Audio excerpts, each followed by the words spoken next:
It was a typical day near the Valentia estate. Father and son stood talking about what is the most important virtue for a lord. Simon believed that the most important thing for a lord is magnanimity, but his father didn't quite agree with him. Richard Valentia, Lord Leschel, believed that the most important thing for a lord is a warm heart. But the other virtues necessary for a lord would depend on the situation. A lord must be able to be a friend, a family member, and sometimes even a villain. Simon will have to learn to be in each of these roles. But no matter who he will be, having a warm heart, he will be able to form bonds with many who will meet on his life's journey. Suddenly, they were interrupted by one of the workers, whose name was Charles. He was very tired from his work and asked the Lord for a favor. Richard asked Simon and Charles to move away and got down to business. As you can see, Lord Valentia is not a simple man at all. He wields powerful dark magic also known as necromancy. With his spell, he summoned a dozen skeletons.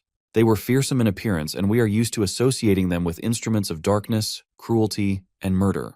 But these skeletons were not like that. Charles immediately pointed them to a pile of logs, which they immediately began merrily carrying, making the work of the workers many times easier. For Richard, helping his people was a pleasure. Simon was proud of what a great necromancer his father was, that he could provide his workers with additional labor using undead. Before we go on to explore Simon's fascinating story, let's learn a little about the history of the necromancers of this world. In this world, necromancers are special magicians who use black and dark magic. With its help, they can summon and revive long-dead creatures. Once upon a time, an emperor lived in this world who wanted to destroy necromancers so that they could not influence his empire in any way. He ruled the empire of Thalhern, and for this task he sent 50,000 soldiers. This army was called the Rose Brigade. The headquarters of the necromancers was in Kazan, and they knew what the emperor was planning against them, so 10 necromancers opposed the emperor's army. Only 10 necromancers, but all 50,000 soldiers of the Rose Brigade were destroyed and turned into the undead. Thus began the destruction of the empire. The destruction of the Rose Brigade eventually led to the surrender of the remnants of the Thalhern Empire. In order to take revenge on the arrogant emperor, necromancers turned him into the undead, and the emperor met his miserable end in the form of a rotting corpse, permanently sitting on the throne of the empire. Thus began a new era of necromancers' rule. They were able to conquer half of the entire continent without meeting any worthy resistance. But another force stopped and threatened the dominance of the necromancers, ruling the other half of the continent. These were the priests, the only antagonists of the necromancers who served and worshipped the goddess Devi.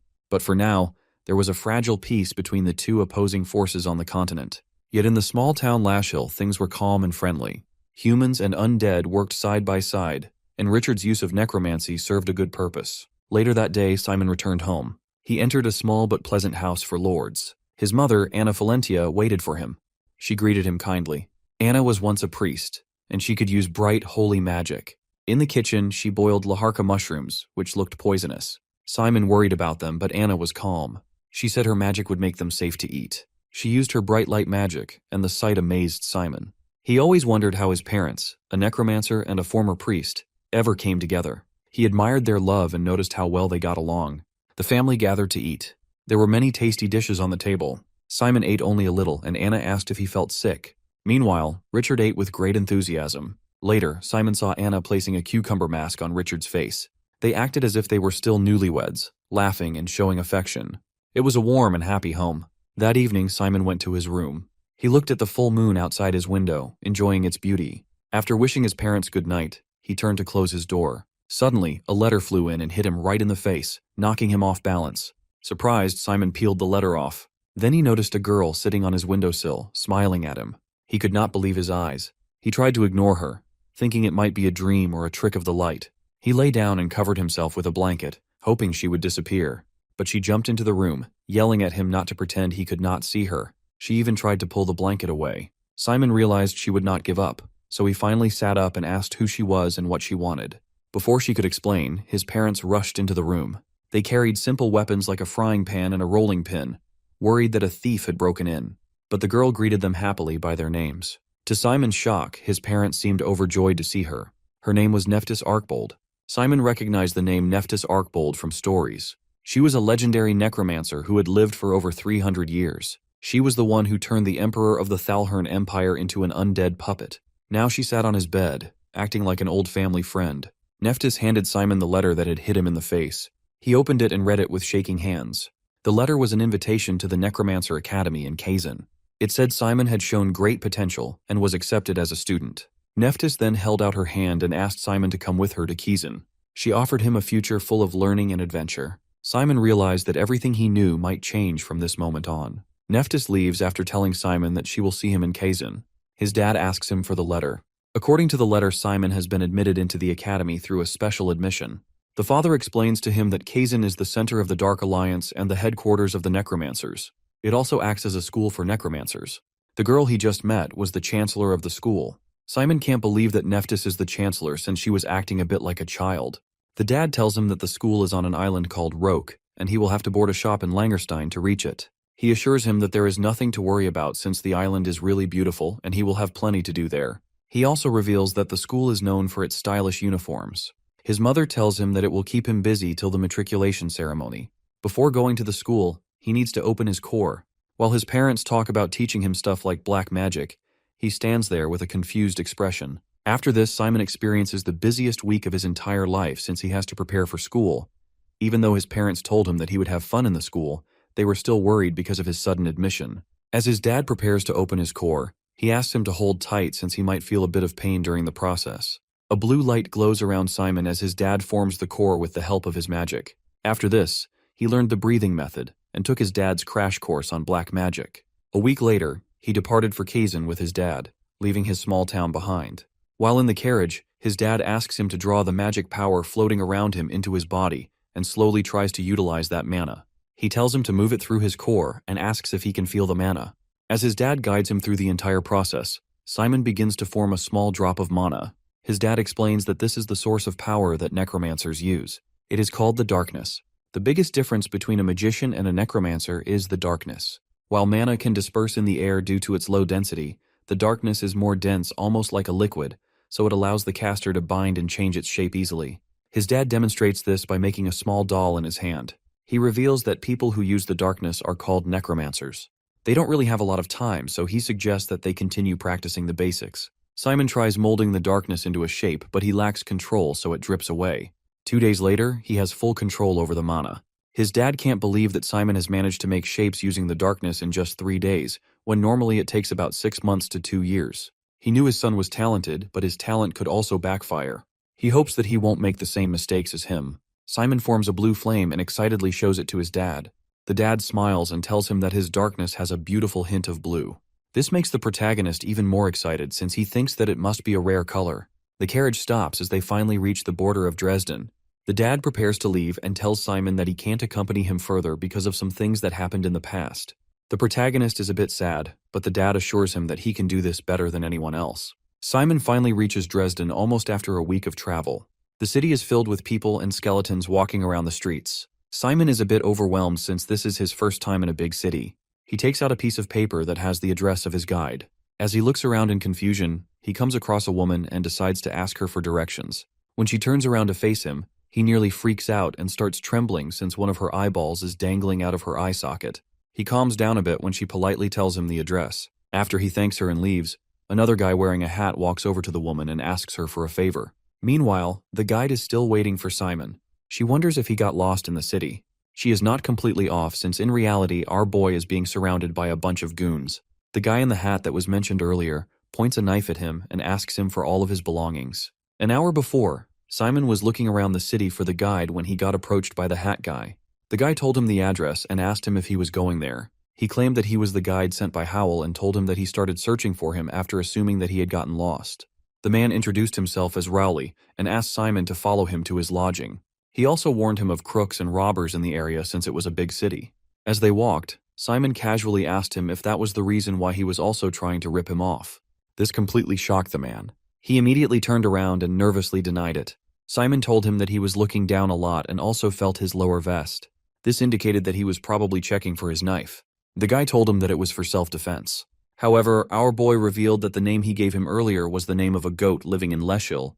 The guy started trembling and asked him why he followed him if he already knew all of this. After that, he pulled out his knife and called the rest of his gang. Simon refuses to give anything to the man.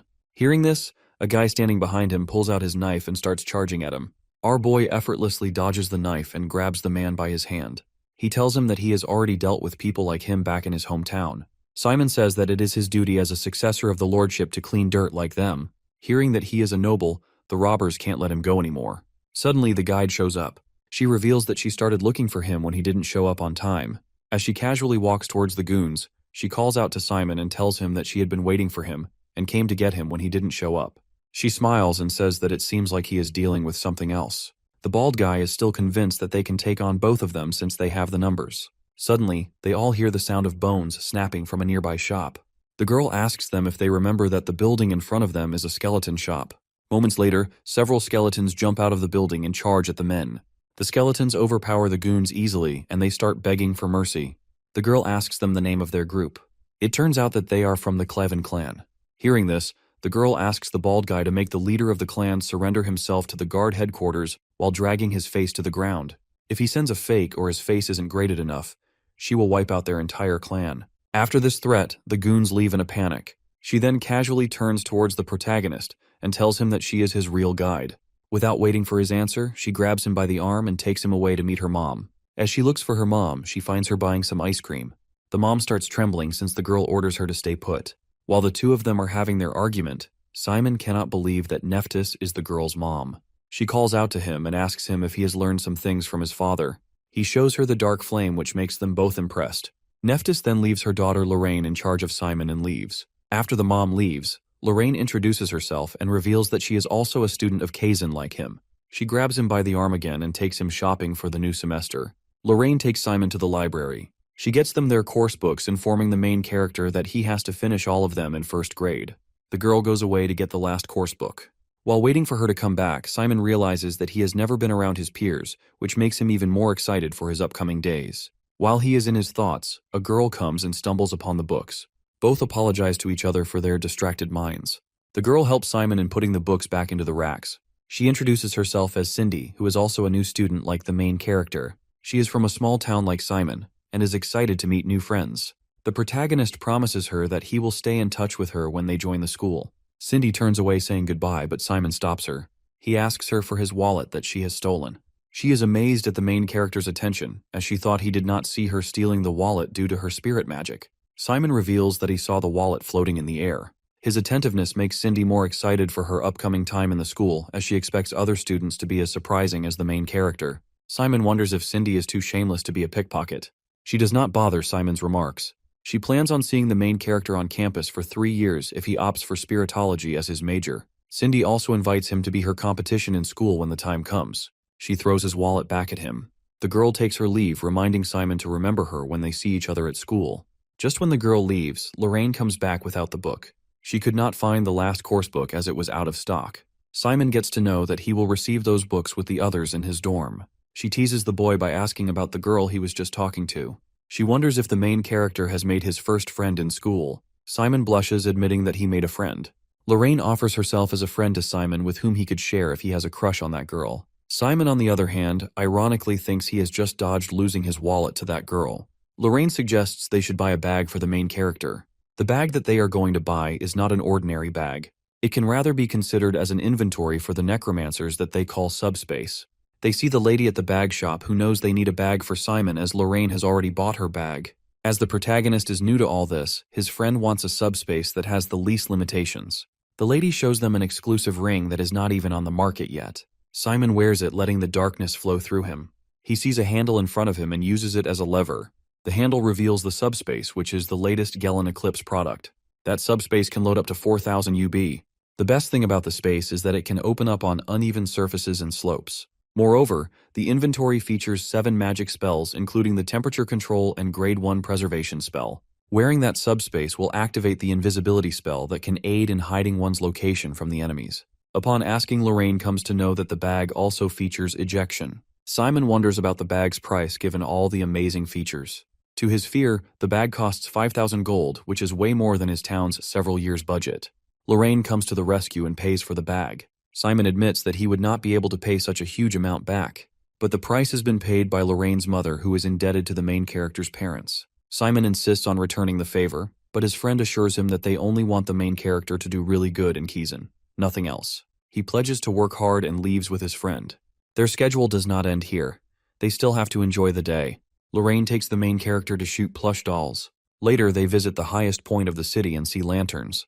They end their day watching these lanterns lighting the sky when Lorraine predicts that Simon will do good at Kizan. Simon and his friend are having dinner and he impresses her with his table manners.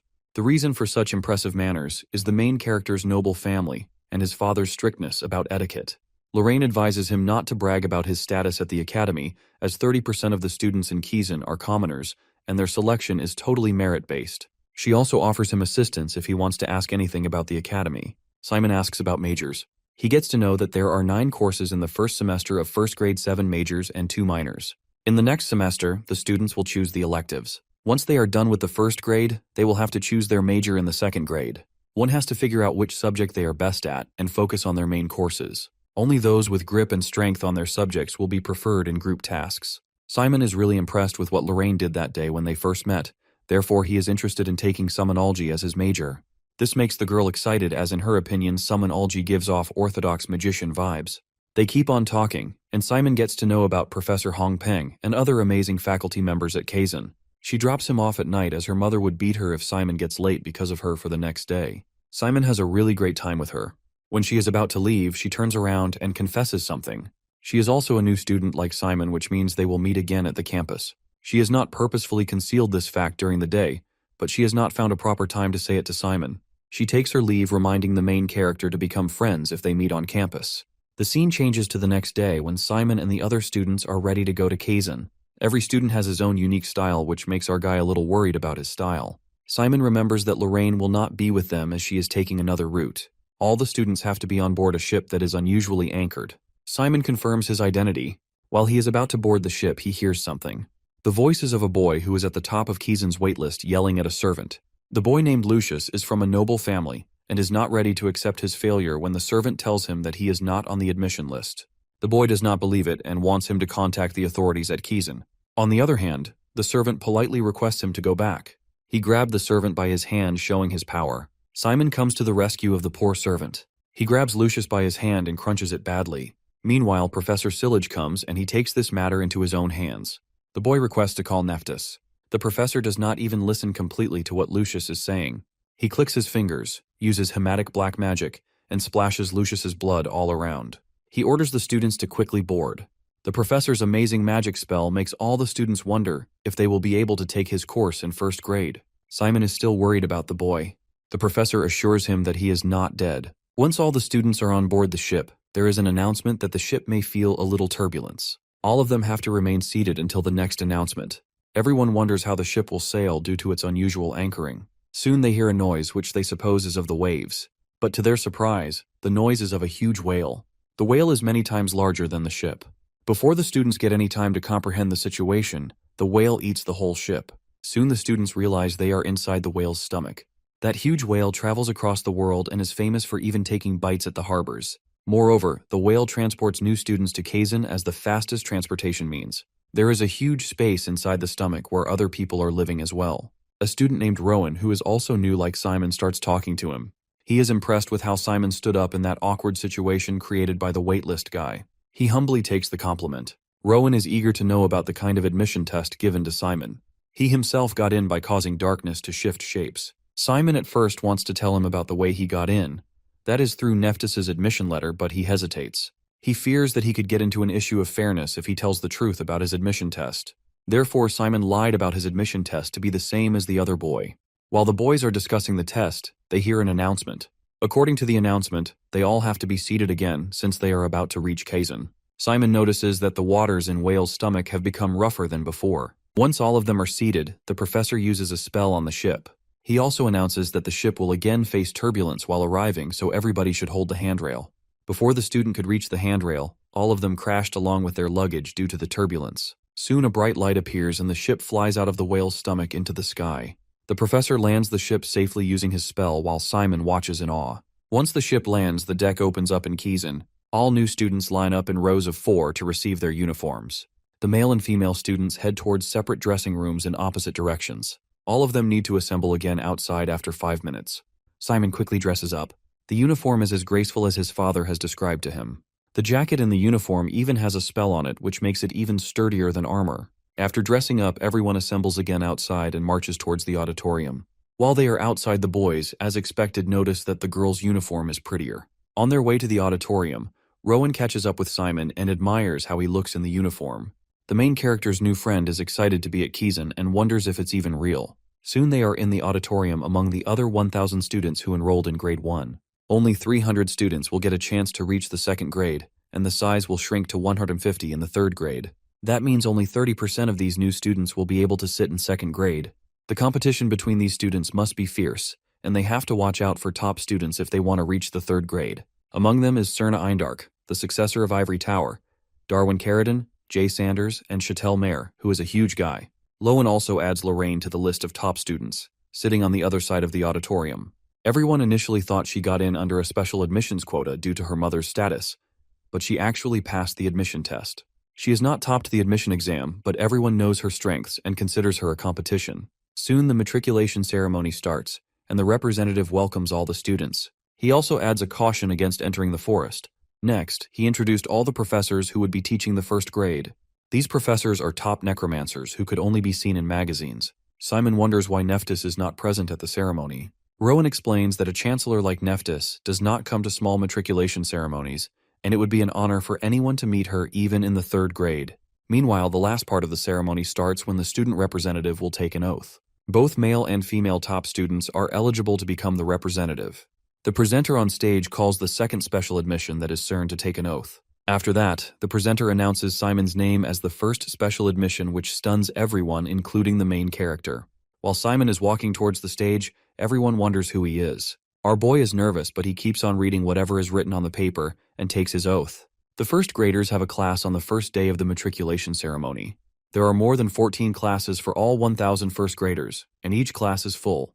In Simon's class, everyone is talking about his special admission, which pressurizes him even more. He learns that summonology is also included in his courses. Summonology attracts him as his father used to practice it, which means he can also become like his father if he takes this course. The first class is about to start as the first professor has arrived. Professors at Kizan are famous necromancers. Some people associate necromancers with a dark and evil image, but that time has gone. The new generation's necromancers are smart, practical, and trendy. One such modern necromancer is Professor Bahil, who is a member of Kizan's core battling group called the Crows. Bahil is a young professor in his late 20s and very popular among students. All the students are happy to learn that he will be taking the first grade catarology course. The class starts with the professor's introduction, and he also urges the students to introduce themselves when he calls their names. All of them introduce themselves one by one, including Simon.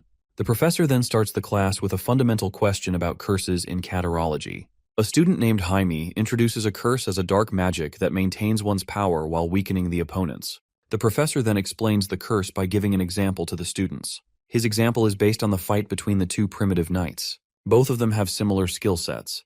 They attack each other continuously and wait for their opponent to make a mistake.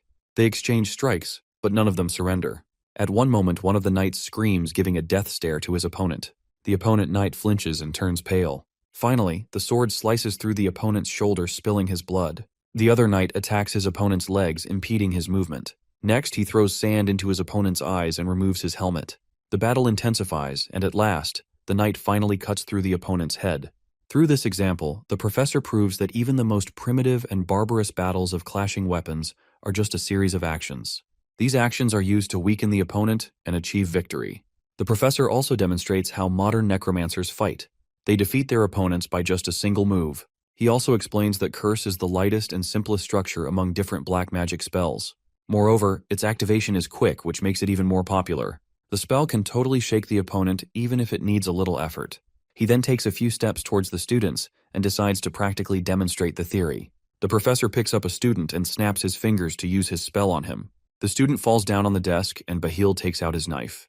This practically illustrates that the necromancers can take down their enemies in just a single move. Students understand the power of curse in catarology through this stunt. After such a wonderful teaching methodology shown by Professor Bahil, it is evident that 80% of the students will take his course again in the second semester. The professor also suggests the students should work on their specialties while cursing so that they can have an upper hand on their enemies. Students learn that catarology is the core of modern necromancers because it is the most effective way to stand against the priests. The professor explains the way priests and necromancers go against each other. He tells the students that while necromancers have curses, priests have blessings. The main difference between a blessing and a curse lies in the fact that one strengthens the target while the other weakens it. He then asks the students how cursing is better than blessings. Jamie raises her hand and answers, She says that a curse is faster to cast than a blessing, therefore it can weaken the target faster than the blessing. The professor finds this answer interesting, but he tells the class that it is incorrect. As per the scholars, if only casting speed is considered, the curse is a bit slower than the priest's blessing if it has to be cast through an opponent's resistance. Professor Bahil asks if anyone else wants to answer. Hector raises his hand and answers, saying, "No one trains themselves for when they are weaker." The professor is impressed by his answer and mentions that he will remember Hector's name. He then explains that weakening spells cannot be warded off with training. Everyone trains for regular conditions. He also explains that the measure of our skills depends upon how well we can perform, given the fact that all environmental factors are under control. He goes on to explain that human beings are more sensitive creatures than they seem. They can give up even on the slightest change of the environmental factors. That means you do not have to cut the hands of the archer who is aiming at you to win. You can rather give his eyes conjunctivitis to block his vision, or you can give him nausea. Moreover, you can distract him, or you can confuse his sense of distance. With all these tricks, one can ditch the archer's arrow that is supposed to hit him. Bahil reveals that necromancers have many different ways to disrupt their enemies. He exemplifies saying if any of them have a stomachache or are tired, they will not train for curses, instead they will take a day off. Therefore, he suggests to the students that they should learn how to weaken their enemies rather than strengthen themselves. Meanwhile, Keysen's staff comes with correction devices for all the students. The professor announces that they are going to learn how to cast a curse. It is a bit embarrassing for Keysen students to use a correction device, but since it's their first day, they have to use the device. Bahil eases their hesitation, saying it is okay to use the correction device to get the hang of it, but the students should not rely on it much. The first spell that he chooses to teach is the exhaustion spell. He instructs the students to hold on to the handles of the correction device and transfer their darkness into the mold made on the device. Bahil goes on to explain that the key to a successful magic circle is how perfectly one forms the main rune word. By rune word, he means a set of letters that have magical powers. Drawing out the rune words using darkness will give out magical effects. Their professor then instructs them to lift the magical circles that they have made in the molds. Many students, including Simon, successfully lift their circles, but just a few moments later their circles start to collapse. According to Bahil, that happens when someone doesn't refine their darkness properly or their binding is weaker. He encourages them to try again. Those who are able to maintain their circle in the air, he instructs them to start the actual practice. Each of them has a plan along with their correction device. The students have to aim their circles at the plant and use their curses. If they see any change in the plant, that means that the curse is successful. Some of the students cast the spell successfully, while some, like Simon, are still struggling. The professor sees a difference in skills among his students. He instructs them to keep on practicing the speed even if the students are successful in casting the curse once. Those who have practiced it perfectly with the correction device are now instructed to do it without using the device. Most of the students in the class are able to do the spell except Simon. This frustrates him as he tries again and again to form a perfect circle. He wonders what is wrong and remembers what Nephthys and her daughter said about the vapor state of his darkness. He also recalls that they mentioned he has to learn how he can use his core effectively to transfer mana. He then, instead of directly transferring mana to his circle, uses his focus to collect mana first. Once he has enough mana, he sends it into his circle and casts the curse on the plant. He finally successfully weakens the plant with his curse. Once he does it, the whole class hears his exclamatory remarks. As soon as Simon finishes his spell, the professor announces the end of the practice. Those who were not able to do it had to practice it in the dorms. The rest of the class has to use the magic they have learned into use. Before ending the class, Bahil calls number 1 special admission forward. Everyone wonders how good he will be as the first special admission. The professor announces a face-off between accident number 1 and Hector based on his admission exam scores. The professor explains the rules of the face-off. The only curse they are allowed to use is exhaust. They just have to complete exhaust and cast it on their opponent. The one who touches the ground first will lose. Hector wants to complete the task without using the correction device. The professor finds his attitude admirable. He wonders if Hector seems pretty smart for his crude looks. He must have remembered what Bahil said before about using the correction device. Therefore, he suggested against using the device to impress his professor. On the other hand, Simon wants to use the correction device, and the professor agrees. The professor wishes them luck, and they both start on his mark. Simon is a bit nervous, but he reminds himself to do it just as he did it last time. Just as Simon is thinking about making the magic circle, he sees that Hector has already cast the spell without using the correction device. The protagonist feels weak after just one hit. He focuses on making his circle, but it collapses. He decides to start over because even if he heads it, it will not be effective. While thinking about starting over, Hector hits him with another spell. Hector sends 5 more spells towards Simon, and he's not even able to make one. The whole class wonders if he is number 1, as he has not even been able to cast a single curse against Hector. He wants the main character to surrender. The professor is watching the face-off closely. He observes that Hector is actually a great talent. Apart from his talent, he also has the mindset of a top Kizan student. The professor thinks he will become an outstanding student who will survive until the 3rd grade. Simon, on the other hand, does not impress the professor as the number 1 special admission. In the professor's opinion, he has no proper prior experience or basic knowledge about dark magic. He wonders why Nephthys chose Simon as number 1. All 4 special admissions at Kizan are invited without taking the admission exam. All of them are supposed to be the talent of the century, especially the number 1 special admission. The number 1 is always picked by Nephthys herself, who proves himself to be the most prominent figure in his field. Therefore, Bahil wonders what has Simon actually done to become the number 1. The professor notices Simon's stamina. An ordinary student at Simon's age would have given up at the 4th exhaust. However, the protagonist is still not giving up even after the 9th exhaust from his opponent. Although Simon's stamina impresses the professor, he thinks that his strength would be a better fit for magical combat, rather than catarology. Meanwhile, Simon finally manages to float his circle and use curse. To everyone's shock, our guy's single curse was so strong that Hector almost fell to his knees. He wonders how someone can do such an intense exhaust spell. Simon's opponent is not ready to lose by just 1 spell, as he has already made the protagonist exhausted by back-to-back curses. He uses his final exhaust that sends Simon to his knees. The professor announces Hector as the winner while appreciating both of the participants. The class ends. The professor is still in awe of Simon's only exhaust. His curse beats all of the exhausts that Hector sent. Professor Bahil has never seen someone make such a powerful move. After watching such a wonderful strike, he is now adamant that Simon would take catarology by any means. The scene changes to Simon being completely exhausted because of all of his classes. Another student sitting with him tells him that it feels exhausting because he is the top special admission pick. The competition in Kizan is fierce not only among the students, but between the teachers too. They are required to show results and even get fired in the middle of the semester. For this reason, all of the professors try their hardest to take in good students. Simon finally realizes that the professors called him out in all their classes to check out his skills. Moreover, the girl who was chosen as his opponent was Malin Valine. She is at the top of the class and even their entire grade. Our boy couldn't win a single round against her, and it made all of the professors confused. They all expected him to be an excellent student, but he turned out to be a beginner. Simon thanks the student for explaining all this to him and asks him who he is. The guy gets annoyed and tells him that they all introduced themselves in Professor Bahil's class. His name is Dick Hayward, and he is in the same class as Simon. He asks the protagonist how he feels considering that every student is talking about him. Simon tells him that they are probably just discussing how bad he is. They then talk about what happened in Professor Bahil's class. Our boy got hit with 10 exhaust curses, but he still feels that it was fun. This takes Hayward by surprise. He can see a twinkle in Simon's eye as he tells him that all of the classes are fun. He suddenly changes the subject and tells him that there is a serious issue. After Hector won the duel against him, he started forming his own clique. A lot of students were impressed by him, and they are now following him around. Moreover, he is also the eldest son of a powerful family, so he is quite popular among the noble kids too. Even after hearing this, Simon doesn't seem that interested. Hayward screams at him and says that politics are too important in this academy. If everyone in the class falls under Hector's influence, it will be difficult for other students to find team members for group assignments if they lose their favor. Simon asks him why he chose to come to him instead of just talking to Hector. Hayward scratches his head and reveals that he is just a commoner. Even though commoners are treated equally in the academy, there are still some noble students who like to flex their backgrounds. Simon assures him that he is not one of them. The guy gets excited and asks him if he would like to join his clique. Even if he lacks in skill, he is still the #1 special admission student. There must be a reason he was admitted to the academy by Nephthys. In other words, he may be hiding talents that even he doesn't know about yet. Simon smiles and tells him that he isn't interested in joining any cliques. However, he is okay with being friends.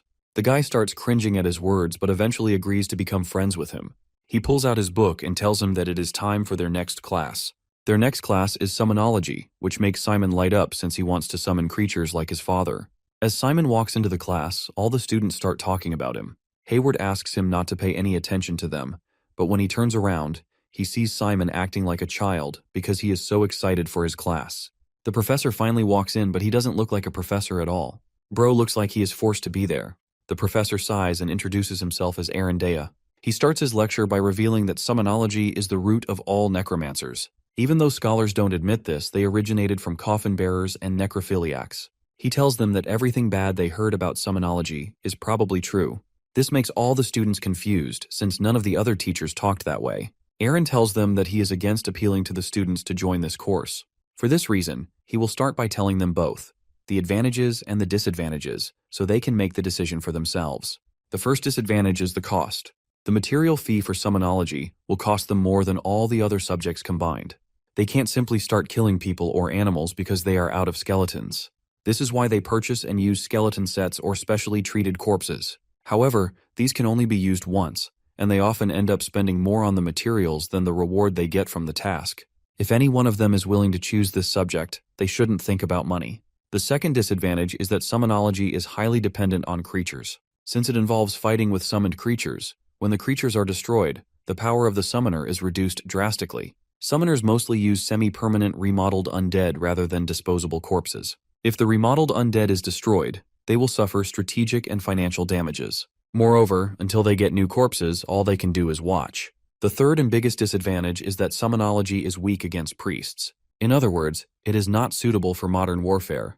The only time summonology is truly effective is during an all-out war. In a full-scale battle, there is no shortage of materials for a necromancer. However, because of the truce, the only battles which take place are small-scale localized wars. In such cases, curses and spirit controllers are much more efficient. Summonology is weak against priests because a single spell can dismantle their undead troops, and it will cost them a lot of time and money to rebuild the corpses. After Professor Aaron is done trash-talking about his own subject, a student named Jaime Victoria raises her hand and asks him about the advantages of the subject. He gives her a cold stare and says that he didn't ask for any questions yet. Bro does not want to teach this. He then proceeds to explain the advantages in 3 sentences. He tells them that it's their choice if they want to take this subject in their second semester, but they should never enter this field if they don't have the guts for it. He says that even if they are going to cry and beg for him to change their major after their second year, then this is probably not the subject for them. Moreover, if they are only thinking of taking this as a major because it may be less competitive, then he is personally expelling them. After he is done talking, the class finally begins. He hands over the bones of an island ratman to all the students. As Simon opens the box, he notices numbers written on the bones. The bone structure of this animal is similar to humans, but it is much more simpler and cheaper than human skeletons. The professor shows them a diagram that contains a detailed anatomy of the animal. He picks up the skull and instructs the students to begin the task. Inside the skull, there is a magic circle correction device. The students have to reach into the skull and use this correction device to form the magic circle. Before the professor can explain any further, all the students start screaming since the skulls have come to life. Aaron smirks and says that he was a bit late to warn them. Even though all the skulls are going crazy, Simon's skeleton is not doing anything. Hayward asks him if he has dealt with these things before since his skull seems calm. The professor instructs them to get used to the process, since activating the magic circle allows the undead to wake up. However, the skull can't move on its own, so they now have to make a body for it. A necromancer needs to be well acquainted with the bone structure of the creature they are trying to summon. Humans have 206 bones, but smaller creatures like the island ratman only have 53. This makes them easier to memorize. For their assistance, the bones already have numbers on them. The students just have to place the bones according to these markings. With the help of the professor's instructions, all the students begin assembling their undead creature. Aaron stresses that they need to get the bone structure right since the wrong assembly will prevent the creature from moving properly. If they get the order wrong, the bones may break down at a crucial moment. Hector and the girl with the top grade finish before all the other students. As the professor walks up to check on everyone's progress and help the students, Simon can't help but feel proud of his first skeleton. Hayward screams at him and asks why his skeleton keeps sticking his leg bone to the arm. Simon tells him that he probably has put them in the wrong order, so the skeleton is mistaking the arms for the legs. The professor finally announces that the time is up and they will do a demonstration for the final part of the class. As expected, he calls Simon and Hector to the front of the class. As they both stand face to face, Professor Aaron explains that they have 10 minutes. Their goal is to assemble a skeleton and use it to get the necklace. The person who has the necklace at the end of these 10 minutes will be the winner. They are not allowed to take the necklace by themselves or use black magic. Both the students begin opening their boxes as soon as the timer starts. As Simon picks up the skull, he is confident that he can win this. He decides to start by putting the spine entirely. To his surprise, the assistant hides the bone structure diagram, which means that they don't have anything to reference. Simon starts to get a bit nervous, but he is still sure that he can put together the skeleton using the markings on the bones. Unfortunately for our boy, these bones don't have any numbers on them.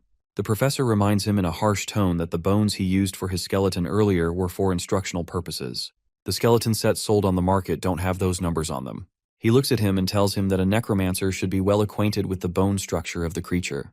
Meanwhile, Hector is busy assembling his skeleton like it's his day job. Simon still hasn't given up since he thinks that he might be able to recall the order of the main bones. Professor Aaron looks at him and realizes that even though he is a #1 special admission student, he seems like he has never put together a skeleton before. On the other hand, Hector seems to have memorized the order and structure of the entire skeleton. He has also done a prep course which is also helping him. The professor thinks that he has some talent, but he doesn't feel the same thing from Simon. He thinks that Hector might be the only student in that class who has any talent. Suddenly, Hector's skeleton stands up and everyone starts cheering for him. He wants to crush Simon and embarrass him in front of the entire class. Without wasting any time, he sends his skeleton forward. The rat jumps on the table and immediately grabs the necklace. Both students now have only 5 minutes before the match ends. Simon is still in the process of assembling his skeleton. He realizes that he has a low chance of winning against Hector since he didn't take any prep lessons. Instead of relying on his memory and remembering the order of the bones, he decides to give it all up and just go with his gut feeling. Simon breaks down the skeleton and starts assembling it in a different order. All the students look at him in confusion as they wonder if he has already given up. Simon knows that his goal isn't to make the perfect skeleton, but only to get the necklace. He doesn't really have time to think about the complicated structure and just wants to assemble the skeleton as soon as possible. Simon takes a different approach to the entire structure and starts putting together bones based on his gut feeling. As the professor glances at his skeleton, he is shocked to see that Simon has actually assembled the skeleton of a gray rat. In other words, it was the bone structure of the island ratmen before it evolved. Even though the structure is not perfectly the same, it is still the undead, so he doesn't need to get all the details right. Professor Aaron wonders how someone without prep work is able to deduce this from his own reasoning, instead of relying on their knowledge.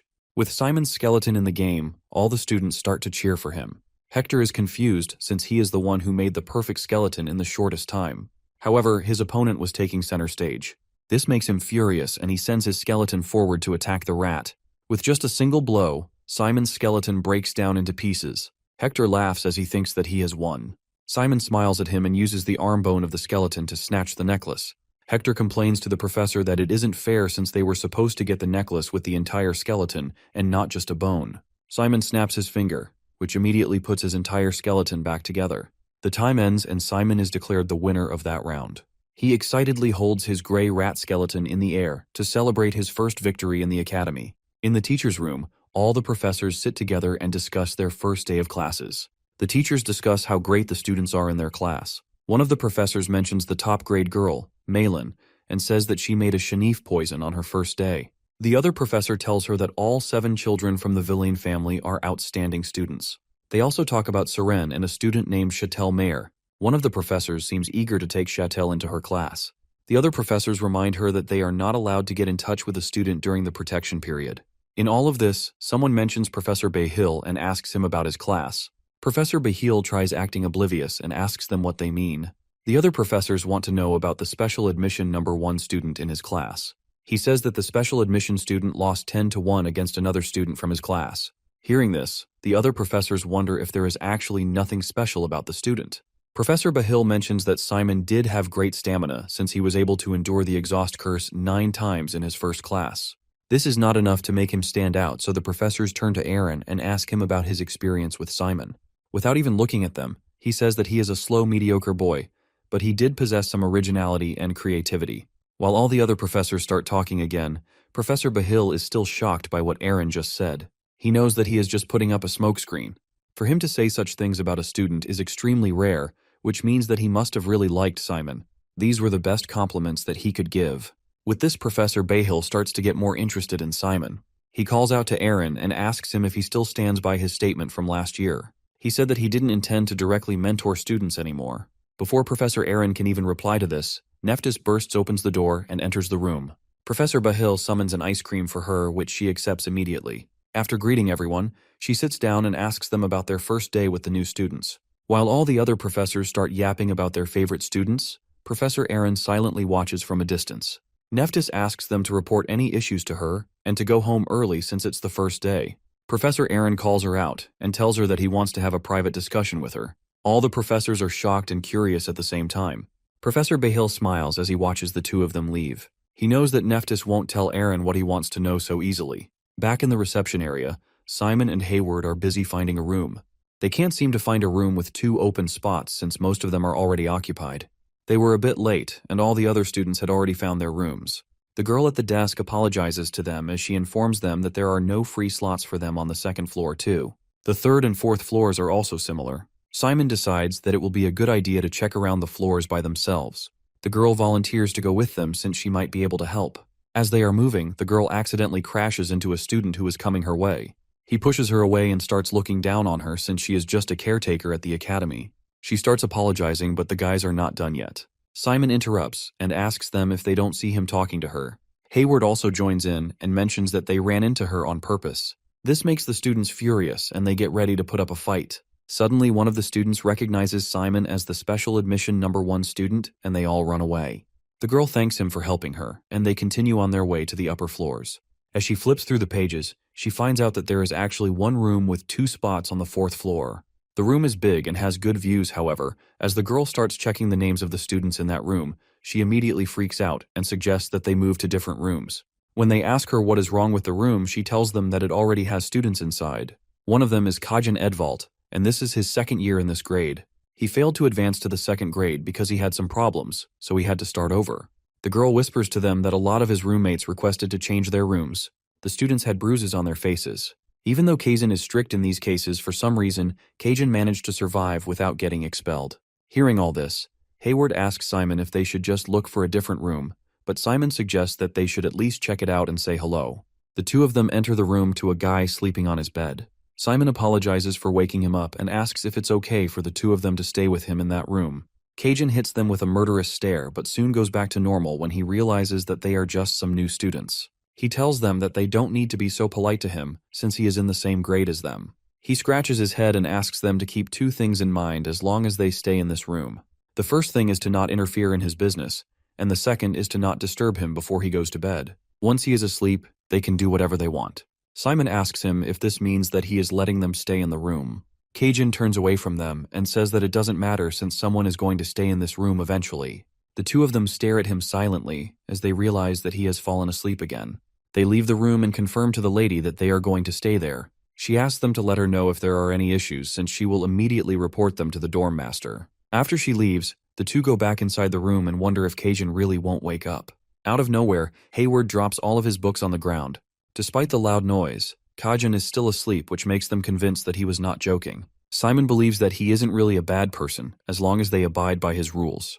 Hayward tells him about a bathhouse that he spotted on the 2nd floor. The scene changes to Simon acting like a kid after taking the bath. Hayward asks him if he lives in the mountains since he has never seen someone so excited about a simple shower stall. He jokingly tells him not to say wow every time he presses a button on the shower since other students will start talking about him. Simon tells him that he is just happy to be in Kajin. Hayward says that whether or not they stay in the academy will depend on their grade. There are only 300 students in the 2nd grade, and the only reason they have so many students in their class is because of the student protection period. During this period, professors officially cannot evaluate or grade students. They can't even talk to them or expel them. However, after this period is over, student expulsion becomes common. It may be because of underperformance, showing no promise of success, or something else. If a student can survive till grade 2, they are guaranteed a job pretty much anywhere. Moreover, if a student manages to graduate, they can become leaders. The graduates from this academy can become anything except becoming a part of the royal family. However, they may still be able to marry a princess from a small kingdom. Hearing all this, Simon asks Hayward if he wants to become a noble. Hayward tells him that there might be an advantage to becoming a noble, but he has other goals. He just wants to make money. As the 2 of them are talking, Simon casually summons a box out of the ground which freaks out his friend. He explains that it is a subspace. The box contains a skeleton kit for the island Ratman. Since Simon hasn't taken a prep class, he wants to practice as much as he can. As he takes out the skull, Hayward asks him if he is going to assemble it in the right order this time. The protagonist smiles and says that he will just go with his gut feeling. He begins assembling the bones and in no time the entire skeleton is complete. After taking a look, he notices that one of the legs is shaking and he can make it better. He immediately strikes the skeleton and breaks it into pieces. Hayward is confused and asks him why he did that. Simon doesn't say anything. He simply thinks back to the lesson from that class and closes his eyes. He knows that the skeletons always go back to their real form. If he knows the order, it won't be hard to assemble the bones. Simon immediately raises his hand and the entire skeleton comes back together. His friend is impressed and asks him how he managed to do it despite not taking any prep classes. He yawns and says that he is going to sleep. Simon tells him that he wants to practice more, so he will probably be awake for a bit longer. He sits in the room and tries different combinations for the bone structure. As he experiments with different orders of bones, he notes down the key points for each combination. All the assembly formulas for the bones have been established by necromancers over a long time. They must have gone through trial and error to get to this point. Simon knows all this, and it makes him appreciate those necromancers even more. He tries on another combination for the arm bones, but it doesn't seem too comfortable for the undead, so he removes it and puts the bone back in its place. He thinks that there is always a better way to arrange the bones and wants to learn the quickest way to find them. He wonders what he lacks in comparison with his father and Lorraine, since both of them effortlessly summoned the undead skeletons. Simon can't wait for his next class to learn more. The next morning, Professor Eric begins his lecture on darkness dynamics. He claims that darkness is the foundation of a necromancer. He begins the lecture by asking how darkness is used to create black magic. The professor explains that they first need to understand the flow of darkness, rune words, and the mechanisms of the magic circle. Rune's words began with the eternally burning torch of the Temple of Del. No one tried to question why the torch didn't go out because it was deemed as a disrespect to God. One day, the people noticed letters in the ashes of the torch. It turned out that the entire miracle was caused by mere letters. This was the origin story of rune words. These rune words have undergone countless improvements and changes throughout the years. The professor starts demonstrating the rune words by drawing a magic circle on the board. He draws 2 magic circles to give an example of how the rune words are used. One of the circles can't be activated because of an incorrect usage of rune words. The professor finally finishes his lecture and gives the students an assignment for the next class. They have to modify the non-active magic circle and make it work. Hayward feels exhausted after the class since he thought it was too boring. Simon, on the other hand, thinks that the class was okay. Even though he didn't understand most of the lecture, he still loved the way their professor described everything. The two of them walk towards an empty ground for their magical combat class. The rest of the students are also waiting for the professor to show up. One of the girls notices something coming their way. It is a huge bloat of hippos running towards them. The students start to panic and gather around while the hippos run in circles around them. A man riding one of the hippos informs them that Professor Hongpeng will be holding her class at Roque Mountain. He orders everyone to get on the hippos. Hayward whispers to Simon that the professor is known for being odd and camps in different parts of the Roque Mountain. One of the students orders the man to put on a rug on the hippos before they get on. Without saying a single word, the man leaps off the hippo and kicks the student to the ground. The student screams at him and calls him a servant. Hearing this, the guy asks if the new students are really that clueless. He reveals that he is a TA and not a servant. This immediately makes the student apologize. After teaching the student some manners, the guy jumps back on the hippo and instructs everyone to get on. The hippos can hold up to 3 students, but they are hard to climb because of their huge size. Simon notices a girl struggling to get on and offers to help her. After she gets on the hippos start running. All the students are in complete chaos. The TA tells them that they will probably die if they fall off the hippos, so they should hang on tight. Imagine dying to a hippo. The students finally reach Roque Mountain and are exhausted. They are given drinks and some time to relax. Just as they begin to catch their breath, they hear the voice of their class professor. Her name is Hongpeng Tun Sokam Marlat, so we'll just call her Professor Hongpeng from now on. She is going to teach magical combat. Kundar Hydra was a massive undead monster that burned 4 fiefs to the ground. Professor Hongpeng was the one who fought this monster for 5 days and eventually defeated it after breaking all 100 of its necks. The professor instructs everyone to stand and line up in columns of 4. She simply tells them that they need to get going and dashes away without explaining anything. As the students unwillingly follow her, she explains to them that the basics of magical combat begin with physical fitness. Simon is impressed by the professor since her fitness seems to be on a different level. She tells them that the necromancers who mainly rely on magical combat are called battle necromancers. If they train hard enough, the darkness will flow out of their body as smooth as silk. It can even take the shape of clothes, and it is called the dark robe. This dark robe is the characteristic of battle necromancers.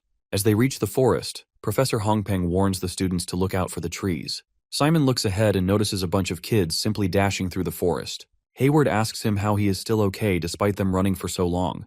He looks back with a smile and tells him that his hometown has a lot of mountains like this, so it's fun to run after a long time. At this point, most of the students are exhausted. The professor stops at the edge of the cliff and reveals that they will now have to jump over the valley using the darkness. If they fail, they will fall straight into the river below.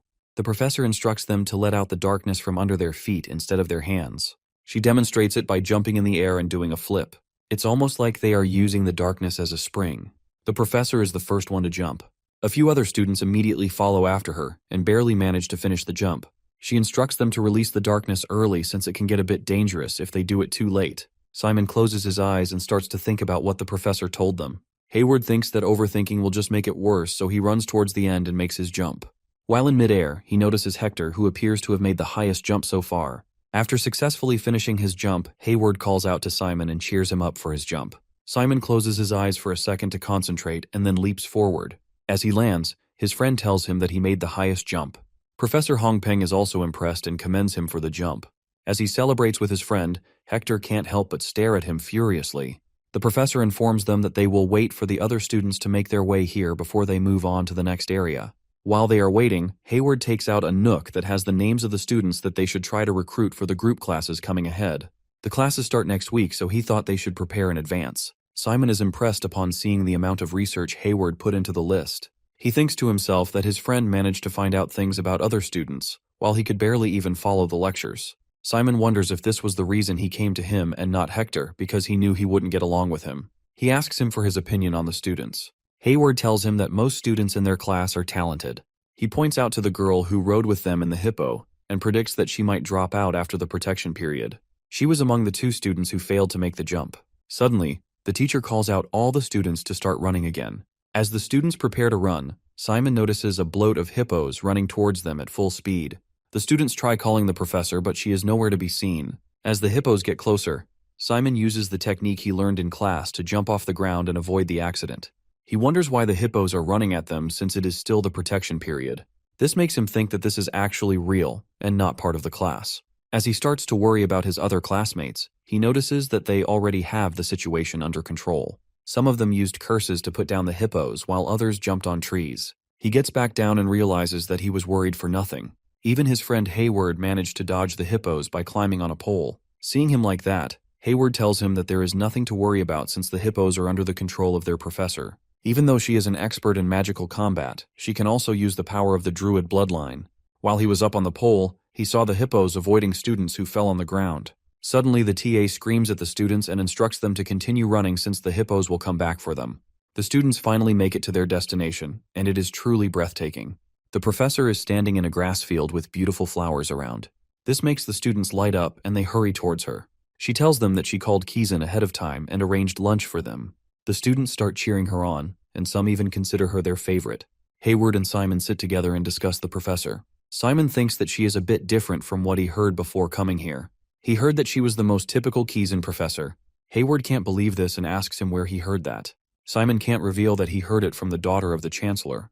The professor calls them out again and informs them that they are going to leave in 10 minutes. Meanwhile, Simon can't help but feel like all this is just the beginning. After lunch, Professor Hongpeng asked all the students if they were wearing the wristband she gave out.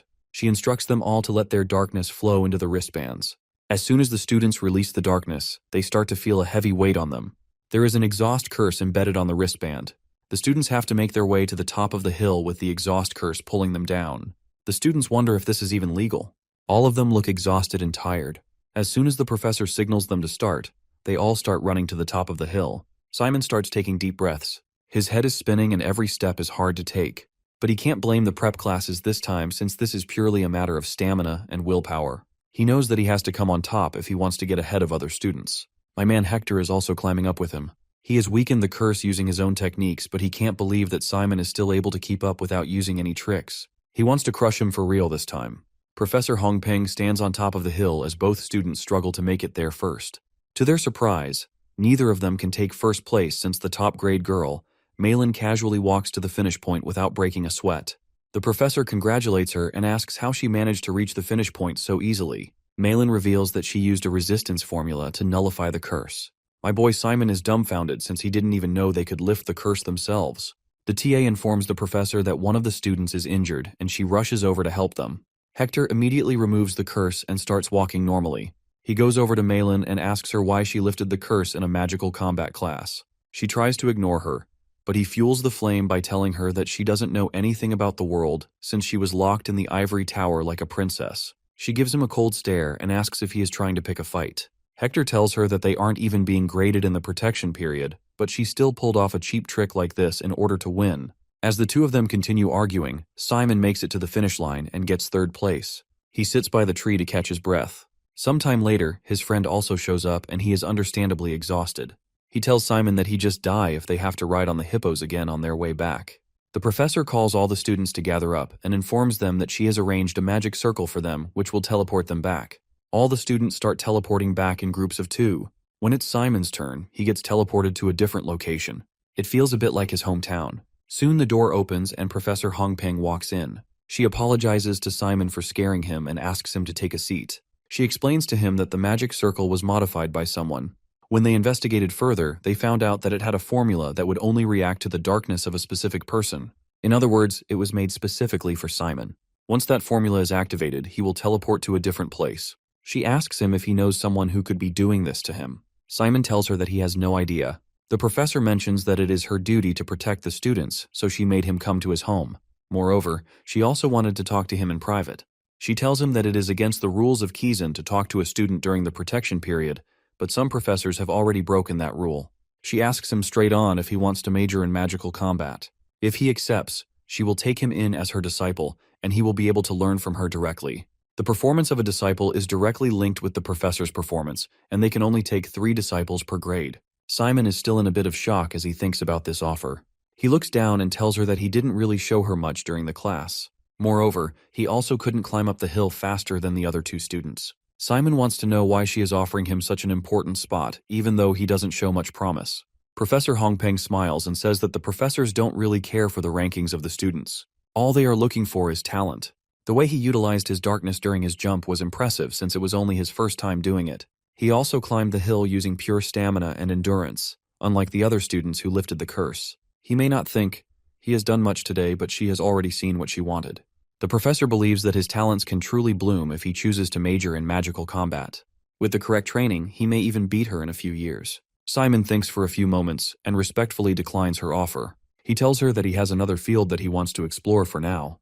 The professor thanks him for being honest, but mentions that she won't let him go completely. Since he still has a year left to decide his major, she will try her best to convince him to change his mind. Simon asks him why she is willing to go that far for him. Professor Hongpeng reveals that she is just curious how much he can grow. She asks him to come to her if he needs any help, even if he doesn't want to be her disciple. She then summons a different magic circle for him and tells him to keep all this a secret for the time being. Simon smiles as he says goodbye to the professor. After he leaves, the TA walks into the room and asks the professor about the meeting. She tells him that he declined. This makes him confused, and he asks her why doesn't she make an offer to Hector instead, who appears to be more talented. Professor Hongpeng cuts him off and says that Simon is a genius. She has seen a lot of geniuses in this academy, but she has never seen someone like him. After Simon enters his room, Hayward asks him why he is so late. He simply tells him that there is something wrong with his teleportation magic. Hayward lights up and reveals that something really shocking happened after he stepped on the magic circle. At first he felt like his body was blocked, but when he finally gathered himself, he found out that he teleported to a different place. It turned out that he was inside Professor Bahill's office. Simon starts to get interested and asks him what happened after. Hayward reveals that Professor Bahill made him clean his office. Bro became a victim of free labor. He is convinced that Professor Bahill is trying to scout him out and thinking about making him his direct disciple. As he excitedly keeps yapping on about being a direct disciple, he comes across a Hector who thinks he is better than everyone else. He asks him how a commoner like him dreams of becoming a direct disciple of Professor Bahill. Hayward looks back at him with an annoyed expression and asks him if he is jealous that the professor didn't consider him. The argument starts to escalate, and Hayward mentions how he tried picking a fight with Malin because he thought she didn't know how the world worked. He tells him that he is the one who doesn't know anything about the world. This hits my boy Hector a bit hard, and he starts choking Hayward with a curse. He lifts him off the ground and slams him to the wall. As he threatens to kill him, Hayward simply smiles and asks him to try harder. One of Hector's friends tries to tell him that he is crossing the line, but he isn't ready to listen. He simply shoves him off and continues fighting. At the same time, Simon jumps in to protect his bro. This is what Hayward wanted from the start. He creates a dark flame and prepares to fight him for real. Suddenly, a bar of soap comes flying at him and barely misses. Cajun walks in and tells everyone to keep it down, or he will snap their necks. Hector tries to argue with him, but one of his friends tells him that he is the guy who got suspended for beating up other students. Hearing this, he decides to stop the fight. Before walking away, he turns to Simon and his friend and warns them both to not do anything like this again. Simon tries to thank Keijan, but he tells him to shut up and walks away. This makes him think that he is truly not a bad person. Later, the two of them discuss their plans for the weekend. Simon says that he doesn't really have any plans, which annoys Hayward since he thinks that the way you spend your weekends is super important. He reveals that his weekend schedule is more important than what he does on the weekdays. He is planning to go down to Rochester, which is a nearby town, and start planning his business. Even though Kazan pays for the living expenses of students, it is not enough for the students once they move on to higher grades. They can aim for an academic scholarship, but Hayward doesn't think he can get the grades for that. He is going to use his specialty as a businessman to earn some extra cash on the side. They can't hope to survive on the living expenses given to them by Kazan, so students in higher grades have ways to make money on their own. It will be even harder for Simon since he wants to specialize in summonology, and that takes a lot of money. Simon never thought that they had to be efficient in extracurricular activities as well. Hayward asks him to wait for him to establish himself in the market, and he will be able to arrange a job for him as well. Our boy doesn't think that it's fair, so he tells him that he will look into making money by himself. Before Hayward leaves, Simon tells him that it's too late and asks what he will do if he gets caught. Bro simply tells him that he won't get caught and leaves. Simon has a bunch of sweats since he wanted to thank Kazan for what he did today. However, since he is not back yet, he starts eating them by himself. As he is busy eating, he senses someone watching him from the window. He looks back to find Nephthys looking at the sweets with glowing eyes. He opens the window and asks her how she even got here since his room is on the 4th floor. She gets inside without answering and starts eating the sweet. As the two of them sit together, she asks him about his first week in the academy. He says that he enjoyed it a lot, and now realizes that he is more suited for this school than he thought. Nephthys smiles it off and tells him that she expected him to struggle since he didn't take prep classes. Looking at him reminds her of his dad. She reveals that he was also a student of this school once. Unlike him, his dad was a complete troublemaker. On top of that, he was also really clever and talented, so he would get into trouble for making fun of the professors. Simon can't believe everything that he hears about his dad since he has a completely different image of him in his mind. He asks her if his dad graduated, but she tells him that he dropped out. He thought that the school was too small for him. She was also young back then, so she couldn't handle him well. She gets excited all of a sudden, and tells him that his dad turned the entire island upside down. He may find traces of his father if he looks a bit closer. After talking to him, she tells him that her evening schedule is about to start, so she will be leaving. Before she jumps out the window again, she thanks him for the snack and throws a piece of paper at him. He thinks that she may have dropped it by accident, but eventually realizes that it's for him. He opens the paper to find something that resembles a treasure map. The destination is marked by a skull symbol, and it lies deep in the forest. The next day, he stands in the middle of the forest, debating whether to turn back while he still has the chance. He reminds himself that he got permission to stay overnight and decides it would be a waste of time to leave now. As he walks further, he notices a warning sign about monster sightings. There are monsters in his hometown too, but he has no idea what kind of inhabit this forest. Looking around, he confirms he is on the right path.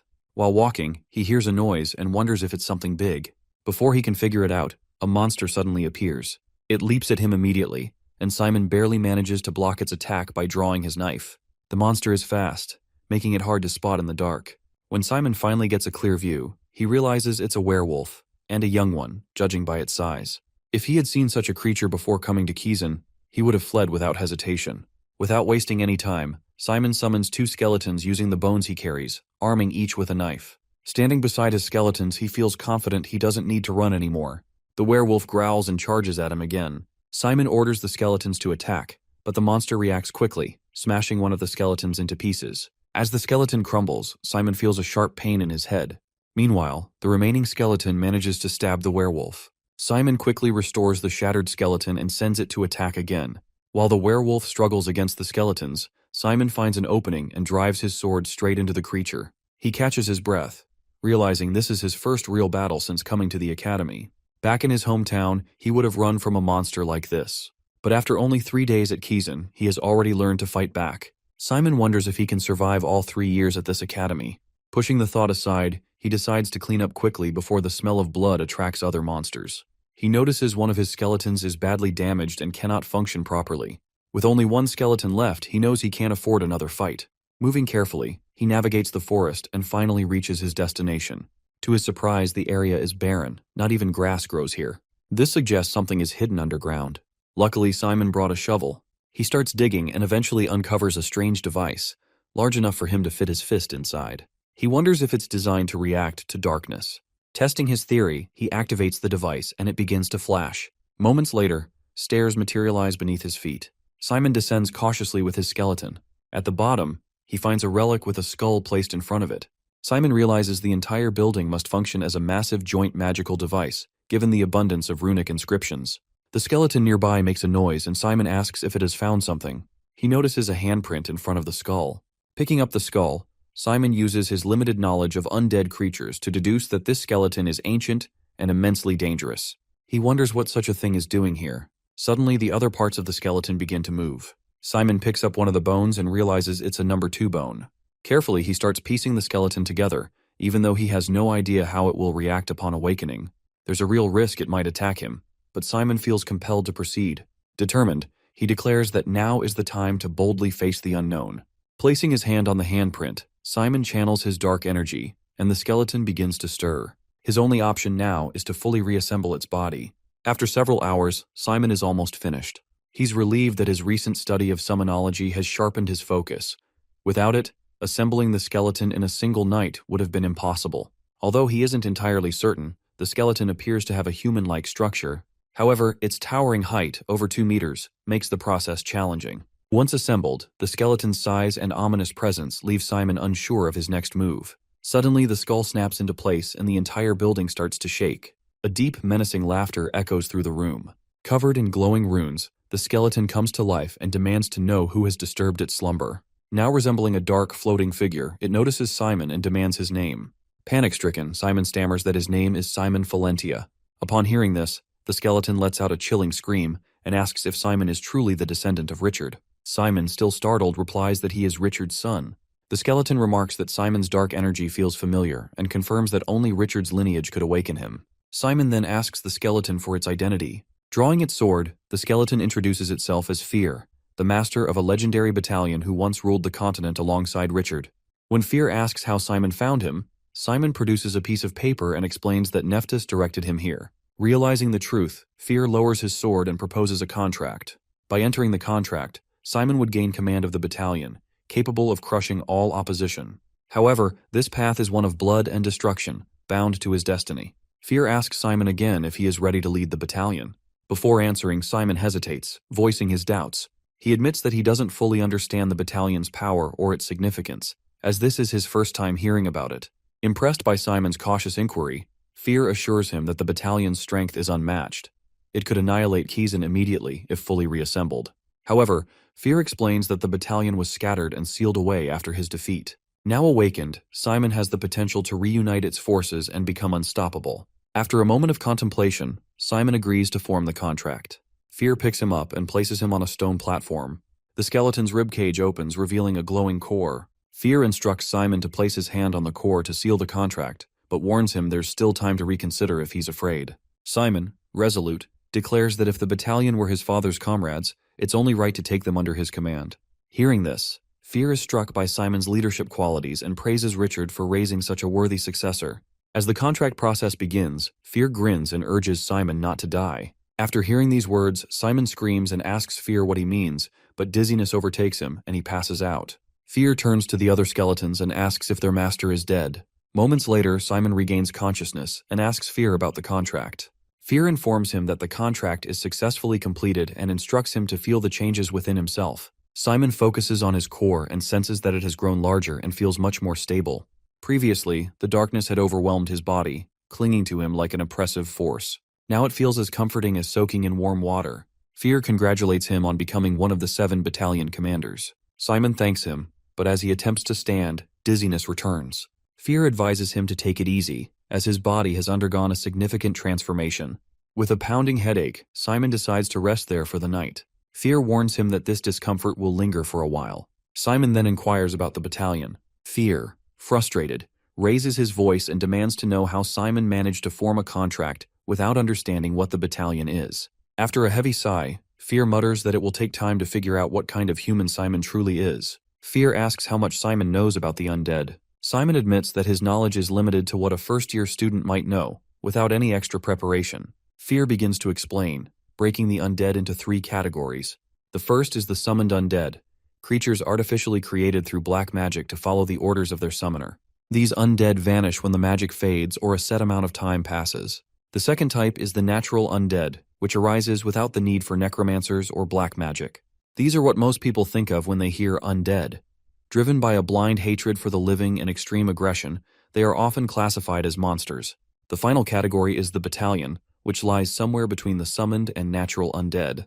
Battalions are similar to natural undead in that they exist independently through their own cores. However, like summoned undead, they can follow the orders of necromancers or higher-ranking undead. Fear mentions that there are only 7 battalions in existence. This means only 7 necromancers in the entire world are capable of controlling them, and Simon is now one of them. Generally, a summoning necromancer can command an undead army the size of a platoon, and as their summoning skills improve, the size of their army increases. Simon asks Fear about the necromancers who graduated from Kaizen Academy, assuming there must be many high-level necromancers from such a prestigious institution. Fear explains that while these necromancers can manage an army the size of a corps, he often finds them inefficient. This inefficiency arises because all undead led by necromancers are classified as the summoned type. Fear elaborates that summoned undead operate by drawing on the darkness of their summoner. Both summoning and controlling the undead drain the necromancer's darkness and mental strength. As the size of the undead army grows, so does the burden on the necromancer. Simon recalls that the headache he experienced earlier when his skeleton was destroyed was likely caused by using his darkness. Summoned creatures are directly linked to their necromancer, and any significant damage to them places a burden on the summoner. However, Fear notes that the undead of the battalion operates differently. They use their own independent magic, meaning there are no limitations on the number of undead a battalion can field. This allows a commander to lead an infinite army without being constrained by their own darkness. Fear then asks Simon if he has ever heard the story of a necromancer commanding a massive undead army. He explains that such necromancers were likely battalion commanders. Simon finally realizes the gravity of his new role. He is one of the 7 commanders. Simon thanks Fear for answering his questions. Now that the contract is finalized, Fear asks if they should discuss their future plans. He inquires whether Simon plans to leave school. Simon replies that he has no intention of quitting for now, as it would go against his father's wishes, and he still has much to learn. Simon then asks Fear what makes their situation so unique. Fear explains that Simon's battalion is currently a public enemy of necromancers. In other words, they are a wanted group, primarily because of crimes committed by Simon's father, Richard. Hearing this, Simon recalls how his father could never enter the territory of the Dresden Kingdom, likely for the same reason. Simon asks Fear what crimes his father committed. Fear reveals that Richard committed an unforgivable act in the world of black magic. His crime was treachery. Richard fell in love with a priest, a member of a faction that had been at war with necromancers for centuries. At the height of this conflict, Richard ordered his battalion to protect his lover and attack fellow necromancers who sought to kill her. Many necromancers died as a result, and an order was issued to exterminate Richard's battalion. That order remains in effect, even after the battalion's dissolution. Simon then asks if Fear harbors hatred for his father. Fear responds that the battalion does not feel emotions like resentment. However, if Simon were to follow in his father's footsteps, it would infuriate him. Fear reassures Simon that he doesn't need to feel guilty, as the actions were the will of their former leader. Despite this, Fear begins ranting about how terrible Richard was. Midway through his tirade, Fear realizes he is speaking to Richard's son. His realization escalates into a panic when he deduces that Simon's mother is the priest Richard protected. Simon smiles and confirms Fear's guess, revealing that his mother's name is Anna Falentia. Fear begins screaming in shock, demanding to know what Simon just said. Fear begins to break down as he realizes the new leader of the battalion is the son of both his old friend and his nemesis. Simon awkwardly watches him have a meltdown, unsure of what to do. He smiles again and says he's looking forward to working together. Fear screams at him, telling him to stop smiling because he resembles his mother. Eventually, Fear pulls himself together, accepting that the situation cannot be changed. They return to discussing their future plans. Fear advises Simon to focus on acquiring knowledge and growing stronger at the academy. He warns him to keep the battalion a secret and avoid drawing attention to himself. Since he is Richard's son, it's inevitable that the adults will be suspicious of him. Moreover, there's no telling how necromancers would react if they discovered a freshman was leading a battalion. Simon asks if this means that stronger necromancers might come after him. Fear nods, emphasizing that this is why Simon needs to become more powerful. He must absorb all the knowledge he can at the academy, ensuring the battalion slowly recovers its former glory. With the special circumstances they now have, Fear proposes an idea. Turning to a skeleton rat, Fear orders it to bring a lamp. Simon, curious, asks if Fear can control his skeletons as well. Fear explains that since they share the same darkness, all the undead Simon summons with his darkness belong to the battalion. While Simon is the first in command, Fear has secondary authority. However, the skeletons aren't yet incorporated into the battalion. Fear places his hand on the skeleton's skull and begins channeling darkness into it. The skeleton floats into the air, enveloped in darkness. When it lands, Fear announces that it is now part of the battalion. Simon examines the skeleton but doesn't notice any significant changes. However, when he looks into its eyes, he sees a dark flare. The skeleton now has a core. Simon points out that he can't bring the skeleton to school since it would draw attention. Fear reassures him that not all undead need to be incorporated into the battalion. Unless an undead has existed for a long time, like Fear himself, summoned undead are more effective in battles. He advises Simon to leave the skeleton at the base and continue using summoned undead at school as he always has. When the duration of Simon's undead expires or they become severely damaged, Fear explains that Simon can bring them back to him to incorporate them into the battalion and station them at their base. Fear advises Simon to grow stronger, noting that summoning exceptional undead will increase the battalion's overall power. Simon observes that the skeleton rat now behaves more like a natural animal. Fear explains that it shares certain traits with natural undead. But since Fear holds authority over it, the skeleton rat will come to him immediately if summoned. He then asks Simon how long he has been at the academy. Simon replies that it has only been 3 days. Fear informs him that within just a few days, first-year students at Kizan usually begin receiving tasks. He predicts Simon will receive his first assignment soon. Students can travel to places like Roke Island and other parts of the continent via teleportation. When that happens, he plans to accompany him, providing an opportunity to operate the battalion and gather scattered forces across the continent. Simon is surprised by how much Fear knows about Kizan. Fear reveals that he spent his life observing Simon's father during his time at the academy, including how he managed the battalion. Fear then asks Simon if he would like to hear more about his father's methods. Simon eagerly agrees, and they begin talking. Simon asks why the undead controlled by summoners sometimes behave unpredictably. Fear explains that it's due to the summoner's lack of understanding of the undead. Undead cannot be judged by common knowledge. What drives them is a strong nether will. When Simon looks confused, Fear elaborates, likening it to an unshakable determination. For example, if a summoner harbors intense hatred towards someone and wishes harm upon them daily, the undead near them will reflect that will. Even in the summoner's absence, the undead will act on that hatred, pursuing the target relentlessly. Fear reassures Simon that he will guide him through these nuances, so there's no need to worry. He then begins teaching Simon how to issue attack orders to the undead.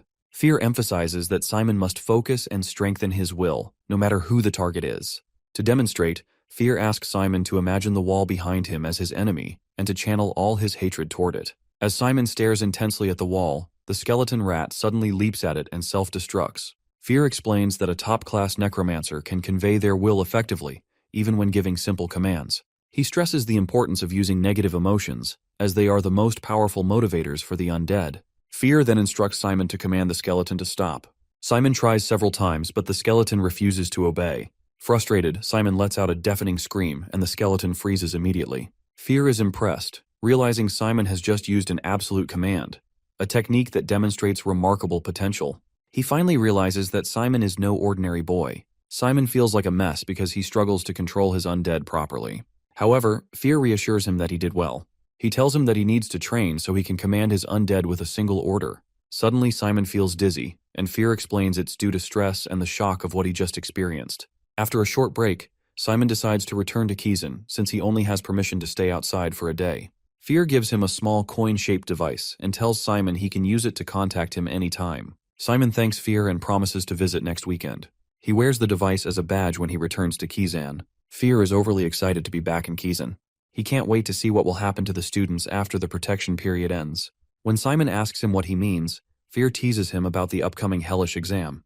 The night before, Hayward begins briefing our boy about all the lectures. Monday's morning and afternoon classes are on elementary black magic, which includes the infamous group assignment. Hayward explains that the group setup lasts the whole semester, so choosing the right members is vital for survival. Groups consist of 4 people, and it's best if each member excels in different subjects. Hayward mentions that he is average in other subjects but good in darkness dynamic, while Simon is better in summonology, so they already make a good team. He gives him a detailed review of the 9 subjects. The subjects they have to study in the first grade include catarology, darkness dynamics, summonology, spiritology, hematology, toxicology, magical combat, defense against holiness, and elementary black magic. Catarology, summonology, and darkness dynamics weigh the most in the final grade, making them the 3 core studies of necromancers. They are already good at 2 of these subjects, so Hayward suggests finding someone good at catarology. When Simon asks him about the final group member, he tells him that spiritology, hematology, toxicology, magical combat, etc., are auxiliary subjects that can't be majored, so they are better off skipping those. Most of the kids interested in magical combat are dedicated only to that subject, so they will have bad grades in others. They don't need those students in their group. On the other hand, kids who aim to major in catarology are usually good at defense against the holiness. Similarly, hematology has a lot of similarities with toxicology. Bro is just yapping at this point. Keeping in mind all of this, Hayward has come up with a list of students that they should aim to put in their group. If they can't convince their first choice, they move on to the second student. Since they have the special admission #1 student in their group, it won't be that difficult to recruit others. All this talk makes Simon a bit too motivated. On exam day, my boy has the exact opposite reaction. Jane Olivia, the vice-chancellor, is overseeing the exam. All the students fear her since she can expel even third-grade students. She warns Hayward about chatting during the test and reminds everyone to focus. Since all the students appear confused by her presence, she explains that she is officially in charge of Class 1A this semester. She tells all of them to work hard and not disappoint her with the gaps in their skills. Simon struggles with the questions given in the exam. He realizes that having a battalion means nothing since it wouldn't allow him to get good grades. However, he refuses to give up and decides to try his best to adapt to life at Kizun. After the exam, Jane and her assistants begin grading. Soon after, Nephthys shows up like a Pokemon. She says that she is only here to hang out but gets hit with a karate chop on the head. Jane sends the two assistants away and asks Nephthys to grade the exam since she is also here. As she is grading all the papers, Jane gets stuck on one specific paper. The student got most of the basic questions wrong, but he dared to solve the hardest question at the end. Jane asks Nephthys why she actually assigned her to this class and shows her Simon's paper. Nephthys smirks, hinting she placed him there deliberately.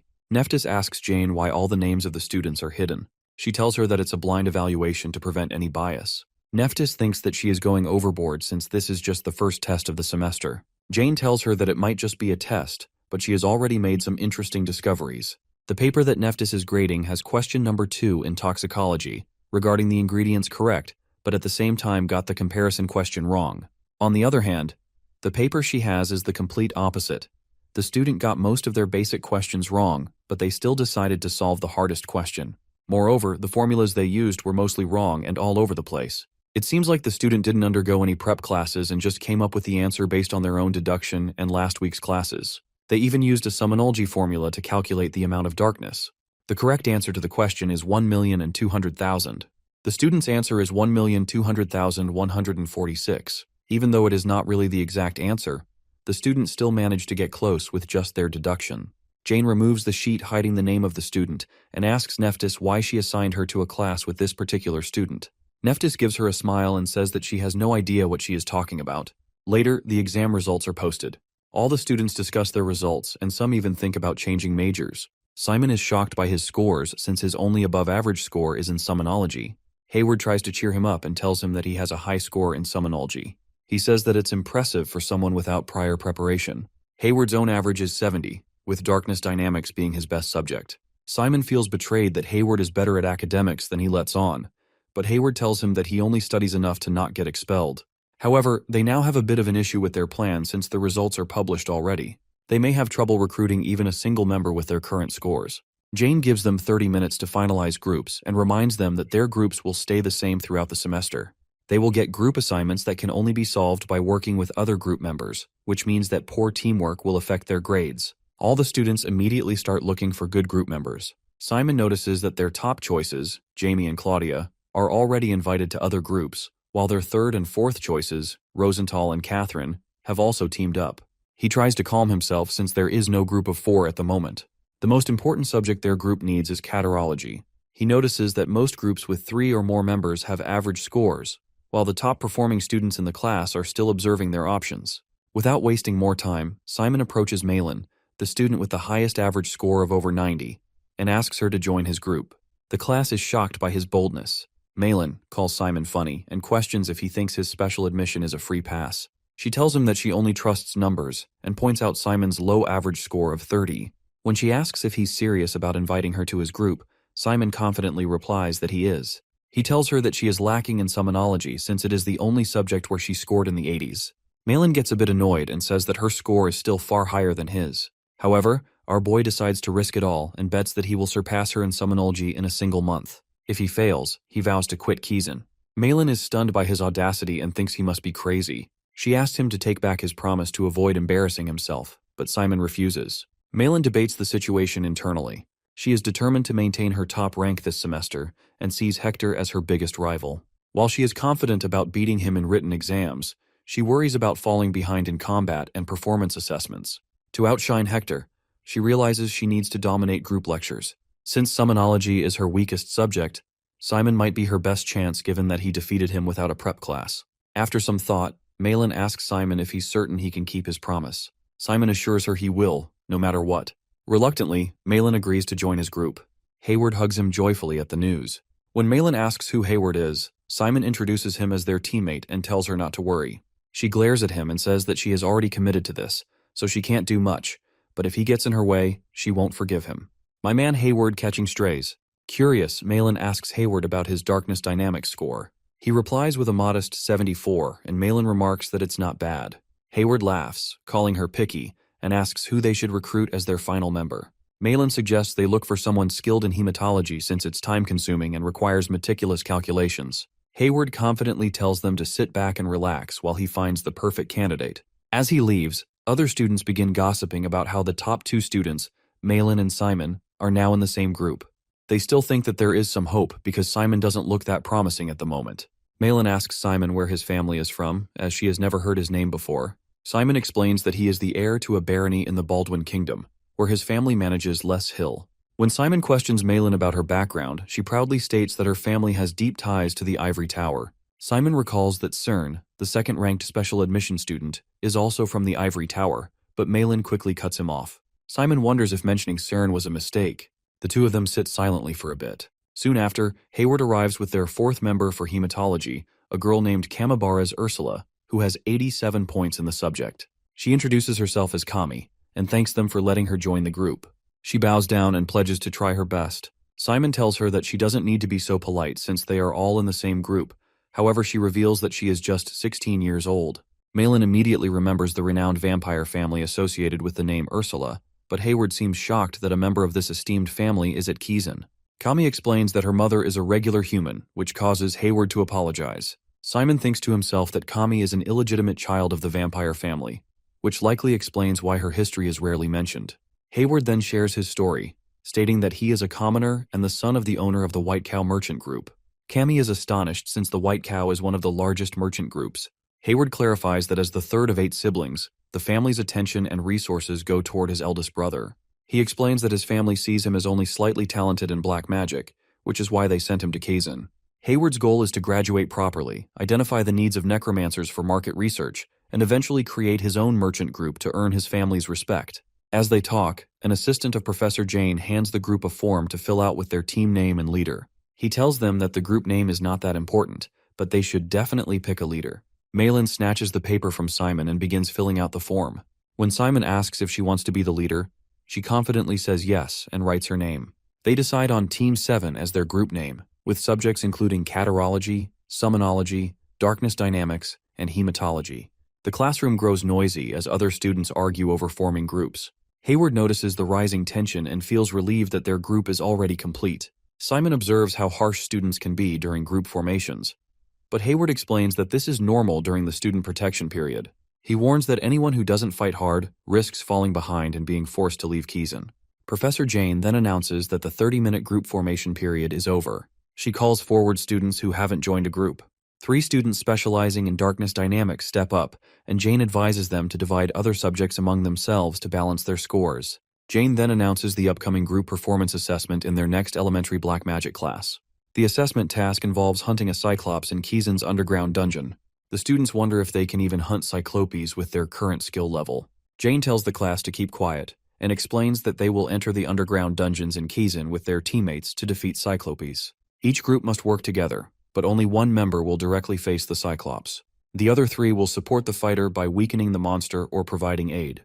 Jane clarifies that support skills like binding, blinding, bleeding via hematology, and poisoning via toxicology are allowed. Summoned creatures can also attack the cyclops, but direct offensive magic, including black magic, is forbidden. She mentions that the fighting member will wear a protective vest with a barrier spell for safety. Jane explains that their grades will depend on the Cyclops hunt's success, factoring in speed, stability, teamwork, creativity, and mastery of black magic techniques. In order to defeat the monster, they will have to improve their capabilities to the max. She then asks the students if they have any questions. One girl named Jaime raises her hand and asks if the monster they are going to fight will be an actual Cyclopes, or just a simulated one.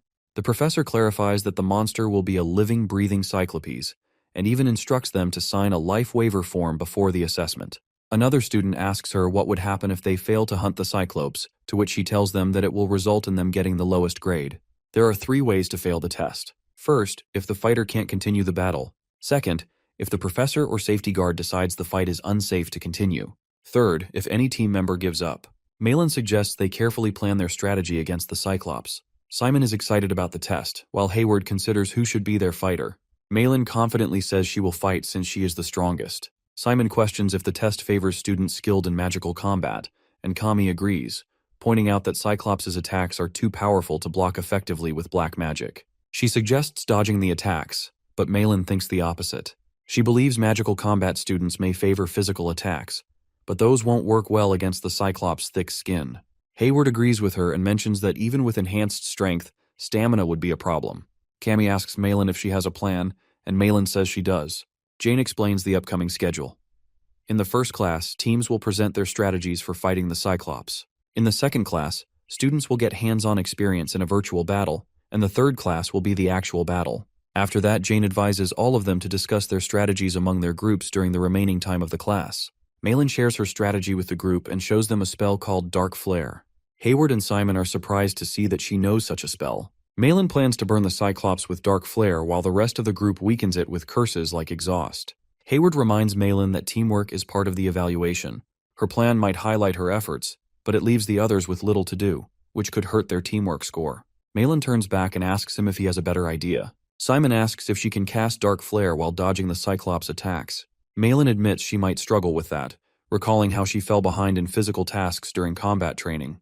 However, she insists that if their curses are effective, she won't need to dodge. Hayward points out that curses aren't their specialty, and reminds her that she is the group's expert in catarology. Simon steps in with a new idea. If summoning creatures is allowed, he can distract the Cyclops while Hayward and Kami use their skills to support the fight.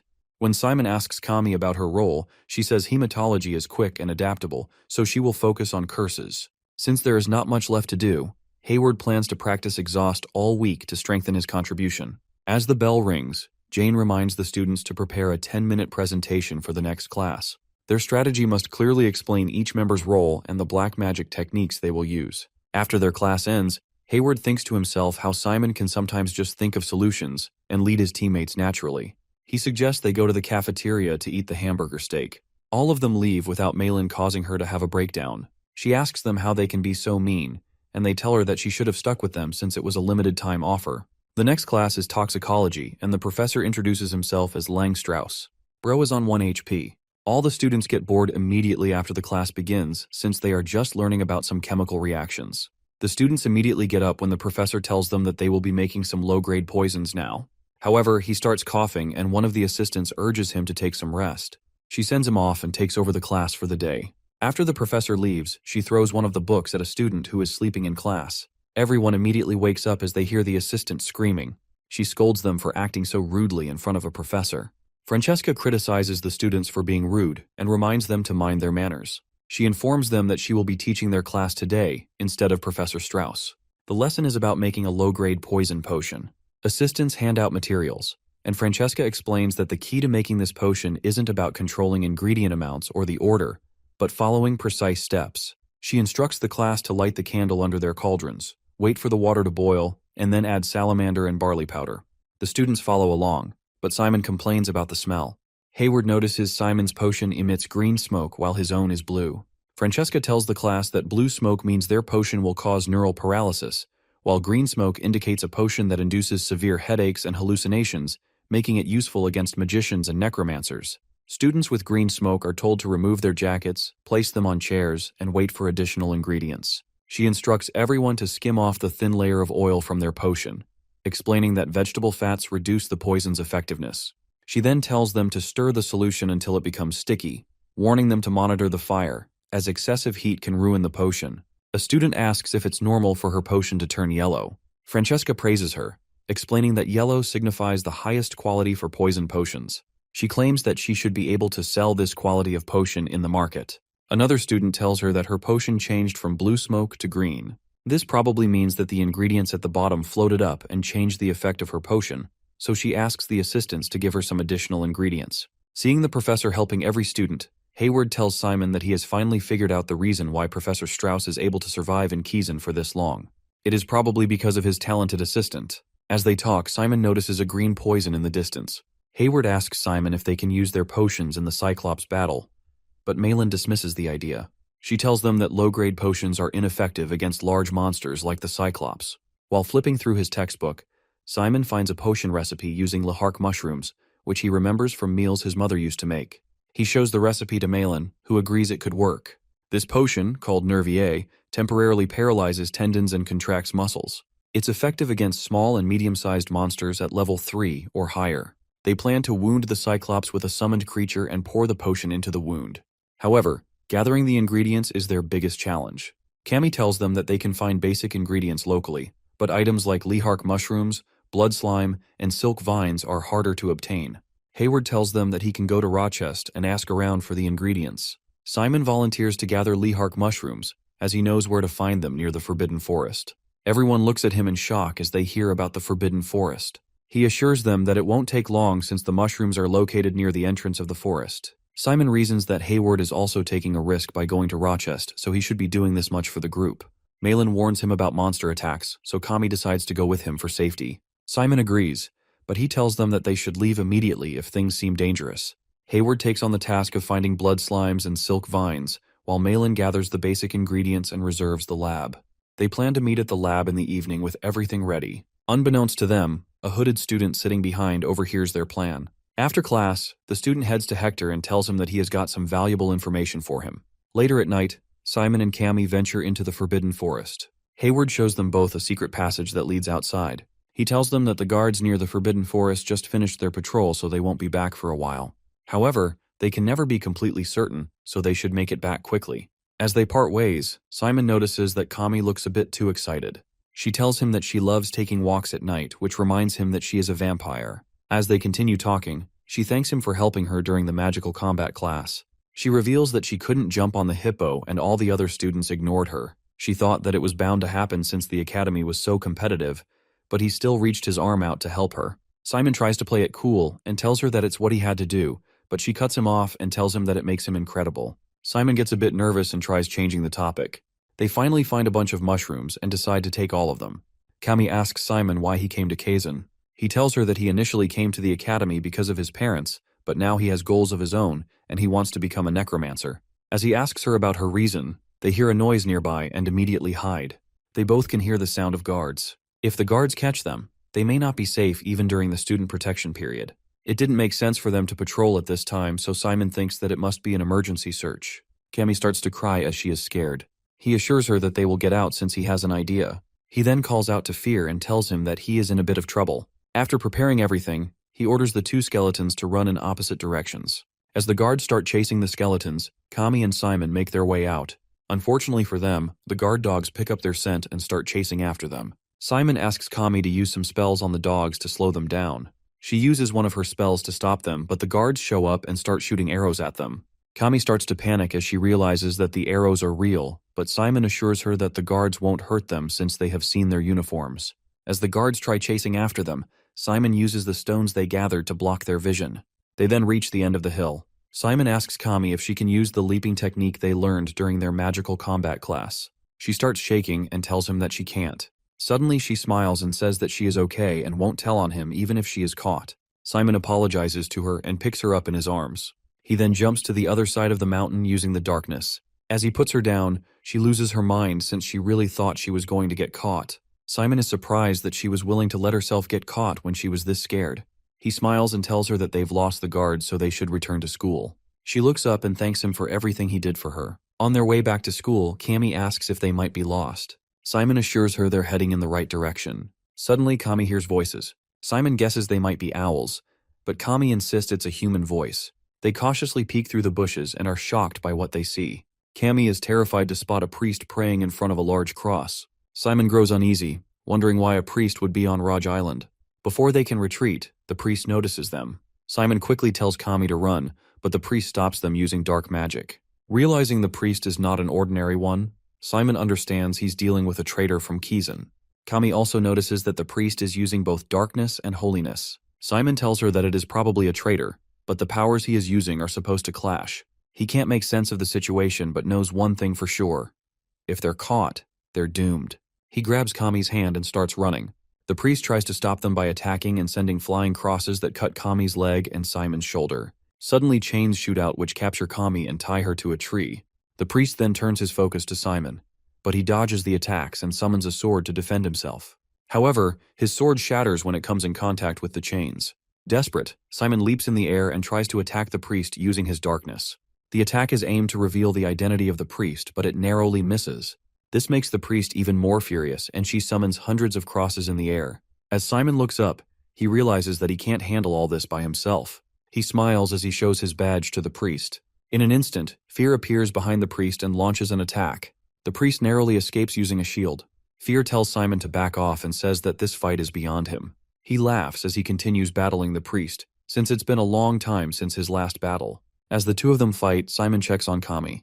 He is relieved to find her only lightly injured, but she is still unconscious. While Fear is dealing with the priest, he uses this opportunity to grab her and runs for his life. While he is running, Fear communicates with him and tells him that the priest is incredibly strong. He guesses that she may be at the level of a professor. Since his powers are still sealed, he isn't as strong as her. Simon tells him that he has an idea and to follow his lead. Fear knows that he must have some clever idea because he is Richard's son, so he agrees. Simon hears a huge explosion behind him, followed by the sound of the guards. He smiles and tells Fear to come back since the guards will be going after the priest. He asks him if he is okay, and Fear tells him that he can take this much. Since Cammy is still unconscious, he grabs them both and starts moving at an incredibly fast speed. He takes them both out of the forest, but he can't carry them further since there is a wide-range detection spell ahead. Simon is still shaken, but he still thanks him for saving them. Fear starts walking away and tells him that he has just made a contract with him, so he can't afford to lose him already. Now that they are out of danger, Simon thinks about his next move. He wonders if he can take Cammy back to the Academy's central ward, since they will definitely question him about it, and they might get into bigger trouble. Moreover, the priest could have seen their faces, and since she is a traitor, he can't trust any of the doctors. He needs Cammy to get treated by someone they can trust. After thinking, Simon knocks on the door of the night duty staff. He goes to the same girl who helped them in finding their room. The girl screams as she sees them both injured. She asks him what happened and says that girls are not allowed into the boys' dorm. Moreover, since Cammy is hurt, she suggests taking her to the ward. Simon tells her that he can't take her to the ward, and he can't explain the reason behind it either, but he still needs her help. The girl thinks for a moment, and then asks him to put Cammy on one of the beds. While she is looking at her injuries, she asks him what happened. Even though most of her wounds are light, she still has a deep cut on her leg. She tells him that if he had a fight with some student, they should resolve it during the protection period. Simon clenches his fist and tells her that they didn't fight. He apologizes to her and says that he can't reveal anything. The girl trusts him, so she doesn't try to push him for answers. She simply tells him that their health is the most important thing, and they should think about staying healthy before trying to survive in school. After treating him, she tells him that since Cammy isn't seriously injured, she will ask someone to just take her back to the girls' dorm. Simon thanks her for all her help and leaves. The girl sighs and wonders how long he will be able to stay in this school. Hayward immediately hugs Simon while crying as he sees him. Simon tells him to calm down since they are both fine. He says that they were just chased by some guards and asks what happened to him and Malin. Hayward tells him that he was also chased by the guards but managed to get inside. Moreover, he spoke to Malin and told her about the guards, so she suggested postponing the plan till tomorrow. She looked a bit hurt when he told her about it, but she understood when she heard about the guards. Simon suggests going back to sleep since Cammy has also returned to her dorm. He later thinks about her and how shocked she must have been after seeing the priest. He saw his mom praying before, so it wasn't strange for him. He decides to talk to her tomorrow. He meets Cammy tomorrow, who appears as bright as ever. He asks her how she is, tells him that last night almost seemed like a dream. To her, it still didn't feel real. Simon thinks that it's a good thing if it will help her to handle the shock. He grabs her and asks her not to say anything about this to anyone since the priest might not have seen her face. He tells her that he will find out the identity of the priest. Hearing this, Cammy urges that she also wants to join him. She says that whatever happened, it happened to both of them, so he shouldn't leave her out. Simon agrees, but they can't really do anything for now, so he tells her that he will let her know when he needs her help. He then sits in Professor Bahill's class, who tells the class that they will be practicing with an easier curse this time. The curse he is talking about is called the transfer curse. The curse allows the user to transmit their darkness to an object. He tells them that their task is to make the magic circle float without a correction device. They should then use the curse to bloom the plants placed in front of them. Simon tries making the magic circle float, but he just can't make it work. Professor Bahill comes to his help and asks him how he is doing. As he tries explaining, the professor cuts him off and instructs him to use his core. He explains that he is inexperienced in using his core, so his darkness is not solid enough for the magic circle to take a concrete shape. Using the core is considered basic, so they don't teach it at the academy. Moreover, everyone has different ways of operating. He puts his hand on Simon's shoulder and transfers a curse to him. He tells him that most people think of curses as something negative, but that is not true. The curse he just applied to him maximizes the senses of a person. It can help a lost student like him to find their way. After maximizing his senses, the professor asks him to try again. Simon can feel the difference clearly.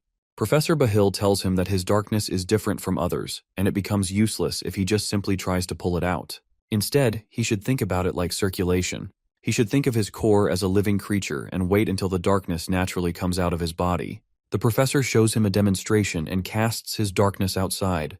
He then instructs Simon to try it out by himself. Our boy closes his eyes and puts all of his focus on his core. As the darkness begins to flow out, the professor decreases the curse's effectiveness by 50%. He tells him that the darkness can remember its flow. It's almost like the movement of one's hands. After a certain amount of time, you don't even need to think about it. Therefore, it is important to not develop any bad habits early on. The professor then asks him to cast the curse on the plant. Simon looks a bit nervous, but he assures him that he will aid him if something goes wrong. Simon completes the magic circle using his darkness and activates the curse on the plant. In mere seconds, the plant blooms into an entire tree, shocking both Simon and Hayward.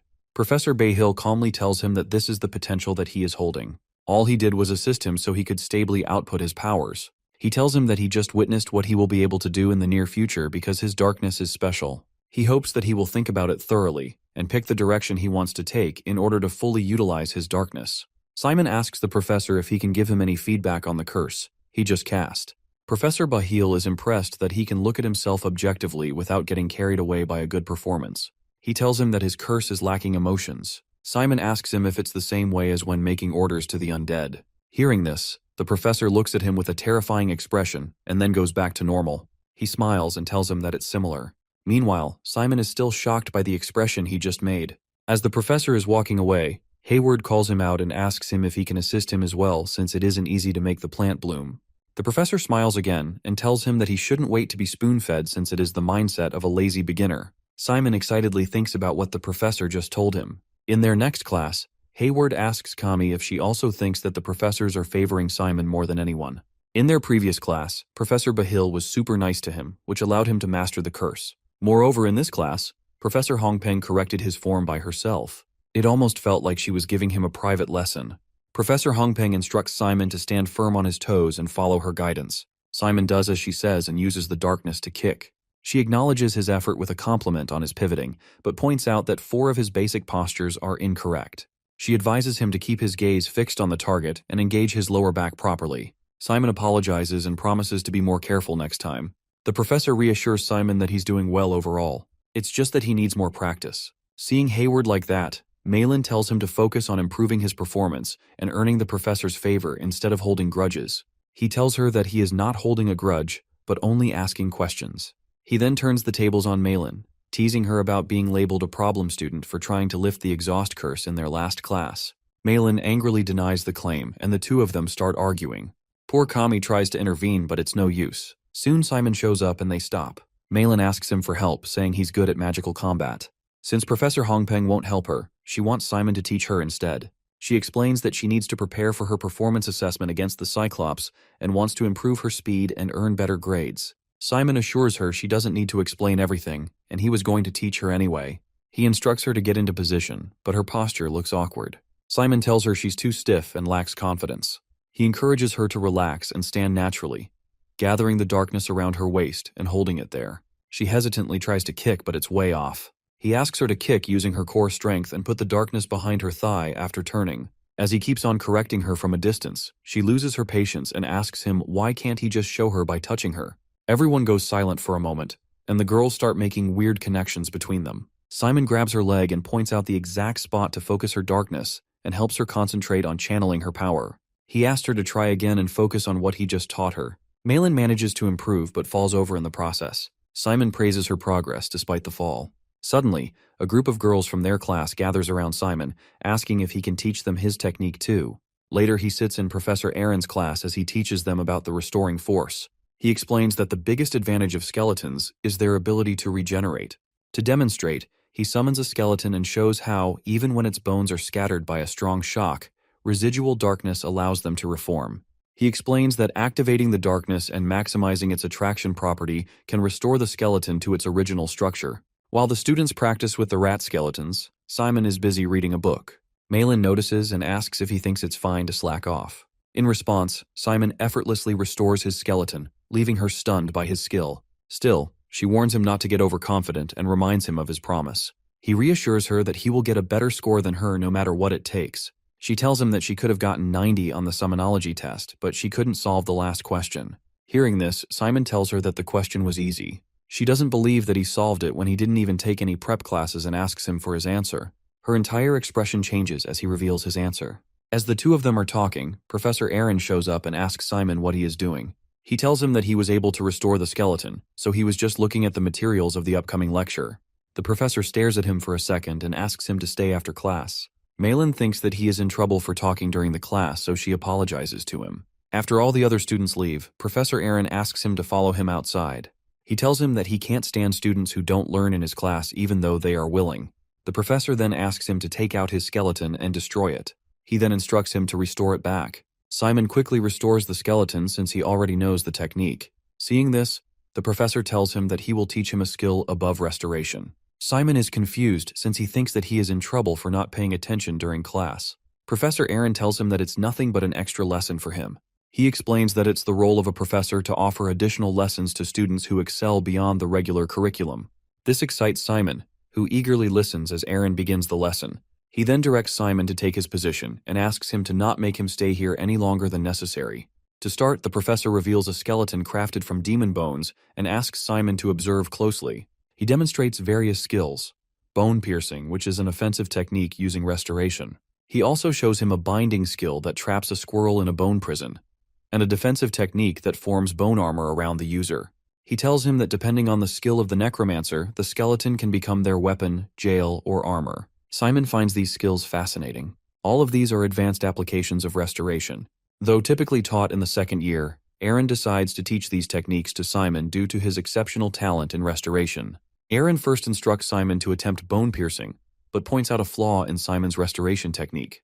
He explains that Simon focuses restoration on the skull, waiting for the skeleton to fully assemble before moving it. Instead, Simon needs to guide the restoration process from the beginning, summoning the skeleton to a desired location. Simon recalls hearing similar advice from Fear and thinks about using it in a similar way to how he controlled the skeleton. When Simon practices summoning the skeleton in front of him, Aaron tells him that his speed is not terribly slow and moves on to the next step. This was a compliment, by the way. Simon dismantles the skeleton as instructed, and Aaron explains the difference between restoration and bone piercing. While restoration reassembles the skeleton, bone piercing uses restoration energy to attack. Aaron advises Simon to practice tilting the bones during restoration, which sharpens their edges for offensive use. Aaron demonstrates this by focusing darkness along a bone to create a blade-like edge, and even binds Simon's hands with bones to show how they can immobilize enemies. He tells him to think of bones as weapons or tools for binding, even if they lack sharp edges. Simon begins practicing and destroys a bamboo shoot by squeezing it with bones. Aaron explains that he is still simply choking his enemy with the bones, but since he can repurpose the destroyed skeleton as an attack, it gives him more options. He tells him to continue practicing so he can use it in an actual battle. As the lesson concludes, Aaron mentions hearing that Professor Jane chose Cyclops hunting as the performance assessment. He asks Simon if he is going to be the attacker, but he tells him that his teammate Malin will be the one fighting. Aaron agrees that supporting teammates is just as important and encourages Simon to learn from observing. Before leaving, he reminds him that this is nothing more than an additional lesson for him. After the session, Simon returns to his friends, who are curious about what happened. They ask if Iran punished him. Hayward especially is the most curious since he heard that the physical punishment in Kizan starts with whipping. Simon reassures them it was just an extra lesson. They are still not convinced and think that Simon must have mistaken punishment for a lesson. Since he is not hurt, Malin asks him to take a look at the potion. The potion is a pure yellow color, and Simon can tell that it is going well. Malin tells him that she was the one who made it, so it was bound to be perfect. All the ingredients put into the potion are in perfect quantity. She explains that it will be complete after simmering for 20 minutes on low heat. Simon appreciates the effort everyone put into it and hopes it will be effective. Malin tells them that they can present the potion during their elementary black magic class. Hayward suggests that they start preparing for their presentation tomorrow since they are together. The four of them go over all the questions that Jane can ask them about their strategy. It's a list of 300 questions, and they are confident that they will nail the presentation. However, Jane surprises them by asking questions none of them even consider. She tells them that their team has a variety of majors, but their roles aren't specific. Moreover, the combination of black magic lacks creativity. They even went ahead with the idea of placing the main damage dealer into a supporting position. Jane wants them to explain the reasoning behind their choices. She starts by asking why they divided the roles like this. Malin explains that their goal was to defeat the Cyclopes quickly and effectively. Jane asks her if this team formation is the best one for that purpose, and they all agree. She then asks Simon for his opinion on all this. He thinks to himself that the professor must be looking for a different answer, but it's still the protection period, and the presentation is for getting feedback on their strategy. He tries to focus on showing how good their teamwork is. Simon explains that even though their group lacks creativity in terms of black magic, they are focused more on safety. He claims that they can hunt the Cyclops in a more stable manner than any other group. The professor nods and moves on to the next question. She turns to Kami and asks her why she has given the attacking position to a catarology student when she herself is a hematology student and should be in the position to fight. All the group members start to panic, since they know that this is a hard question. They all try to whisper the answer to her, and she finally speaks up. She says that she didn't become a fighter because of the unique nature of the Cyclops that they are fighting. The monster has a tough and firm skin, which makes it strong against physical attacks and hematic spells in general. Malin knows how to use Dark Flare, which will be more effective, and this was why the entire group chose her as the attacker. The professor then asks her what she would do if a different monster was the enemy. Kami hesitates for a second and then screams that she will take the attacking position. Everyone is surprised to see her acting this way. Professor Jane smiles and says that she will keep it in mind. She finally turns to Hayward, who is eagerly waiting his turn. Instead of asking him about the strategy, she tells him not to chat with other students during class and calls the next group. While all the students their classes, Simon sits at the table while waiting for someone. Suddenly, Lorraine shows up and everyone starts staring at her. She coldly glances at Simon and asks him if he has something to say. Simon starts to feel a bit nervous since she seems like a completely different person in school, and it's a bit intimidating. When he met her before school, she was really friendly and cheerful, but now, she seemed so cold. However, it all goes away and she starts smiling when Simon talks to her. She asks her how he has been and says that the girl who delivered his letter made a fuss about it. Our boy tries to show his riz and tells her that she looks much better in that uniform than he imagined. She gets serious again and asks him if he thinks that she looks old. He starts stuttering while trying to explain himself, and she laughs, telling him that she was just joking. Lorraine then asks him why he wants to see her. Simon reveals that there is a traitor inside Kizan.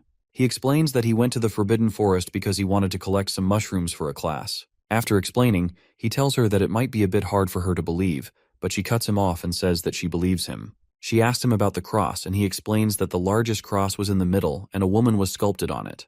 Hearing this, she realizes that the sculpture was of the goddess Diva. She is the only goddess that the priest of Efnel believes in. Simon asks her about Efnel, to which she explains that it is the college operated directly under the Pope. Just like how Kizan trains necromancers, Efnel educates priests.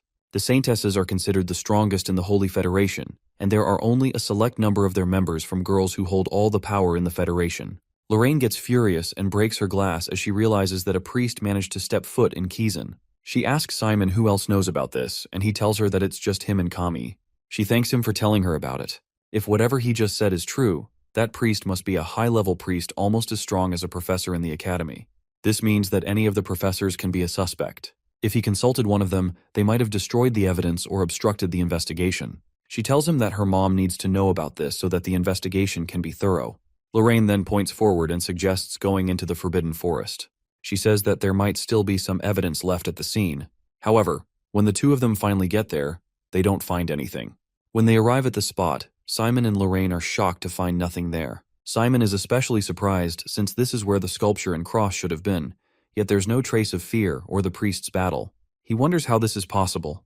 Lorraine tells him that the complete lack of evidence makes the situation even more suspicious. She guesses the priest must be very powerful. Even though she didn't witness the fight, she could tell they managed to clean up the area thoroughly. She finds it unbelievable that the priests who serve God would plant a core in Kazan, especially since priests view the core as something that opposes God. Simon asks Lorraine if opening a core means a priest can no longer use holiness. She tells him that it is true, though she doesn't fully understand how it works. It's simply what the priests claim. She explains that holiness comes from faith in God, while darkness comes from the power of a fallen devil. These two forces naturally clash. Lorraine then thanks Simon for cooperating with Kazan. She also warns him that the priests are a serious threat, and his life is in great danger. She doesn't know when they might come after him, so she advises him to take a break and rest.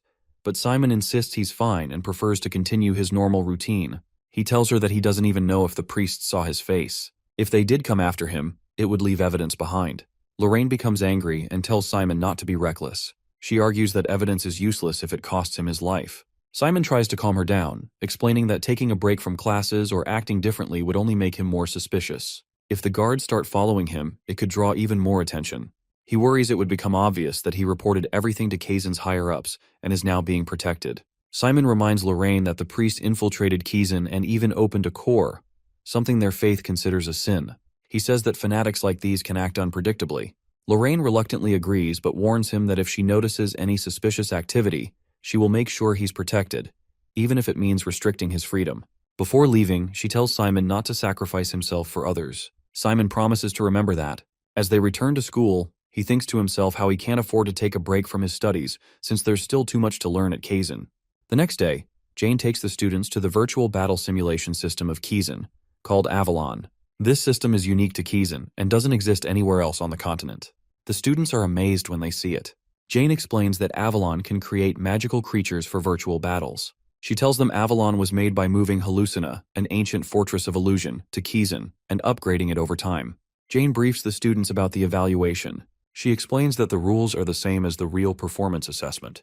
Each group will have up to 3 virtual battles before the actual match. She introduces the virtual Cyclops, which sees only the group's fighter as its enemy. Fighters will wear a vest with a protection spell, and when the vest's barrier gauge drops to 0, the training ends. They can then wait for their next turn in the waiting room. Jane encourages them to use these battles to test their strategies and prepare for the real fight. The students move to their waiting rooms. An announcement names Group 5, which includes Cindy and members skilled in categories like catarology, darkness dynamics, toxicology, and spiritology. Their group has a good balance, with spiritology members as the fighters. Group 5's simulation begins as they fight the Cyclops, but they fail after just 1 minute and 16 seconds. Hayward realizes that a single Cyclops attack removes 50% of the barrier, meaning they need to cast their curses faster. The group seems nervous, even though it's only a virtual battle. Hayward asks Malin if she's okay, and she tells him that she is fine. Next, Groups 3 and 7 are called into the simulation. Hector assumes Simon must be the fighter for his group, but Simon reveals that he isn't. When Hector accuses him of stepping aside to protect Malin's pride, Simon firmly replies that Malin is simply the best fighter in their group. An announcement calls Group 7's supporters to their positions. Jane explains that the Cyclops won't be able to see the supporters, so they can focus on their roles without worry. As the simulation begins, Malin tells everyone to stay ready and stick to their strategy. Simon notices that Malin seems confident, so he decides to focus completely on his own role. However, as the battle begins, Malin is taken down by a single Cyclops attack, and the simulation fails. All those strategies just to get sniped in one shot. Jane commends their effort, saying parts of their initial plan were well executed. She highlights how the summoner effectively distracted the Cyclops with skeletons. She also points out the team's shortcomings. Their plan to slow the Cyclops with an exhaust curse and finish it with a dark flare seemed good in theory, but didn't hold up in reality. The biggest problem, she says, is their lack of proficiency and frequent mistakes when casting spells. Meanwhile, Hector's group defeats the Cyclops on their first try with a 98% success rate, avoiding even a single hit. Simon feels envious and wonders how it's possible to perform so well. Malin, however, reminds them to focus on the actual battle since that's what matters the most. In the second trial, Simon notices that the Cyclops doesn't slow down even with 2 exhaust curses. He tells Malin to dodge the attack, while Hayward suggests to Cammy that they remove the persistency formula and focus on stacking the curse instead. As they make adjustments, Malin falls and the Cyclops hits her, causing the simulation to fail. As a result, Group 7 receive an E grade. Cammy is a bit worried because their next attempt is the final one, but Simon reassures them that he has a winning strategy. He explains that the basic plan remains the same. 2 curse casts, followed by Malin's dark flare. However, since the double exhaust wasn't effective, Cammy and Hayward will cast a 4-layered exhaust using multiple incantations. Though neither has performed incantations before, Cammy thinks it's possible and asks if they'll have enough time. Simon confidently replies that he'll create the time they need. When the simulation begins, Simon uses his skeletons to distract the Cyclops. As Cammy and Hayward finish their first exhaust layer and move to the next, the Cyclops destroys the skeletons. Simon quickly summons more, keeping the Cyclops occupied. Malin prepares her dark flare while Cammy and Hayward complete their layered exhausts. Simon tells Malin that with the 4-layered exhaust, she should be able to dodge the Cyclops' attacks. Malin hesitates, asking if Simon expects her to avoid the Cyclops on her own, but Simon assures her to follow his lead. He instructs her to run ahead and dodge while Cammy uses a hematic spell to block the Cyclops' view. Simon's skeletons tie the Cyclops with chains, and he tells Hayward to enchant the chains to prevent them from breaking. With everything in place, Malin attacks the Cyclops with her dark flare, burning it completely and defeating it. The group celebrates their victory as the Cyclops falls. Jane congratulates them for defeating the Cyclops and praises their ability to turn a theoretical strategy into a practical one. She advises them to work on reducing the battle time and to address their over-reliance on the summoner's skills. Jane acknowledges their smart decision to stack curses with multiple incantations. She also points out their mistakes and instructs them to practice and improve their black magic. After leaving the simulation room, some students compliment their performance. Cindy congratulates Simon on his team's success, but Hector looks upset about their win. Later, Malin asks the group if they'll be practicing over the weekend. Cammy agrees since the simulation revealed her weaknesses. Hearing this, Hayward asks her if she was asked out on a date. She tells them that she declined because she wants to practice with the group. Hayward says he won't join them as he has a business meeting in Rochester. When Malin asks Simon about his plans, he tells her that he'll join the day after because he has personal training to do. She gets frustrated and asks him why he can't practice with them. He tells her he's just catching up on lessons he missed. The next day, Simon visits Fear and asks him to take a look at his skeletons. When Fear sees Simon's inventory, he jokes about whether Simon is there to train or move in. Simon explains that he's preparing a battalion of skeletons and needs weapons for their distribution. Fear notices Simon's skeletons are in bad shape and asks what happened. Simon explains they were damaged during a simulation. After inspecting them, he fixes the skeletons but tells him that the patched ones need time to recover. He then suggests Simon to try using human-type skeletons. However, they might be a bit difficult to control for a beginner like him. Fear decides to teach Simon how to control multiple skeletons, starting by asking how many he can control at once. Simon tells him that he can only handle 2, and trying to control 3 overwhelms him. Fear explains to him that the number doesn't matter as much as his ability to manage them effectively, even if it's just 1 or 2.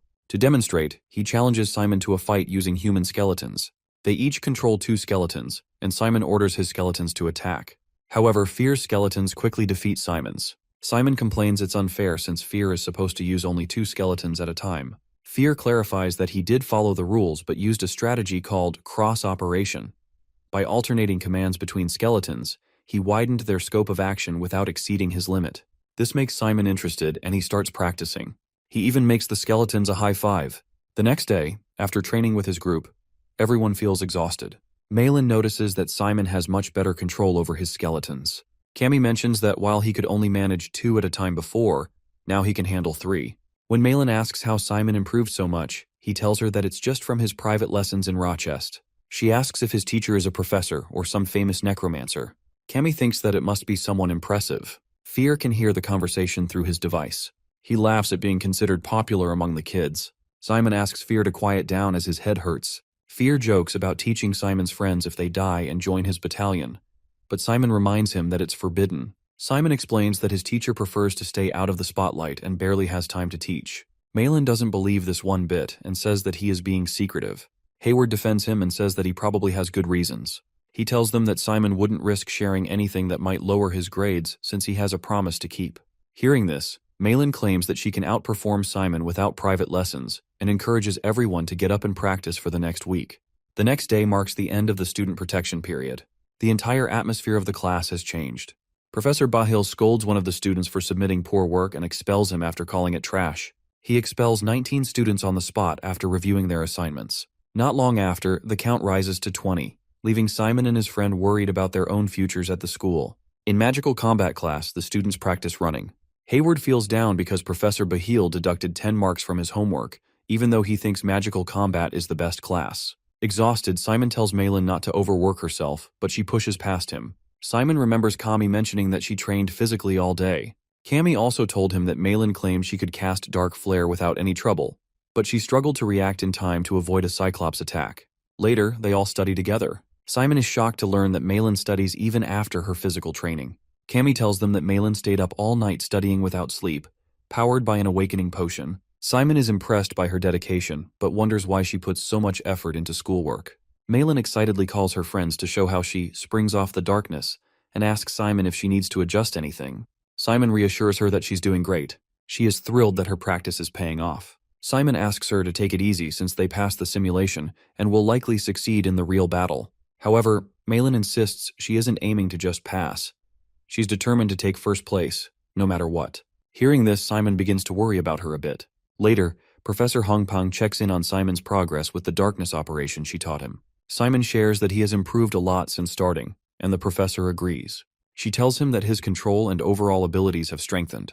She reiterates that Simon was born to excel in magical combat. Suddenly, a teaching assistant informs her about a student with a sprained ankle.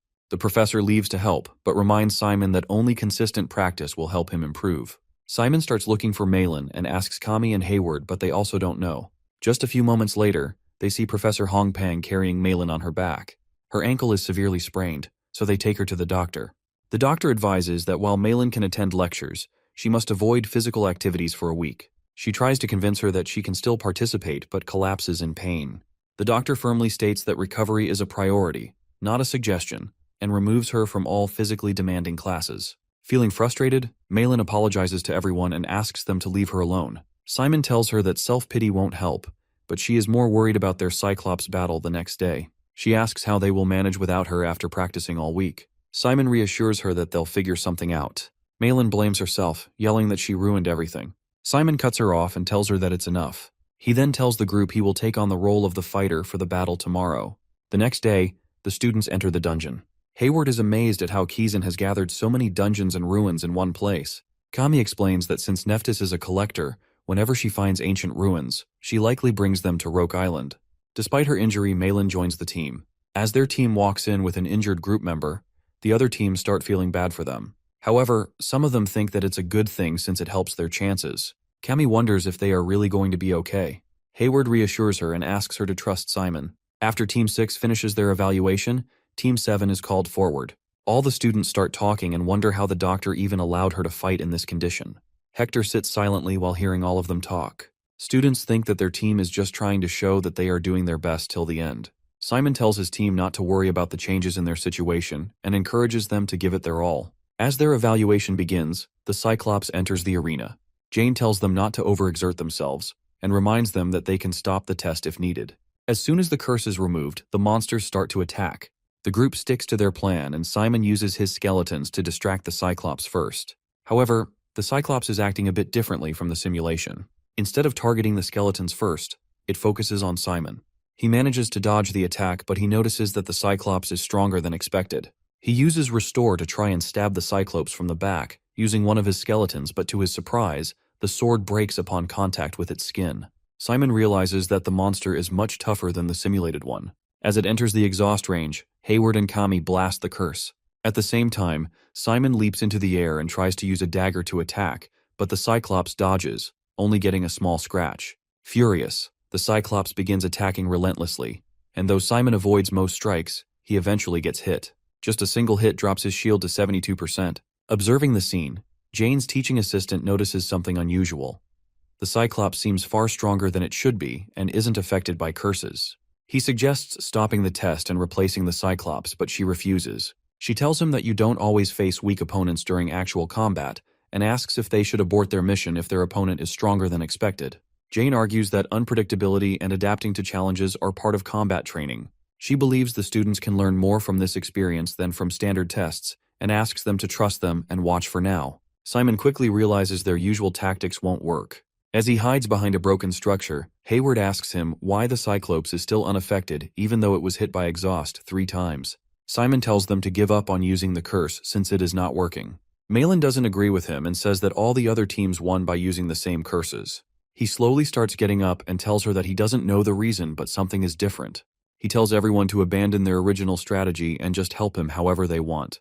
Kami smiles as she can finally use all of her spells. Hayward also does his best to support his friend while the skeletons slash the Cyclopes from behind. Simon tries to recall what Professor Bahill showed him in class. He closes his eyes and focuses on that same feeling. As he starts to feel it, he thanks the professor and orders all of his skeletons to attack at once. The skeletons charge at the monster and start stabbing him with their swords. The Cyclopes get overwhelmed and scream in pain. Meanwhile, Hector wonders if this was one of their other plans. Since they changed their formation, he deduces that they probably improvised this strategy in a hurry. Inside the arena, Simon can feel that he is missing something. He remembers when Fear told him to put all of his emotions into even the most trivial tasks. The more negative the emotions, the more power the effect. Simon unleashes his hatred and directs it to the Cyclopes. All the skeletons get even more violent. Suddenly, the monster tries attacking him. Kami warns him, but it's too late. At the same time, Malin comes in clutch and uses her dark elemental magic to put up a huge ice shield in front of him. The wall of ice successfully blocks the attack, giving Simon time to move. He screams at Kami, telling her that all the prerequisites have been met. Her eyes start bleeding as she starts using Ursula Hematic magic. After using her spell, she is weakened, so she asks our boy to finish it off. He uses the restoration force of the bones and pierces the monster using their sharp edge. Everyone is amazed at his skills. When the monster goes down, he signals the other group members to throw the Narvia potion. As the potion hits the monster, Simon nervously watches and prays for it to stay down. To everyone's shock, the monster growls and gets back up. This makes him think that they probably need to kill the Cyclopes instantly, otherwise it will regenerate. He calls out to Hayward and asks him to use his enchant. After being buffed up with the curse, he takes out his sword and starts running at the monster head-on. However, as he gets close, something happens and he falls down to his knees. It almost feels like his legs have no strength left. All of his friends cheer him on. Even Professor Jane gets worried as she stands up from her chair and drops her pen. Before the monster can hit him, Malin helps Simon jump into the air and he stabs it in the back. Using his skeleton's hand, Simon cuts off the Cyclops' head. Jane announces they have succeeded in hunting the Cyclops. Hayward hugs Simon, emotionally saying he is the best. Kami is happy Simon made it, and Malin says she owes him, but Simon tells her she did well too. Kami hugs Malin, saying she is amazing, and Hayward praises Malin's ice magic, calling it too cool. After a while, Jane tells the students they did great, and as a professor, she's happy that no one was seriously injured during the practical assessment. The students thank her, but Jane says the results matter most and starts the evaluation for Group 1. She praises Cindy's spiritology skills, but the strategy that relied too much on one person and caused many mistakes leads to point deductions. Jane tells Carol and Yuna from Team 2 to shake hands, suggesting they resolve any grudges soon. Simon is shocked that Jane knows about even the smallest fights between students, but Hayward says that's not the only thing to be surprised about. Malin mentions that many groups succeeded in hunting the Cyclops, noting that only about 8 succeeded in the simulation, but now there are 13. Jane gave an A+ grade to Hector's group because they had clear roles for each member, excellent teamwork, and completed the hunt in less than 4 minutes. Jane says the group did a great job, and Hector gets excited, but for Group 7, Jane says their performance was a mess. They took 13 minutes and 58 seconds, and their fighter's barrier gauge was only 7%. Their behavior was reckless and didn't follow the plan. Jane says their grade will reflect this, but there's more to consider. She shows them the autopsy result of the Cyclops Group 7 hunted, and explains that the curse and potions used to capture it caused unusual side effects. The Cyclops they fought became extremely aggressive and lost control once the curse was lifted. Its physical strength also increased temporarily. Jane says this made Group 7's assessment more difficult compared to the other groups. The administration concluded that the Cyclops they defeated was as strong as a red Cyclops. Group 7 is shocked, and Jane says they should apply the new evaluation standard to be fair. Jane then discusses each team member's performance. She says Malin used darkness elemental magic above the usual first grader level, playing a key role in protecting the fighter. Jane acknowledges that Malin got injured from overtraining and poor self-care, but her spirit was impressive, so she gives her 80 points. Jane then talks about Hayward, who used a high-performance darkness enchantment at the right moment to help defeat the Cyclops. He gets 80 points as well. For Kami, Jane says she did a great job as the key damage dealer, using hematology and rare necromancer techniques, so she gets 85 points. Finally, Jane praises Simon, saying he handled the fighter role well, managed unexpected challenges, and showed leadership in taking care of his teammates. He demonstrated physical and dark magic skills, avoided attacks, and used restoration skills effectively. Jane says Simon didn't give up until the Cyclops was defeated, and awards him 100 points, calling it perfect. She adds that it's a pity there's no grade above an A+. Simon celebrates with his teammates while Hector is jealous. That night, the entire group celebrates with drinks. They are a bit surprised to find real beer in their mugs, but Professor Hongpeng tells them not to worry, as she's their guardian for the night. She says she got special permission from Kizan to congratulate them on their great performance. She reminds them that the student protection period is over and encourages them to keep up the good work. Suddenly, Hayward asks the professor if she cares more for Simon than the other students. Malin is surprised by the question, but the professor jokingly replies that professors are human too and have students they like more than others. She then laughs and tells them that she loves and cares for all students. Professor Hongpeng apologizes for teasing them and gives them good news. She reveals that next week they'll finally go on a mission. The next day, Hayward explains to Simon that missions are a key part of Kizan's system. Once the student protection period ends, they enter the mission period, which usually lasts about 5 days. During this time, they can take on various requests from outside of Kizan. These requests range from simple tasks and part-time jobs to monster extermination, personal security, assassinations, and proxy battles. Simon thinks there must be dangerous requests among them, and wonders if they come with a good reward. Hayward explains that depending on the difficulty and completion of the requests, Keegan gives an evaluation score. Missions are also a good way to cover material fees at Kizan. Since Simon is majoring in summoning, Hayward says this is a great opportunity to make some money. However, Hayward reminds Simon that there are some important things to keep in mind. They must complete at least one request during the mission period. If they fail all of them, they fail the mission and have to write a letter of explanation.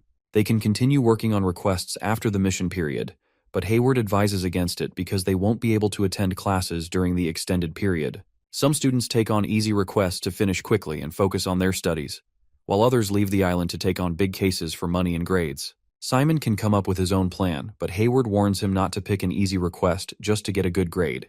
At Kizan, they need to manage both their mission and school grades. If they fail too many missions, they might get stuck with dangerous tasks. Hayward tells Simon to take a look at the requested options, decide what suits his plan, and meet him after making up his mind. Fear reminds Simon that they need to focus on leaving the island to gather soldiers for their battalion and recover their former glory. Simon asks if there are any undead soldiers stronger than Fear, and Fear proudly says he is the master of the battalion, and no one dares to oppose him. He then mentions that some generals in the battalion were true monsters, and that the battalion consisted of several undead troops. This ancient undead had intelligence and commanded other soldiers. Simon gets excited about finding them, though he doesn't know where to look. Fear assures him that these generals are likely causing trouble across the continent, and he remembers all their characteristics. He tells Simon to focus on the requests and keep an eye out for them.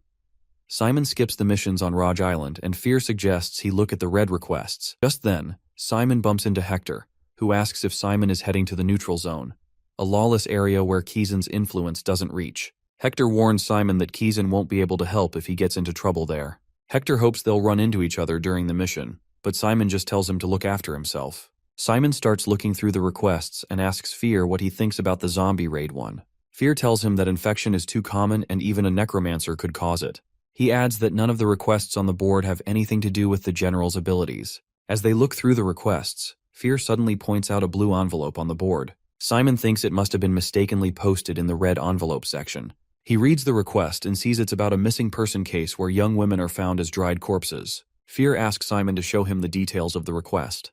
When Simon sees the pictures of the dead bodies, he gets scared. Fear tells him that an ancient undead leading a troop of spiders might be behind it. At the same time, a priest is being assigned to the same mission. She assures the Pope that she will solve the case because it is the goddess's will to save the continent from the evil deeds of the dead.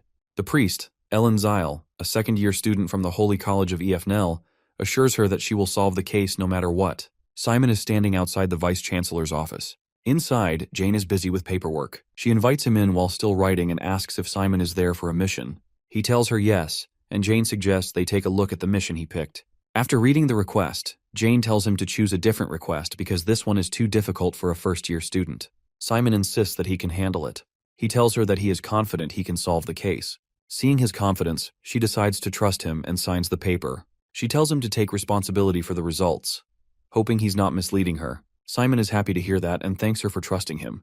Jane wishes him to return safely, and Simon promises he will. Back outside, Hayward asks if the professor gave Simon permission to go. Simon laughs and tells him she did. Malin also asks if Simon is really taking that case, considering how hard it is to complete an investigation in just 5 days. Simon thanks her for her concern, but she quickly says that she wasn't concerned. Simon laughs again and asks her where she is going. She replies that she's taking a personal security mission near Langerstein, which is easy and will give her good grades. Simon asks what she'll do if she runs into thieves or danger. She confidently tells him that if they have any sense, they won't mess with a Kizan student. Simon jokes that it sounds cowardly, but Malin insists it's not cowardly. It's why everyone sends their requests to Kizan. After she leaves, Simon notices Cern sitting on a bench. She greets him with a smile and mentions that they haven't seen each other since the matriculation ceremony. She introduces herself as the official successor of the Ivory Tower and Special Admission number 2. Simon introduces himself as well, saying he's from Leschil. There's an awkward silence between them. After a moment, Cern speaks up and says that she's heard Simon is looking after Malin. She tells him that while she might snap at him sometimes, she's kind and tender-hearted inside, so he should continue looking out for her. This annoys Simon a bit, and he asks why Cern would say that. He tells her that Malin is also a student at Kizan, just like her, and doesn't need anyone to protect or consider her junior. She is doing just fine without Cerna's concern. An announcement then plays, saying the teleportation device will be activated soon and not to reach out to it during operation. Cern tells him that they'll see each other again before disappearing to be teleported. Simon feels drained just from talking to Cerna, since she carries herself like a queen or a high-ranking noble. He knows Malin is from the Ivory Tower too, and understands Cern's concern, but he doesn't like how she treats Malin as her subordinate. He never thought a simple conversation could tire him out.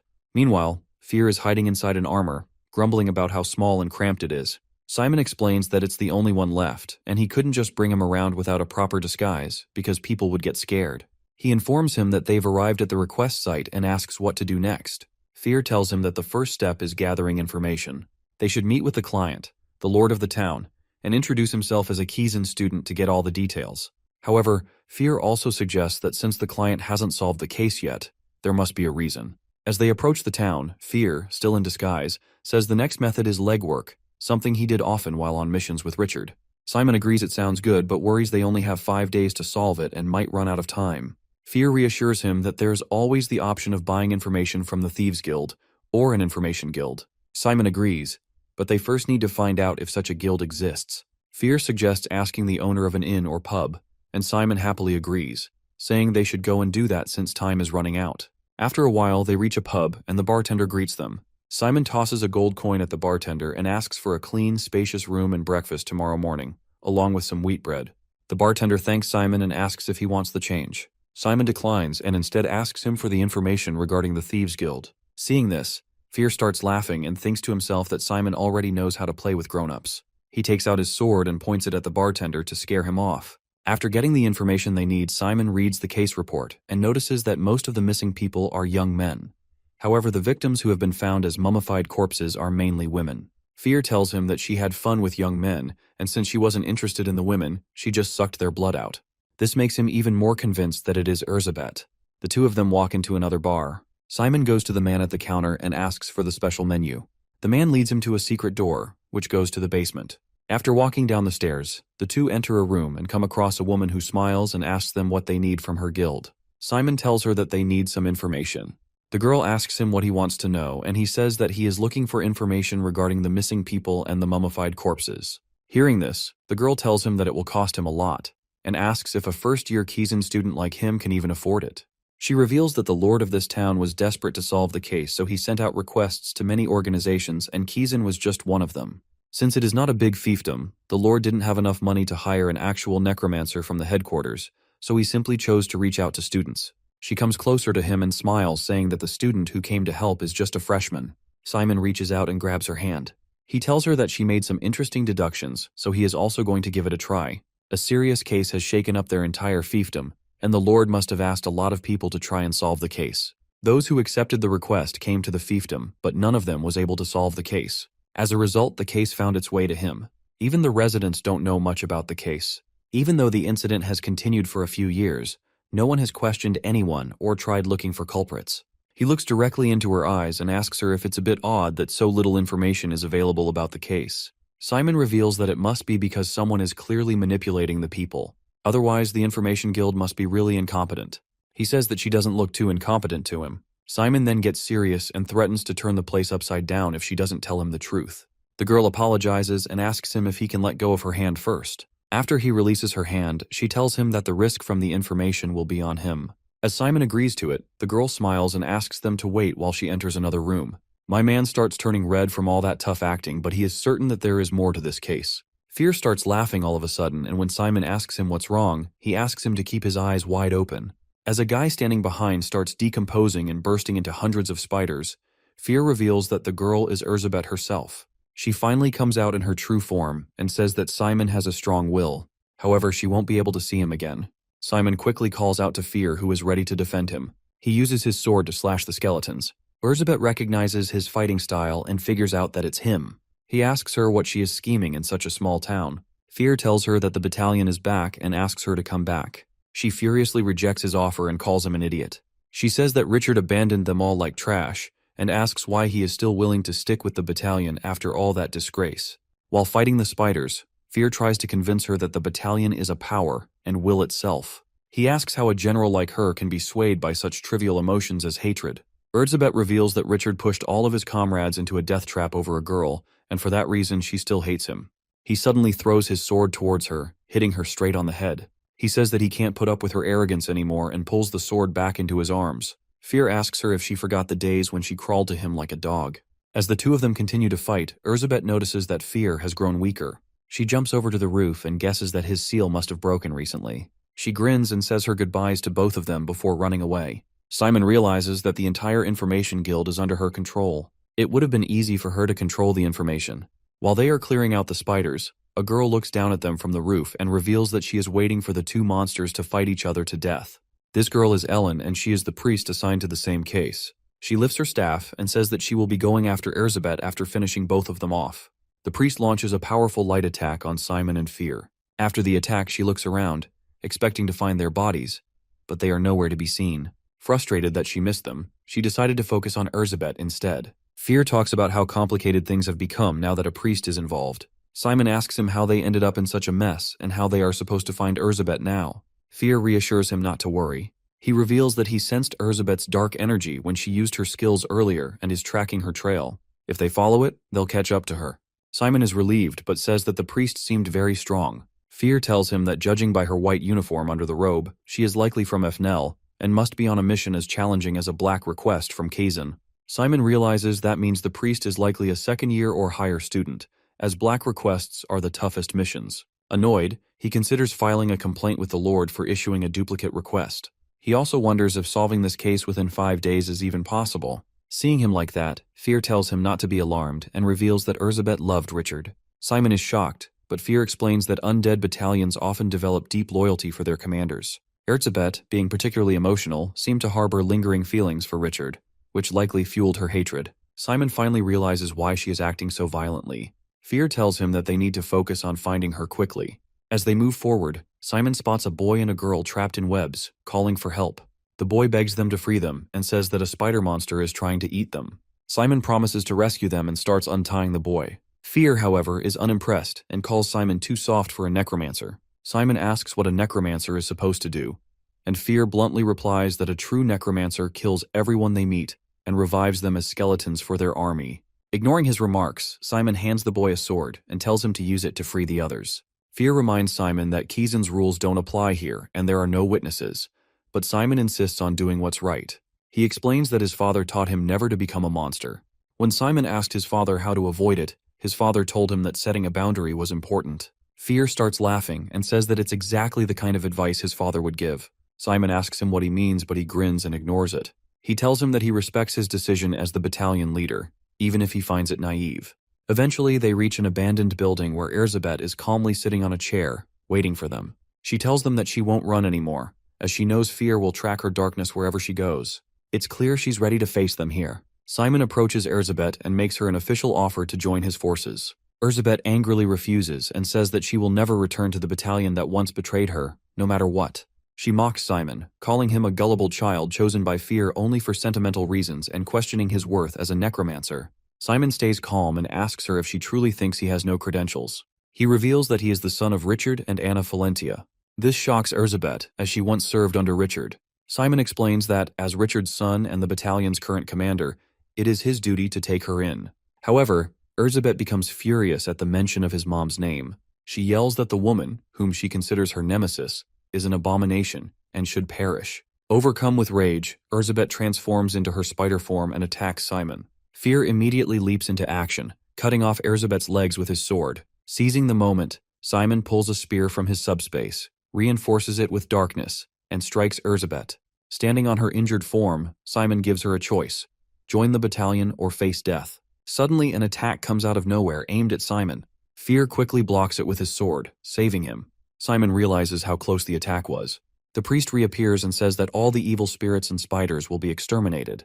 She pulls a glowing stone from her robe, throws it into the air, and begins her assault with her staff. Simon turns to Fear and asks him what they should do. Fear calmly suggests taking down the priest first. He asks if they can even win against the priest. Meanwhile, Erzsébet hides behind a wall trying to recover. Fear reminds him that dealing with the holiness may be difficult, but the priest herself is pretty weak. He can take her down with a single strike. The priest notices Erzsébet's hiding spot and taunts her. She starts spinning her staff as she prepares to send her to hell painlessly. As she swings her staff, creating a powerful magic circle, she launches an attack to kill the spider girl. Erzsébet braces herself, thinking she is going to die, but to her shock, Simon steps in front of her and takes the spear to his chest. Bro simping for a spider girl. Simon kneels on the ground, bleeding and breathing heavily, before collapsing unconscious. Sometime later, he wakes up at the sight of a small spider in front of him. Suddenly, he jolts awake in shock. Fear notices that he is finally awake. Still confused, Simon asks Fear what happened to Erzsébet and the priest. He casually points in their direction. When Simon looks, he sees the priest hanging upside down, trapped in a spider's web, while Erzsébet sits calmly on the ground beside her. The priest is crying and begging them to spare her life. Fear explains that while Simon was unconscious, he temporarily teamed up with Erzsébet to capture the priest, who wasn't much of a challenge given her status as a former FNL student. Simon tells him to release the priest for now and suggests that they consult the relevant authorities before deciding her fate. After being lowered from the web, the priest thanks Simon for sparing her, but he tells her not to be too quick to celebrate. He asks her if she would answer their questions and whether she is an FNL student. She denies it immediately. Fear scoffs and says that she's already lying. Simon points out that she is wearing an FNL uniform, but the girl claims that it's a fake. She admits she was expelled 2 years ago during her first year. Simon asks why she pretends to still be an FNL student. She admits she didn't want to accept her expulsion and needed to make money for her struggling family, which led her to impersonate one. Erzsébet doubts her story and accuses her of making excuses. She tears the uniform to reveal it's just regular fabric. Erzsébet notes that real FNL uniforms are as strong as Kazan. The girl tells them that it's a replica she made herself. Simon apologizes for the situation and hands her a cloth to cover herself. Grateful, the girl introduces herself as Ellen.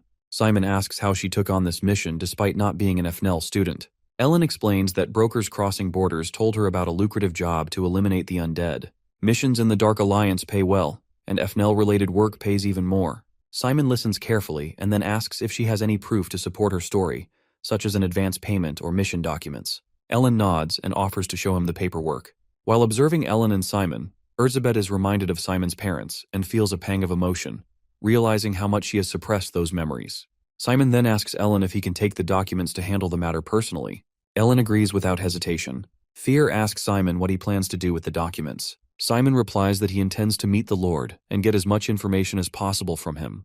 This makes him laugh as he notices that the boy really takes after his father. Simon then announces it's time to leave, but Erzsébet interrupts. She says she will accept Simon's offer to join the battalion, but only on one condition. She points at Ellen and demands that Simon strangle the priest to death with his own hands. Ellen is terrified. Simon looks at Erzsébet and asks if she truly expects him to kill Ellen. Erzsébet says yes and tells him that it's her only condition. Simon glares at her and asks why she wants him to kill Ellen. Erzsébet explains it's to prove himself as a leader worthy of her loyalty. This makes him more angry and he questions why he needs to prove himself to her. While it's true she once served in his father's battalion, but he is not his father. He will lead his battalion based on his own judgments and values. From what he's seen, Erzsébet is unfit to serve. She's consumed by dark thoughts, ruled by her emotions, and blinds herself to what truly matters. Simon accuses her of using Ellen as an excuse to manipulate him for her own selfish and impulsive desires. He tells her plainly that he doesn't trust her and has no place in his battalion for someone as insecure and unreliable as she is. He turns to Fear and the priest and tells them it's time to leave. He says that he regrets wasting their valuable time here. As they leave, Erzsébet remains behind, sitting alone on the ground in the ruins. As they walk, Fear asks Simon if he's truly giving up on Erzsébet. He tells him that he isn't, and explains that this is his way of asserting control in their relationship. She is stubborn and insists on doing things her way, so he has to establish boundaries if he's going to manage her in the future. Fear then jokingly asks if getting stabbed by the holy spear is also part of Simon's plan. Simon smiles and says that he would rather not answer it.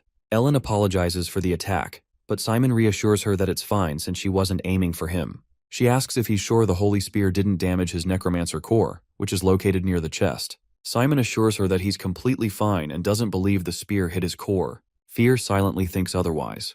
From what he observed, the spear seemed to pierce right through the core. Yet the boy remains unaffected, not only physically unharmed but also with no disruption to their necromancer contract. Fear finds this impossible and deeply mysterious. Lost in thought, he snaps out of it when Simon turns back to ask what's wrong. He quickly responds and tells him that he's fine. After some time, they reach the Lord's estate. The Lord introduces himself as Count Raymond of Arnish and warmly welcomes Simon. He says that they must be tired from the journey and urges Simon to rest. Simon tells him that he used a magic teleportation circle, so he's not really tired. Raymond praises Kizan's advanced magic and invites Simon to enjoy dinner first. Simon declines politely and says that they should discuss the request immediately. Raymond laughs and says that the matter can wait until morning. He suggests that Simon should rest while he can. At the same time, he signals for his servants to bring food and drinks, but Simon firmly repeats that he needs to discuss the request in private. With a sigh, Raymond reluctantly explains that the issue Simon came for has already been resolved. He offers to issue payment as thanks for Simon's time and effort. Simon finds this strange and mentions that according to recent guild reports, a related incident occurred just this morning. He refuses to accept payment for an incomplete job and warns Raymond that it could cause trouble if Kizan decides to investigate. Raymond grows visibly frustrated hearing this. When Simon presses for answers, the Lord slams his fist on the table while glaring at him. He angrily questions why Simon can't just stay out of it when told to do so. He mocks him and asks how a mere first-year student dares stand up to someone of his rank. He asks him why he is making such a big deal out of this situation, even though he's offering to pay him. Suddenly, guards enter the room and surround Simon with their spears and swords pointed at him. Simon calmly tells Raymond that he first tried sweet-talking him, and now he's resorting to threats and force. He admires his boldness but warns him he won't just sit back. In response, Fear and a group of skeletons appear out of nowhere. Fear laughs menacingly, terrifying the guards, and says that they're about to gain some new family members. Shocked, Raymond stumbles back. He is horrified that a first-year student like Simon could summon so many undead soldiers. The Lord falls to the ground in fear. Simon then asks if he really wants this to continue. Raymond tries to save face. He furiously tells him that he has no power beyond his connection to Kizan Academy. He says that Simon has no authority to interfere with the autonomy of his region. Fear comes out with Ellen, who is cursed and unconscious. Simon explains they captured a priest from Fnel while solving the case. If they send her to Kizan for interrogation, this entire region could be punished for treason. Raymond finally realizes what is going on. He immediately bows down and pleads for mercy. He admits that he only wanted to solve the case quickly because his people were living in fear. He offers to take full responsibility if Simon spares his people. Simon asks him why he was so desperate to hide the case if he cared so much about his territory. Raymond explains that their business environment is finally stabilizing, and the Crown Prince plans to visit soon. If these incidents continued, the visit and the town's prosperity would be ruined. Out of desperation, he collaborated with the Information Guild to suppress details about the case, and even sought help from EFNL through a broker, unaware they would send a real priest. Simon laughs and tells Raymond he gets it. Raymond bows again and begs Simon to punish only him, sparing the others. Simon says that this territory is a strategic point near the Holy Federation, and he doesn't want to see it destroyed. He even admits he likes this town. Raymond is a bit confused and asks what Simon means. Our boy tells him that he'll cover up the case to protect the town's reputation, but it might come with a cost. Raymond quickly agrees and says that he is ready to pay whatever he wants. Just then, a guard bursts in, reporting that undead are swarming outside the castle. Alarmed, everyone rushes to the roof to investigate. Raymond panics, but Simon remains calm and tells him to open the gate so he can handle it. Despite Raymond's warning about the danger, Simon reassures him that he's still a necromancer, even if he's just a first-year student. Outside the castle, Simon meets Erzabet, who is leading an army of spiders. She kneels before him and introduces herself formally. She declares her wish to serve him as her master and asks for a chance to join his battalion and prove her worth. She even agrees to undergo a trial. The next day, Simon talks to Erzabet and tells her that she needs to abide by 3 of her conditions if she wants to join the battalion. First, she must not kill humans without his permission. Second, she cannot harm anyone close to him in any way. Third, she must obey his orders without question. Meanwhile, outside on a stage, Raymond addresses the citizens. He announces that Kizan has sent them a necromancer, and thanks to him, the recent troubling events have been resolved. He assures everyone that they can now resume their lives, whether hunting monsters or performing daily tasks, as they prepare to welcome the crown prince. Inside the building, Erzsébet thinks about her decision. She feels like she's walking into a nightmare, bound by an annoying and restrictive contract, with little hope for a better future. Yet, she admits she would make the same choice every time. Remembering how Simon protected her with his life, she smiles and reassures herself that she can endure anything as long as she's with him. She feels her body and soul belong to him entirely. Fear watches Erzsébet and shakes his head since he can tell that she's deeply in love with Simon. She openly declares that all she wants in return for her absolute loyalty is his love, though she doesn't force him to reciprocate. For now, it's enough for her to cherish him. She grabs Simon's hand, making him uncomfortable despite her obedience.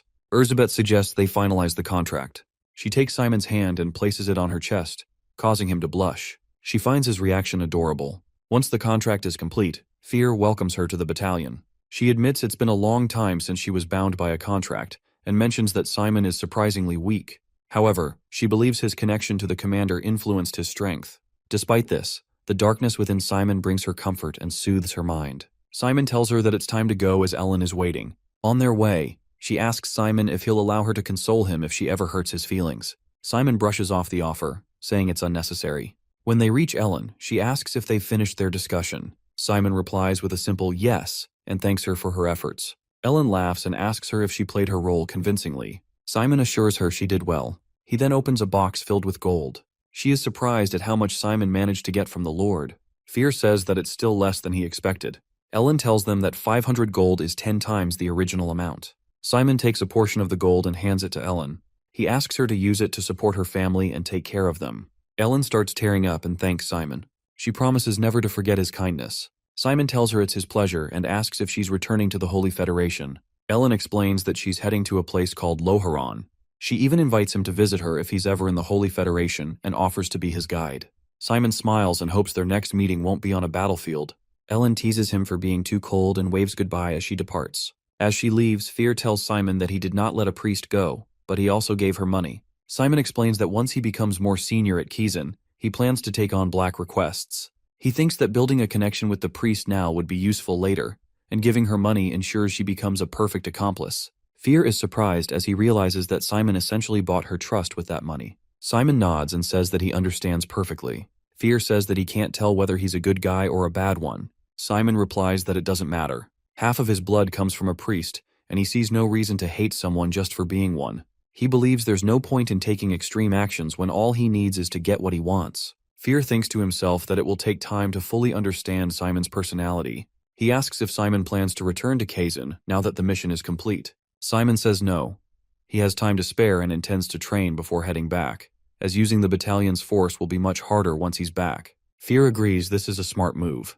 At this moment, Erzsébet asks Fear if he's referring to her children. She then tells Simon, as her new master and commander, that he should learn how to handle the corpse spiders, and she'll teach him the basics. Simon becomes excited to learn a new skill. Erzsébet explains that the spider's core ability lies in their web, which can be used to restrain enemies or as a movement skill. She then orders the spiders to demonstrate by shooting their web onto a tree. Simon closes his eyes, commands the spiders, and successfully gets them to shoot the web.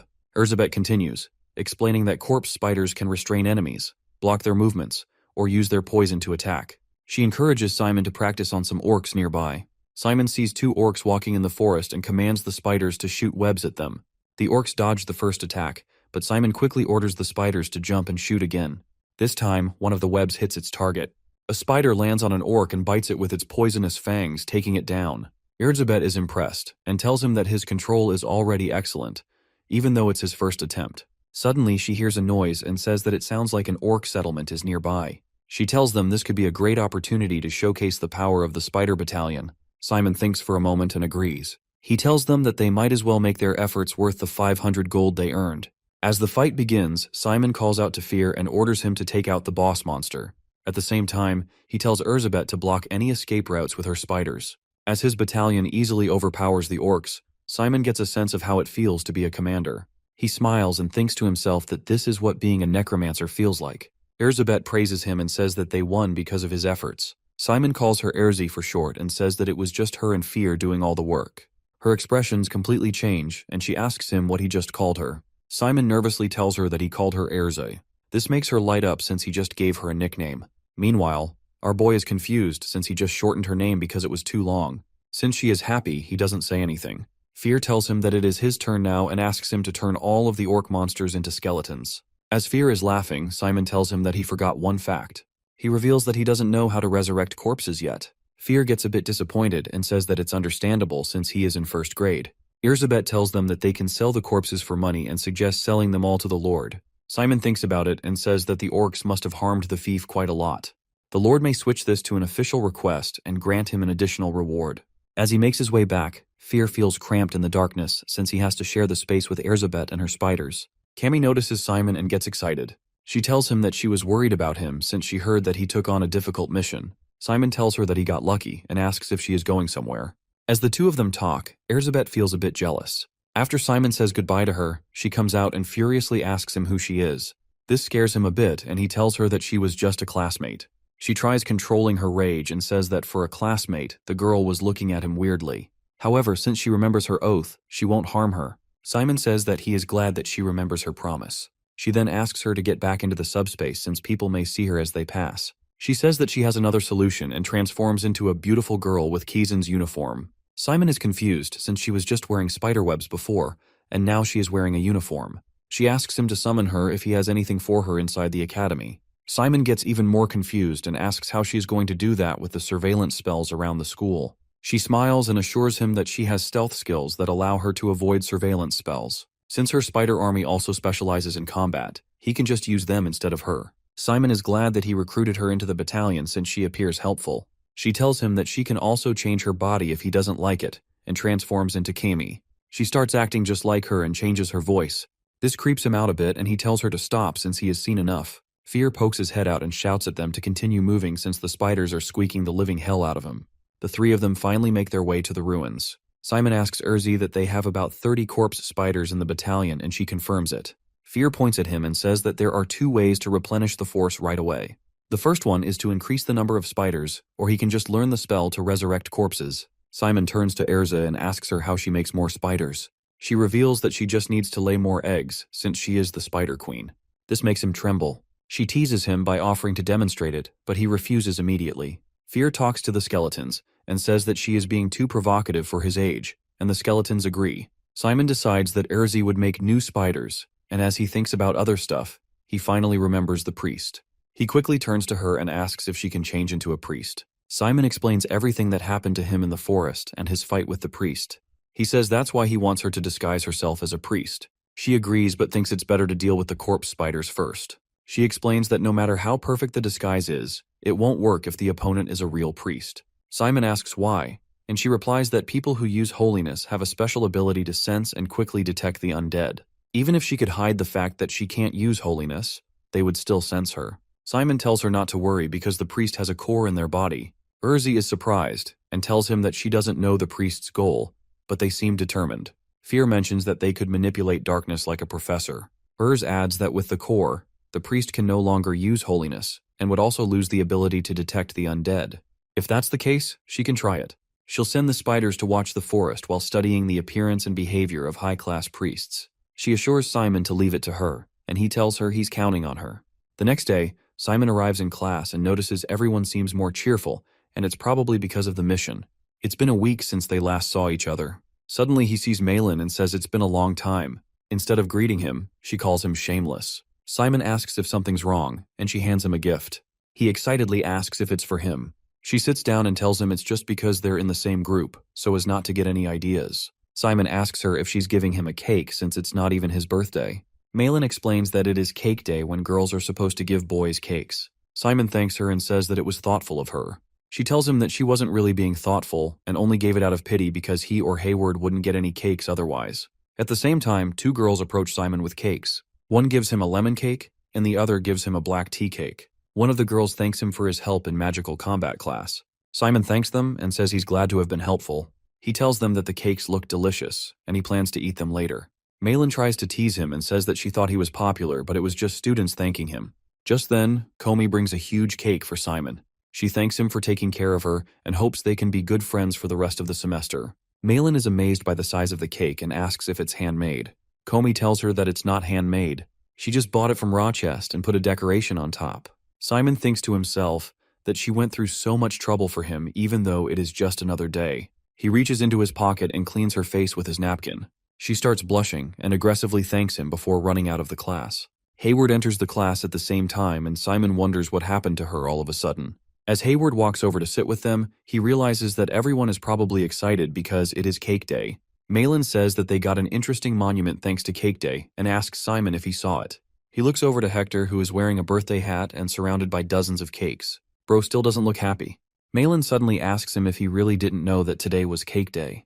She tells him that he shouldn't forget he is in school. Even though he is from the country, he should study the events and trends a bit. Since they are teammates, she can understand him, but other kids won't, and they will get any chance to pull him down. Simon thanks her for the advice and asks her if there is a day when boys give presents to the girls. She tells him that it's called an accessory gift. He gets a bit scared as he hears this, and she explains that he doesn't really have to give real jewels. However, to tease him, she says that she won't stop him from giving her jewels and winks at him. Jane starts the class and says that she got a report that all the students returned safely to the academy, and she is quite satisfied as their advising professor. She starts with an announcement that they will be having a battle evaluation this week. It will be held throughout the first semester. The students will fight other students from first grade, which means that all 14 classes in Kizan will be their opponent. The winner will simply move to the upper squad, while the loser will go down. The squad positions get refreshed every week, and each position has different points that a student can earn or lose from the battles. The points lost in the upper squad are greater than the points gained in the lowest squad.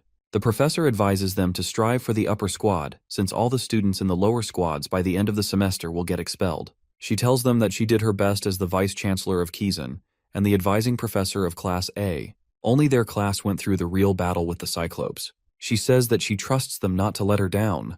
Hayward raises his fist and gets on his desk as he shouts that they will do their best so she can hold her head high.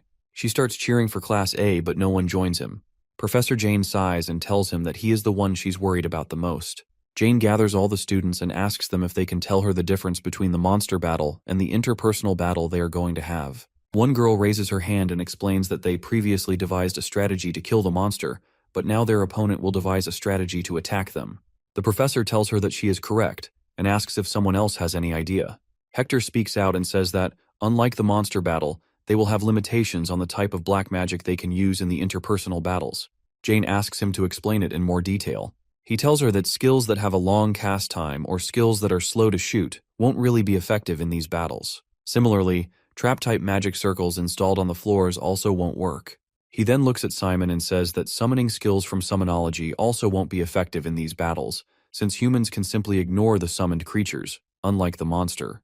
Jane tells them that he is right, and that certain fields of study may have a hard time getting good results. However, some of the skills may not be good in interpersonal battles, but can still be used as powerful weapons. She gives an example of Hayward's enchantment spell, and says that if you take a simpler approach using that spell, it would be easiest to fight against a magical combat student, as they would need to get closer to fight. Making the enchanted weapon touch them would be easy. However, if he goes against a hematology student who can attack from a long distance, he will lose before he even knows it. She tells them that they will get a good result if they reflect on their strengths and weaknesses. The professor says that they will now train individually to check out their specialties, and when they actually fight, they will be wearing a protective vest. As everyone else is discussing their strategies, Simon sits alone while wondering how he can get good scores using summonology. He can win easily if he uses the battalion, but he can't do it during class. He also thinks about using the skeletons, but those are too slow compared to human speed, so it won't do much good. As he feels lost, the TA walks over to him and asks him if he has any problems. She tells him that she has spent nearly 2 years in this academy. Simon explains that he is a summonology major, so he was wondering how he was going to fight in the interpersonal battles. The TA suggests trying it out instead of just thinking about it and hands him a training vest. She tells him that she will act as his opponent and asks if he knows about the barrier gauge. Simon tells her that their professor talked about it during their first battle. The TA assures him that she will only use first-grade black magic and asks him if he is ready. As Simon takes out his skeletons, she smiles and creates multiple magic circles. He orders the skeletons to charge at her. He notices that she is using the Darkness Arrows spell. She tells him that it's a technique that most first-graders use for long-distance attacks. As Simon commands the skeletons, he wonders if she is really going to use the spells that first-graders can handle. As his skeletons try attacking her, the arrows destroy them completely. She tells him that he is pretty good for a first-grader, as he can control 3 skeletons at once. At the same time, she crushes another one of his skeletons with her fist. As Simon looks at her in shock, she asks him if he can really waste his time. She suddenly channels the exhaust curse and he starts feeling tired. Even though she is using basic spells, he can tell that she is experienced. She slowly starts walking towards him and says that she got rid of his creatures and cast exhaust on him, so it's a good opportunity for her to finish him off. Instead of guarding himself, Simon uses the darkness and tries to kick her. However, he doesn't feel his kick connecting. As the smoke fades, he sees the TA standing at a distance. She nervously smiles and says that she accidentally used spiritualization, even though she was only supposed to use basic magic. In her mind, she knew that she might have died if she didn't spiritualize. She clears her throat and tells him that the reason they do mock battles is for students like him to find out their strengths by pushing them to their limits. She says that he started with summonology, but changed to magical combat when he was cornered. Not only that, he was reinforcing his body for close combat while he was sending his skeletons to fight. Even when he didn't know if she was going for close combat, he still instinctively chose to prepare for a close combat fight. She pats him and says that he doesn't really have to choose right now, but he has the skill and talent, and if it were her, she would pick magical combat without a second thought. Simon thanks her as she leaves and wonders if it is really going to be hard to fight with summonology. As he is thinking, Hector asks him to put on the vest and challenges him to a fight. Simon is not interested in battling him right now as he is not in a mood. He throws the protective vest back at the bully and tells him to go pick a fight somewhere else. This agitates Hector and he curses Simon, but Malin interrupts. He warns her that she should not meddle between the two. She calls him a child and a bully. In reply, Hector calls her Cern stooge. This infuriates Malin, and she sends her powerful magic circle towards Hector. Simon acts promptly and destroys the circle in time. Just then the TA comes and Hector apologizes for the situation. Hayward gets angry as Hector always pretends to be nice in front of the professors. The TA warns both of them as Professor Jane hates such behavior the most. Both students apologize for their behavior, and the TA asks them to carry on their practice. Hayward thinks Hector is so annoying he should know what not to say. Cammy asks Malin if she's okay. Turns out she is not hurt, she just lost her composure a bit. Simon wants to talk to Malin about her behavior, but she cuts him and reminds the main character that he is still holding her hand. Simon apologizes as he is in a hurry. She calls him a fool for holding her magic circle with bare hands. Simon's hand has received several burns while he stopped Malin's magic circle. She takes him to the infirmary. Later in the infirmary, while putting on a bandage, she asks Simon why he held her hand. He explains that Malin's actions would have resulted in great trouble for her. Even though Hector was wearing the protective vest, he was not wearing it properly, which means he could have been seriously injured. He also mentions that the bully should not have called her the stooge. Simon is thankful to her for stopping Hector and believes they are even as he also saved her later. Malin stands up irritated. She angrily tells Simon that he is really kind to the point where it is annoying. The main character looks confused when Malin says his tactics will not work this time. She finally grabs him from his shoulder, looks into his eyes, and thanks him. She rushes towards the door, leaving Simon behind. Fear comments that their relationship puts him at a loss for words. He also thinks that Simon is the same as his father. Simon tells him to stay quiet. The scene changes to Kami and Simon discussing spiritology. The main character asks what spiritology is, and Kami replies that she is not sure. Hayward joins them and asks Simon if he is okay as he looks tired. He inquires about their reserve squad in the spiritology class. Simon looks pale and he reveals that the lecture was too painful in an unimaginable way. He explains that the spiritology professor teaches only when they can feel the spirits. They have to be part of the reserve team until they feel the spirit. He elaborates that the professor in the spiritology class only emphasizes feeling the spirit first. If the students are not able to feel it, the professor gets angry and scolds them until they do it. Even the process of feeling the spirit makes Simon never want to experience it again. Cammy starts crying when she recalls all that happened in spiritology class. Simon consoles him, saying it's good that she made it out alive. He then asks Hayward and Malin what they have learned in the training team. The girl answers that they are learning attacking spells. All the professors are mainly teaching how to attack because the battle evaluation is happening soon. Hematology does not require prerequisites like spirits in the spiritology class. They believe that Simon and Cammy will learn something useful in spiritology class. Both of them beg Malin to stop due to their traumatic experience in class. Meanwhile, Professor Sillage arrives instructing everyone to gather up for the class. He starts the class by apologizing for conducting his first class so late in the semester due to some private matters. Since they are behind schedule, the professor hurries. He starts by explaining hematology is the kind of black magic that uses blood as a medium. He goes on to explain that many people consider it as the study that reenacts the secret skills of vampires or werewolves.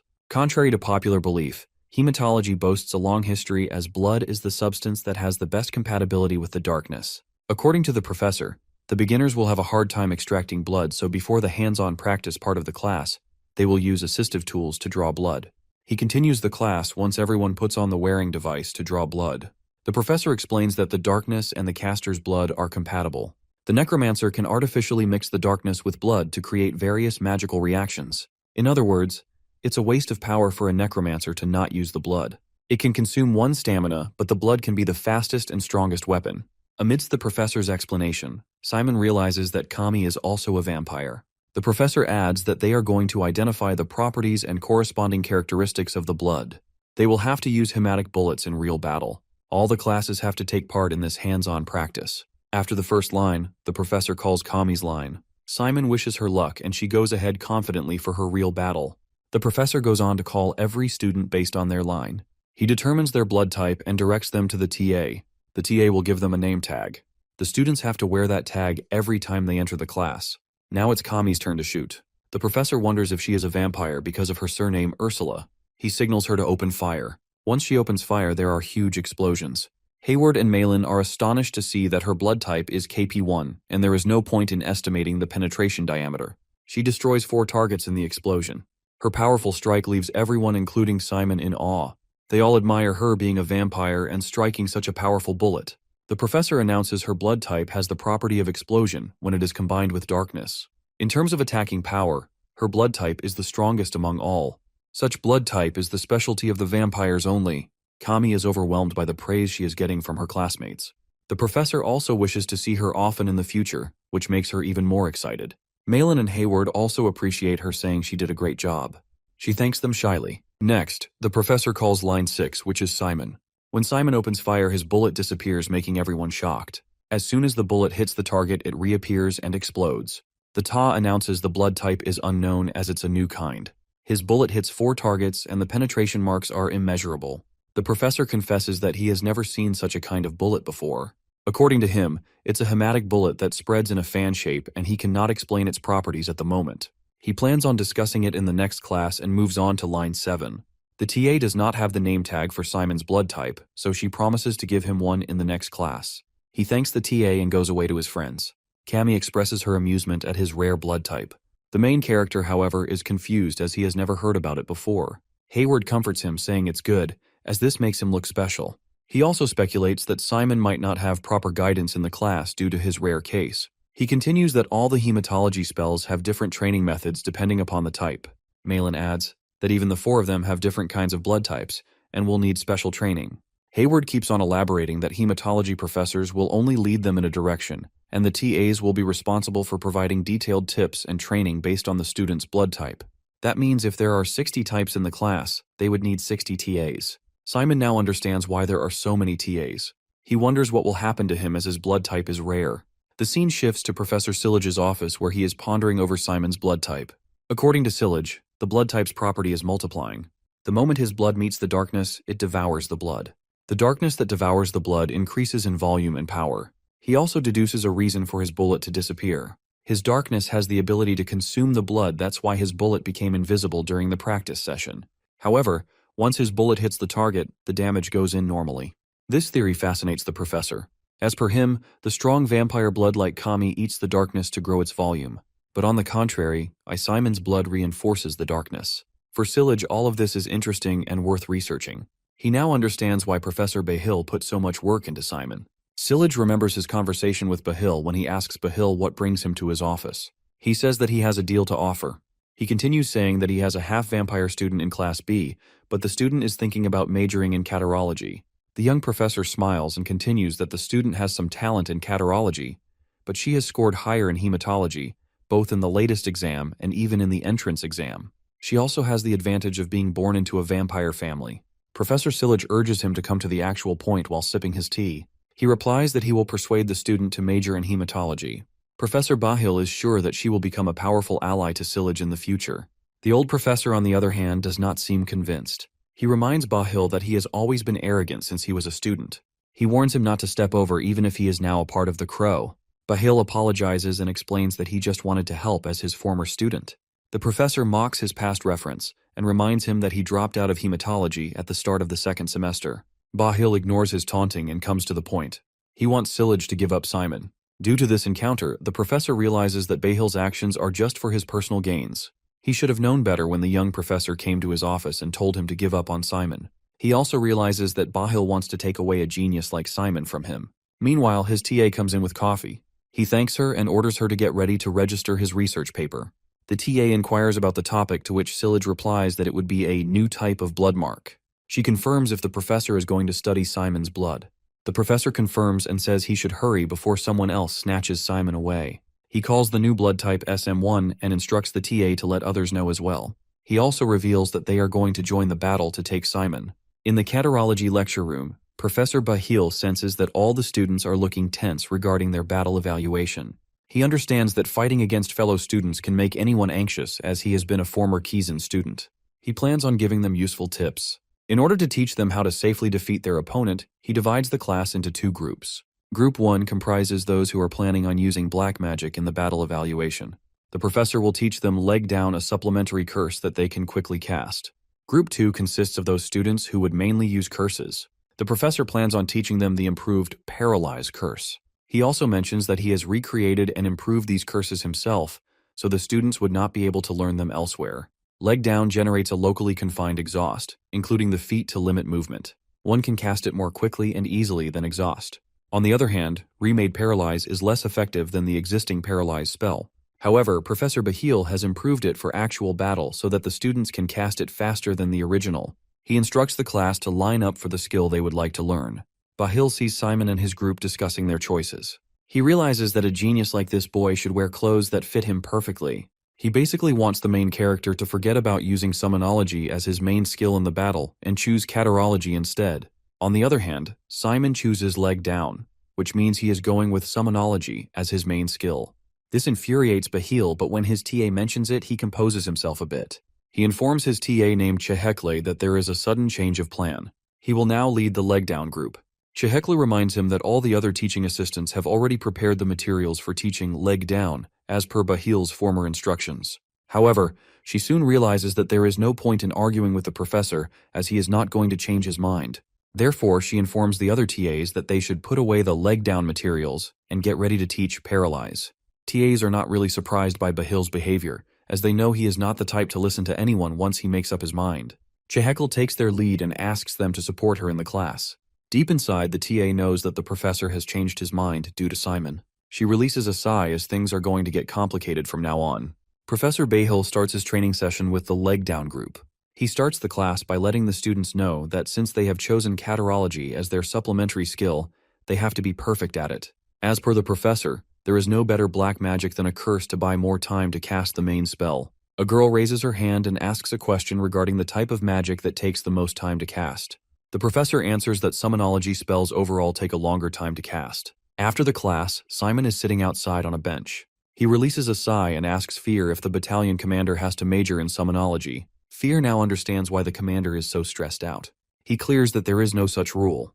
The commander can still rule them if he chooses a different major. He also asks if the main character wants Fear to stop him from opting for summonology. Simon opens up by saying everyone, including the professors, thinks that summonology is weaker and behind the times. Fear inquires if he wants to quit summonology. Simon anxiously squeezes his hands and says no. Fear gets that Simon is not actually stuck between giving up or choosing summonology. He is rather troubling his mind because he wants to win the battle evaluation with summonology. Simon is surprised that Fear knows everything about him. The main character considers himself a fool for wanting to win with summonology. It annoys him when everyone considers summonology inferior, even if he has not yet chosen it to be his major. His belief in his choices is clashing with his feelings about other people's opinions, but he finally decides to follow his heart and win with summonology. Fear appreciates his daring spirit and supports his decision. He advises him to do as his heart wishes and not let others' opinions bother him. Simon's decision to fight with summonology alone agitates Professor Bahil. He throws a fit around his office as he thinks Simon is wasting his talents with summonology. His TA enters the office and asks if Bahil is done venting his anger. Professor Bahil fears that Simon will become the next Aaron if he occupies himself with outdated subjects like summonology. Bahil still remembers that Aaron was a talented student, and he entered Kizan as the #1 special admission. However, he is now being treated badly at Kizan. Bahil looks at the picture of him and Aaron in Kazan's uniform and puts it down on the table. He does not want a talented boy like Simon to waste his talent. He believes only he can put some sense into Simon and polish his talent. Chehekle asks Bahil to reveal his true intentions. The professor says that he wants Simon at any cost with an evil grin. He also states that he is even ready to sacrifice his soul if it is for Simon. He is ready to do anything to flourish a talent like the main character at his hands. Yahello is not surprised by Bahil's intentions, as she seems to already know it. The professor carries on stating his true intentions in his own zone. He wants Simon to become the next Nephthys and ascend to God's realm with Bahil's mentorship. In return, he only wants Simon to regard his professor as his sole mentor. He only wants the boy to say his professor's name whenever someone asks him about his success. Even the thought of such a scenario gives him chills. The TA wants to leave him alone for a moment, but he grabs her by her chin and reveals that he kind of needs all the things he wants just like her. Yahello stumps his foot, reminding him that it's harassment. The professor acts disappointed, saying he can't have her as his successor due to her rigid personality, to which the TA replies that she thought that he had decided Simon would be the one to carry his legacy. Bahil reveals that he does not want Simon to be his successor, he rather wants him to surpass the professor. He wants Simon to become Nephthys' equivalent in power. He asks his Ta if his desire to be an educator of such talent is vulgar. She adjusts her glasses and states that to manipulate one's teaching right seems like a vulgar obsession to her. As per Bahil, she always has an objection to what he says. He presents an idea that since Simon has been successful in summonology, he is quite satisfied with his skills right now. What he needs to experience right now is the most bitter defeat in summonology. This is the only way to make him reflect on his choice. Yahello appreciates his idea and confirms if he wants to make Simon feel defeated on purpose. Bahil confirms it, saying this will be a piece of cake for him. Simon is standing outside with Hayward. He has learned that Professor Aaron will not take a single class this week. He is on a trip as a practicing necromancer, so his class schedule can be flexible. That news is a bummer for Simon, as he has been waiting to learn something from him before the battle evaluation. The match table for the battle evaluation is out. Hayward only hopes to avoid the monsters before reading the table. They read the table and learn that Simon will go against Heron Koak from Class G. On the other hand, Hayward has to go against Ligang Chopra from Class G. Simon inquires if Hayward knows any of them, to which he replies that he will try to learn about their specialty. Simon thanks Hayward for helping him out. He is eager to find out Heron's skill set as his opponent. Hayward asks Simon if he is up for personal training after their class. He also asks what's the use of training when only a few students have the ability to survive the main character's deadly magical combat kick. Simon reveals that he is not going to use magical combat and will go with summonology. Hayward advises him to choose magical combat by impersonating Malin. She is standing right behind him and hits him on the head with a book. Later that night, Simon is out in Rochester wearing his black coat. He goes to a necromancer store that Hayward has told him about. The store manager welcomes him and asks if he is looking for something particular. Turns out Simon is looking for skeleton archers. The manager tells him that since he is a first grader, it would be difficult for him to assemble the archers. The main character still wants to try them, and the manager appreciates his challenging spirit. He asks if the boy knows that skeletons have many positions other than the archer. Simon is well aware of the other positions, which impresses the manager even more. Simon notices that they are named after the positions themselves. The manager asks about his choice of archer particularly. Simon answers that once he gave a bow to his skeleton, he did really badly. The manager laughs and tells the main character that the skeletons have different positions that they fit in. He shows Simon a Sapiro skeleton from a brand named Vanilla, which is the safest choice for beginners to start with the archer. Its magic circles are better than others. Plus, its brand offers excellent repair services. Upon asking, Simon comes to know that the single box of archer would cost him 30 gold. Simon is interested in the set. Fear also urges him to buy it because even if it breaks, they can recycle it. Simon buys 3 boxes and a few other things. He leaves the shop after spending a huge amount of money. Fear reminds him of his unexpected splurge, but he actually needs all the things he bought. While he is returning, he halts as he sees someone unexpected in front of him. It's Professor Bahil. The scene shifts and we see Professor Bahil with Heron. He is a tough guy with tattoos all over his body. The professor informs him that the operation has been done. The guy feels he has a new surge of energy within him due to Bahil's operation. Bahil is happy and instructs him to go back to Kazan and be normal. However, he can never let others see the tattoo. Once the battle competition begins, the tattoo will naturally disappear. He clarifies that the operation won't be detected during the anti-doping test. Professor Bahil's curse will last about 2 months. Heron asks Bahil why he is helping with the battle evaluation. Bahil replies that the reason is not that important. All he has to do is follow Bahil's instructions. Heron has to defeat Simon as per the professor's instruction with the newly found power. Bahil mentions that he does not have to be afraid, as his powers are now beyond Simon's level. Heron brings out a hand made of darkness from his back and destroys the table. It's now confirmed that his darkness is bigger and stronger than before. He thanks the professor and says that he will never forget his favor. He also offers to kill Simon in a fake accident if he is in trouble with the professor. Yahello gets angry and tells him to not go beyond the orders or do anything stupid. He threatens to kill Heron and his family if anything goes wrong and Simon gets killed. Heron gets scared and falls on his back. He starts shaking with fear and says that he will do as he is told. Yahello now kind of regrets using Heron in his plan as he is not worth it. However, he plans on apologizing about all this to Simon someday, but he is sure that Simon will be thankful to him if he ever learns about Yahello's decision. Hayward arrives in the Academy's hall and sees Simon with a box. The main character has come back safely without getting caught. Hayward asks him why he is here instead of coming back to the room. Simon tells him that he is here to make the skeleton archers he bought. Hayward is thrilled to hear it and asks about its brand. When he learns that the brand is vanilla, he looks inside the box and says that it is so cool. He realizes that it's Sapiro's skeleton. Simon gets ready to wake the skeleton up. After reading the manual, Hayward tells the main character to wait, as it says that one needs to do a circling on the magic circle. Simon does not know anything about circling. It is a technique to create magic circles in darkness dynamics, but they have not learned it yet. Simon starts looking for the textbook to find circling in his book. He finally finds it and thinks that he can do this. Simon wonders if this is about circulation and not transformation. He remembers Professor Yahello teaching him in the class how darkness has a tendency to remember its flow. Simon puts his hand on the skull and says the darkness will turn by itself even without his intervention. That is how the circling works. The eyes of the skull light up. Hayward is surprised at how he can do that by just glancing at the book. Simon replies that it is because it is similar to the technique that he already knows. Hayward reads the manual again and it says that it might take some time to tame the skeleton. Simon reveals he is making the skeletons right now, because he doesn't have that much time to waste. He plans on assembling the skeleton once everyone is asleep.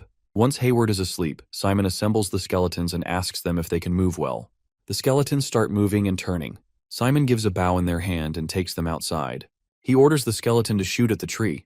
They shoot the arrow and strike the tree in the middle. Simon is glad to see that, and he continues practicing through the night. The next morning during the class, Simon is heads down on the desk when Malin asks if he is okay. Simon tells her that he didn't sleep last night. Hayward rushes in and tells Simon that they have a problem. He informs him that he should stop his plan to fight with archers, as his opponent is the son of a notorious Necromancer family from the Baldwin Kingdom. The black magic he uses is the Black Hand. Malin has never heard of this kind of black magic spell. Hayward reveals that Heron's spell pulls out a hand-like thing made of the darkness from his back. This hand can easily defend long-distance attacks, even the bows made up of darkness. That means the skeleton archers are unlikely to work against him, because the skeletons would be using regular arrows. However, Heron can't use other black magic spells while he is maintaining the Black Hand. Simon is worried after hearing all the information. Cammy and Malin suggest using Catarology if he wants to win against Heron. If he uses an exhaust spell, it would be an easy win. He just has to get enough distance and stack up the curse. The main character is still not convinced to use Catarology as his main skill. He suddenly comes up with a good idea and starts writing something down. He keeps working on his idea for several days without taking any rest. His friends want him to stop as he could die if he keeps working like that. Simon, on the other hand, does not listen to anyone and keeps on working his idea out without thinking about his health. Simon keeps on scribbling day and night, and only a few days are left to the evaluation. His friends cannot leave him like that. Therefore, Malin decides to talk to him. She calls Simon. He stops writing and looks at her. He has dark circles under his eyes and looks really tired. She tells him that he is going to get himself sick. Malin advises him to take care of himself. Simon thanks her and asks if they can talk later. She grabs him by his face and offers him an energy pill. She instructs him to just swallow it with water. Simon has to survive until the evaluation. Simon takes the pill with water and asks for 2 more pills with a weird smile on his face. This annoys Malin and she cautions him to not rely on the pills. Hayward suggests that Simon should go to Professor Aaron, as it is better to ask for help if he is researching a new black magic. Simon also comes to know that Professor Aran is going to come back this afternoon, which means he can meet him. Later that day, Aaron is going towards his office. He sees Simon, who is sitting on the floor and reading a book in front of his office. Simon gets up and tells Professor Aaron that he wants to ask something. The professor disappoints Simon by saying it's past his working hours, but later clarifies that it was a joke and invites him in. They go in. Professor Aaron's office is a dark room with a huge skeleton and a lot of books. The outlook of his office impresses Simon. Aaron invites Simon to sit. When Simon looks for a seat, he sees a mummy lying on a couch. Simon, while looking at the mummy, tells the professor that he would like to know how to win in the battle evaluation with summonology. Aaron considers his idea to win with summonology pointless when Simon is demonstrating good talent in magical combat and other subjects. He is not sure why Simon is getting himself in trouble when he can easily win with other subjects. Aaron sits down on his chair. Simon, while sitting on the couch, reveals that he wants to win with summonology and major in it. Both of them are facing each other, and there is absolute silence in the room. Simon thinks that he made a mistake, but Aaron speaks up. He asks the main character if he wants him to tell the solution or to supplement his solution. Simon smirks, confirming he wants the latter. The scene changes to the day of the battle evaluation. The battle stadium is quite large, with a lot of students, including Simon's friends.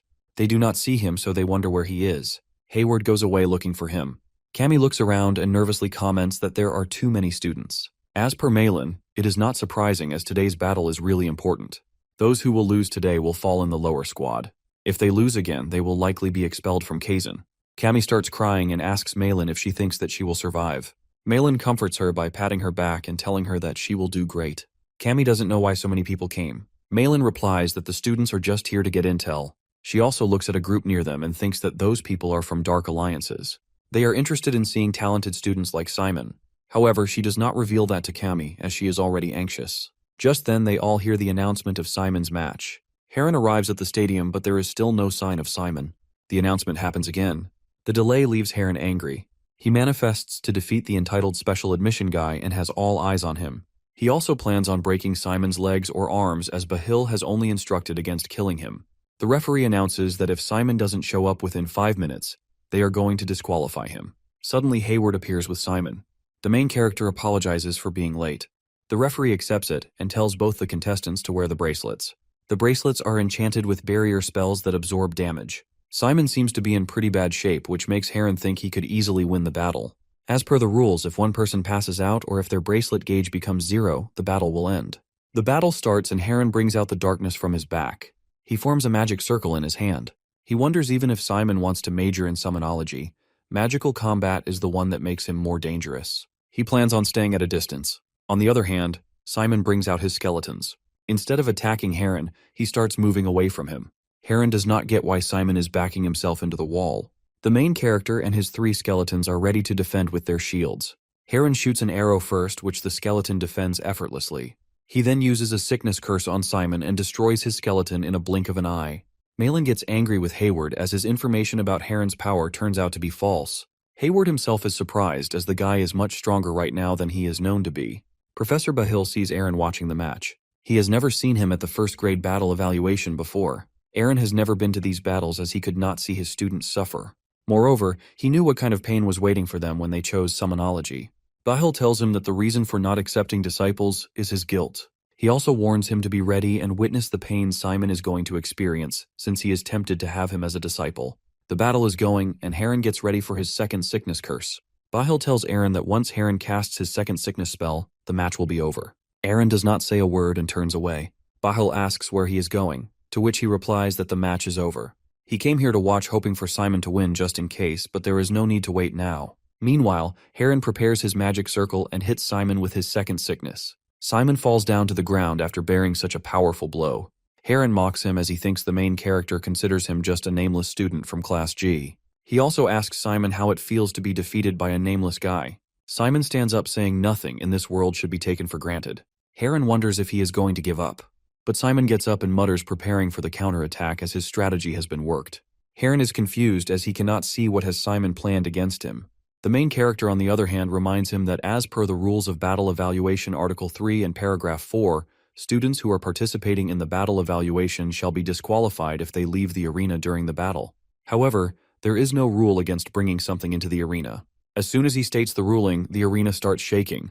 A giant one-eyed ball-like creature emerges and stands behind Simon. Its appearance leaves Heron shocked. It turns out Simon has summoned a golem, that too in first grade evaluation. Nobody expected to see a mud golem summoned in a first grader battle. Along with everyone else, Simon's friends are also excited to see this creature. Malin tells Cammy that it is a spell that applies summoning magic to operate the golem's core. It is the symbolic spell of summoners. A summoned mud golem is created from a golem's core. The core is made by clumping sand, mud, and soil. Different types of golems can be made depending on the materials. It is usually very difficult for a first grader to create a golem, that too in their first grader evaluation. Hayward reveals that when he went outside to bring Simon, he was burying the golem's core. They now realize that Simon's plan from the very start was to bring the golem. To execute his plan, he moved towards the side where golem's core was buried. Since the cure was buried outside, Heron could not even destroy it. Simon's friends admire that he is really good at summonology. Heron is now on the verge of losing. He thinks that life is unfair as everyone is born into different conditions. He wanted to win against entitled Simon and land a blow to students like him who have never faced any difficulty in their lives. But right now the golem is too much for him. The golem punches his opponent as per Simon's instructions. Heron cannot withstand the attack and hits the wall. The powerful attack leaves Heron unconscious, and the match is over. Simon wins the match. Everyone is in awe of Simon's summoned golem and the fact that he has won his battle evaluation with just summonology. His friends Hayward, Kami, and Malin cheer for him. The whole crowd appreciates the special admission guy and chants that he is the best. Amidst Simon's winning celebrations, the medical staff comes to get Heron. While they are about to take him away, Simon advises Heron to never use someone else's power, as he is never going to win this way. The staff takes him away. Simon also leaves the arena with his golem. Simon goes out to meet his friends. Malin asks why he did not tell them about his plan. Simon apologizes, saying he did not know that she is worried. She shyly denies being worried about him at all. Kami wants to hop onto the golem's back, but turns out that Simon is using his darkness to maintain it. If he keeps on doing it longer, he will pass out. Kami apologies for her inconsideration, and Simon withdraws his darkness. The golem crumbles away, leaving his core behind. Simon picks the core up. Hayward is amazed and asks how Simon managed to get the expensive core. Turns out the shop manager in Rochester gave him the core at a discounted price of 650 gold. He only had 610 left after he bought 3 Archer boxes. He tells Hayward that he managed to pay the rest on credit and with the money he made with the mission. He asks Hayward about the next mission, as he has now learned that being a necromancer is all about having money. The scene changes when we see Hayward and his opponent Li Gang are about to start their battle. The guy knows everything about his opponent.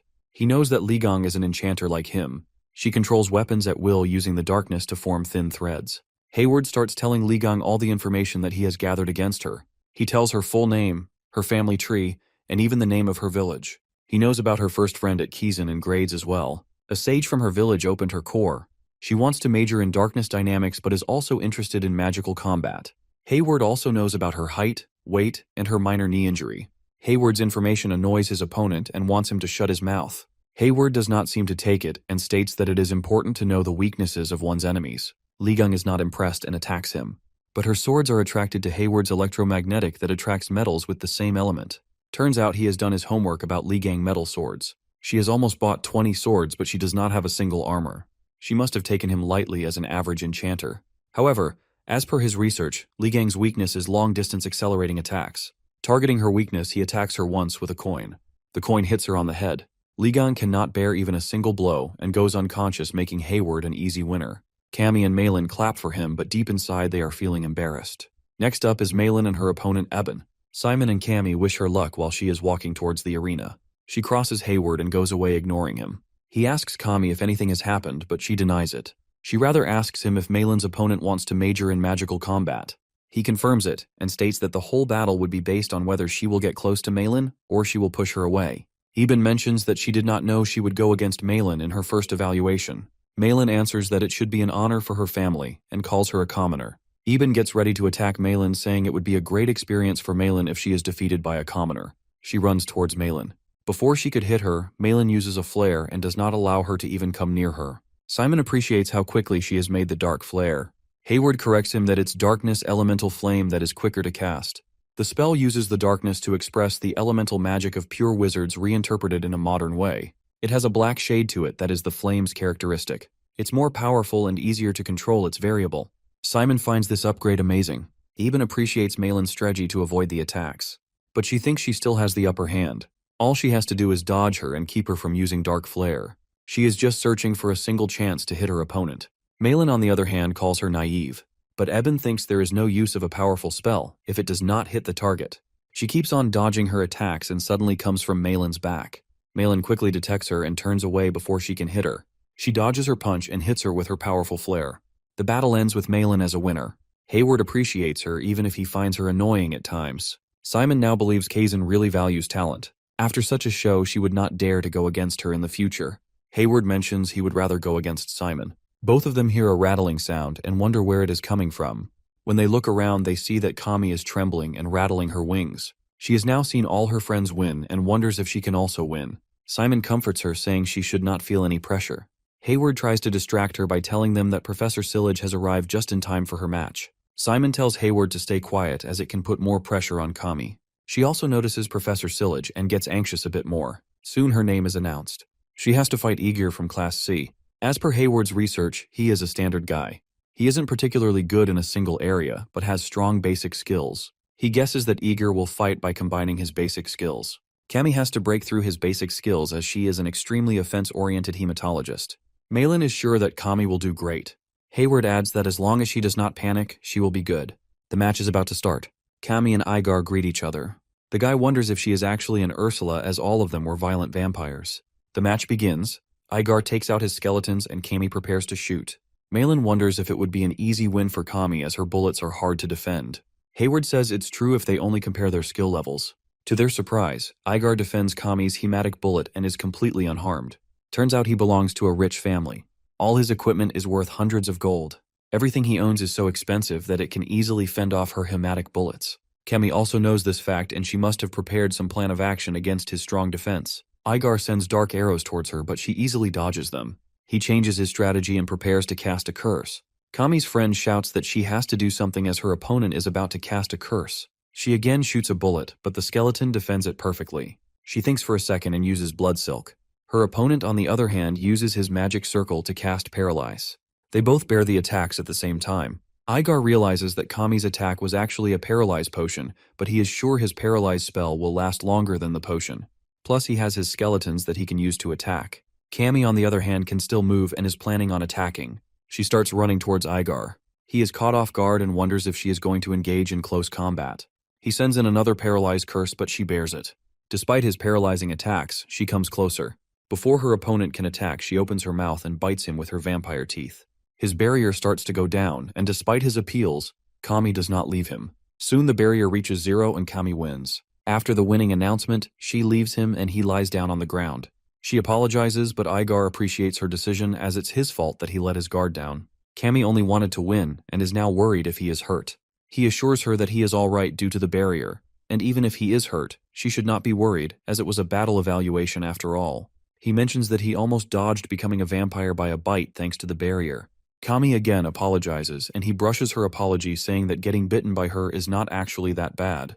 Before she can say something else, she hears that her friends are cheering for her. She waves at them excitedly, saying she won, but she soon realizes that Igor is still there. She feels sorry for ignoring his presence. He does not bother and thinks she should celebrate her win. Even if he could not defend himself longer, he actually loved Cammy.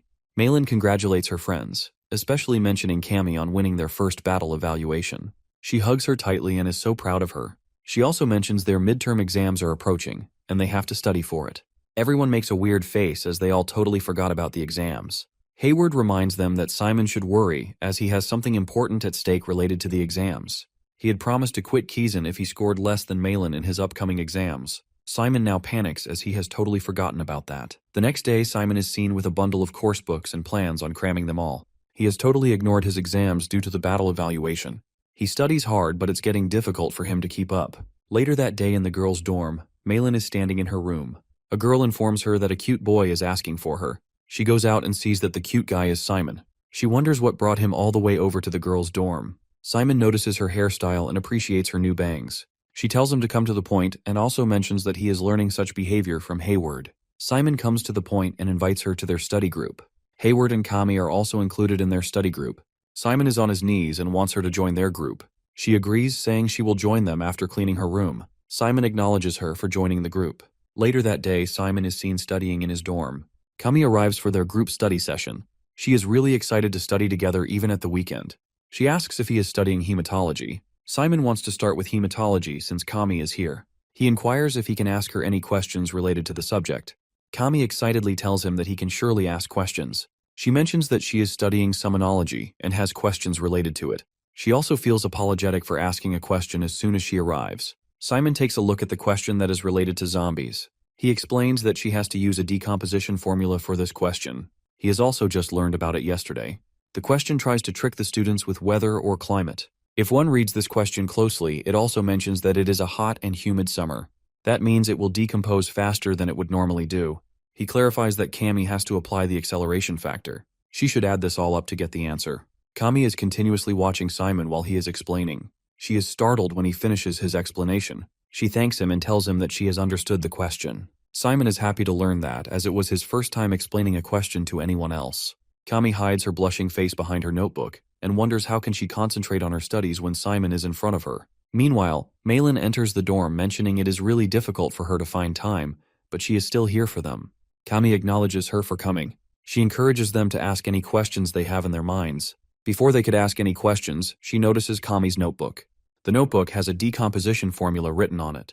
Upon inquiring, she learns that Simon has been explaining it to Kami. Kami scored 80 in her last summonology exam, so Malin does not believe that she did not know that formula. Kami hesitates and starts explaining that she only knew a little about the formula and got it totally wrong in the last exam.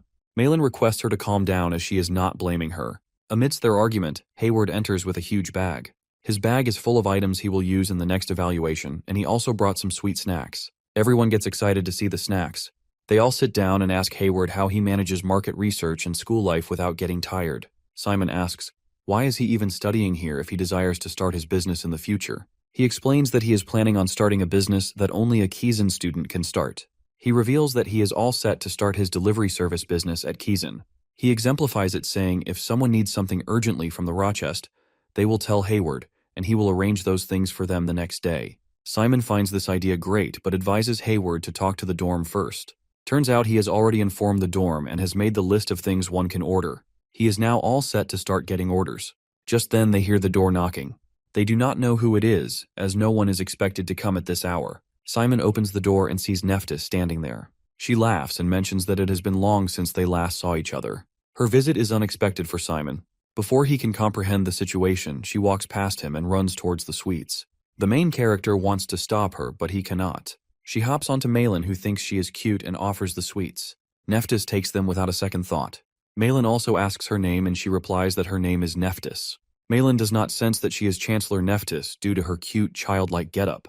They all have a perception that their Chancellor is a witch-like lady, and no one can recognize her in her true getup. Only Hayward has a doubt on her as he is looking at her carefully. He nods to Simon and he confirms his doubts. Nephthys is happy to have the sweets and asks the main character if he could spare some time for her. She leaves with him taking everyone's leave. Simon is a bit embarrassed about the behavior of his friends, but Nephthys brushes it off saying she gets it all the time.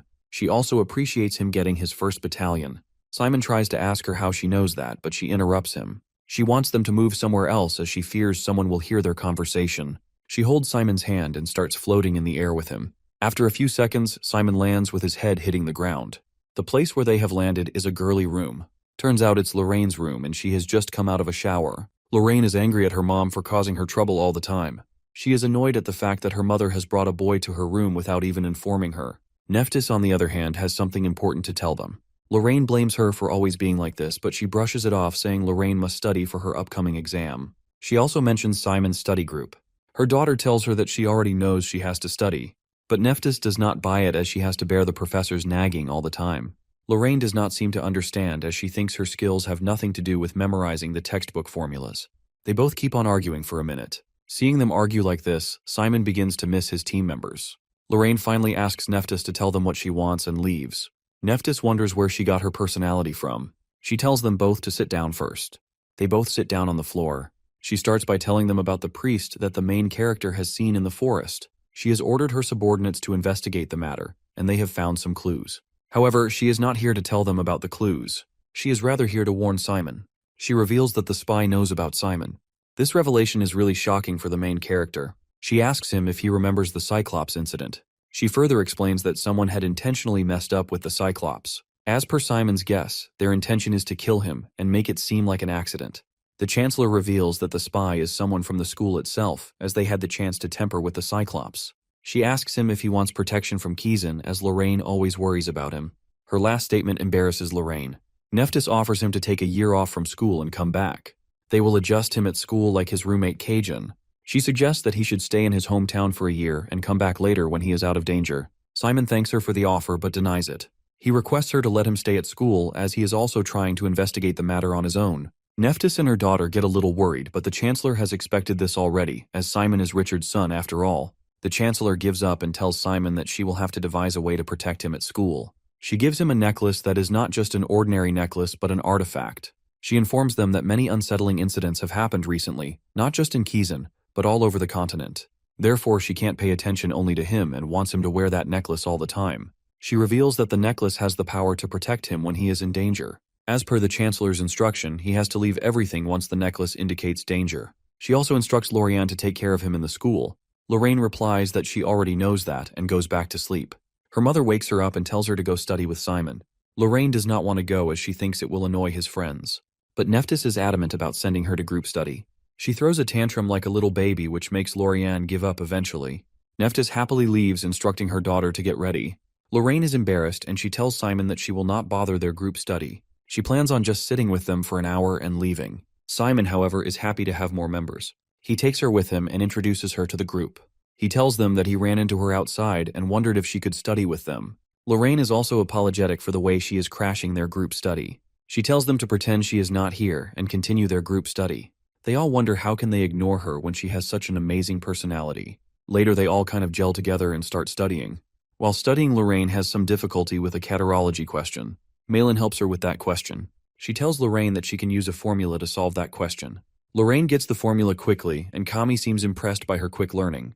While they are studying, Kami offers her snacks. Hayward jumps in telling that he has brought them from a store in Rochester. Lorraine gets to know them all and seems to have a good time. Simon also senses that she is getting along well with the group.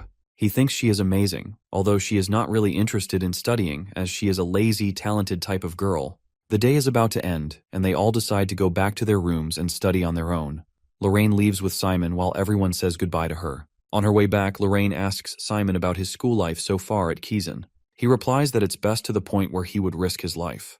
When they arrive at the gate, Lorraine takes her leave after thanking him for the group study session. Before leaving, she mentions one thing Simon should never forget: to doubt everything and trust no one. Jane finally begins the evaluation and says that it is a great opportunity for the students to test out their skills before the midterm. She informs them that the assessment will run for 60 minutes, and they will have to solve questions from all 8 subjects, except for elementary black magic. As she begins distributing the sheets, Malin turns to the group and starts to distribute different subjects among them. They all get the subjects they are good at.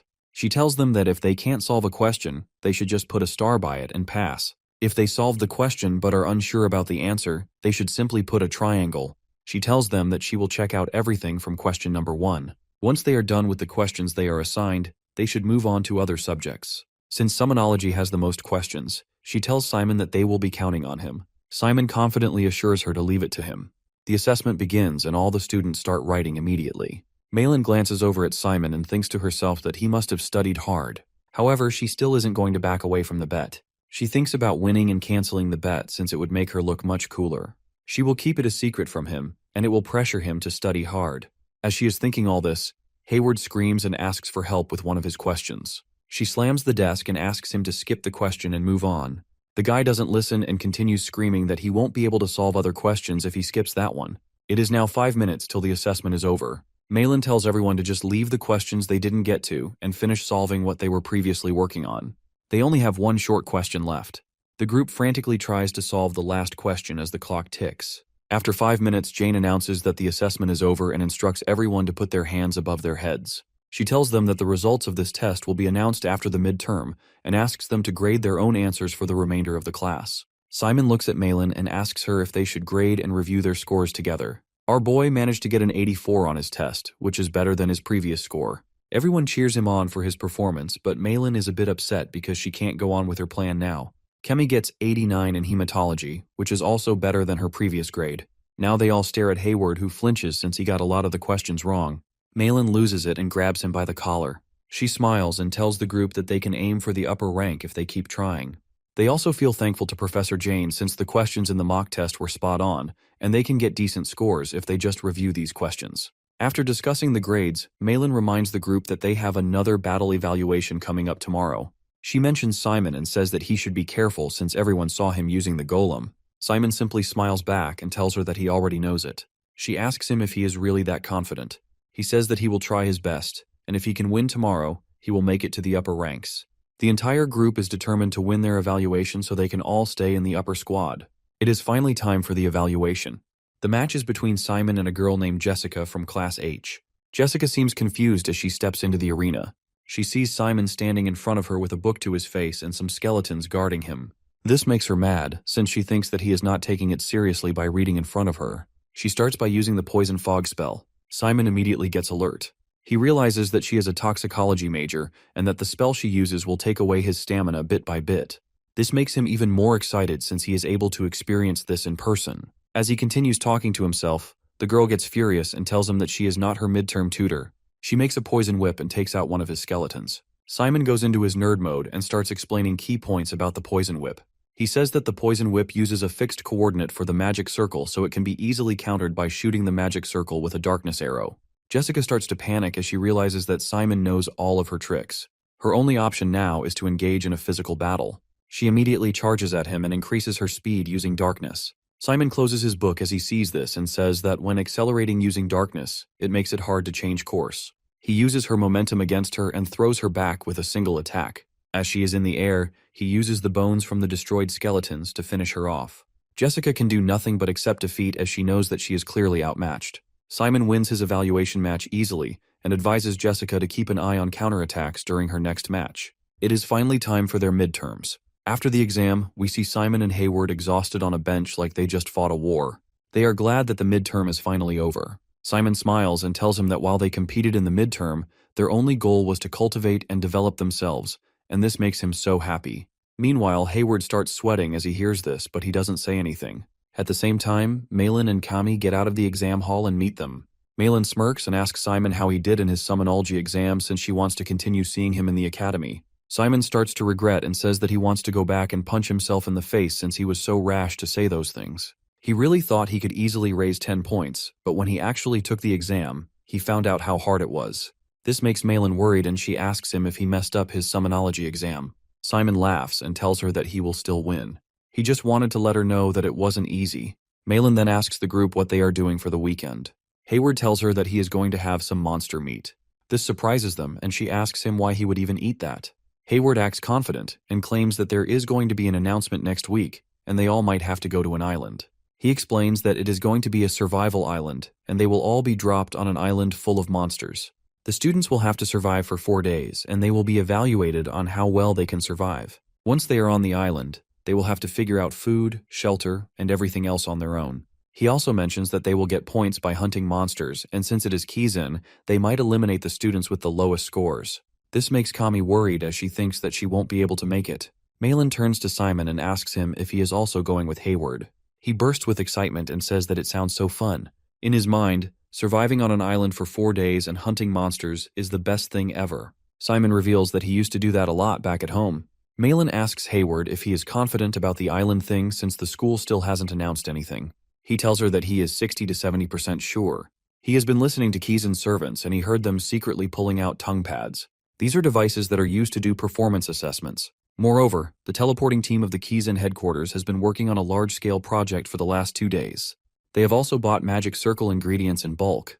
To top it all off, the professors in other classes are taking the next week off. Hearing this, Malin starts to believe in his theory. She tells them that they need to start preparations. Hayward tells her that the most important thing for them would be to increase their fighting power and their survival skills.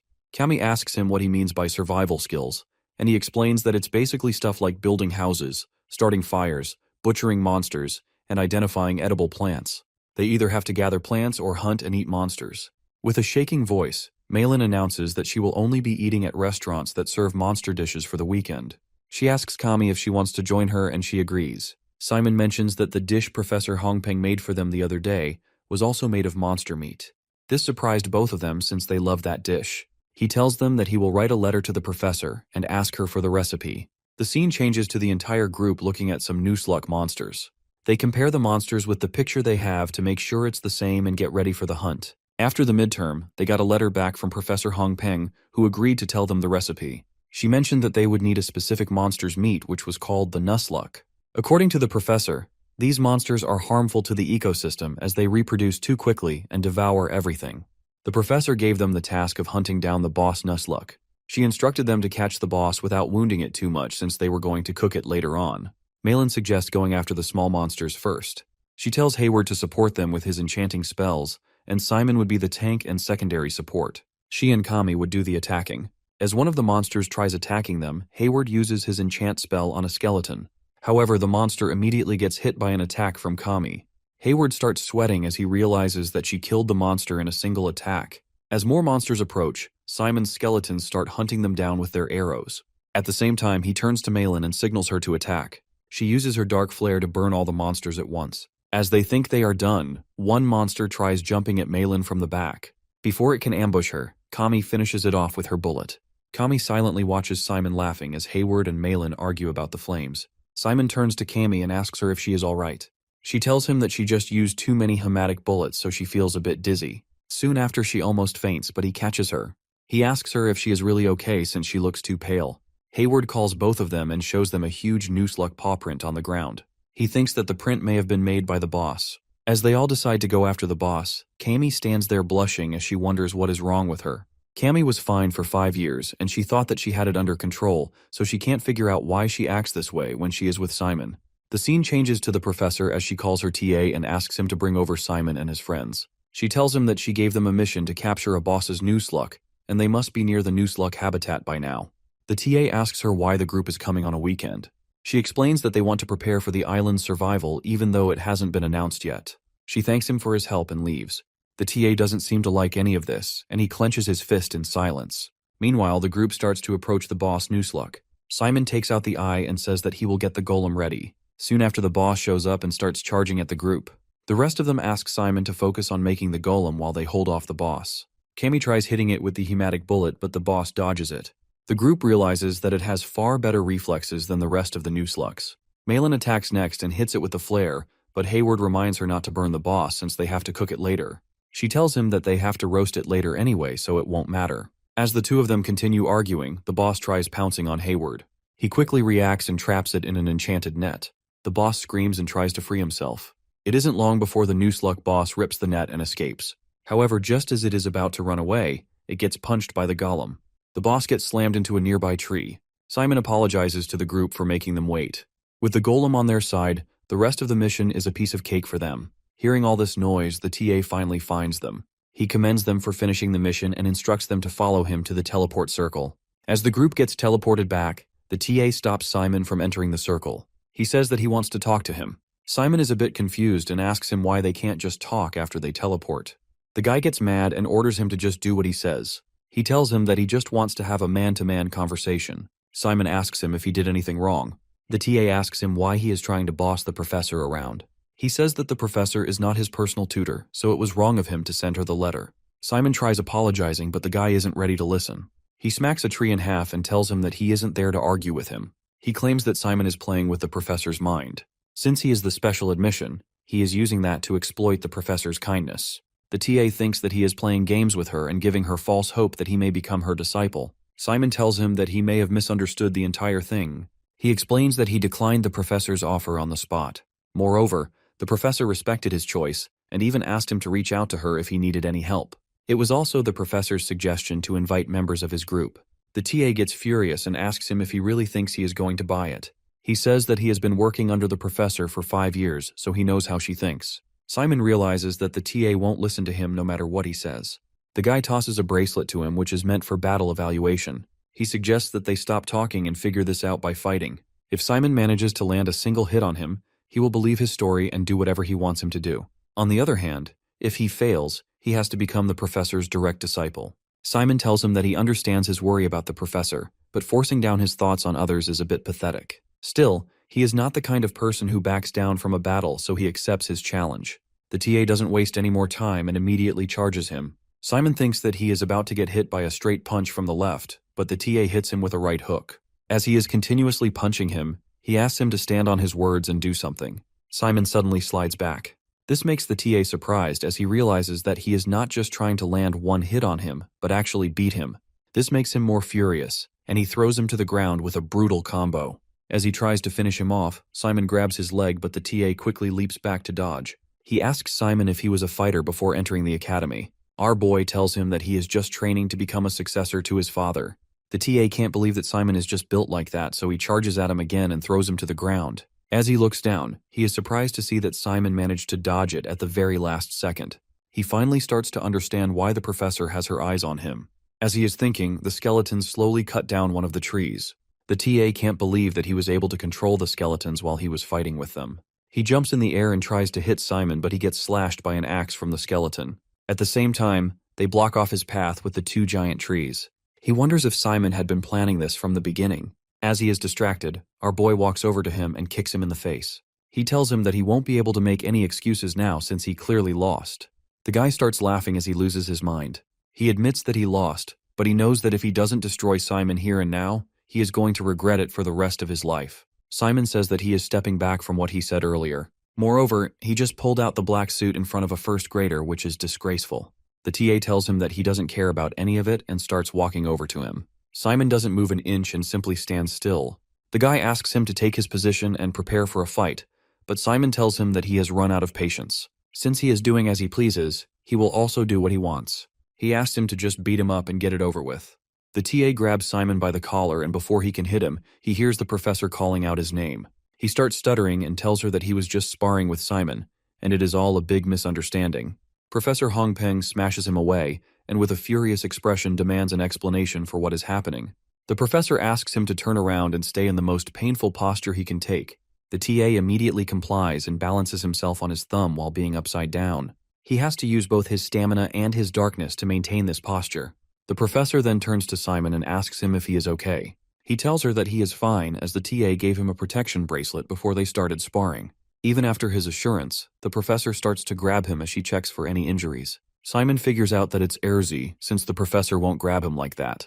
He asks her about the task he gave her, and she tells him that she has moved all the Nuslut corpses away. She mentions that his wise judgment helped them this time since he ordered her to memorize the looks and voices of all the professors, in case they had to escape the academy to investigate the priest. She asks him about her acting skills. Simon thanks her for the help, but asks her to let go of him. As she starts getting a bit too close, he pushes her away and says that they need to take care of the TA first. Starts acting like the professor again and orders the TA to maintain his posture for 20 hours. She tells him to act naturally tomorrow and to never mention this incident to her again. She also warns him to pick a fight with Simon again. The TA immediately agrees, and the two of them leave. It is almost nighttime as Simon returns to the group. Cammy rushes over to him and asks what happened. He tells her that the TA was helping him stash the Nuslut corpses since he needed some for his research. He then asks about the preparations, and she tells him that they have the firewood ready and just need to light it up. After Simon lights the firewood, Malin asks him why he stacked the wood in squares. He answers that it is the most common way to do it. Cammy and Hayward also ask him some questions about the process. As they are talking, the professor shows up. She starts by telling them a bit about the monster meat. There are a lot of different monsters, but the butchering process for all of them is almost the same. She asks them to show her the boss Nuslut they caught and explains that they first have to let it bleed, skin it, and then clean out the guts. As she takes them through the entire process, Malin notes it down in her book. After they are done, the professor tells them that she will show them how to clean fish since it would be much easier.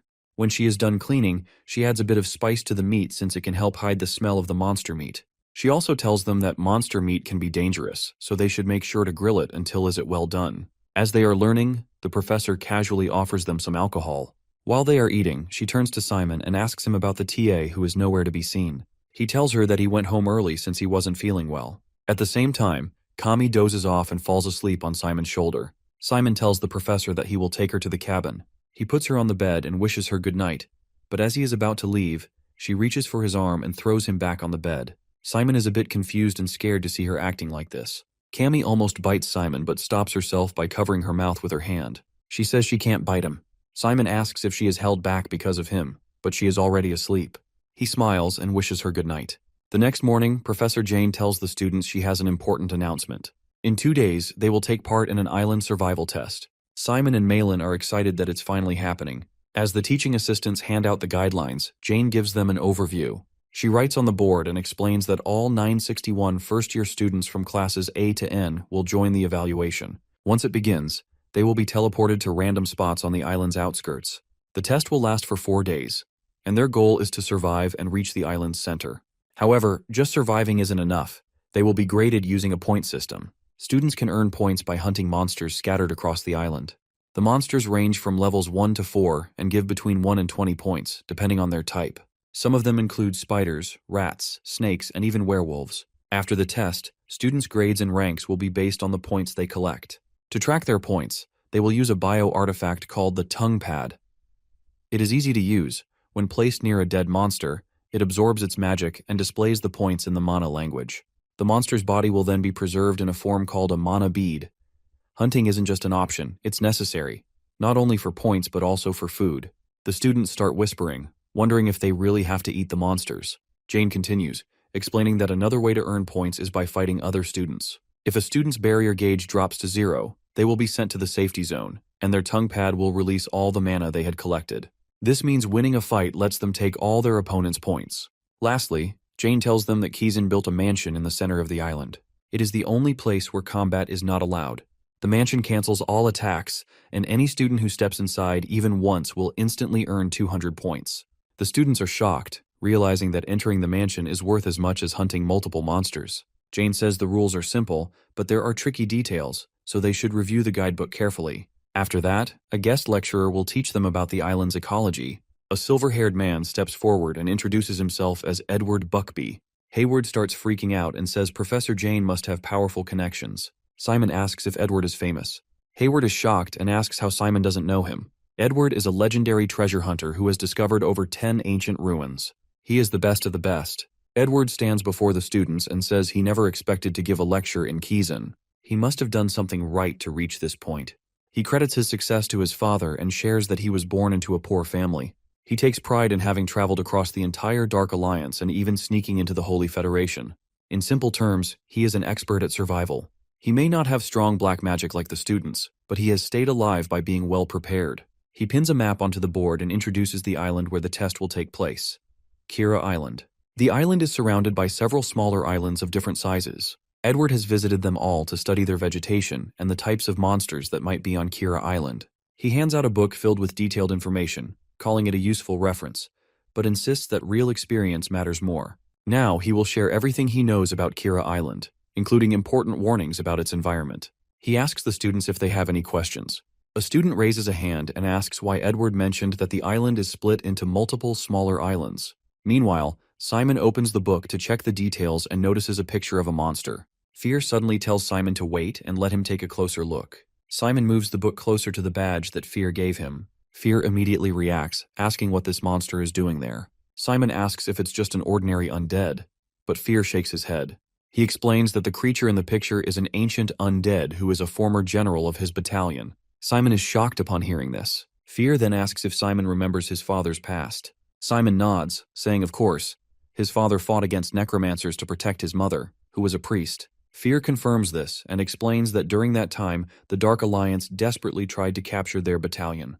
When they had to retreat from the Alliance's fierce attacks, an undead general stayed behind to hold off the enemy, allowing their forces to escape. That undead was the one in the picture. His name was Vikrum, the general of their battalion's giant troops. Unlike most undead, Vikrum was deeply loyal and willingly sacrificed himself for the battalion, even knowing it could mean his end. Fear had assumed he was long dead, so seeing him on an island owned by Kizan is a complete surprise. Simon falls into deep thought. Fear notices and asks what's wrong. Simon replies that it feels too strange. His father's undead appearing at his performance test location seems too convenient, like something is off. Fear agrees but offers a possible explanation. If someone follows the chain of islands connected to Kira Island, they will eventually reach a port city. Vikrum was last seen lost in battle near that seaport, so there is a real chance that it's him. Simon thinks for a moment and says that if Vikrum truly is his father's undead, he wants to recruit him. Fear agrees, saying that Vikrum is a powerful force in their battalion, and if they can bring him in, he will be a great ally. Simon sees no downside, so he decides to make contact. But Fear warns him that after all these years, Vikrum's personality and memories may have changed, just like his own had. He suggests going with Simon to help convince Vikrum, but Simon firmly refuses. Fear asks Simon why he isn't worried, and Simon tells him to check the book. The book explains that before teleporting to the island, all belongings, including subspace storage, will be inspected. Any unnecessary items, including food, will be taken away. Malin asks Simon if he plans to bring spices, and Simon says he's considering it. He then tells Fear to let him figure out a solution and suggests stopping by the ruins that evening to talk to Erze. Erze is thrilled and urges Simon to come as soon as possible because she is getting restless. Meanwhile, Jane announces that class is over and reminds the students to spend the next 2 days preparing for their survival challenge. Cammy invites Simon to have lunch with her, but he apologizes and asks her to go ahead without him since he has something to take care of. Hayward, on the other hand, starts crying, saying he wants Edward's autograph. Malin warns him that if he keeps acting like this, he'll end up on Jane's watch list. Simon tells his friends to enjoy their meal and promises to meet them later. Outside the classroom, Edward is pleading with Jane for just 2 hours. As a professional treasure hunter, he can't leave without exploring the legendary Roke Island. However, Jane firmly reminds him that only those with official permission can enter Kizan, and she has only granted him exactly 6 minutes and 24 seconds to stay. Edward is shocked by how strict she is and tries to negotiate, saying that if the issue is time, perhaps he could stay longer since Professor Bahill has requested to give Class B a lesson as well. Jane gives Edward a cold and intimidating look. Edward immediately backs down. Jane then orders her assistant to summon Bahill to her office immediately. When the assistant asks what message to deliver, Jane simply asks him to tell him to be here in 10 minutes, or she will go after him herself. Just then, the assistant reports a problem. The magic circle is overloaded due to the survival test preparations. Jane is furious and asks if they plan to cause the same issue on the actual survival day. The assistant quickly assures her they will fix it immediately. Edward, watching the situation unfold, thinks to himself that Jane is terrifying. Jane instructs her assistants to have the entire teleportation team in her office by 6 o'clock. She then turns to Edward and informs him that his departure will be delayed by 10 minutes due to internal issues. She apologizes on behalf of Kizan, but Edward doesn't mind. He wonders if Jane is being this strict over just a 10-minute delay. Before leaving, Jane tells Edward to stay put while she checks the status herself. Edward, knowing better than to argue, agrees and sits down with a deep breath, muttering that Kizan folks are unbelievably stubborn. At that moment, Simon arrives and greets Edward, introducing himself as a student from Class A who attended his lecture earlier. He compliments Edward's lecture, which makes Edward quickly grab a pen and ask for his name, assuming Simon wants an autograph. Simon clarifies that he's not here for an autograph but has a question about the lecture, though he wouldn't mind taking an autograph if Edward insists. Edward looks disappointed but listens. Simon opens the book and points to a monster that doesn't have a name in the materials Edward handed out. He asks if Edward knows anything about it. Edward takes the book and explains that he compiled the materials in bulk and didn't have time to review each image closely. He hadn't even realized that this particular monster was included. As for what it is, he admits that he doesn't know much about it. He only took a photo because he found it interesting, but he had never seen anything like it before. Simon asks Edward what he means by interesting. Edward explains that on the day he took the photo, the island was covered in thick fog, and the monster appeared in a giant form. But the moment he pulled out his camera, the creature suddenly shrank. The photo was taken right after it shrunk. Curious, Simon asks how big the monster was before it shrank. Edward replies that it was so massive it could have covered the entire island. Meanwhile, Hector is working out when a student rushes in and tells him that everyone is gathering next door. Hector responds coldly, telling the student to pass on a message. During the island survival evaluation, they will get rid of Simon no matter what. As long as Simon is around, they will never be able to take control of Class A or achieve the top scores. Clenching his fist, Hector adds that Class A is directly overseen by the Kizan Vice-Chancellor herself. Gaining control of the class is their top priority. The student listens but wonders if Hector is overreacting. Simon is just another competitor, so he doesn't understand why he is going this far. He wonders if there is some history between their families. Later that night, Heron is heading somewhere, lost in thought. He barely made it into the middle squad during last week's battle evaluation, and now the power he received from Bahill is starting to fade. He can feel himself losing it, and he knows he must do something to gain Professor Bahill's favor during the survival test. Suddenly, he notices someone flying in the sky. Shocked, he calls out, asking who they are. The mysterious figure responds with a cryptic smile, saying they have an offer that Heron won't be able to refuse. On the day of the teleportation, everyone gathers at the meeting spot. Cammy looks worried and asks what will happen if she gets separated from the group. Simon smiles reassuringly and tells her not to worry, assuring her that she will do great. Hayward turns to the girls and jokingly asks if they plan to butcher monster meat and eat it. Cammy and Malin hesitate, looking uneasy. Cammy mentions that she has practiced fishing, while Malin says she intends to gather supplies but might consider eating monster meat if she becomes desperate. Simon reminds them that supplies do not appear at fixed times or places, and that there is a special artifact designed for the survival event. He asks Malin if others will also be aiming for it. She confirms that having the artifact would be a huge advantage. Hayward then teases Malin, suggesting that she will probably end up burning everything down, including the supplies. Annoyed, Malin snaps at him, telling him to drop dead. As everyone steps into the magic circle, Hayward nudges Simon and points toward Hector, who is glaring at Simon with clear disdain. With a smirk, Hayward comments that if they encounter him on the island, it will definitely lead to a fight. Simon sighs, wondering why everyone is so fixated on him. Malin encourages everyone to survive and meet again in Kizan. Before Simon is teleported, she warns him not to recklessly head straight for the center and risk getting himself killed. Instead, she advises him to avoid the lowest points. Simon nods in understanding and assures her they will see each other later. As the teleportation takes effect, Simon finds himself in a dense jungle. He glances around in surprise before a grin spreads across his face. To him, this is going to be fun. Fear, observing him, questions whether he has forgotten their actual goal. Simon, still excited, insists that he remembers everything, finding Vikram and earning points in the survival event. As he takes a step forward, he suddenly stops. Fear asks what is wrong. Simon glances down, smirks, and picks up a snake. Holding it up, he declares that he has just found his next snack. Laughing, he shouts excitedly about how much fun this is. Fear, unimpressed, calls him insane. Meanwhile, other students struggle in the jungle. Bugs and crawling monsters surround them, causing many to panic. Malin freezes in fear upon seeing a creature up close. She feels as though she can't move, but she forces herself to snap out of it. Elsewhere, Hector has already begun fighting other students for supplies. A group of students spots Simon. He is covered in dirt, carrying a rope and some sticks over his shoulder, and, most shockingly, has a skeleton by his side. They assume he must be experienced in jungle survival, whispering among themselves that he might even be a treasure hunter. Soon, multiple groups begin fighting over the chance to recruit Simon into their teams. However, he refuses all offers, stating that he plans to work alone for the day. Fear understands Simon's true goal, to search for Vikram, but points out that they are moving farther from the center. Simon, unconcerned, assures him that he will catch up in one go the next day. Fear is skeptical. They are at the farthest end near the beach. He questions how Simon plans to close the distance so quickly. Simon, however, only grins and says there is a way. Just then, he notices someone carrying boxes in the distance. It is Brad. When Brad spots Simon, he looks surprised and questions why Simon is there, reminding him that the area is off-limits to students. Brad then smirks and asks if Simon wants a rematch. Simon only laughs and declines, claiming he has simply taken a wrong turn. Waving off the suggestion, he tells Brad to carry on. In reality, Simon is searching for a spatial bracelet.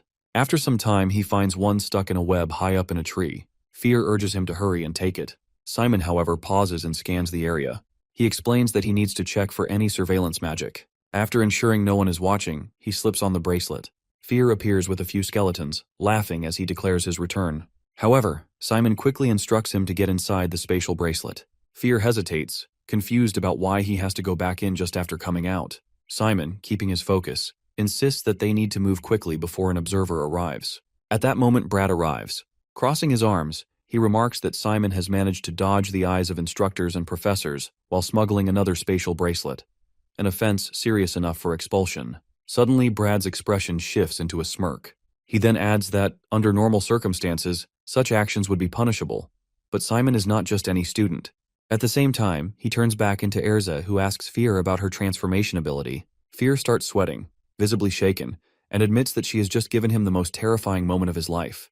Simon sighs and apologizes. He is embarrassed and tells him that it was the only way. The day before the island survival event, Simon approaches Brad and reminds him of his promise. Since Simon won their match last week, Brad agreed to grant him one wish. Without hesitation, Simon demands that Brad become his pawn from now on. Brad's face darkens with anger since a first-year student is daring to say such a thing to him. However, Simon remains calm and says that if he refuses, he has no other choice but to tell everything to Professor Hong Peng, who never learned the real reason behind their sparring match that day. He tells him, if she found out now, there is no saying what she might do. Perhaps a punishment even worse than before. Brad clenches his teeth, realizing he has no way out. He asks Simon what exactly he wants. Simon instructs him to hand over his subspace bracelet, then stay hidden and avoid drawing attention during the island survival event. Suspicious, Brad asks if Simon plans to impersonate him. Simon only smirks. Brad sighs, explaining that in his time as a teacher's assistant, he has seen all kinds of tricks. Impersonation through proxies is common at this school. Still, he hands over the bracelet and agrees to do as Simon says, warning that if he gets caught on the island, it won't be his fault. Simon reassures him not to worry, he has a foolproof plan. On the island, Erzi is the one impersonating Brad. With a wide grin, she tells Simon that she has missed him so much. Once again, she has followed his orders perfectly. Now, she urges him to praise her as much as he wants. Fear groans, telling her to stop before all his bones rot from her exaggerated flattery. Meanwhile, Simon asks her why she came here when she had other tasks nearby. She waves off his concern, saying she just came to check if a certain student is heading back as instructed. Once she is satisfied, she leaves, grinning as she declares that her acting has fooled everyone. Fear shudders and begs her not to make that kind of expression while in that body. Unbothered, Erzi turns to Simon and asks if he is going to look for Vikram. If so, she wants to come along. Simon immediately refuses. Right now, she is pretending to be Brad. If she disappears, the school will suspect something is wrong. He and Fear will handle things from here. Fear agrees, telling Erzi to return before she draws suspicion. Pouting, she complains that they are both being mean, but if that's what he wants, she has no choice. She will head back, even though she really wanted to see Vikram. With a dramatic sigh, she insists she won't cry since she is a grown-up. Fear turns to Simon and suggests that if he feels so bad, he should reward her. After all, a commander must recognize the efforts of his subordinates. After a moment of thought, Simon tells Erze to return to her normal form. Facing Simon, she asks if everything is all right. Awkwardly, Simon steps forward, closes his eyes, and gives her a quick hug. He thanks her for a job well done, admitting that it was all thanks to her efforts. Erzi stands frozen for a second before Simon quickly pushes her away. He orders her to transform back into Brad and return to her position. It's best not to attract unnecessary suspicion. He promises to tell her everything once they return. Still blushing, Erzi stares at him before sighing dramatically. She thinks to herself how he could be this adorable. Later that night, Simon gathers wood from the forest and, with the help of his skeletons, builds a small wooden boat. Satisfied with his work, he decides to rest. Fear, however, is surprised. It's not even that late. Simon shakes his head. He wants to sleep early so they can get moving first thing in the morning. Taking off his tie, he hands it to Fear and asks him to keep watch for the night. Then, he hangs the tie on a nail in the boat and settles in to rest. Fear glares at Simon, demanding to know what he is doing. He insists that Simon can't treat him this way. He is the master of the battalion, not a tool to be used. Calling it a disgrace, he refuses to be ordered around like this. Simon tells him that the undead don't need sleep, so he should wake him up at dawn. Fear snaps that he is not some alarm clock. The next morning, Simon wakes up and cheerfully greets Fear. Still irritated, Fear tells him that he will never forget this humiliation. Simon chuckles and apologizes. He promises to reinforce the battalion once he has more money. Fear considers this and admits that it is a reasonable reward. Then, he asks what Simon plans to do so early in the morning. Simon explains that he is heading straight to the center of the island. He summons his skeletons and orders them to lift the boat together. Fear asks if they are going to the mansion, and Simon confirms it. As they prepare to leave, Simon describes Kira Island's layout. The main island is large and surrounded by 4 smaller ones. Since the waterways between them are narrow, people often assume it is one big island, but only the central one is truly Kira Island. The place they are in now is one of the outer islands, connected to Kira Island by several waterways. Though it looks like a river, it is actually part of the ocean, meaning the current will take them directly to their destination. Fear sighs, realizing Simon had planned this all along. He tells Simon they should hurry up and get moving. Meanwhile, Hayward is hiding in the forest, watching a group of students guarding a bridge he needs to cross. One of his allies points out something floating down the river.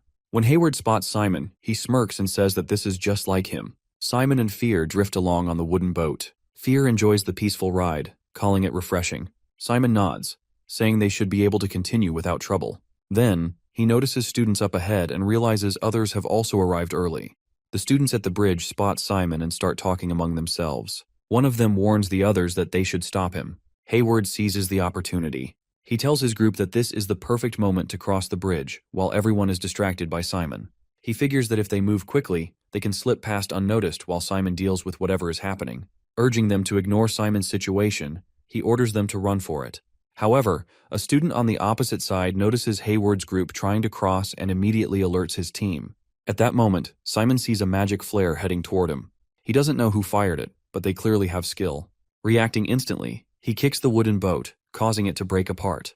Wooden planks, bones, and plants scatter into the water. Simon starts jumping from one floating plant to another, making it look as if he is running across the water. Watching from the bridge, Hayward is impressed. He recognizes the plant that floats on water and remarks that Simon is always coming up with new tricks. Then, Simon makes a long jump and shouts, "Restore!" Suddenly, the bones in the water rise, forming skeletons that carry him safely onto the island. A student watching in shock admits that he has never seen skeletons used like that before. He can't even begin to understand how Simon managed to pull it off. Hayward rushes past the students, calling out that he will see them later. The students are about to chase after him, but a black hand suddenly appears, blocking their path and launching an attack. Heron tells the students to continue without him, as something urgent demands his attention. Without another word, he disappears into the forest. Simon notes that the timing was perfect, and Fear agrees, saying that it was a smart decision. Since the bridge was the only way through, it was bound to become the site of an intense battle. Thanks to the ongoing fight, Simon now has the chance to search freely, but finding any traces won't be easy. Fear reminds him that their target never leaves any evidence behind. However, if the other students start fighting in the forest, it might provoke Vikram. When threatened or enraged, Vikram increases in size, making him much easier to spot. Waiting in this contested area might be the best approach. Simon acknowledges Fear's reasoning. With so many students battling nearby, Vikram may perceive the commotion as a threat. Looking ahead, Simon spots a cliff blocking the way forward. The height makes it difficult to cross, so he begins scanning the area. Fear asks what he is searching for, and Simon explains the reason behind the island's name. Kira Island is home to the Kira people. A skeleton gestures towards a group of them. They are small, lean, and green-skinned, with large ears and black eyes. Fear comments on their numbers, and Simon confirms that the island was named after them because of their high population. The information they received earlier mentioned that crossing through this area is the best way to navigate the canyon. Just then, movement rustles the nearby bushes. A student emerges, raising his hands in surrender. He insists that he means no harm and has no intention of attacking. He assumes that Simon is also planning to pass through the Kira outpost and suggests that they work together. While Simon is undoubtedly strong, breaking through alone would still be difficult. The student admits he came alone to avoid alarming Simon, but the rest of his group is waiting nearby. Simon thanks him but declines the offer, stating that he will go in alone. The student is shocked, arguing that this is clearly a test of teamwork, and entering alone would be reckless. Simon, however, has a different method of getting through. Fear suggests that working together wouldn't be a bad idea. After all, Simon could simply use them and leave once their usefulness runs out. Simon acknowledges the strategy but decides against it. Since he has his own way of crossing, he prefers not to take any unnecessary risks. The student returns to his group and informs them that Simon refused their offer. One of them finds it amusing that he actually plans to go alone. A girl suggests they catch him now, but a boy dismisses the idea, saying it's a waste of time. They should stick to their original plan since this is a race against time. He isn't worried about losing to the Kara people, but because of the steep terrain, they must spread out and maintain their positions. As the group launches their attack on the Kira, a loud thudding noise echoes through the air, and the ground trembles. Suddenly Simon arrives, riding on his golem. The massive creature moves at high speed, and Simon enjoys the rush of the wind. Both the students and the Kira people freeze in shock at the sight. Panic spreads as everyone scrambles to avoid being crushed. One Kira warrior attempts to attack Simon, but the golem kicks it so hard that it vanishes from sight. The remaining Kira people shout at Simon in their own language, but he has no idea what they are saying. Dismissing the golem, he reflects on his progress. Over the past 2 days, he has accumulated 127 points from hunting monsters.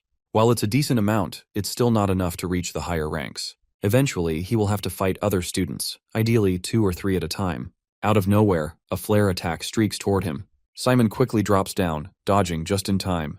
More fiery blasts follow, closing in fast. Recognizing the attack, he realizes it must be Malin's darkness flame. As he starts running, the flames part to reveal Malin stepping forward. She smirks as she realizes that it is Simon. Simon asks how she has been doing and whether she has figured out her meals. Since joining Kizan, they have always been teammates and classmates, working together and relying on each other. She then asks if he has ever been curious about who is stronger between them. Simon realizes that she wants to fight and asks if that's what she means. She confirms it, saying this is their chance to go all out in battle, and such opportunities don't come often. Simon finds the situation odd.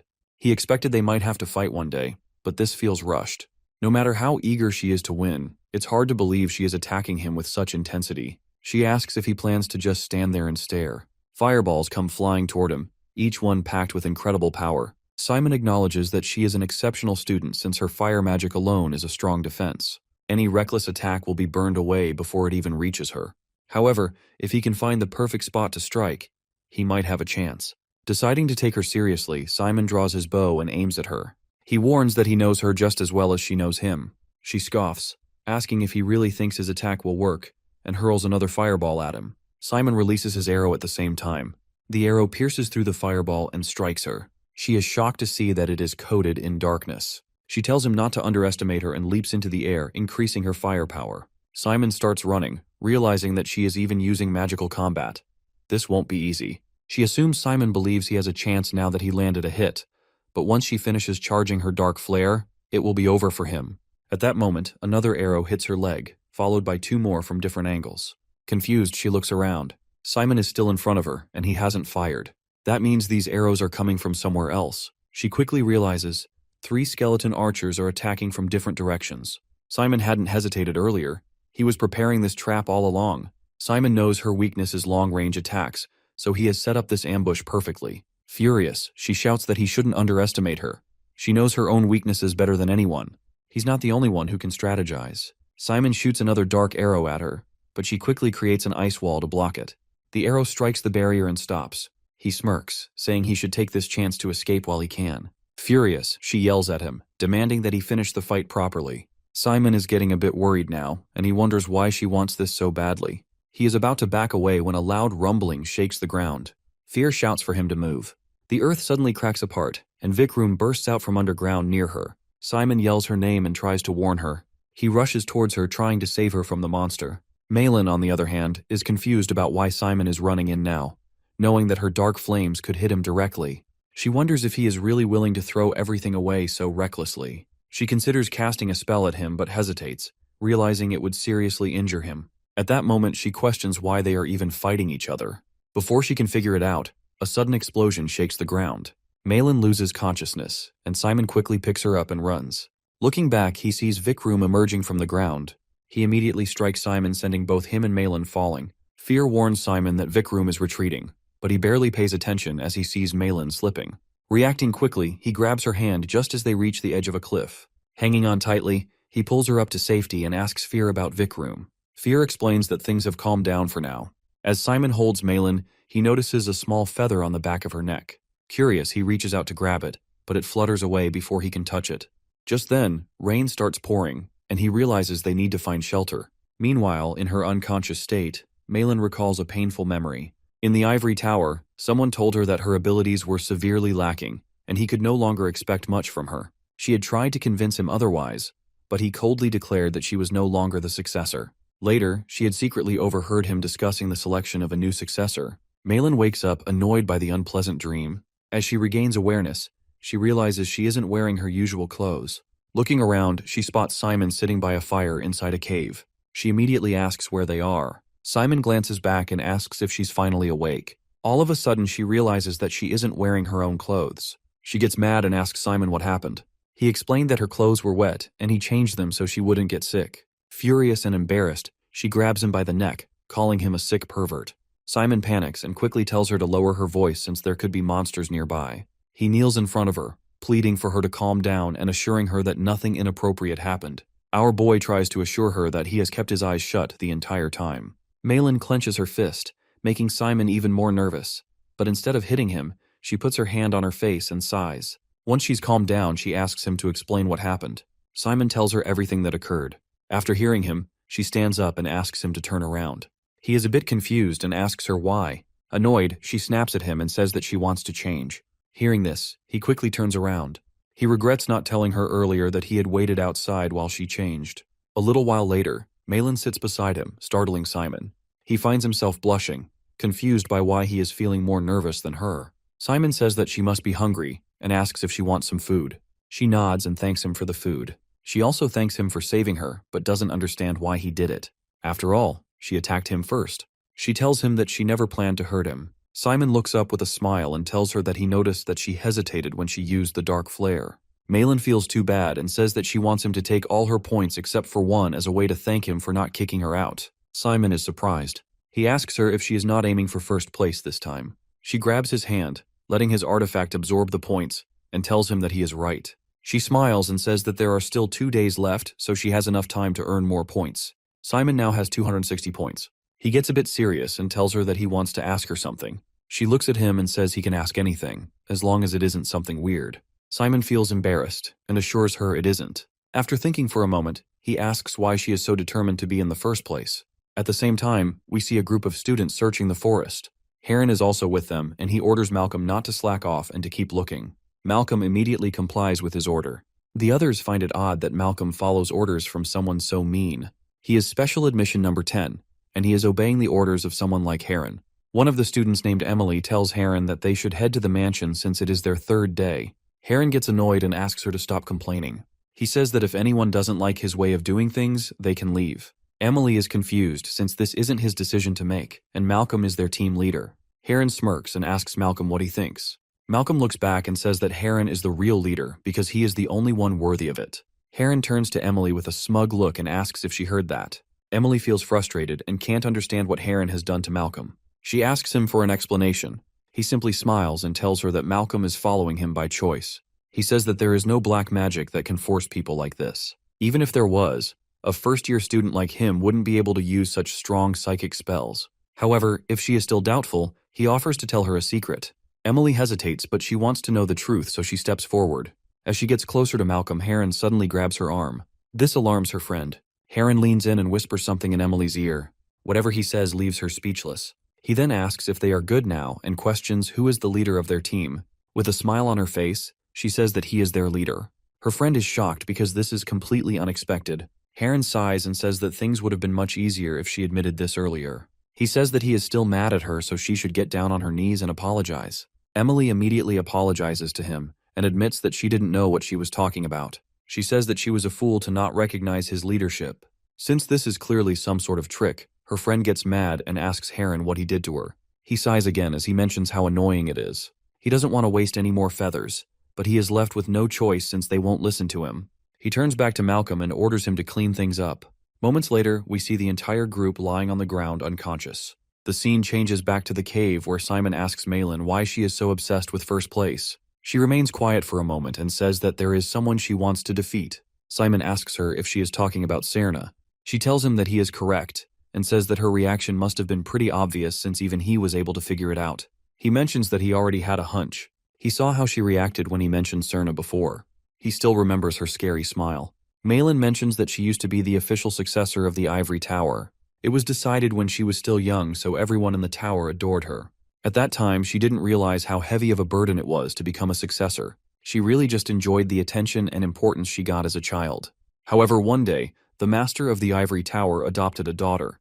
The girl was Seren, and the master deliberately brought her in as her direct rival. Since it was so obvious, her adoption was met with negative responses. Everyone thought that it was just a shameless attempt to snatch the successor after all this time. Since Seren wasn't part of the bloodline, Malin thought that she was still going to be the successor.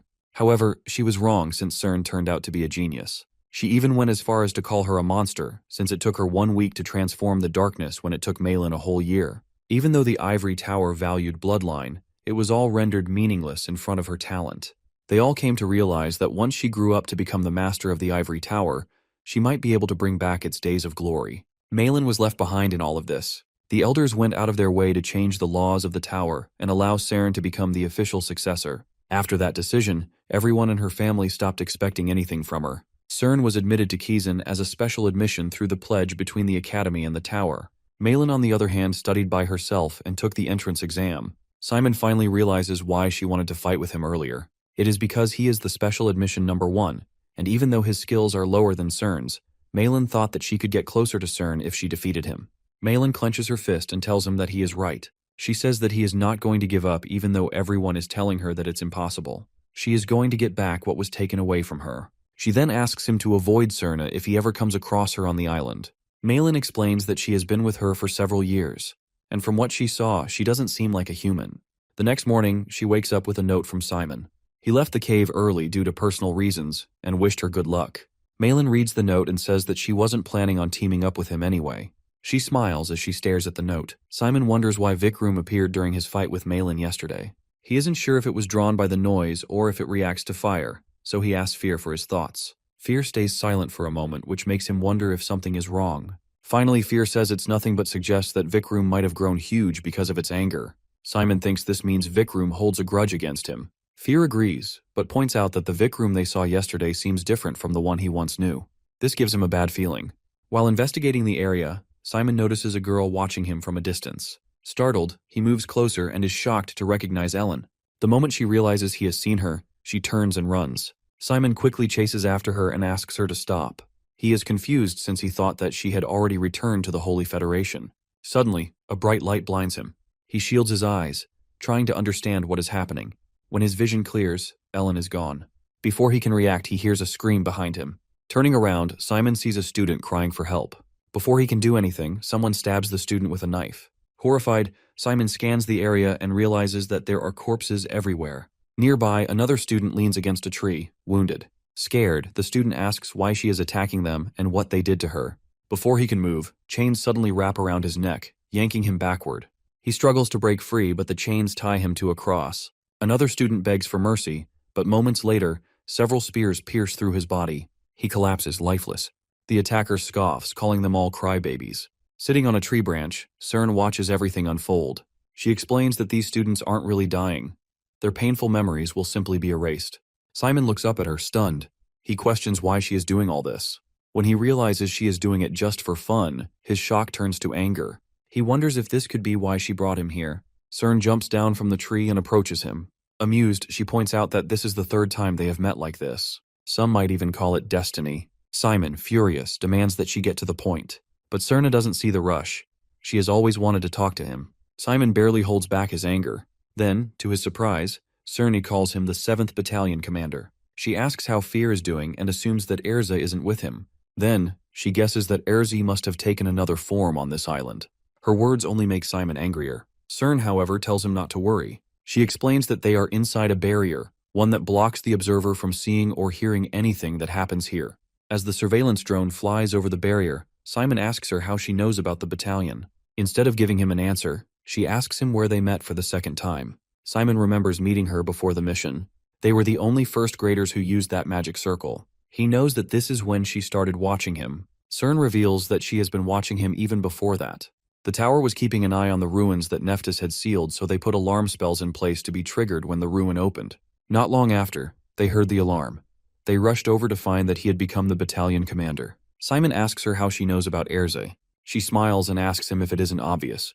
When he headed to the fiefdom for his mission, she was following him. After he left, she read the memories of the people. Moreover, she also knows about Ellen and how he let her go. She tells him that it is a serious crime to let a priest live. Simon clenches his fist and tells her that Ellen has no affiliation with anything. Since they were under a ceasefire with the Holy Federation, he decided to keep the peace instead of causing trouble by killing one of the priests. Cern admits that he is a smooth talker and knows that it might not cause him a lot of trouble. However, she mentions that he committed treason when he made a contract with Fear and became the commander of the battalion. Simon catches her bluff and asks her to simply report him to Kizan or to take him to the court. He wants to know why she even brought him here to tell him all this. Cern reveals that she wants to talk business with him. As Simon stares at her with a confused expression, she proposes that he join them at the Ivory Tower. Simon finds it interesting and decides to get more information from her instead of just rejecting it. He tells her that she should make an official offer to him when he finishes school. With the amount of power and money the tower has, they would have no problem trying to convince him. Cern tells him that she doesn't want a Kizan follower and a Kizan graduate. She asks him if he knows how a mere school is ruling half of the continent. Even in the nearby kingdoms, 4 of the 5 generals are from Kizan. 17 out of the 20 royal knights are also from Kizan.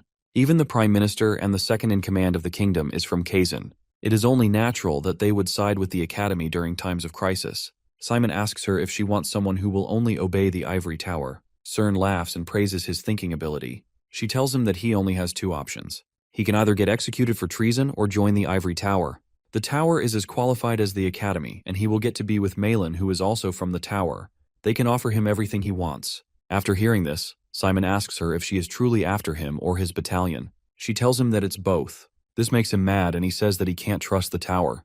He asks her if there is a guarantee that the tower won't take over his battalion. Cern tells him that he won't have to worry about it once he shows his abilities. As a successor of the Ivory Tower, she promises that they won't take over his battalion. After answering all of his concerns, she asks him once more if he is willing to take her offer. Simon knows that he has been allowed to lead the conversation for too long. It is now his turn to drive it. He smirks and tells her that she is really bad at politics. This makes her confused, and she asks him what he means. He says that it is not a good strategy to threaten your opponent by revealing all of your tricks. Since she is powerful, she figures that she doesn't have to think too hard about this. Everyone she ever talked to never disagreed with her since they weren't free to say anything else. He tells her that she can never tell Kizan about his battalion since the tower is split into pro-Kizan and anti-Kizan fractions. She is leading the anti-Kizan fraction with her current master. Cern knows that Malin couldn't have given him this information, so she admits that his source is solid. Meanwhile, he heard all of this from his friend Hayward. Simon continues that the reason they are trying to scout him and grow in power is to break away from Kazan. If they report him to Kizan and get him executed, the battalion will be handed over to someone who is loyal to Kizan. They also can't force him to obey the tower or take his battalion.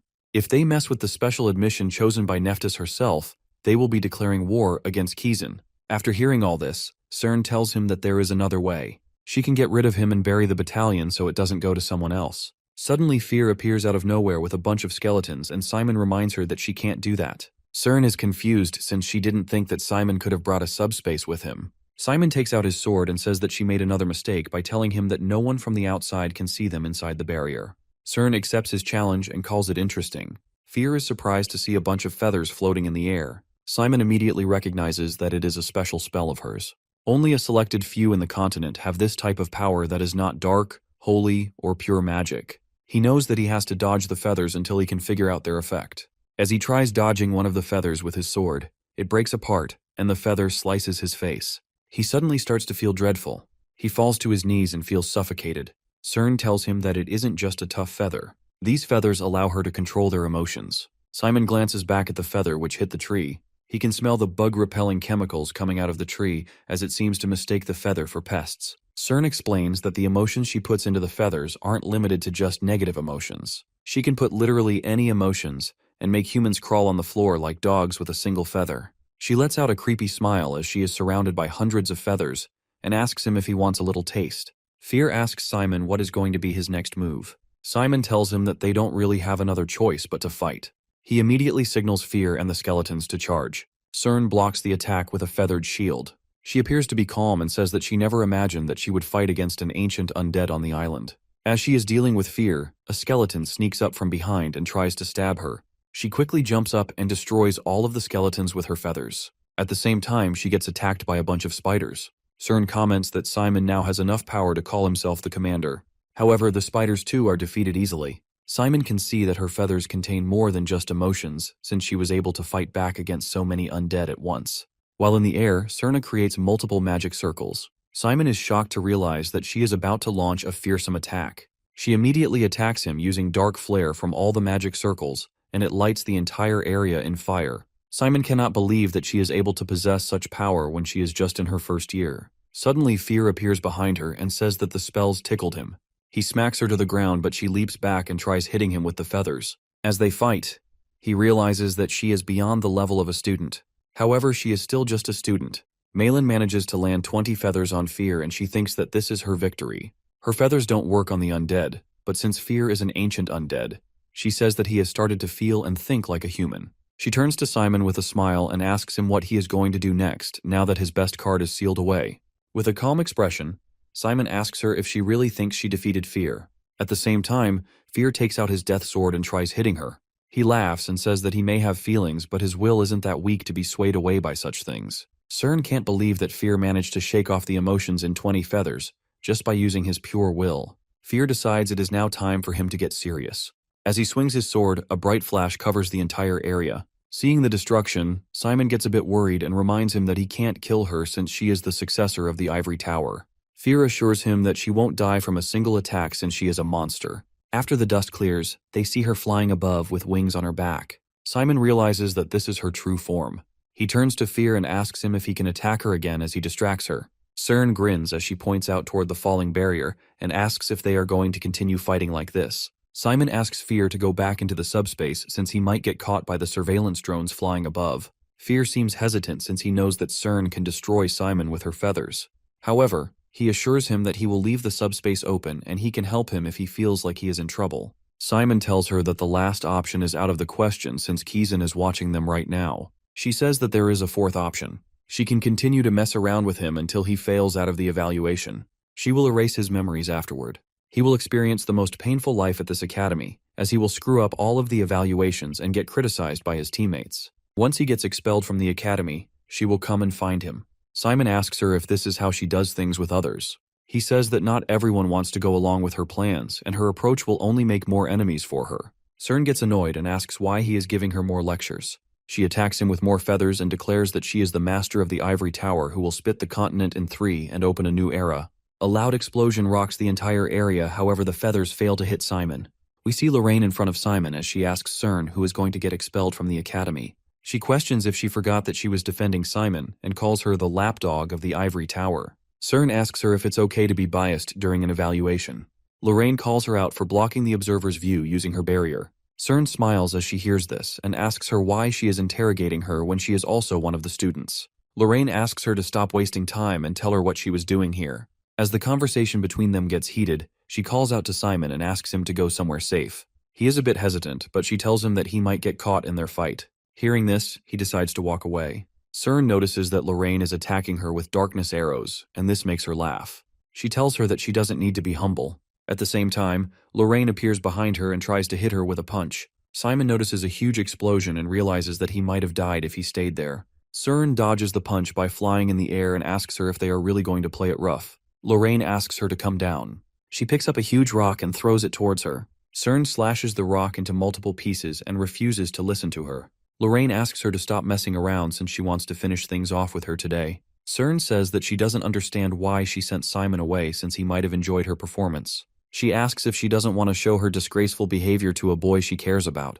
Before she can even finish her sentence, Lorraine opens up the devildom and gets serious. Cern smiles and says that she can't think of the chaos the world would fall into if they learned about the crazy conspiracy that she and her mother are up to. She quickly dodges the attacks and says that it doesn't look that great from the outside to see them fighting like this. Lorraine tells her that they have to face each other eventually since they are going to be the rulers of the Ivory Tower and Kizan one day. If they fight then, there will be millions of innocent people dying, so they should settle it while they are still students. Simon can only watch this battle from a distance. Fear tells him that there is no need for him to admire their powers since he is also a battalion commander and sooner he may be able to surpass them both. Simon cannot possibly believe how he will get stronger than those two. Fear laughs and assures him that he will be able to catch up soon if he gets things done one by one. Simon understands him and decides to let them handle their business. He has something else he needs to do. He knows that Vikram would show some kind of reaction since there is so much noise. Suddenly, the ground starts shaking and he sees a giant hand coming out. Vikram jumps out of the ground screaming. Simon takes off his badge and orders Fear to handle the rest. He calls out to Vikram and reminds him of his name. Simon looks up and notices some drones. He tells Fear that he only has 2 minutes. He asks Vikram what he is doing here and mentions that the battalion has been reborn. Vikram starts to panic after hearing about the battalion. At the same time, his body starts to grow in size. It almost feels like the word is causing a weird reaction within him. Simon asks Fear what is going on, and he tells him that the monster in front of them is not Vikram. As the monster continues growing bigger, he says that it is an elaborate fake. Without a warning, the fake Vikram attacks them both. Simon orders Fear to return inside the subspace since he is worried that he may get spotted. Fear agrees and disappears into the subspace. As soon as Fear is gone, Vikram suddenly attacks Simon. Confused, Simon wonders why Vikram is acting this way. Fear also has no idea. He says that Vikram is going into overdrive and will keep growing uncontrollably. Simon quickly moves away and sees Vikram heading in the opposite direction. He starts chasing after him. Fear asks him where he is going. Simon tells him that they need to stop Vikram. On the way, he runs into Lorraine and tells her there is a problem. She rushes over and asks what is wrong. Simon explains that a massive monster has gone into overdrive and is heading toward the student area, so they must stop it immediately. He asks for her help. Lorraine becomes worried and asks which direction the monster is headed. Simon tells her it is moving toward the South Island. Cern overhears them and finds the situation amusing. She questions Lorraine, asking who gave her permission to go. Simon apologizes to Cern and asks for her help, which surprises her. She thinks the whole situation is ridiculous and wonders why she should even help him. However, Simon assures her that he owes her a favor and thanks her in advance. Cern creates a magic circle and makes it clear that she is not going. She remembers Simon's words about how her way of doing things will only create more enemies. Smirking at how absurd it is that she is even thinking about this, she looks up and watches as they leave. Meanwhile, Simon asks Lorraine if she has heard anything from Nephthys recently. Lorraine wonders what Simon means, as Nephthys has not told her anything about the battalion. Simon changes the subject and asks if her class had a special lecture before about monsters going into overdrive. Lorraine recalls that the topic was covered in the lecture materials, but the instructor admitted he did not know much about it since he had only encountered it by chance. She assumes that the monster might be artificial and does not naturally belong on the island. Soon they find the monster smashing the ground and attacking students. The students run away in fear. One of them trips and falls, crying as the monster raises its foot to crush her. Just before impact, Tab Brad suddenly appears and blocks the attack with a punch, shocking the fake Vikram. The student thanks Brad for saving her life. He reaches out a hand to help her up, then tells her that it is dangerous, so she should get back to safety. She blushes and runs away. Urzi suddenly realizes that she isn't acting like Brad at all. At the same time, someone calls her on the communication line and asks if he has identified anything about the monster. Since she is acting as Brad, she tells them that the monster is highly sensitive to noise and is targeting students who scream while running away. The person on the other end acknowledges this and says they will inform the students. They also commend him for doing a good job and mention that it isn't like him. Hearing this, Erzi starts sweating and wonders what Brad had been doing all this time to get a reputation this bad. She presses the button on the earpiece and says that they should avoid engaging with the monster as much as they can. At the same time, Simon and Lorraine are going to fight the monster. She attacks the monster, which makes several holes in the body, but they are both shocked to see its wound rapidly healing. The monster becomes enraged and swipes at them with its claws. Lorraine barely dodges, and Simon urgently tells her to look to her left. She turns in alarm and sees the monster charging at her again. Before they can escape, they are struck, causing Simon to fall. Lorraine becomes worried, but Cern has already created a soft cushion of feathers to catch him. Simon lands safely and realizes the feathers saved him. Looking up, he sees wings flying toward the monster, striking its body multiple times. Cern grows frustrated because neither physical attacks nor the feather of truth seems to be working against them. Meanwhile, Lorraine rushes to Simon and asks if he is okay. He confirms that he is. Just then, an announcement from the Action Committee is broadcast, stating that an unidentified monster is attacking students on the southern part of Kara Island. Because of this, all students in the area will be teleported to another island at random. Simon feels relieved upon hearing this. The announcement continues, explaining that after teleportation, students will be immune to damage for 5 minutes. Any student who wishes to stay must enter a refusal signal on their tongue pad. Lorraine instructs Simon to return and continue his evaluation. However, she is surprised when he does not leave and wonders what he is doing. Simon apologizes and says he has a reason for staying behind. Before she can respond, Brad approaches Simon, prompting him to tell Lorraine that he will return soon, and asks her to buy him some time. Lorraine becomes frustrated, unable to believe what he is doing, but assumes he must have a solid plan. She hands him earphones and tells him to take them. These are Mona communicators, and since there is little mana left, she advises him to use them only when necessary. Simon places the communicator in his ear, agrees with her, and jumps down. Catches him and smiles. Even during a battle, Fear mentions how horrible this sight is. Bro didn't join the battalion for this. Simon tells Fear to stay quiet and turns to Erze. He reveals that the monster is not the real Vic Room and they need to deal with it before it causes more harm. Hearing this, she tells him that she knew since something was off. She asks how they are going to fight a monster that can grow and regenerate. Fear laughs and tells them not to worry, as he and Simon have already come up with a plan. However, he doubts whether Simon is truly ready to go through with it. Simon closes his eyes, takes a deep breath, and assures him that he is prepared. Seeing his determination, Fear agrees to go along with the plan and make it a reality. Simon grabs Fear's sword and gets ready to fight. A few minutes earlier, Simon had been thinking about how to handle the monster. He knew that he needed to do something quickly since the monster would continue wreaking havoc. Fear told him that he had a solution, but he hesitated to mention it because it was nearly impossible to execute. Hearing this, Simon immediately asks him to reveal the plan even if it has a slim chance of success. Fear explains that his plan involves him using his sword, which surprises Simon. Fear then reveals that his sword has the power of destruction. It can completely erase anything it touches, preventing regeneration, no matter how strong the creature's healing ability is. However, there is a problem. Simon knows that Fear cannot reveal himself when everyone is watching. Fear confirms this, but his sword is a spirit weapon, meaning it is part of his body. Only he can lift and swing it. Simon suggests a workaround. Since Fear is a skeleton, he can pull out his arm, hand, or even part of his upper body as bone armor. This way, from the outside, it will look like Simon is swinging the sword, but in reality, Fear will be the one holding it.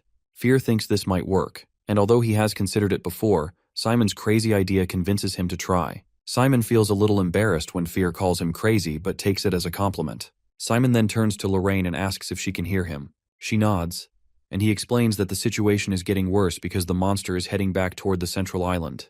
However, he reassures her that he has a plan to stop it. Lorraine asks how, and Simon explains that he has a weapon that can stop the monster's regeneration, but he needs to wield it himself. He asks if she can hold his arm for 5 minutes. He also wants Cern to know about the plan. Lorraine calls out to Cern and asks if she heard them. Cern, however, is annoyed. She questions why Simon thinks he can give them orders and asks Lorraine if she really believes him. Lorraine doesn't hesitate. She trusts Simon completely. She moves forward and tells Serna to help. Cern can't believe what she's hearing. She remembers Simon telling her that her methods only create more enemies. Doubting herself, she suddenly charges at the monster. Meanwhile, Simon rushes toward the monster with Erza. When they get close, Simon tells Erzi to back him up. She agrees and tells him to leave it to her. Simon grips the sword tightly and slashes at the monster. The monster's fibers split apart and lunge toward him in retaliation. Erza warns him to look up, and Simon quickly dodges, using an illusion to avoid the attacks while pushing forward. Realizes she needs to weaken the monster to reduce its attacks, and Simon agrees. Suddenly, something unexpected happens. An arm bursts out of the monster's stomach, shocking them both. Immediately reacts, stopping the monster's hand with all her strength and warning Simon to check above. When he looks up, he sees another hand coming toward him. Just as it is about to strike, blood splashes onto him. Lorraine shouts at him to keep going. At the same time, Cern uses her skill, Chain of 1,000 Feathers, launching dark feathers that strike different parts of the monster's body. Simon feels the pressure. Everyone is helping him, and he must succeed. Cern watches in disbelief as Simon, despite his exhaustion and fear of falling, pushes forward with sheer willpower.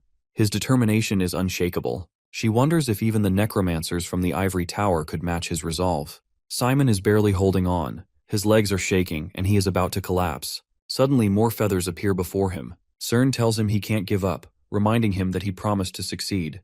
Her words push him forward. His body glows with energy, and he keeps moving. Finally, he reaches the monster's head. The monster collapses. Simon calls out to Fear, who assures him he is ready. A bright light bursts from the sword as Simon swings it, cutting through the monster. Fear laughs as blood splatters from Vikram. Their insane plan has worked. Exhausted, Simon collapses.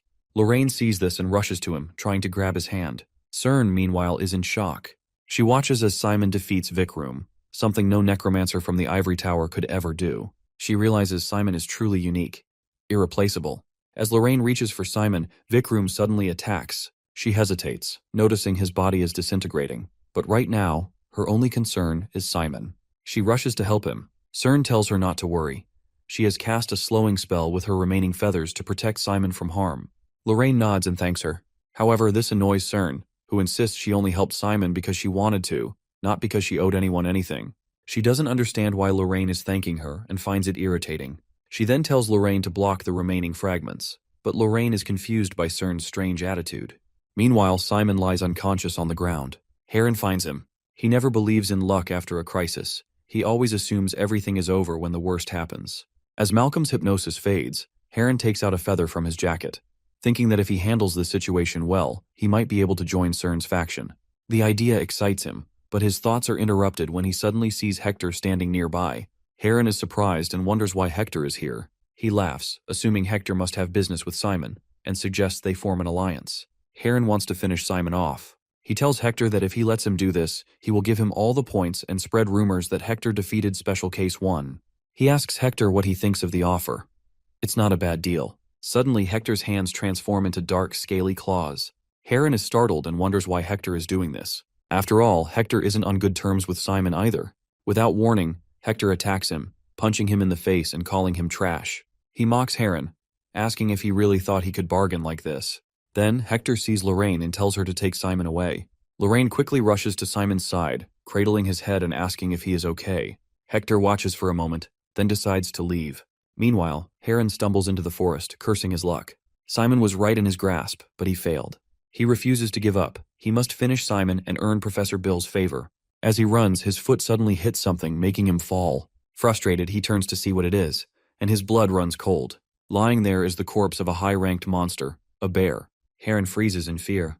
Who could have done this? Looking around, he spots a student sitting on the bear's corpse. He smirks, thinking this is his chance. He doesn't know why he's still here in the middle of this chaos, but if someone takes down the high-level monster, he might prove useful. He pulls out a feather and throws it at a student.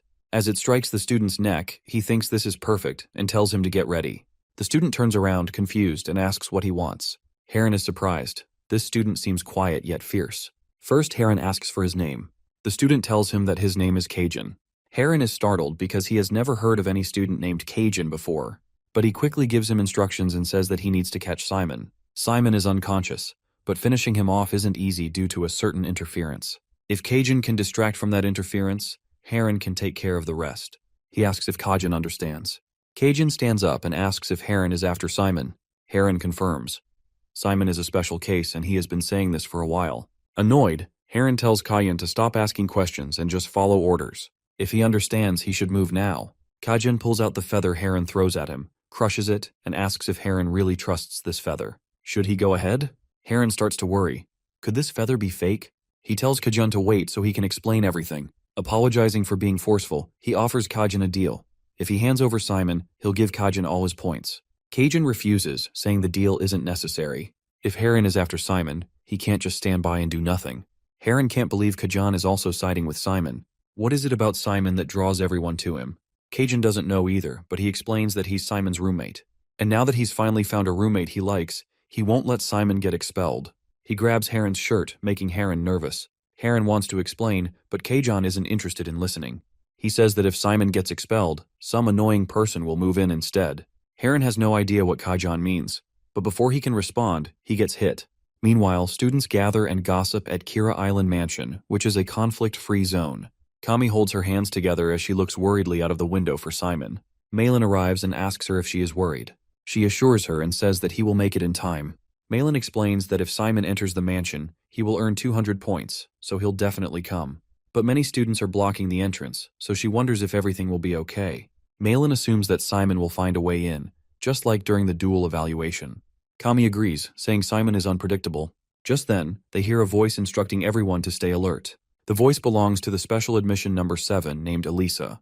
Elisa speaks confidently, reminding everyone that only 1 hour remains for the survival evaluation. She urges them to defend the mansion.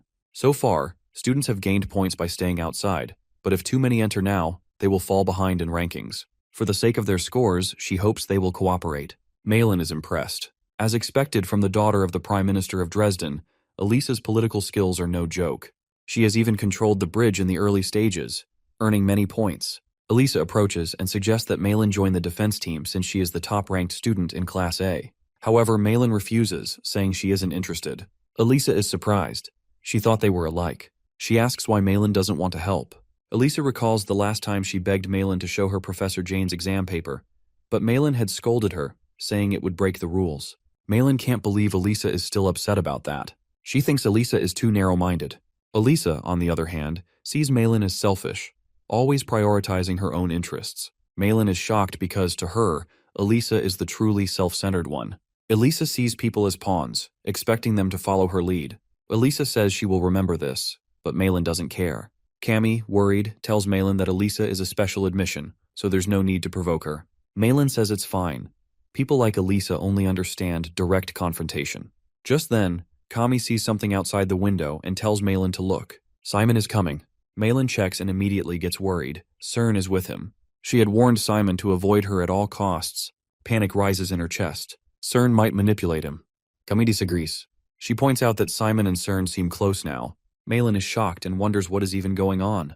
Meanwhile, Elisa stands on the mansion's roof and addresses the students. She proposes a deal. She won't fight them and they can leave peacefully. However, she wants their help in stopping those things. Confused, they ask what she means. Elisa explains. Some students are lurking behind the trees near the mansion. She argues that they wouldn't want more competitors, right? Just entering the mansion earns 200 points, so letting others in would put them all at a disadvantage. Cern is annoyed. This is ridiculous. She throws a feather at Elisa and demands to know who she thinks she is, giving orders like that. Elisa realizes they won't cooperate, so she summons her ship. The students are shocked. It's Elisa's ghost ship, floating in the air. Simon is startled. This ship moves using spirit and darkness as fuel. That means Elisa is an aspiring necromancer. Now Simon understands everything. Elisa warns them. Anyone entering the mansion will be swept away. From now on, any dropped points will be split among those defending it. She reassures her team and orders them to attack. The students start their assault, but Cern, Lurin, and Simon are ready to fight back. The students receive instructions to target Special Admission number 1 because he is moving forward. They plan to stick with him and capture all of them. Simon uses his bone skill, shocking everyone as they wonder what it is. As he moves ahead, Hector calls out to him, wanting to finish their previous fight. Simon feels annoyed, thinking that Hector has picked the worst possible time to appear. Hector inhales deeply, preparing for his powerful attack. Meanwhile, the monster carrying Simon swallows him. Hector punches the monster, expecting to find a core inside, but there is none. He then sees Simon rushing deeper inside and curses, refusing to let him escape so easily. Hector begins generating flames again, but before he can attack, Kami blocks his mouth and assures Simon that she will cover him so he can run. Elisa gets frustrated because Kami interferes with her plans. She orders her comrades to stop Simon at all costs. Suddenly, she notices flames consuming her ships and demands to know who dares to do this. Malin confronts her, questioning why she is interfering. Elisa insists that Malin has no reason to get involved and should leave, but Malin reminds her of what she said earlier. People are not her pawns. She makes it clear that if Elisa tries to stop her friend, she will stop Elisa in return. This angers Elisa, but Malin instructs Simon to keep running. Simon finally enters the mansion and his arrival is confirmed. He feels relieved to have made it. Lorraine approaches him, asking why he is late. Simon explains that he ran into some trouble. Shortly after, Serna also enters the mansion. She assumes she is the last one to arrive but credits her slaves for making her entrance easier. Lorraine questions why Cern harms other students when she has enough strength to enter on her own. A hypnotized student, confused by the situation, wonders why they are even here. Cern dismisses the concern, claiming it is just fair use of her abilities. She then tells Lorraine to complain to her mother if it bothers her so much. Lorraine becomes furious, asking if Cern really believes she can do whatever she pleases. Cern smirks, wondering if Lorraine is saying she wants to stay in Kizan at any cost. She asks if Lorraine plans to expel her over this. Lorraine refuses to fall for Cern's tricks and tells her to stop talking nonsense. Simon feels frustrated, caught between their argument. Cammy rushes to him, relieved to see him. She checks if he is hurt. Simon smiles, saying he is healing thanks to her and appreciates what she did earlier. Suddenly, Cern interrupts, reminding Simon of the huge debt he owes her. He assures her that he hasn't forgotten, but warns that it doesn't mean he will grant her a wish. Cern already knows this, but believes granting wishes should not be difficult with his current abilities. Before Simon can respond, Malin rushes toward him, calling his name. She shoves Cerna aside and reminds him that she warned him to stay away from her. Cern finds this reaction unfair. Malin, still furious, insists that Simon must avoid Cern if he ever sees her again.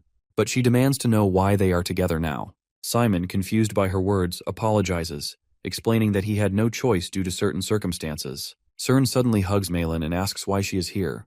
This enrages Malin, who shouts at her to let go. Cern looks heartbroken, saying that this is too much. She just wants to be friends. However, Malin wants nothing to do with her and threatens to freeze her to death. She warns Cern to stop giving her chills and leave. Furious, Malin grabs her, accusing her of secretly casting a spell on her. Cern denies it, asking why she would do such a thing to Simon. Malin refuses to believe her, convinced that even if someone else is responsible, Cern must be involved.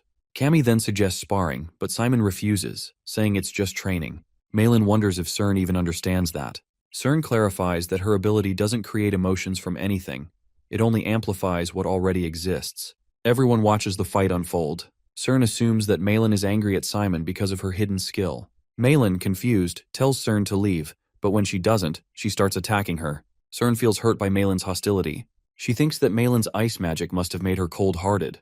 But Malin doesn't listen and keeps hitting her, demanding that she shut up, disappear, or vanish entirely. Suddenly, Malcolm enters the mansion and confronts Cern, accusing her of manipulating him. He blames her for forcing him to deal with annoying brats who don't even know his rank. Cern, confused, insists she has no idea what he is talking about.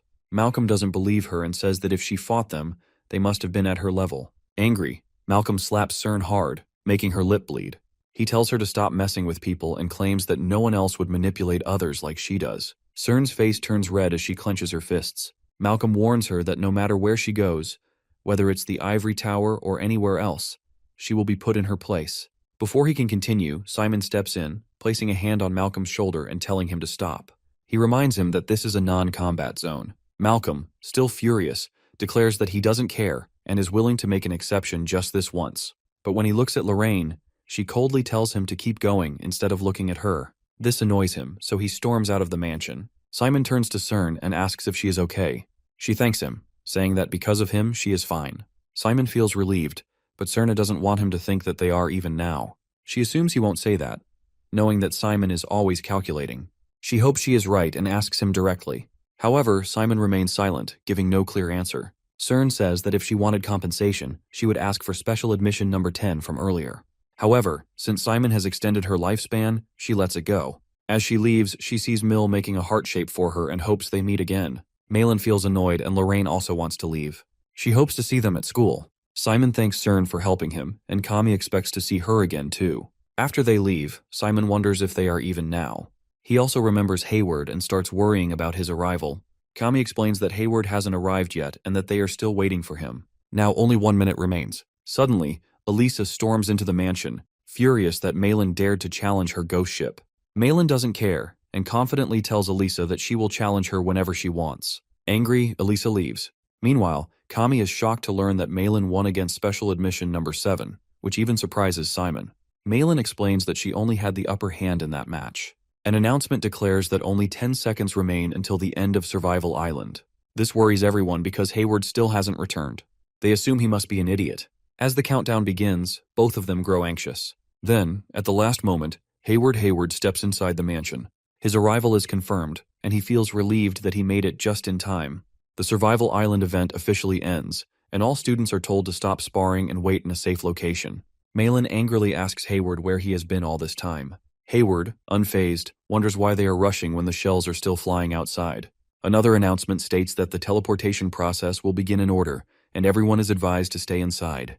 Hayward casually explains that he hid outside, waiting for the right moment to return. No one believes him. Simon feels relieved that they are finally going home, but someone corrects him. They are only returning to the dormitory. Hector soon appears, asking Simon if he defeated the monster from the southern island. Simon tells him to think whatever he wants, which annoys Hector, but he leaves quietly. Meanwhile, someone asks Cern about Simon's persuasion. She admits that she failed because threats and coercion don't work on him. The person listening isn't surprised. Simon is a special case for a reason.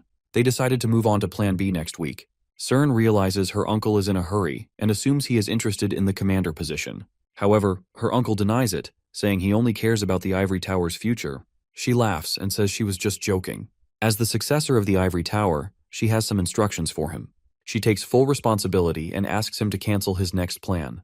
Her uncle insists that he must move forward because the future of the Ivory Tower is at stake. He firmly believes Simon can never be their ally, which means he will be their enemy. That's why they must get rid of him now before he becomes stronger. Cern sits on the sofa, thinking that eliminating such a rare talent is ridiculous. She is curious to see how Simon's future unfolds. A few days after the survival evaluation ends, life returns to normal.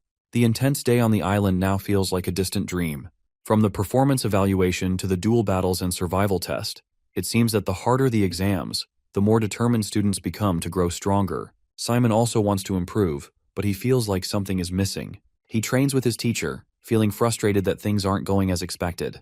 However, his teacher reassures him, saying he did well and shouldn't worry. Simon finds it hard to believe and asks if it's really true. The teacher confirms and tells him to get ready because they will start training from the basics. Simon obeys and begins practicing again. He gathers scattered bones, trying to form bone armor. His first attempt fails, but he doesn't give up. He tries again, and some bones cover his arm. Bone armor is a technique where necromancers create protective armor from skeleton bones. It specializes in defense but can also be useful in other ways, depending on its form. The professor explains that the gauntlet Simon just made will be useful in battles. Simon is amazed. It means he can also use it for attacking. The professor agrees and encourages him to experiment. Since every necromancer's bone armor is unique, Simon must research and develop one that suits him best. The professor confirms that Simon is correct and explains the difference between full-body bone armor and partial bone armor. Full-body bone armor usually requires at least 2 skeletons. To test his strength, Simon strikes a skeleton's shield and is surprised by its toughness. Even without adding darkness, the shield is extremely strong. The professor explains that the armor replaces the natural strength of skeletons and darkness with physical strength, making it like a reinforced exoskeleton. Curious, Simon asks Simon about the features of bone armor, realizing he must balance mobility and stability. He finally understands why he failed earlier. The professor confirms his mistake. He didn't properly adjust the balance. Full-body bone armor is much harder to control than partial armor because balancing it is more delicate and complex. Simon finds this confusing but tells the professor he understands. The professor adds that difficulty isn't just about the number of bones in each arm or the whole body. Simon agrees, and the professor assures him not to worry. Even though he failed this time, he still made progress. Simon thanks him. The professor then tells Simon to wait if he doesn't have an urgent mission. He also realizes that Simon doesn't fully understand the advantages of being a special class student. So, he advises Simon to use his position wisely. After giving instructions, he tells Simon to return, and Simon obeys. On the way back, the professor remembers that the new mission period starts next week. When he asks Simon if he has a mission in mind, Simon starts thinking. Deep down, he desperately needs money for ingredients, but pretends he hasn't decided yet. He plans to choose after the mission list is posted. The professor considers this and decides to give Simon a useful tip, which surprises him. Later, students gather around the notice board, but Simon doesn't find any missions interesting. Fear is annoyed since no missions involve accidents happening to the boss. He wonders why this continent is so peaceful, but Simon thinks peace is a good thing. However, one mission stands out. It mentions a body found torn apart near the Sacred Federation, as if it were hunted. Fear finds it suspicious but believes it's too dangerous. Simon agrees, thinking his professor wouldn't allow it. Instead, he focuses on missions with good rewards. Later, Simon lies on a bench, frustrated that he can't find a mission with high pay. Fear thinks Simon's expectations are too high. He reminds Simon that 500 gold isn't much. It's better to hire a professional than pay a student. Also, making too much money early on could cause problems. Simon realizes he should follow Professor Aaron's advice and wait. Fear agrees they should be patient and look for a better opportunity later. In the next class, Professor Lang is on 1 HP as always. He gets taken out of class by the TA, who announces that the class will be getting a 15-minute break. Simon and the group discuss how the professor's condition is getting worse. Malin feels uneasy but admits she prefers it when the assistant teacher leads the class. However, Kizan Academy values strict meritocracy, and Professor Lang lacks competitiveness. Some students think it's unfair that professors can keep their positions just based on past reputation, while students must constantly compete. Hayward explains that it's more complicated than it seems. If a professor leaves, all their assistants must leave too, making it a big administrative issue. Malin agrees but asks when the professor last taught them. Hayward knows teacher Francisco is capable and enjoys her classes. But if the professor steps down, all the assistant professors will be forced out as well. She grows irritated by how complicated this is.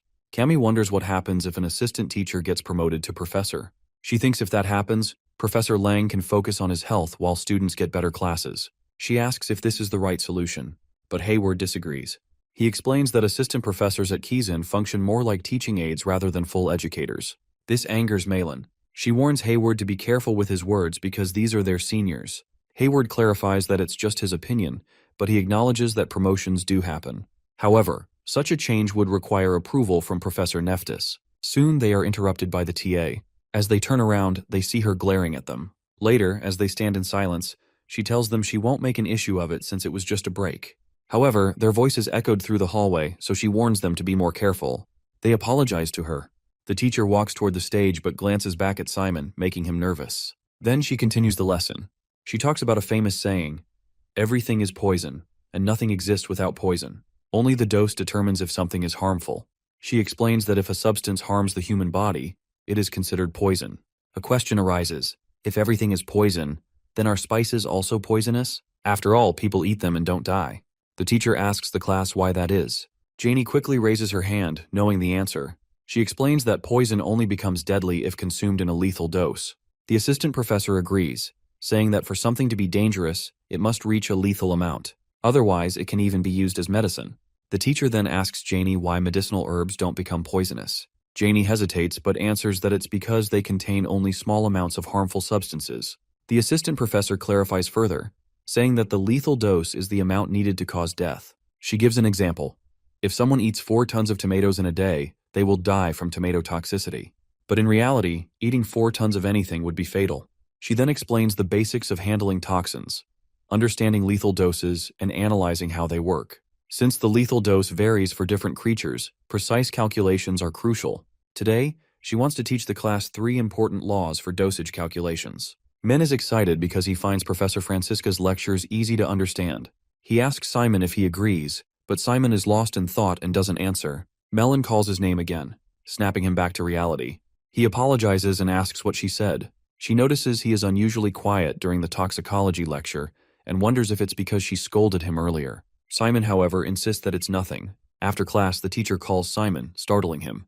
He wonders why she wants to talk to him. She asks if he has chosen a mission for the weekend. Simon says he hasn't decided yet. The teacher is pleased, as Professor Jane has been assigned a special mission. She hands Simon a document, explaining that he has been given a designated mission. This surprises Simon. The teacher adds that the client specifically requested him for the job. Simon quickly opens the document to check the details. The mission is a security task, rated grade D with a reward of 1,000 gold. It takes place in Blue Harbor and involves protecting the client during the Undead exhibition. Simon is shocked. 1,000 gold seems too high for a grade D mission. The teacher reassures him that he isn't forced to take the mission. If he already has another task in mind, he can decline. But Simon is eager to accept. He tells the teacher that he will take the mission.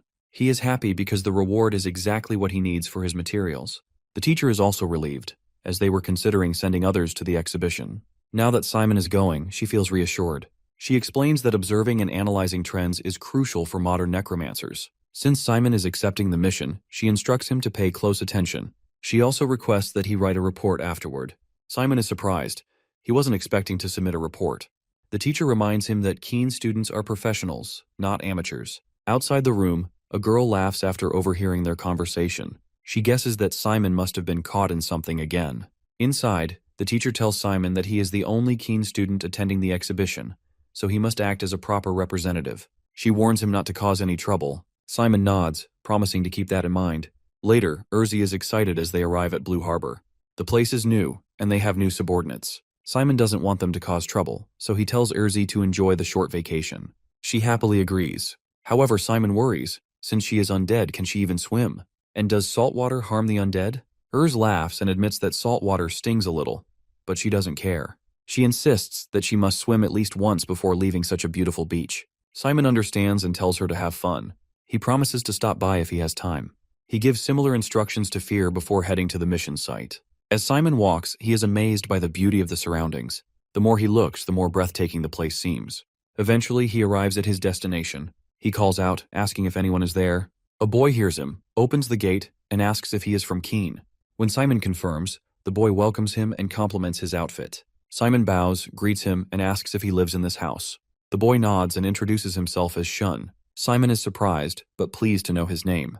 He explains that he is here to meet the Count. Shun then casually reveals that he is the Count. Simon is stunned since he didn't expect a child to hold such a title. Realizing his mistake, he quickly apologizes for the lack of formalities. Shun isn't bothered, and tells Simon to call him by his name in private, as he prefers it. As they walk inside, Simon still finds it hard to believe. He never imagined such a young boy could inherit a noble title and rule Blue Harbor. He also wonders how a child like him could afford to pay 1,000 gold for a mission. Perhaps his parents passed away early, leaving him with great responsibility. Shun runs toward the exhibition hall, eager to show it to Simon. But Simon can tell from his speed that he is about to trip. He warns Shun to be careful, and just as he is about to fall, Simon rushes over and catches him. Shun is surprised that Simon isn't in a hurry. He thinks Simon should continue what he is doing. Simon agrees but points out that handling a kid along the way makes things more difficult.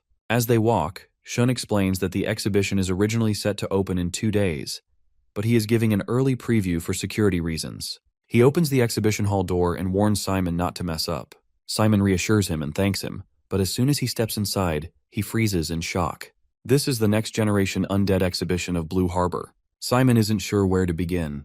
Then he spots a dinosaur-shaped skeleton and assumes it is the main attraction. Looking closely, he notices they haven't solved the balance issue. They have tied the torso with black silk. If such a skeleton appears in battle, it would completely crush a person's spirit. He is amazed. Meanwhile, Shun sits on one of the skeletons, telling it to let go.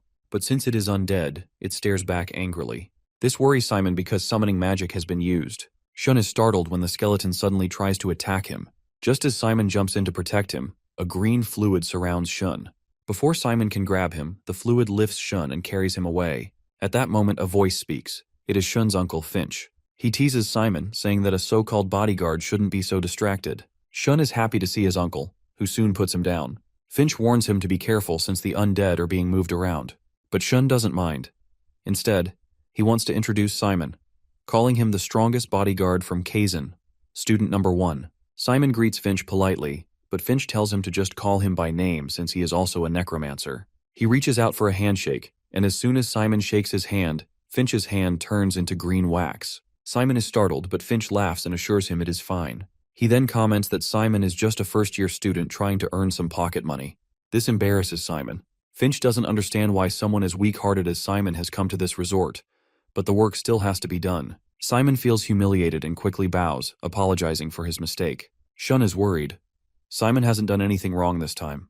He steps in to defend himself, asking his uncle not to scold his bodyguard. Finch chuckles, saying he isn't scolding him, just giving some useful advice to a junior. He then mentions that since Simon is a special first-year student from Kazan, there are probably high expectations for him. Simon agrees. Finch offers him another piece of advice as a senior. He warns Simon not to believe that everything taught at Kazan is absolute truth. He explains that Kazan, once legendary, now has outdated methods and corrupt practices. This makes Simon wonder if Finch is a Kazan graduate.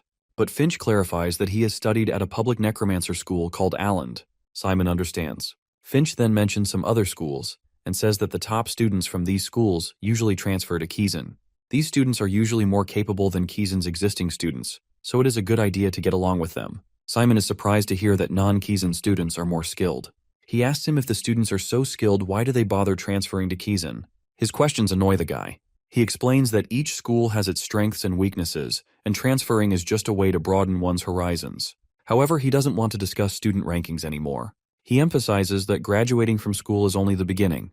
True careers start after that. Finch then tells Simon to follow him. He wants to show him the real professional world. Simon thanks him and looks forward to it.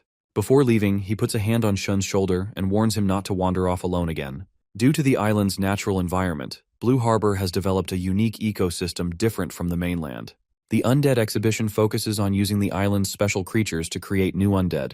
There are 100 undead in the hall, and 20 of them are Finch's work. But despite the focus on innovation, some undead lack practical use. Shun mentions that his uncle is famous for his research on Blue Harbor. Simon agrees. He points out that the tail of a rockwork skeleton doesn't seem to need any bone attachment. Finch is surprised by this observation. Simon explains that forcing the bone into place would put too much stress on the joints. Instead, he suggests covering it with protein or chitin. Finch is annoyed. He questions what a first-year student knows about it. There is a reason for everything they do. Soon they arrive in another section of the exhibition. Finch announces that he is going to show him the highlight of the exhibition, and reveals a mollusk undead that uses kraken as its component. He has named it the Overlord. However, this isn't even a fully grown adult kraken. No one has ever captured an adult one, but even in its current state, it has incredible speed and cutting power. To demonstrate, Finch flicks an object into Kraken's tank. The monster immediately slashes it apart with its tentacle. Simon is impressed. He then asks how much it would sell for. Finch raises an eyebrow, wondering if that is the kind of question a Kizan student should ask. Simon clarifies that he is asking out of personal curiosity, not as a student. Finch laughs and explains that the monster has an astronomical value. It isn't something for sale, and since Finch hasn't created it, he can't put an exact price on it. But if he has to guess, it would be worth at least 10,000 gold. Simon is speechless upon hearing this. Later, he is deep in thought when Fear calls him out. Simon doesn't seem to hear him as he is still lost in thought. Fear has to approach him directly and call his name again, snapping Simon out of his thoughts. Fear shakes him slightly and asks him why he is daydreaming so much. He then asks if something has happened in the exhibition hall. Simon tells him that it's nothing. It's just that he saw some amazing undead. Fear wonders what kind of undead could be so impressive that it excites Simon this much. Simon waves his hand and tries to explain, saying the undead moves like this. Fear is speechless at first, but soon realizes that Simon's repeated failures are affecting his mental state. Feeling sympathetic, he doesn't blame him. After a moment of thought, Simon has a question for Fear. Fear wonders what he wants to ask. Simon rambles about armor, explaining that he is currently practicing with a regular skeleton. He asks if it would be possible to do the same with the skeletons who are part of the battalion. Fear clarifies that while it isn't entirely impossible, however, he still asks him not to try it until he succeeds with a regular skeleton. Confused, Simon asks why it's prohibited. Fear explains that bad habits could form, which makes Simon wonder what kind of bad habits he means. Suddenly, Urzi raises her hand and calls out to Simon before rushing toward him excitedly. Simon wonders what happened. Urz reminds him that he has to attend a banquet tomorrow evening and asks what kind of event it is. Simon explains that it is a reception hosted by the Oldwin family, with members of the family and honored guests from the ring exhibition attending. Urz assumes that if he is invited as a VIP, it must be an important gathering of high-ranking people. With Kizan's reputation, she believes there won't be any issue with formal attire, but there is one thing to watch out for. She smiles slyly, confusing both Simon and Fear, who wonder what she means.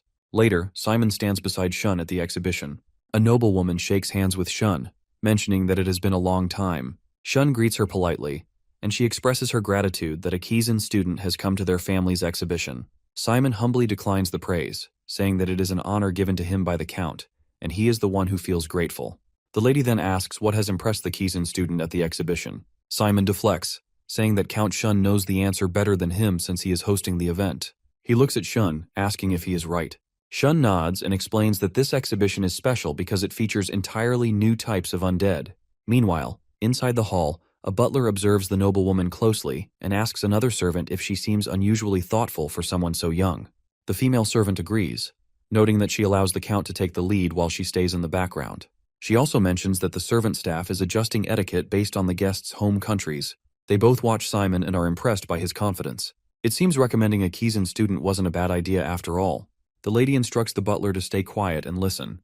The butler thinks for a while, feeling relieved that the Count has chosen such a capable escort. After the noblewoman leaves, Simon exhales in relief. Shun praises him, saying he handled the situation well, then asks where he learned such refined etiquette. Simon smiles and explains that he trained diligently under his father when he was young. It was difficult, but he is grateful for the lessons. Shun agrees, telling Simon that he performed well today. Now that the guest reception is over, he encourages Simon to enjoy the banquet. Simon assures him that he will and thanks him for his generosity. As Simon walks into the banquet hall, he is taken aback to see all the members of the Old One family gathered there. However, he wonders where Mr. Finch is. Meanwhile, Finch stands outside the hall, holding a communication globe. He asks the person on the other side if he can hear him. The man confirms and assures Finch that everything is going according to plan.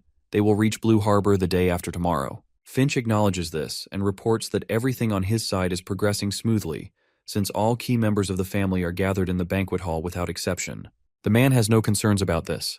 However, he has heard rumors through his information network that a Kazan student has arrived at Blue Harbor. Finch tells him not to worry, even if the student is from Kazan. Being a first year means he isn't a real threat. If any problems arise, Finch promises to handle them personally. But the man interrupts, saying that it doesn't matter who their opponent is. They will eliminate everyone. He smirks, twirls his mustache, and states that as long as the deposit is confirmed, everything will proceed as planned. Finch reassures him that he will provide full support and reminds him that everything on this island already belongs to him. Meanwhile, Simon gazes out the window, feeling frustrated. His body armor training has failed again. Although the professor and Fear tell him not to worry, he can't help but feel anxious about his lack of progress. The opening ceremony concludes, but Shun notices Simon's troubled expression and asks what's wrong. Shun has been observing him for a while and can tell something is bothering him. Simon lowers his head slightly, assuring Shun that it's nothing serious. He is just worried about schoolwork. Shun asks if it is normal for Kazan students to study so hard. Simon nods and explains that he has to work hard to keep up with the others. Shun understands his dedication but suddenly stops and looks out the window, startled. It's raining. Meanwhile, Urzi shivers from the cold. The rain started after the thick fog rolled in. A boy approaches her from a distance, warning her that it's dangerous to stay outside. He tells her to come inside since swimming is prohibited today due to the heavy sea fog. Urzi acknowledges him but, on her way back, overhears a group of people discussing something. They are wondering about a shape they see in the distance. Some think it's a rock, but others disagree because it appears to be moving. Curious, Urzi looks ahead and freezes in shock. It's a ship. A pirate ship is approaching the island. The pirate captain grins, excited about their target. Blue Harbor is a beautiful island, and his crew is confident that if they succeed in their mission, the entire island will belong to them. He orders them to capture every member of the Old One family alive and eliminate everyone else. Back at the exhibition hall, Simon, Shun, and the others sense that something is wrong. Panic spreads as they realize that an attack is underway. The Blue Harbor Maritime Guard Post is being overrun. They can't believe it. Pirates have reached the coastline. Everyone turns to the commander, desperate for him to take action. Shun is worried and grabs Simon's coat, calling out to him anxiously. Meanwhile, the commander urgently requests a response from the guard post, but there is no reply. This makes him uneasy, and he wonders if the communication system is down. Simon thinks the guards might not be receiving any messages, which makes Shun question what he means. After thinking for a moment, Simon sadly suggests that the guards may have already been attacked by the intruders. Just then, the butler rushes toward the commander, informing him that communication with Finch's team has been cut off. They assume that Finch's team might be in a battle with the pirates or something bad has happened to them. This alarms the commander, and he asks if even the top necromancer of Blue Harbor has been taken down. Since the situation seems critical, he decides to form a defensive plan using the remaining forces on the island. The guests and the Count will be escorted away by boat. However, Simon disagrees with this idea. He argues that escaping by boat is even more dangerous because the pirates are skilled in naval combat and have likely blocked all waterways. The commander acknowledges that Simon is right, but he is deeply concerned that all communication posts and barracks have gone silent. Even the naval forces out at sea are unresponsive, meaning Blue Harbor's entire defense has collapsed. Simon wonders how the pirates are executing their attack so precisely. It is not just an ordinary raid. Every strategic point, from the naval defenses to the top necromancer, has been neutralized. This suggests that the attack was carefully planned. Simon begins to suspect that someone is betraying them, whether from the Navy or among the guests on the island. This idea shocks Shun, but Simon insists that betrayal is highly likely. The maritime forces' positions change constantly, so for them to be ambushed all at once, someone must have leaked the information. Everyone starts to feel hopeless, fearing that it might be the end. They don't want to die, but the commander quickly regroups the troops and orders them to prepare for departure in 3 minutes. The guards obey without hesitation. The commander then turns to Simon, asking if he can help because every combatant is crucial in this situation. Simon wants to help, but his main duty is to protect the Count. However, Shun assures him that the Count will be fine. As the manager of Blue Harbor, Shun makes a personal request. He asks Simon not to worry about his safety and instead focus on rescuing the people of Blue Harbor. Simon hesitates, arguing that those who are being targeted might be among the residents. Shun acknowledges this, but insists that saving the civilians is the priority. He even offers to pay Simon extra if necessary and humbly bows, pleading for his help. Seeing no other choice, Simon agrees and follows the instructions. Later, they split their forces into 3 groups. The Navy is assigned to gather scattered personnel and rescue civilians. Meanwhile, the butler decides to take the Count and the distinguished guests to the mansion.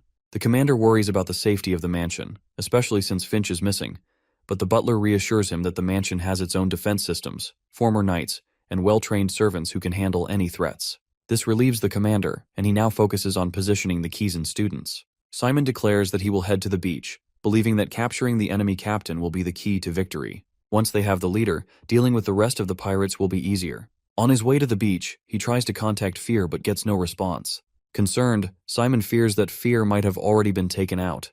As he continues, he overhears a group of hooligans mocking the Navy, saying that fighting them was easy because they were weak. They insult the captured soldiers, calling them idiots. Simon mutters that they are the real fools, unable to distinguish between war and mere local conflicts. He believes that indulging in a peaceful life for too long has weakened their minds. Just then, Fear's voice comes through, asking Simon if he can hear him. Simon realizes that the situation is serious, but these hooligans are not difficult opponents. Fear quickly deals with them, killing those who were mercilessly attacking civilians. He is confident that Simon would have done the same. Fear then suggests that Simon use core armor on the civilians, a technique taught to him by Professor Turtle. Simon hesitates, wondering if it will work, but Fear insists. It will be 10 times harder than what he practiced. But if his determination is strong, he will succeed. Understanding the urgency, Simon summons his undead and focuses on saving the civilians. Just as a hooligan prepares to kill a woman and her child, Simon directs all his attention to forming skeletal armor. He successfully covers the woman's arm with bone, allowing her to block the attacker's strike. She is shocked by the unexpected protection, but Simon knows he must keep going. The attacker stands in shock, confused about what is happening. The woman is also startled, but she quickly punches him in the face. She doesn't fully understand the situation, but the punch gives her confidence. She grabs his collar and demands to know how he dares to touch her child. The attacker, not understanding what is going on, raises his weapon to strike back. She feels worried while Simon tries to hand her something, but before he can, another man steps in.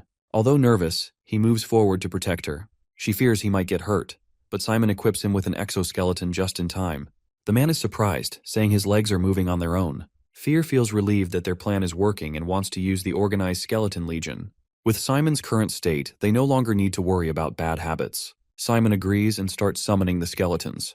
He is amazed at how much easier this is compared to normal skeletons. Once the overall formation is set, the skeletons naturally find their positions. Now Simon understands why Fear initially forbade this method. The skeletons are already skilled, so there is no need for extra training. They are happy to see their new allies and urge them to show their strength.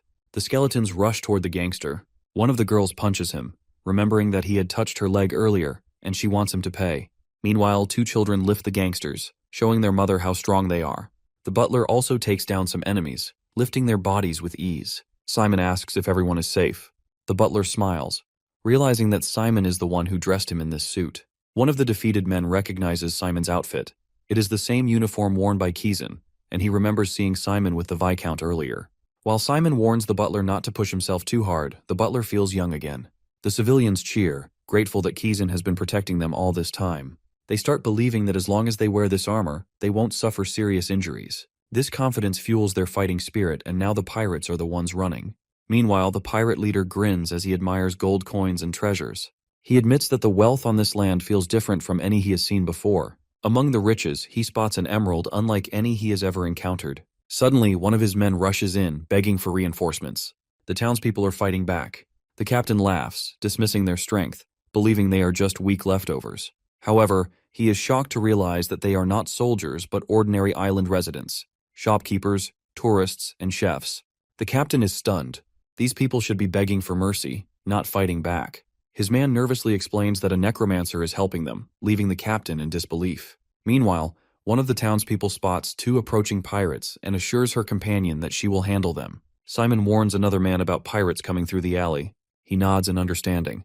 When the pirates arrive and recognize their attackers, they are disappointed to see that they are just kids. One pirate reaches for Simon, but before he can do anything, the two residents standing beside Simon start beating him up. The woman turns to Simon and asks if he is all right. Simon nods and thanks her, admitting that he never expected her to fight this hard.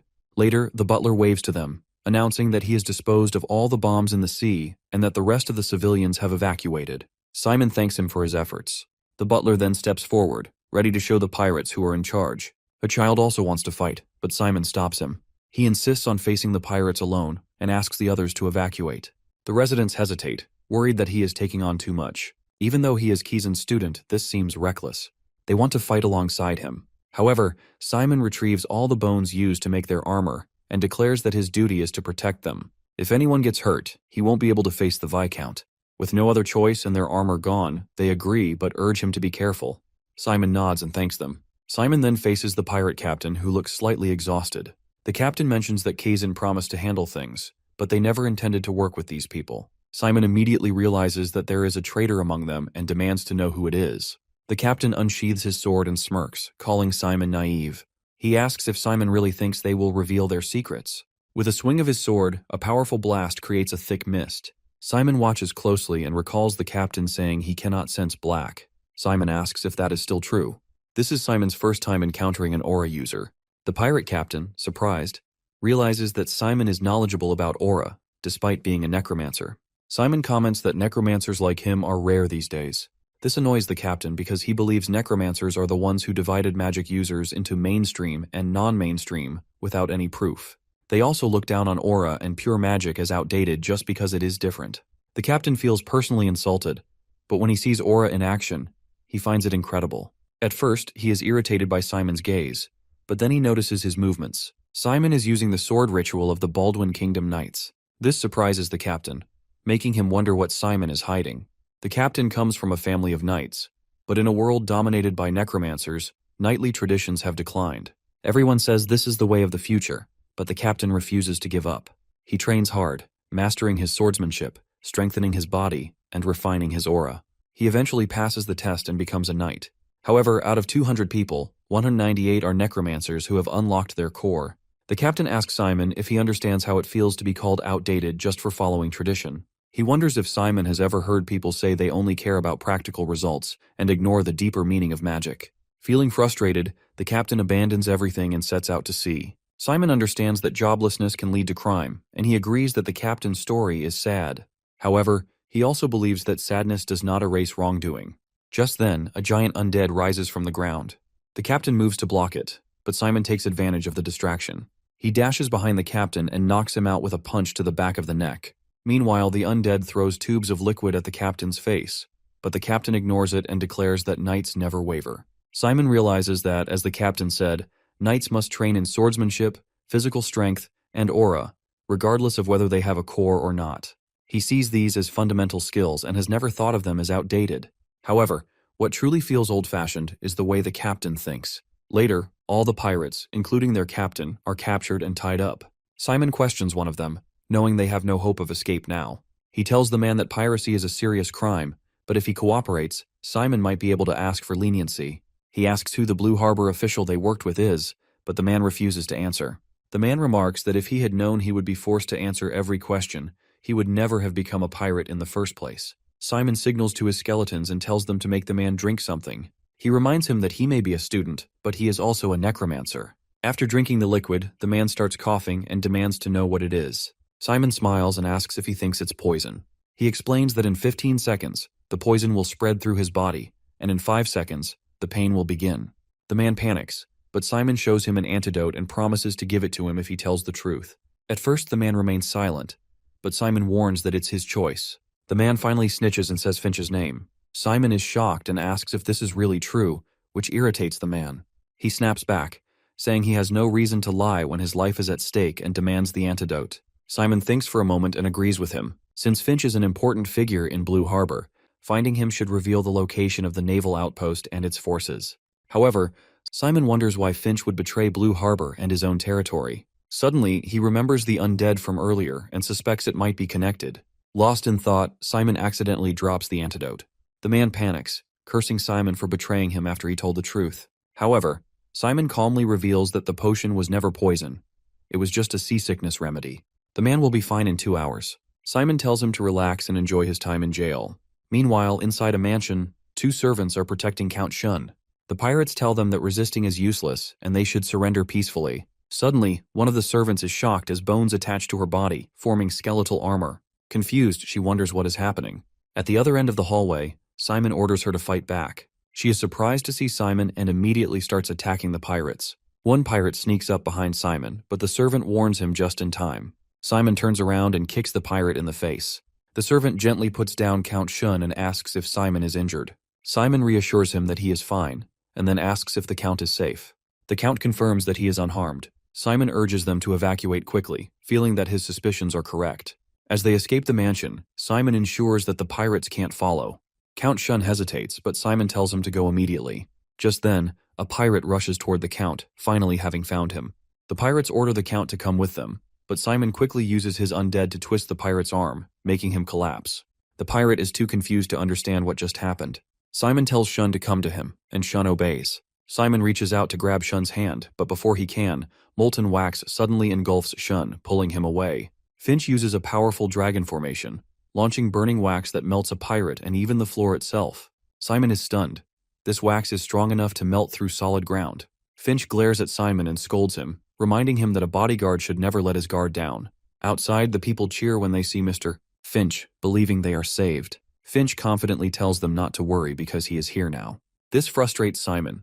Finch is the real culprit, yet he is acting like a hero. Simon demands that he release the Count immediately. Finch simply smiles and refuses. He says he cannot trust Simon and insists that, as the Count's bodyguard, Simon should never have left his side. He declares that he cannot compromise on the Count's safety and will officially report this matter to Kizan. Simon furiously asks Finch why he has betrayed them, shocking Count Shun. Finch is also startled as he realizes the truth, but he quickly smiles cunningly. Everyone finds it hard to believe that Finch has betrayed them, assuming Kizan might have misunderstood something. Simon insists that the pirates have confessed, and both the Navy soldiers and the residents of Blue Harbor have heard it. Finch questions if there is any proof, while Shun, with teary eyes, begs his uncle to let him go. Finch apologizes, saying it is not possible, then throws green balls at Simon. A strange gas fills the air, blocking Simon's vision, and Finch escapes. Simon looks down at the butler and tells him he will go after Finch. He orders the butler to spread the news of Finch's betrayal to the Navy and officials. The butler, though slightly confused, wants Simon to save the Count from Finch. Meanwhile, Finch ties up Shun, throws him down, and orders him to stay put. He then creates a magical circle around him, summoning undead creatures and commanding them to set sail. Shun asks his uncle why he is doing this to him, but Finch scoffs. Unable to believe Shun still calls him uncle. Shun wonders if he has done something wrong, but Finch tells him it is not his fault. The true culprit is his father.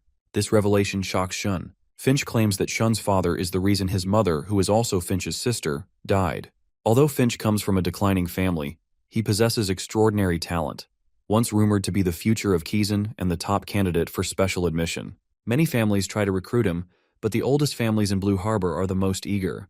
They arrange for his sister to marry the eldest son of the old one, binding Finch to them as their exclusive necromancer. He receives full support, but a year later, he fails both the special admission and Kizan's entrance exam. His failure turns the old ones into a laughing stock, as they had invested a fortune in him. Determined to redeem himself, Finch studies relentlessly for the family that took him in, and for his sister, who married into them.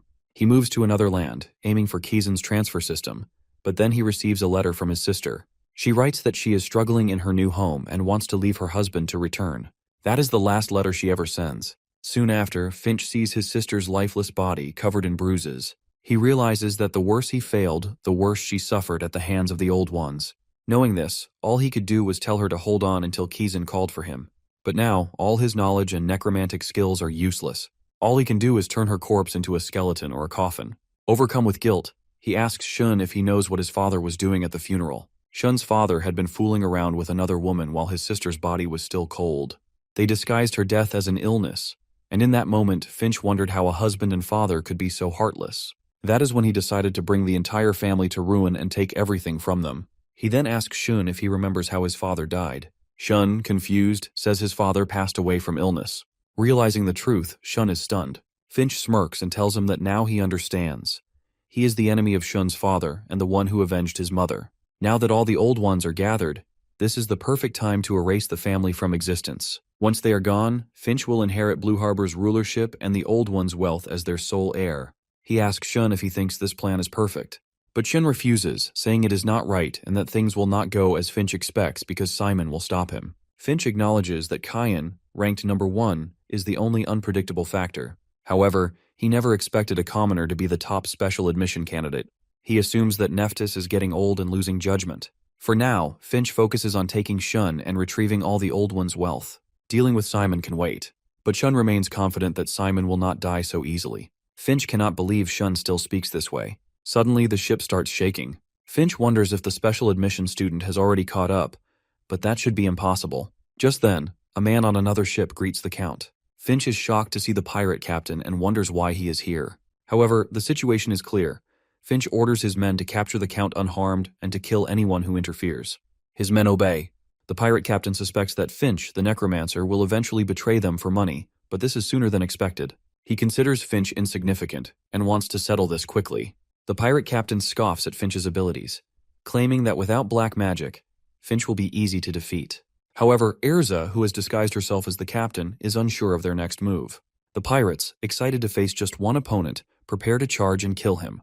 But before they can attack, Finch takes out a potion and drinks it. The pirates grow uneasy, wondering why he would do that. Suddenly, something emerges from Finch's coat. Several tentacles form, horrifying the pirates. Finch sneers, asking if this is their first time facing a necromancer. The tentacles pierce through the pirates' bodies, killing them instantly. A pirate from behind fires an arrow, but it has no effect on Finch. Finch laughs, surprised that they thought a simple arrow would harm him. The remaining pirates panic, realizing Finch is a monster. One of them rushes to the captain, desperately asking how they can defeat him. The fake captain, furious, tells him to shut up and fight or risk dying by his hands before Finch can get to them. Deep inside, one of the undead is terrified, wondering what Finch has done to his body. He tries to escape, but the potion's effects finally take hold, and he falls to his knees. Finch approaches and calls him undead, then asks how it feels.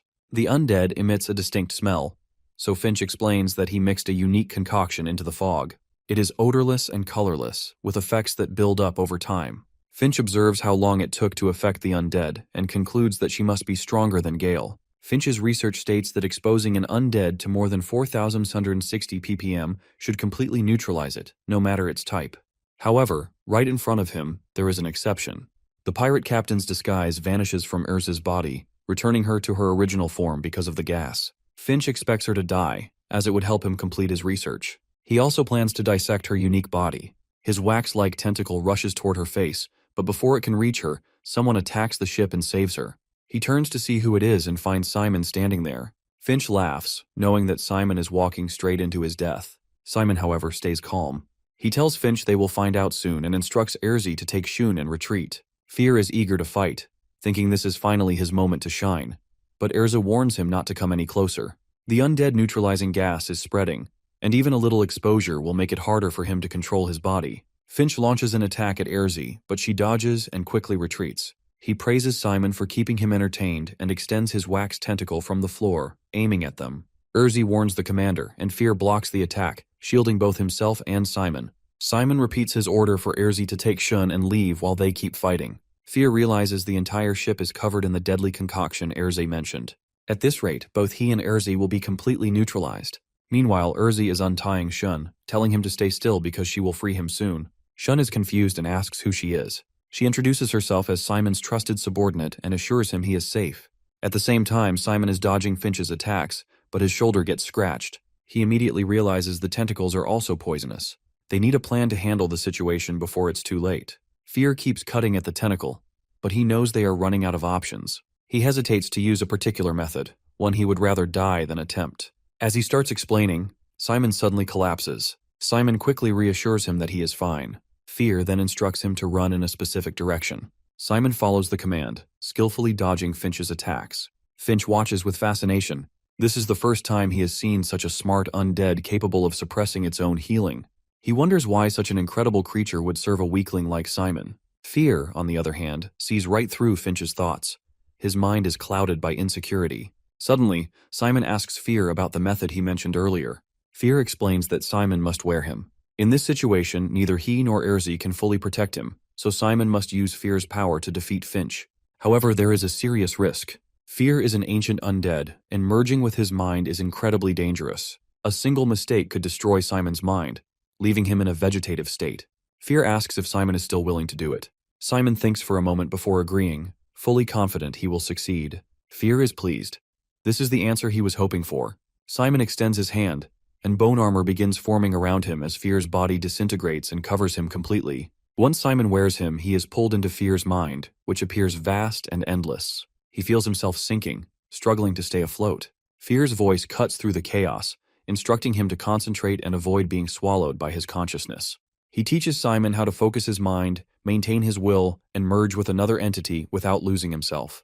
Simon follows his guidance, regaining awareness. Fear is impressed. This is exactly what he expects from Richard's son, someone flawless in every way. Simon now fully controls his new form. He signals Finch to fight, and Finch laughs at their confidence. He mocks them, saying that no matter how powerful Fear is, he is useless in this mist. However, his confidence is shattered in an instant. Simon rushes at him and, in the blink of an eye, slices through his tentacles. Finch is in shock. Before he can react, Simon severs his arm. Pain shoots through Finch's body as he clutches his shoulder, groaning. He tries to regenerate his arm, but nothing happens. Panic sets in as he wonders why his healing isn't working. Simon tells him to surrender, warning that if he resists any further, he will lose his head next. Finch finally admits defeat. He recalls how people once called him a genius at 17, but now, standing against Simon, he realizes he is not strong enough. If someone like Simon is ranked as the top admission candidate, then it is no surprise Finch couldn't make it into Kaizen. Simon is stunned. Even now, Finch is obsessed with education, as if that's what he should be worrying about.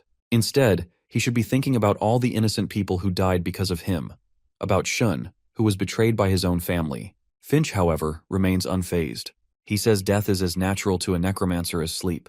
Ever since his sister died, the deaths of others have meant nothing to him. Even now, in the face of defeat, he praises Simon's undead abilities, calling them remarkable. Simon's attention shifts as he notices a glowing magic circle on Finch's chest.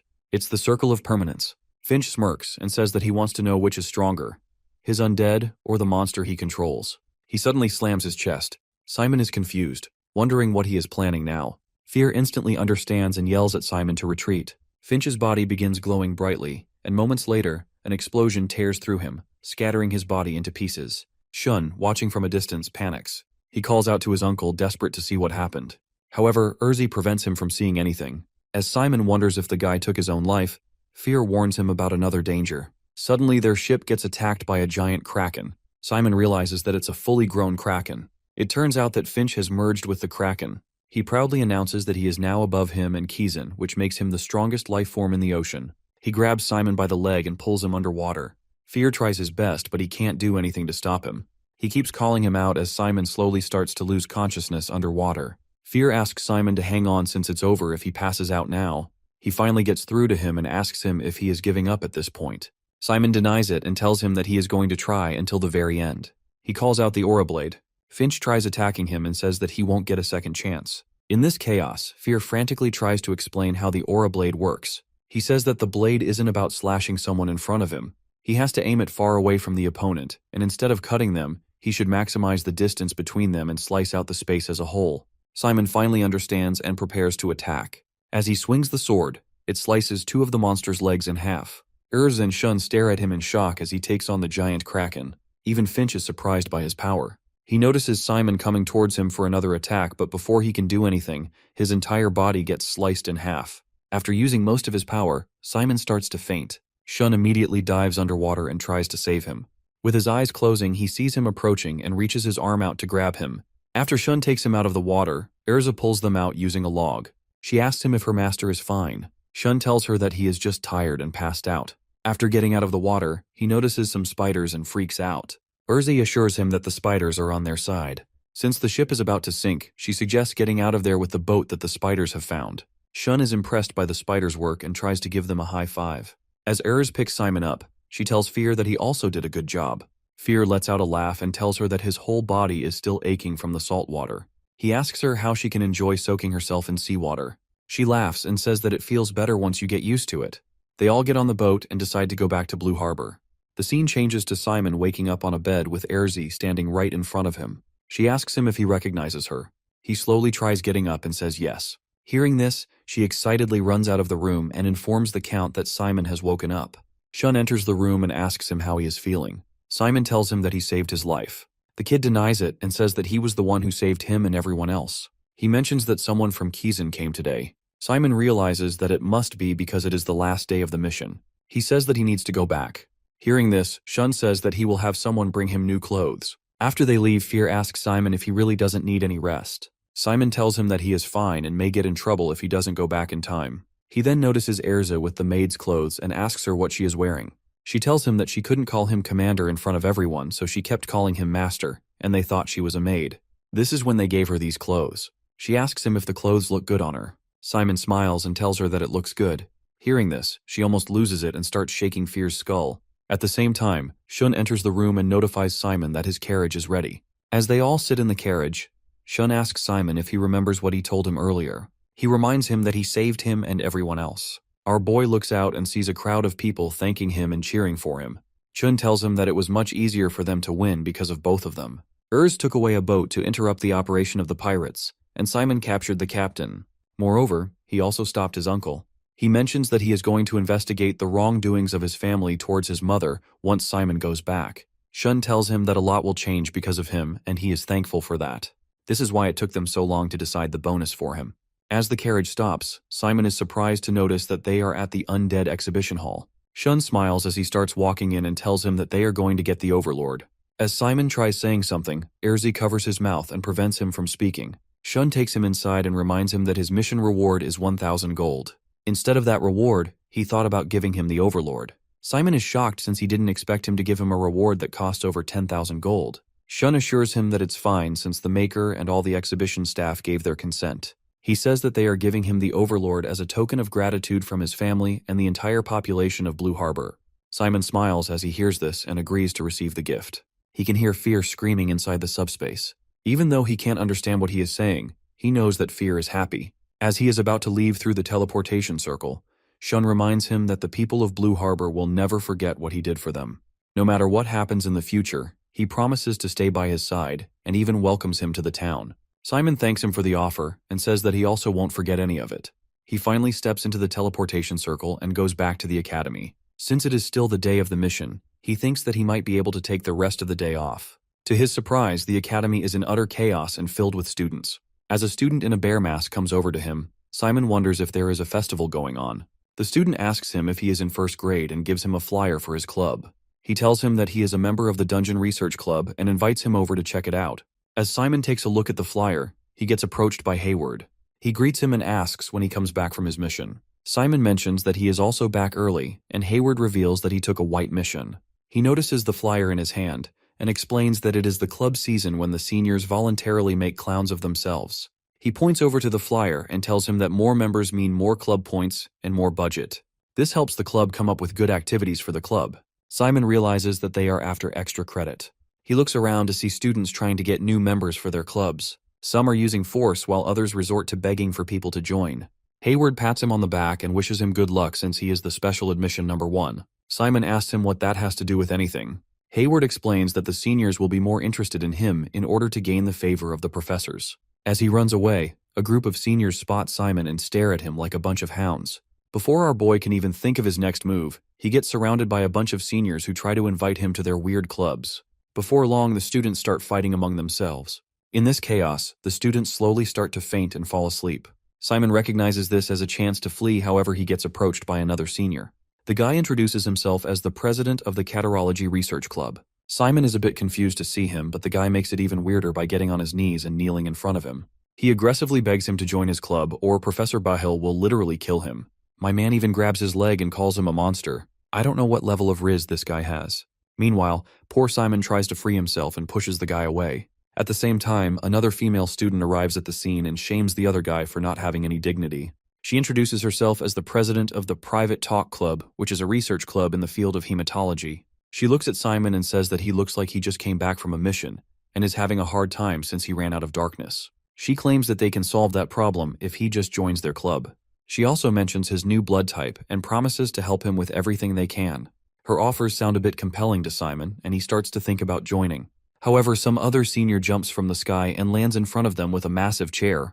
Bro has a better entrance than superheroes. As Simon tries to recover from the shock of that landing, the guy asks him if he is the special admission number 1. He introduces himself as Andre and reveals that he is the 3rd prince of the Dresden Kingdom. He is also the president of the Noble Club. Andre explains that they will rule the Dark Alliance in the future and offers him a spot in the club. Simon looks up to notice the other 2 seniors ready to fight the guy. Andre calls them hecklers, which the 2 students don't take lightly. The 3 of them start fighting with Simon sitting innocently in the middle. My man just wants to try Overlord. After traumatizing Simon, the seniors finally stop fighting and decide to ask him for his opinion. The president of the Private Talk Club starts to introduce her club again and mentions that they heard about his new blood type. It makes him one of a kind in the field of hematology, as his blood type consumes blood to amplify darkness. This characteristic of his blood allows him to utilize his darkness more effectively so he won't run out of it. Simon is a bit impressed after hearing this. The girl clarifies and says that it is just a theory, so they might have to dig a bit deeper into that. Inside, she has a different motive. Her professor offered to put her name after his own in his next research paper. His condition was that Simon must become his direct disciple to make his research go smoothly. She thinks that if she can make Simon join her club, he will become the direct disciple of the professor, and as a consequence, she will be set for her life. The president of the Catarology Club interrupts her and says that the research hasn't even started properly. This makes the girl shocked as she wonders how he even knows about that. He reveals that they have secured a rare curse-type undead called Dead Byron. Simon is immediately interested as he hears about the undead. The guy knows that he wants to major in summonology and recommends he use Catarology as his subskill. He can conduct his research for his subskill at his club. The guy offers to give him access to Dead Byron for free if he joins the club. He remembers his meeting with Professor Bahil previous to this interaction. The professor ordered him to make Simon join the club no matter how hard it was. He even told him that he would end his acquaintanceship if he couldn't do it. In reality, the guy just wanted Simon to join his club because he didn't want to be kicked out. Finally, the prince speaks up and asks if they are done talking about the useless research stuff. He claims that the members of the Noble Club have a huge influence on the entire continent, even as students. In order for someone to join the club, their parents must be nobles or marquis or above. If they don't have any of these, they should just be rich and powerful. He mentions that one of their recent members is a classmate of his named Elisa. Simon remembers that she is the special student number 7 whom he met on the island. He tells him that he doesn't really have that much power, and that his parents own a small fiefdom in the countryside. The guy tells him that he is still eligible since he is the special admission number 1. In his eyes, power is the one thing that can solve everything. He starts laughing like an evil villain, and says that the reason they all struggle here is to seize power in the future. If he joins his club, he can secure his spot in the future. The other seniors start to argue with him again. Simon suddenly gets up and apologizes to him. He tells them that he just came back from his mission and needs some time to think about this. They stop forcing him after hearing this and encourage him to take his time. As he walks away, they all grin, thinking that he is definitely going to join their club.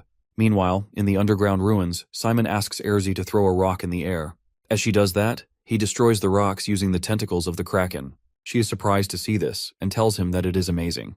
Even Simon seems a bit surprised since he didn't expect the skeleton to move this fast. Even though it looks like an octopus, it is completely made of bones. Erzi says that she didn't think the Kraken bones were that hard. Earlier when he was fighting the thing, he easily slicked it in half using Fear's blade. Simon tells her that the Overlord was customized by injecting a large amount of mithril into a frozen Kraken. Fear thinks that it was a genius move by the maker since it makes the bones light yet resilient, and even provides decent elasticity. This is what allows the Kraken skeleton to move so freely. He believes that their battalion now has an outstanding soldier.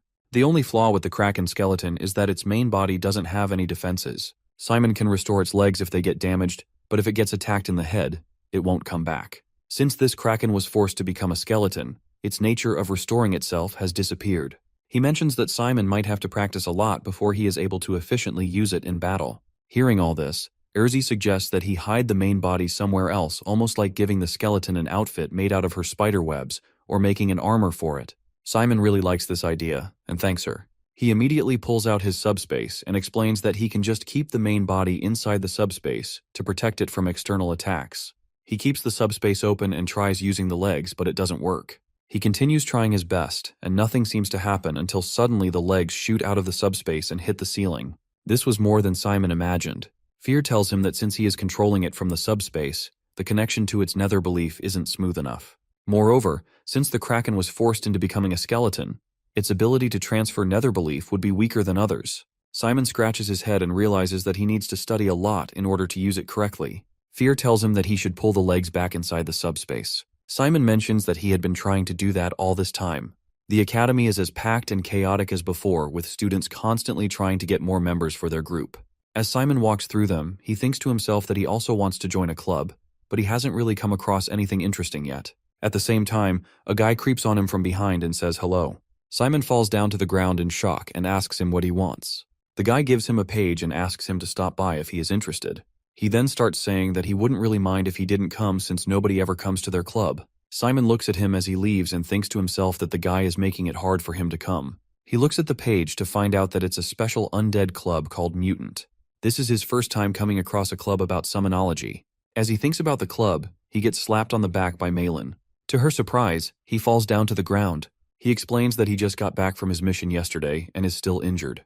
Hayward uses this opportunity and starts arguing with her, saying that she has gone mad over class rankings. The group sits together, and they all discuss the club invitations. Malin thinks that it is a bit too much since more than half of their class will be gone by the time they reach 2nd grade. Hayward explains that you don't get much subsidy reduction when there is a withdrawal within the club. As long as the students get as many members as possible, it's all good. He tells them that they should be careful when choosing a club since new members are often neglected if they are considered useless. He suggests going for a club related to their majors. Malin asks Cammy if she has decided on a club yet. She tells her that she is thinking about joining the private talk club since it is related to research on hematology. Malin herself is interested in the Pure Magic Research Club. Simon asks her if she's going to draw magic circles with her mana instead of darkness. Cammy is also curious and asks her why she joined the club since pure magic is considered a bit old school. Malin tells her that she is simply interested in it since she is from the Ivory Tower. Moreover, pure magic is the origin of the darkness, elemental magic. Simon then asks Hayward about his club, and he reveals that he is going to start his own club. He named it the Rochester Startup Support Club. Simon asks him if he got people to join him since they need at least 3 members to start a club. Hayward boasts that it was no big deal since he offered to split the subsidy. They finally ask Simon about his club, and he surprises them by revealing that he hasn't chosen one yet. Hayward asks him about the Nobel since the club president is the Prince of Dresden. It is their tradition to recruit the special admission number 1. Even though the club is full of annoying people, it still has some great perks. As they continue talking more about the club, it turns into an argument between Malin and Hayward. While the two of them are arguing, Kami picks up a flyer and asks Simon about it. Simon tells her that he got it while he was on his way. Kami reads the name and says that it looks like something he might be interested in. She suggests visiting the club in person and finding out what it's about. Simon listens to her and actually goes to check it out. As he reaches the club hall, he meets a girl who asks him if he is ready to join since he came all this way. He tells her that he just wanted to hear about a club. The girl notices the flyer in his hand and tells him that it's her club. She gets excited and asks if he is thinking about joining Mutant. Simon gets a bit scared and tells her again that he is just here to learn about the club. She introduces herself as Benya and casually drags him inside. They finally reach the club room, which has a hand-drawn sign tapped at the front. Simon is a bit amazed to see the club room. Even though this room looks small, it still has a lot of interesting stuff. Suddenly, the same guy from earlier creeps up behind him and scares him.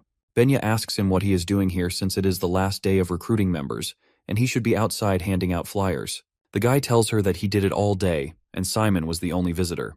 Benya picks him up and decides to recruit some new members by herself. She asks Simon to sit tight while she comes back. After she leaves, Simon starts to explore the club room a bit more. He comes across an automatic banding machine and a freezing machine. As he is exploring, he meets 2 other students. One of them is his classmate, Toto. The guy in the hoodie asks if they two know each other. Toto explains that they are in the same class, but they haven't really talked to each other yet. He then turns to Simon and introduces himself as Toto Amori. He tells him that he is only decent at summonology, so he is thinking about majoring in that subject. The mysterious-looking guy is Fitzgerald Ingalls, and he is also planning to major in the same subject. Toto gets a bit surprised hearing the name Ingalls, since it's a super famous family. Meanwhile, Simon feels awkward because he has never heard of it. The 3 of them decide to wait there since they have their interview in a bit. Toto tells Simon that he never thought he would be joining this club. Simon mentions that he hasn't completely made up his mind. Hearing this, Toto reveals that the president of the club is someone famous. Gerald explains that the president is a 2nd-year special admission number 5, and her name is Benya Vanilla. This shocks Simon as he realizes that they are talking about the Vanilla Group, which is a famous undead brand. Benya is the granddaughter of the company's president. Hearing this, Simon realizes that all the money he has spent on buying supplies must have gone to her bank account. As they talk, Gerald says that he heard about Simon's golem, however it may not be effective in future battles since everyone knows about it already. Simon tells him that he agrees with him, which makes Gerald a bit surprised since people get mad when he gives them feedback. Simon tells him that they should take all advice if there is room for improvement. He asks him what he can use in his next battle evaluation. Toto can't believe his mind as he realizes that Simon is this chill. Gerald suggests playing with the opponent's mind by pretending to use the golem. Toto excitedly tells him that he can use his signature skill, the Deathly Kick. Outboy is too embarrassed to hear that name and asks him to stop calling it that. Gerald then asks Toto about his own battle evaluation squad. The kid starts shaking and says that they are all on the lower level. Hearing this, Gerald advises him to quit summonology and beg Professor Bahil to teach him catarology before it is too late. The little guy starts crying after hearing this, but Gerald says that he is just trying to help him survive in the academy. Toto tells him that he is only good at summonology, and after watching Simon's evaluation, he realizes that the coolest thing you can do is to have faith in your abilities. This makes Gerald smile and he agrees with him. At the same time, Benya slams the door open and apologizes for being late. She stands in front of them and gives them a quick introduction of herself. She finishes it by saying that her dream is to conquer the world. Hearing this, Simon thinks to himself that she sounds like a second grader who is in middle school. As she is talking, the sleepy guy holds a sign telling the students to run. Benya sees it and immediately puts him to the ground with a kick. She tells them that the guy is named Dio Patel and he is just her minion. She also has another minion, but they are not here today. Gerald raises his hand and says that he has a question. He says that she mentioned conquering the world, so he is curious to know about its significance. Not a single hero could conquer the world by force, and even Nephthys couldn't do anything about the Holy Federation, which was protected by the 7 Saintesses. Benya commends him for the question and says that she doesn't want to conquer by force but by the undead. She explains that the undead offers low-cost, high-efficiency labor that they won't find anywhere else in the world. They still have a lot of issues, and the only people who can make friends with them in current days are the Necromancers. She wants to make them useful in all ranges of private sectors as well. Gerald agrees with her and says that it can work since no one would reject cheap labor. Benya mentions that she will expand this plan even to the Holy Federation. She truly believes that conquest by force is not a true conquest. Hearing all this, Gerald decides to join the club. Meanwhile, our boy Simon thinks to himself if he should run before it's too late. In all of this, Toto lights up and mentions how beautiful she is. With this in mind, he also decides to join the club. Simon is the only one standing now. He knows that everyone in the club is weird, but this seems like the perfect environment for him to create and develop his own undead. Before he can even say anything, Benya tells him that she will start the interview. She explains that she will be testing them based on their special undead and their operation skills. Gerald decides to go first and summons a chimera. Benya asks him about the main monster, and he tells her that it is a siren. She is impressed that he was able to find a magic-type undead even before finishing first grade. Due to the complicated makeup of the undead, it would be hard to maintain access to its nether belief. Gerald mentions that he can only maintain a connection for 5 minutes max. He then starts to display his operating skills by controlling the undead. He uses all the arms and creates 6 magic circles at once. Benya is even more impressed to see him using all 6 skills at once. She immediately takes him into the group. Now it is time for Toto. The kid summons 2 cute dogs. Simon thinks that they look more like they are tamed by black magic rather than being undead. In reality, he is controlling both of the puppies using a parasite that replaces their heart with a core. The animal suffers from hypnosis, paralysis, and hallucination before turning into an undead without even realizing it. Benya mentions that the parasite is also one of the most important materials in researching immortality. Toto also passes the test and becomes a member of the club. Now it is finally time for Simon. He closes his eyes and commands the Kraken to pull out its legs from the subspace. Nothing happens for a while and everyone just stares at him in confusion. Simon starts to lose his patience until the legs suddenly come out and nearly miss the other students. Benya is a bit scared by the tentacles and asks him what it is. She taps the leg and asks him if he used mollusk. Even though Simon can't really control it well, she tells him that he has definitely passed the test. Dio asks him about the undead's body, and Simon reveals that he is keeping it inside his subspace. He explains that the main body has 0 defense, so he has to keep it hidden. However, keeping it in the subspace means that he will have a weaker connection to the nether belief. Benya realizes that this is why he couldn't call it out earlier. She thinks for a bit, and then excitedly asks him if he would like to meet the subspace master. Toto wonders if Simon has made that undead himself. Simon reveals that he got it as a reward for completing the mission at the Blue Harbor exhibition. Benya tells them that she also wanted to go to the Blue Harbor exhibition, but she somehow missed it. She adds that they cannot remodel or repair the undead without its maker. People say it's all the summoner's fate that their summoned creatures will be destroyed at some point. but it would be a shame to destroy such a great undead. Therefore, Benya suggests solving this matter with a subspace. Simon wonders if they can leave Roke Island during the semester to find the subspace. Benya reveals that they do not have to leave the island as the subspace master is on the Roke Island. She asks them if they have ever heard of Gellin Eclipse. Simon knows about Gellin as he has already heard his name while he was buying his subspace with Lorraine. He is the one who has made Simon's subspace. The protagonist asks Benya if they can meet him. She tells him that it's easy to meet him as he is under contract with Vanilla. If Simon can make some time after class tomorrow, they can meet Gellin. He thanks Benya for this favor. Simon and Hayward are sitting in their class.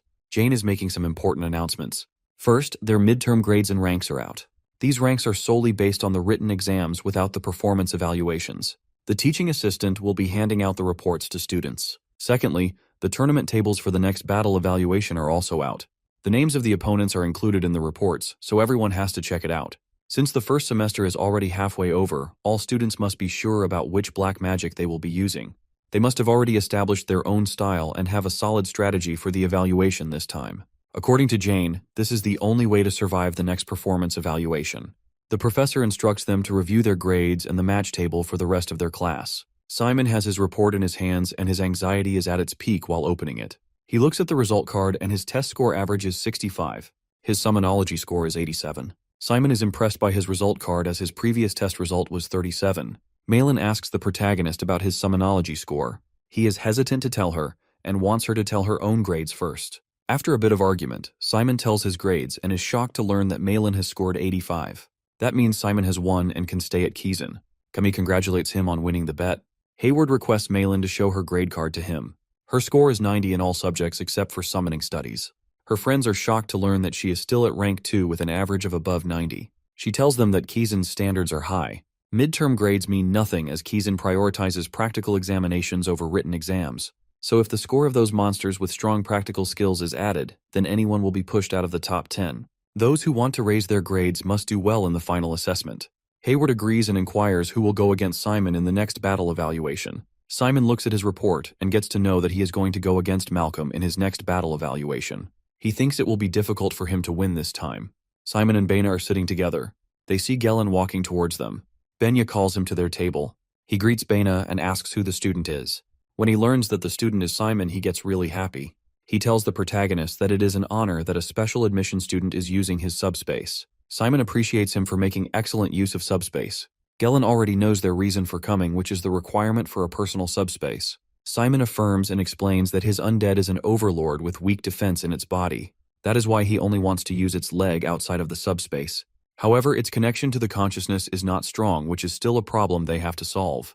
Gellin is impressed by the idea. He asks about the deadline and gets to know that he just has 4 days to build the subspace. The deadline is around the same time he can stay there. He asks them to wait for a few minutes. He brings out different jewelry pieces. Simon asks him about those and he tells them that it's a pending piece. He goes on to explain that he never creates the same space. All of them are experiments and he has not tried them practically yet. Creating a subspace takes time as it has to be created from scratch. Since they are short on time, he decides to modify these provisional works into a personal subspace for him.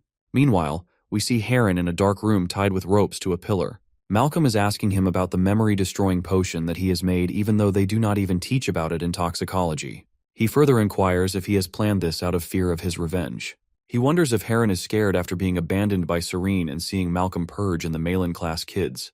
Malcolm is angry at him and asks if he did not think for a second that he could get betrayed too. He wonders if Heron was trying to feed him this potion to make him forget the fact that he was treated like a dog. Heron has tears in his eyes and asks for forgiveness. Malcolm, on the other hand, is not ready to spare him, but at one cost. He wants Heron to help him live like a normal student at Kizan. Gellin wants Simon to give his consent to a few things before remodeling the subspace. First, the custom subspace can only be used for a single purpose. Second, since it will give extra output, there may be some risks due to its overloading. Gellin does not even know about those risks yet until the subspace is completed. He asks Simon if that's okay with him. It's okay for Simon if there are no defects and the risks are just from overloading. Gellin tries to quote his price for the subspace, but Benya interrupts him. She wants him to give a great deal for her sake. He tells her that her persuasion will not work here as it is a pure business deal. He also intends to give a fair deal. Kizan's special admission number 1 using his products will make him a great promotion. He asks them for a safety deposit of 500 gold. The final price of the subspace may rise by a few hundred depending upon the materials and added magical effects. He tells them that he will sell it at a maximum of 1,000 gold. Simon thinks a bit about this deal.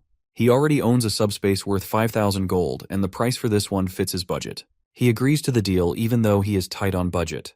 While Simon is going back, Fear asks him if Gelen is trustworthy. He replies that Benya is the granddaughter of the Vanilla Group's president, and she has recommended him so they can trust him. Besides, Gelen is a famous subspace master. He would not do any wrong to a Kizan student. However, Simon is worried if he will be able to meet the deadline or not. Fear asks him if it is because of his opponent in the next battle evaluation.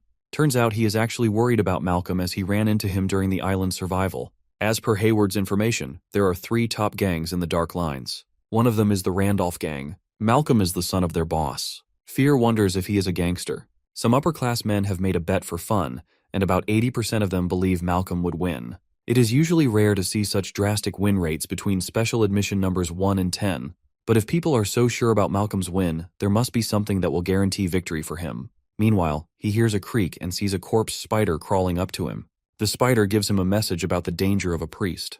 That priest is chasing Erzi in the forest. She cannot see the face of her chaser as it's covered. The priest is really fast and attacking her continuously. Although Erzi has sent the message to the commander, she is not sure how long she can hold out in this encounter. She is dodging the attacks, but the priest is stronger than one can imagine. At one point she gets her opponent in her spider net, but he flies off and punches her in the face. He keeps on attacking her in the face, which infuriates her. She tries to attack the priest but gets stuck in a magic swirl and falls down. Before her next attack, she hears Simon's voice and sees her opponent running towards him. She wonders if the opponent is a priest, then her commander is in great danger. Before he can hit Simon, fear takes over him. He punches the priest and throws him away. The alleged priest is on the ground and Simon asks him what he is doing. The alleged guy lifts his hood and Simon is surprised to see that it's Kajun. Fear asks Simon if he knows him. Simon affirms that he is his roommate. Kajun inquires if Simon knows that woman pointing towards Erze. The protagonist wonders why he is asking this. He reveals that she was calling herself a priest. In Kajun's opinion, if she really is a priest, then Simon must have been on her side too. That means he needs to kill him for his mission. Simon does not understand what he means by mission. Meanwhile, Kajun attacks the main character, but he defends the attack using his sword. Simon makes the next move and cuts his hand with the sword. He asks Kajun if he is a priest. After listening to the word priest, Kajun slows down a bit. He sits down on the ground with his arm bleeding. The protagonist puts the sword to his head and asks the same question again. Kajun asks if he looks like a priest to him. Simon does not want him to joke around right now. The guy answers that he is not a priest and lets the main character be the judge of it. He is even ready to die if Simon wants to kill him. Simon starts judging if he is telling the truth. Judging from Erze's wounds and Kajun's combat style, it is evident that he fights purely with magical combat skills. However, the priest Simon is looking for mainly used darkness magic. There is a possibility that he has used a different style to trick Simon. He asks Kajun about his presence in the Forbidden Forest. He answers that he is looking for the priest who infiltrated Kizan. While searching, he meets Erza, and she tells him that she is a priest. Simon asks Kajun why is he after the priest. He reveals that it is actually a request from Nephthys. He also shows Simon Nephtys's letter with her seal. He now realizes that Kajun is actually Nephthys's trustworthy assistant. The main character now believes Kajun and apologizes for suspecting him. However, Simon still does not understand why he stopped attacking Erzi when he heard his voice. Turns out when he hears Simon's voice, he thinks that Simon is in danger. He leaves the woman and rushes towards Simon to help him. However, when he sees that it bothered Erzi, he suspects that Simon and Erzi are on the same team. He adds that he would have killed Simon if he had actually been trying to help a priest. Secondly, if Simon was from Efnel, he would have cut Kajun's head right away. Lastly, Kajun talks about his necklace saying it has Nephthys's power that no priest can ever imitate. Simon wonders what actually is this artifact. Kajun only tells him that he will know about it the moment he experiences real death. Fear warns Simon that they have to kill him now as he has seen their battalion. Simon wants to handle this matter on his own. Kajun brings out a potion to heal his wounds. Simon apologizes again, but he brushes it off, saying it happens all the time in combats. The main character is still confused about a lot of things, so Kajun answers all his questions. Turns out Kajun is the son of the president of the Information Guild Federation. He has beaten all the professional necromancers without losing even once. Simon is surprised to know that he is an artificial monster made within the guild. He has disguised himself as a student at Kizan. He patrols the forest at night as the priest only operates during the nighttime. Simon learns that he is repeating his first year at Nephthys's request. If he graduates earlier, he would have no excuse to stay at Kizan. After answering all the questions, he asks Simon to stay away from the case. But Simon does not listen as he thinks he is stronger than him. Kajin explains that this matter is not only of strength, but Simon's safety. He should stay away from the matter and enjoy his academic life with friends. Simon refuses to step back. The priest wants his neck and has also endangered his friends. That is why he wants to go after the priest. Kajin understands that Simon would not back off at any cost. He suggests teaming up with and using Simon's undead as they look quite useful. He plans on forming a united front using his undead. The undead will cover the forest, and both of them will share the information they get once the chatterbox is asleep. Simon gets to know his friend Hayward is actually the chatterbox he is referring to. Since they are allied, the main character wants Kajin to know about himself more. But he refuses and tells Simon that having information himself is a risk for a member of the Information Guild. They go back to their room together. Hayward is still awake and he is happy to see Simon back. However, he is surprised to see Kajin with his friend. Simon tells him that they ran into each other outside. Simon offers to put Kajin's laundry in the laundry room. Kajin appreciates this favor. Hayward is shocked to see them getting along so well. He also wants to befriend a guy like Kajin. But Kajin falls asleep, telling him to stay quiet. Professor Aaron finds Simon in the hallway. He is in need of some guidance from the professor. Aaron wonders if he is talking about the bone armor. He has already perfected his bone armor during the last mission. He actually wants help with operating the Overlord. The professor is not surprised to hear about the Overlord. He already knew that it was the same one that was supposed to be at the Blue Harbor exhibition. Simon explains that it's a mollusk in a totally new form. It has a total of 6 tentacles with its weak bones reinforced with mithril and shaped like blades. The tentacles are designed so that they can slice or pierce like swords. It moves like a real mollusk, but it's hard to control it. Simon is hoping to receive Aaron's guidance on this. The professor has some free time, so he asks Simon to start training right away. Aaron takes him outside and orders him to remove his shirt. Simon does not know why he has to be stripped off like this. The professor reveals that he is now going to attack Simon, and he can only use the Overlord to block his attacks. Simon is hesitant at first due to Aaron's fast-paced training. His legs start getting trapped in a bony structure. The professor does not even give him a chance to properly use the Overlord and hits him. This is like a slap of reality for Simon. He first has to figure out the speed and pattern of the professor's attacks. He has to send blades to the expected attack points before those bones can actually reach him. Simon finally breaks out of the bones and impresses his professor. However, the professor doubles his attack. He keeps the same speed and pattern. Simon defends himself at first and feels really good. However, he gets hit eventually. The professor warns him, saying he would have been killed by this hit if they were in a real battle. He tells Simon that he needs more minute control. They keep on training until Simon gets tired. The professor, however, thinks it's fun. He tells Simon that since he has started the training on his terms, the professor will end it on his terms. Simon is not sure what Aaron means, so he tells him that they will continue tomorrow. This way, Simon will get to train himself and the professor will get to collect data on a mollusk undead. The professor tells Simon with a grin that this will make the training fun and helpful for both of them. When the professor leaves, Fear states his doubts on this old-school training session. He thinks that Simon focusing on Simon's mastery and reflexes will not draw out the undead's true powers. He demonstrates how to move the Overlord by using his powers. He puts his hand on the undead and he starts moving. Simon is surprised to see the Overlord move like this.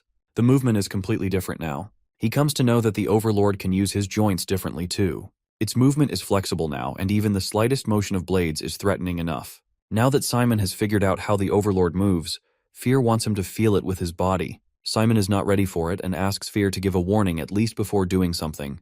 The Overlord starts moving his tentacles and starts crashing his surroundings. Simon meets Benya in a worn-out state. She observes that the Overlord is weary as well. Simon tells her that he has been training with it. Benya is not happy and thinks that he has been abused and not trained.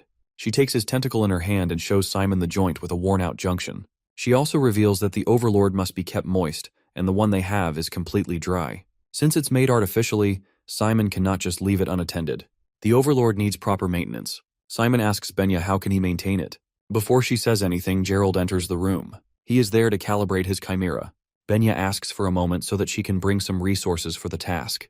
Gerald warns Simon that his next battle evaluation will not be easy. He knows who will his opponent be and tells him to watch out for him. His opponent has been unusually edgy because of what he has experienced during the survival experience. It seems like he is ready to kill anyone that confronts him in the upcoming battle. Moreover, the tricks that Simon has used already would not work on Malcolm. Simon gets worried and asks how he can win against him. Gerald looks at the Overlord and tells him that the answer is in his hands. Malcolm meets the president of the Noble. The president asks him if he knows why he summoned him. Malcolm has no idea, but he thinks that his presence here would negatively impact the group's reputation. The president tells Malcolm that he has guessed right.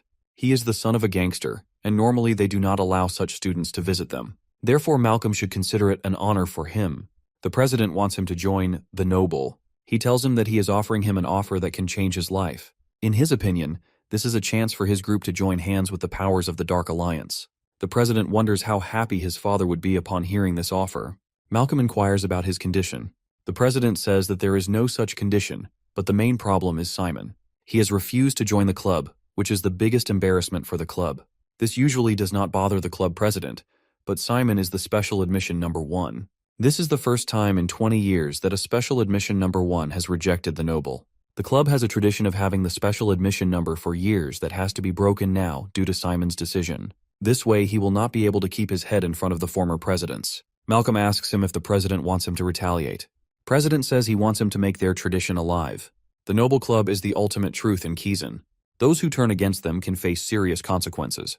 They have old classical traditions, and the president wants Simon to get a friendly reminder of their traditions. He offers Malcolm a coin. Malcolm, on the other hand, is hesitant to accept this artifact as it's against the rules of the battle evaluation to borrow other people's artifacts. The president tells him to consider it a deposit. He instructs Malcolm to use the artifact and defeat Simon in front of the whole crowd.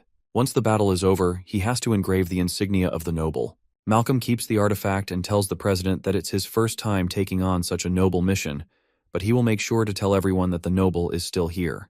Gerald reveals to Simon that Malcolm's specialty is doppelganger. It's commonly known as a black magic skill that can make a summoned creature that looks exactly like the conjurer. Malcolm's doppelganger can hear, see, and even smell.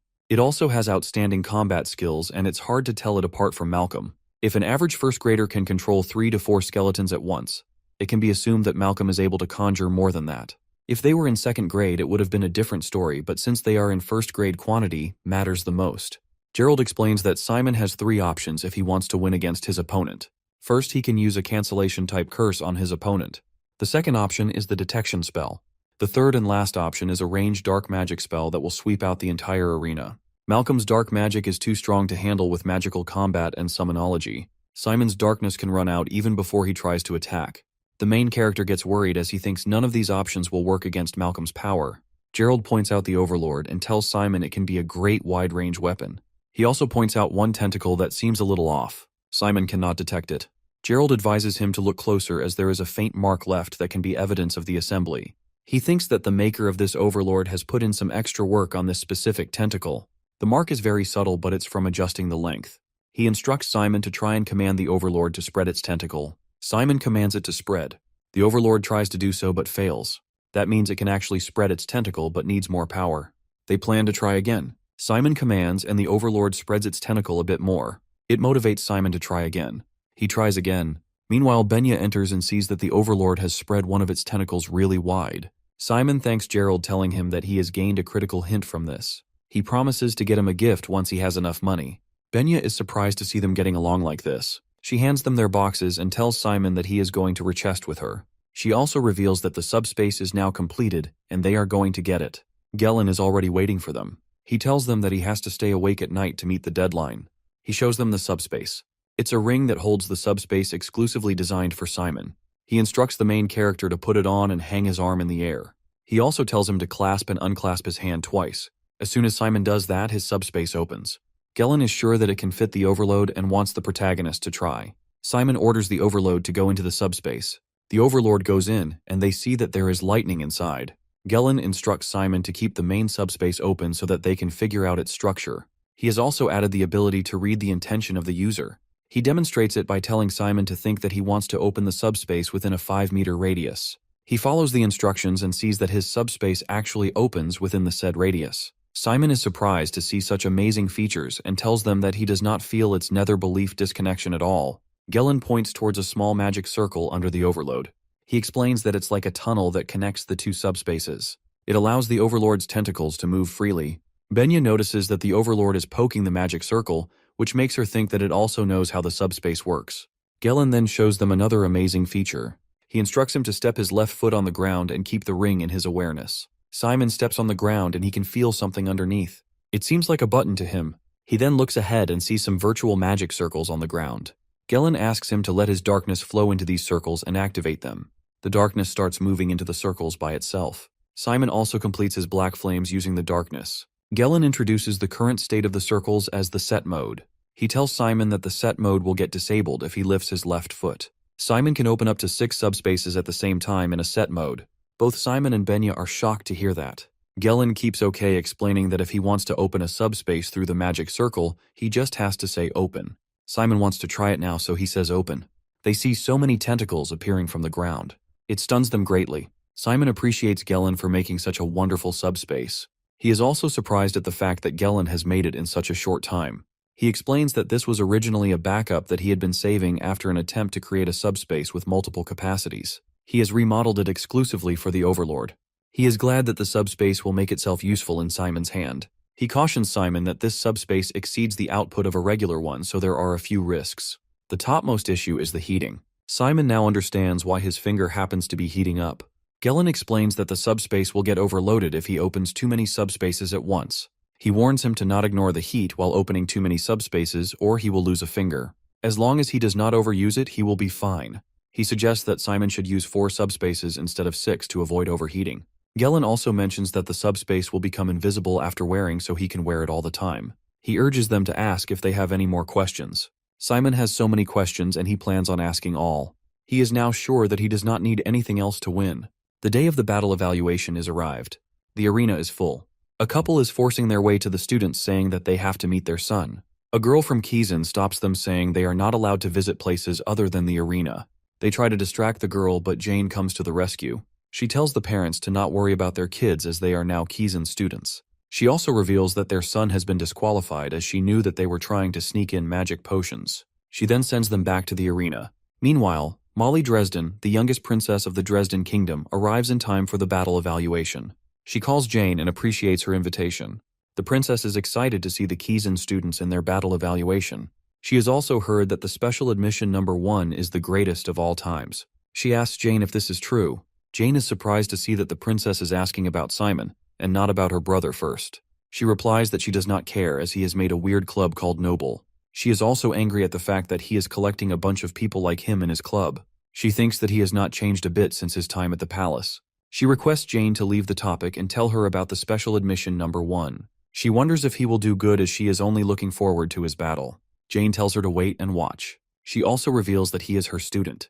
The revelation shocks the princess.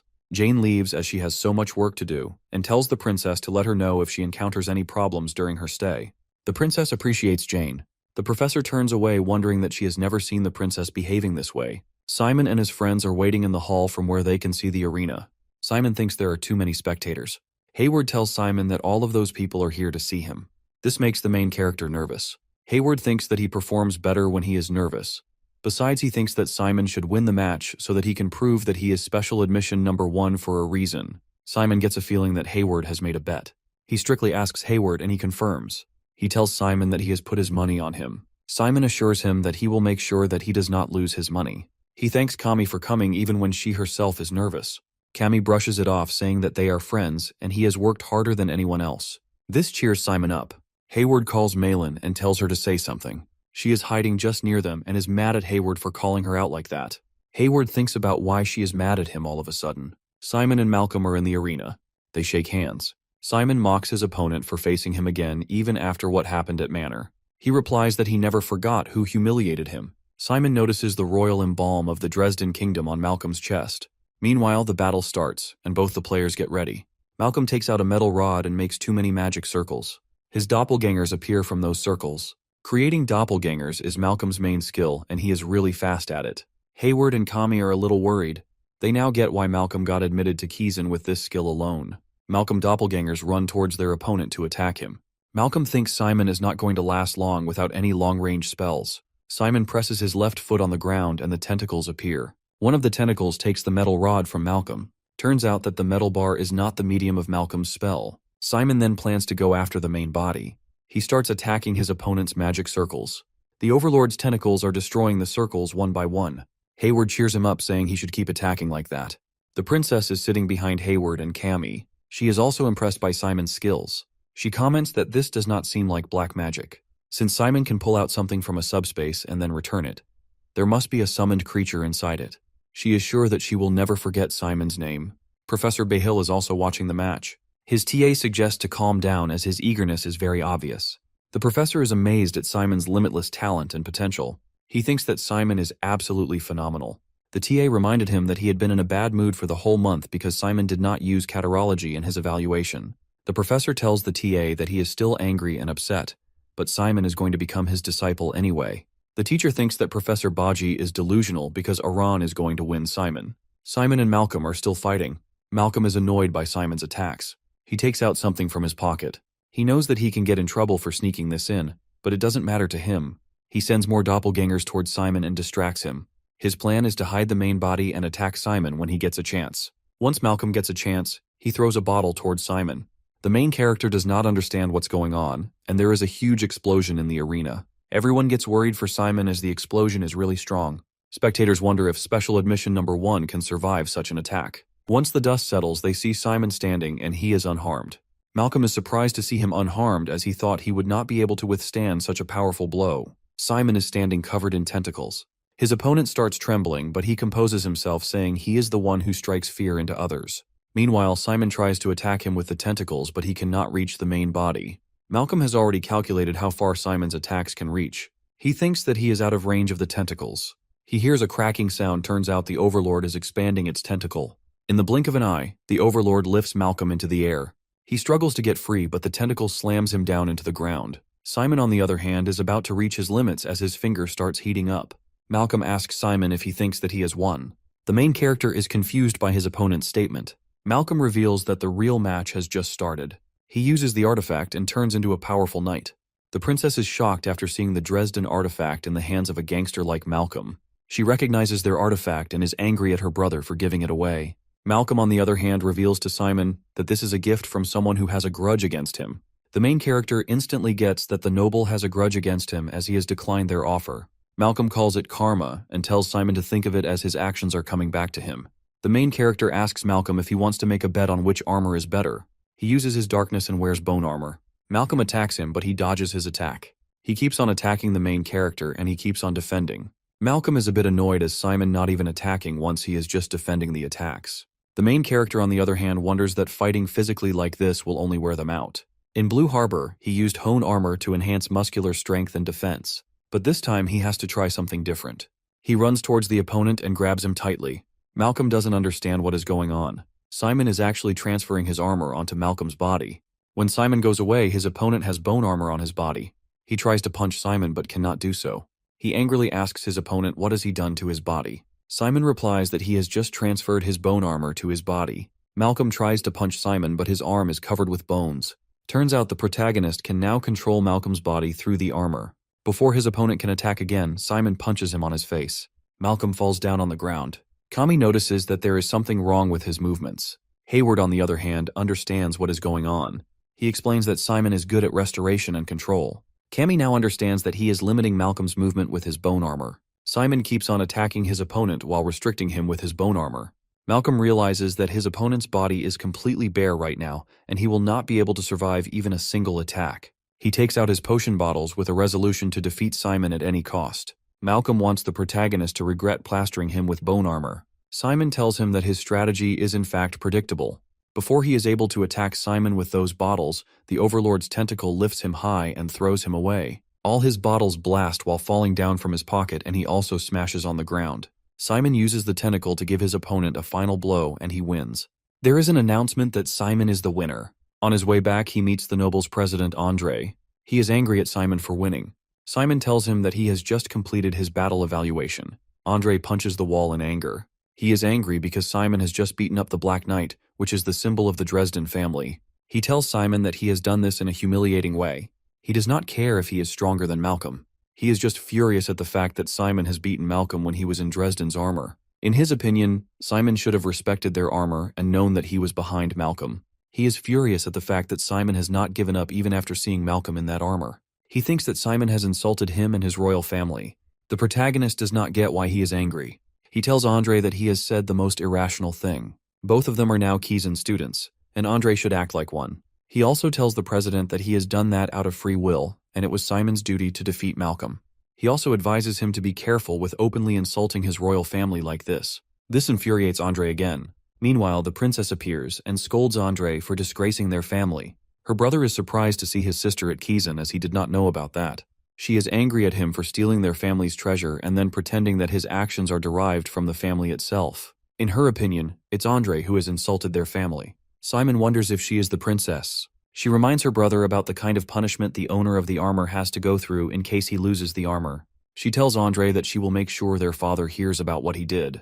Andre grabs her arm and reminds her about the consequences of letting their father know about this incident. She tells him that she knows about her other wrongdoings as well. The princess lets her brother know that she will apologize to Nephthys herself and will tell her everything Andre has been doing. She threatens him, saying she will not just sit and watch him tarnish Dresdan's name. She turns away and Andre runs behind her, telling her to stay quiet about this matter. She turns away and slaps her brother. She wants him to understand that he has come too far in his wrongdoings and has to stop now. Moreover, he should be grateful that his sister is trying to clean up the mess for him. She wants him to stay silent and let her do what she is going to do. She then turns towards Simon and apologizes on behalf of his brother and the royal family. Simon tells her that it's okay, and she does not need to ask for forgiveness. She also assures him that he will not face any inconvenience from his brother or their family from now on. She then goes back with her brother, leaving Simon surprised at her courtesy. A week later, Simon and his friends are surrounded by a violent crowd. The main character's skeletons are circling them. Hayward tells them that he has been lucky to have them as his friends. The skeleton tells him to shut up as the crowd is approaching and they have to defend themselves. A week after the battle evaluation, Simon meets his club members.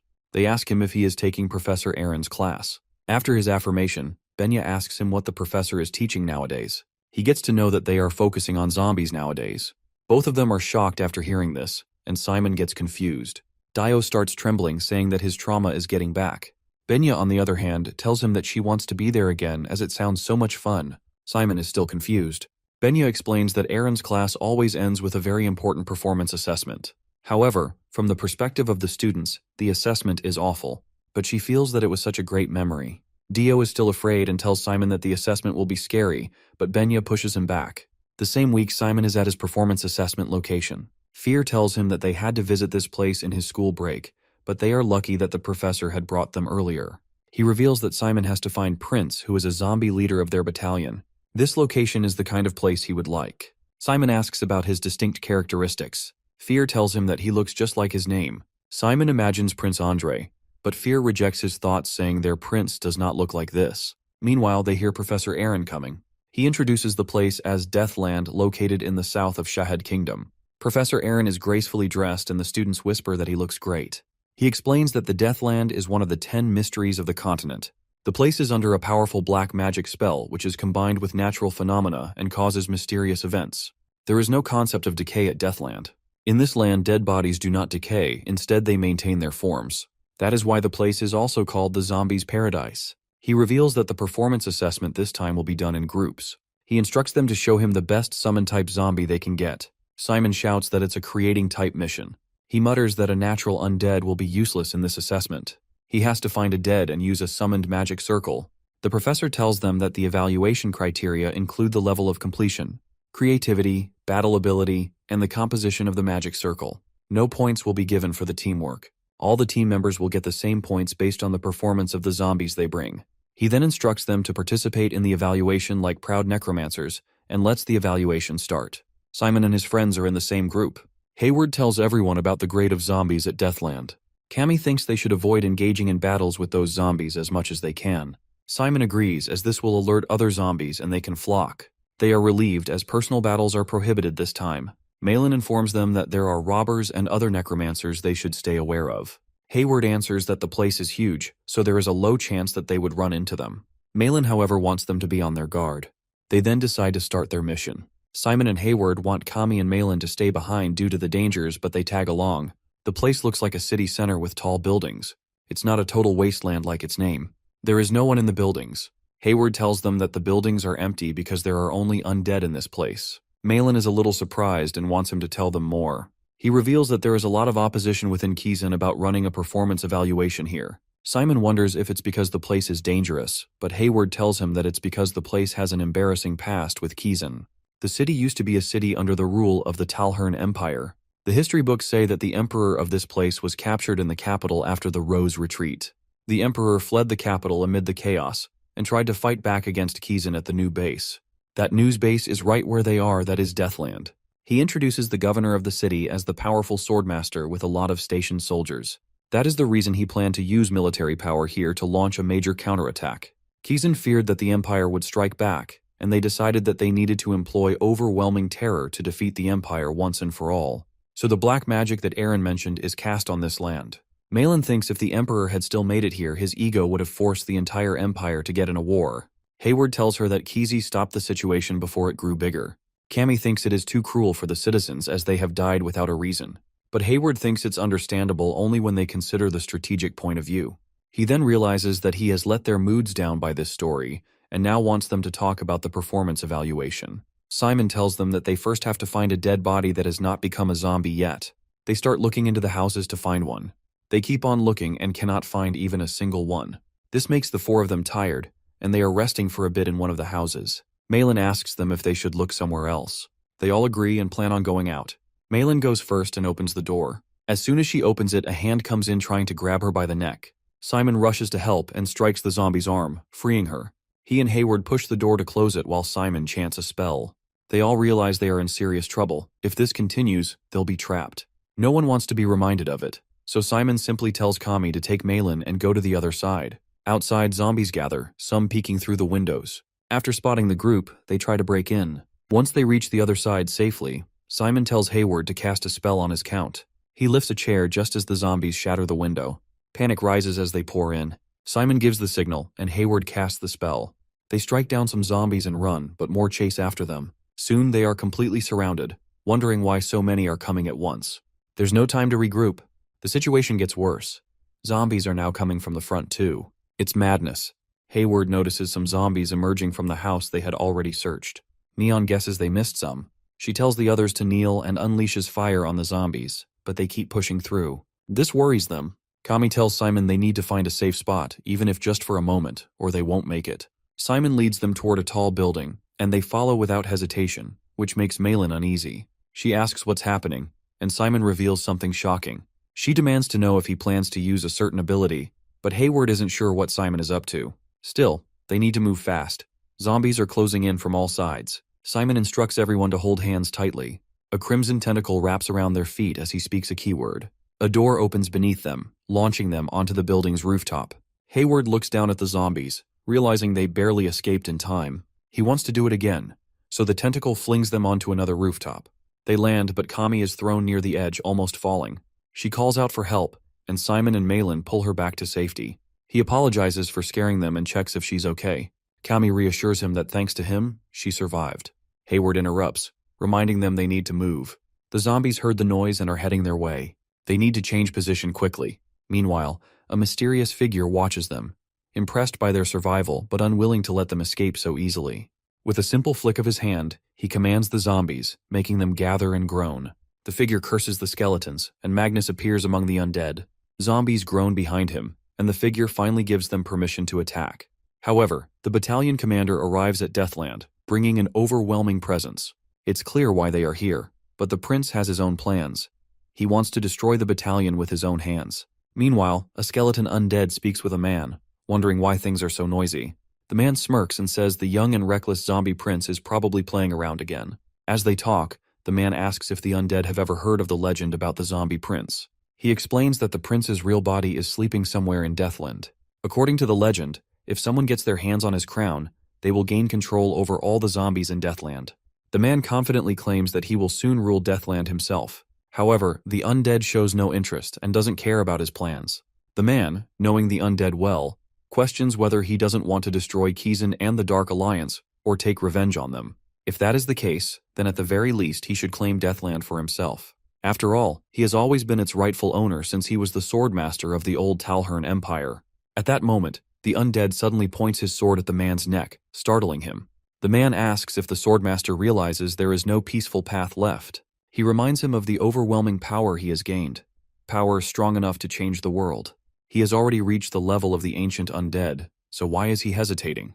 The swordmaster stays silent for a moment before asking where the crown prince is. The man simply replies that he will find out soon. He also wants to know what happened after the zombie prince disappeared, as it has been more than 10 years. He asks the swordmaster to imagine the past. In the Rose Retreat, Kizan turned 50,000 elite Empire soldiers into undead, striking fear into the entire continent. But now, things are different. It is time for the undead and the old warriors to complete their revenge on Kizan. The Swordmaster wonders why this man is helping him. The man replies that, as he has already said, he also has a deep grudge against Kizan. Besides, those with a common enemy make the best allies. He hints that there are many others who share their hatred and will support their cause. Meanwhile, as they run from the zombies, Hayward is sure he will have nightmares about this for a week. Malin asks Simon if the place is always this tough to handle. Simon tells her that he is not sure since the senior student who told him about it is a bit eccentric. With so many zombies around, they have to be extremely careful. As they run, he thinks about what Malin said.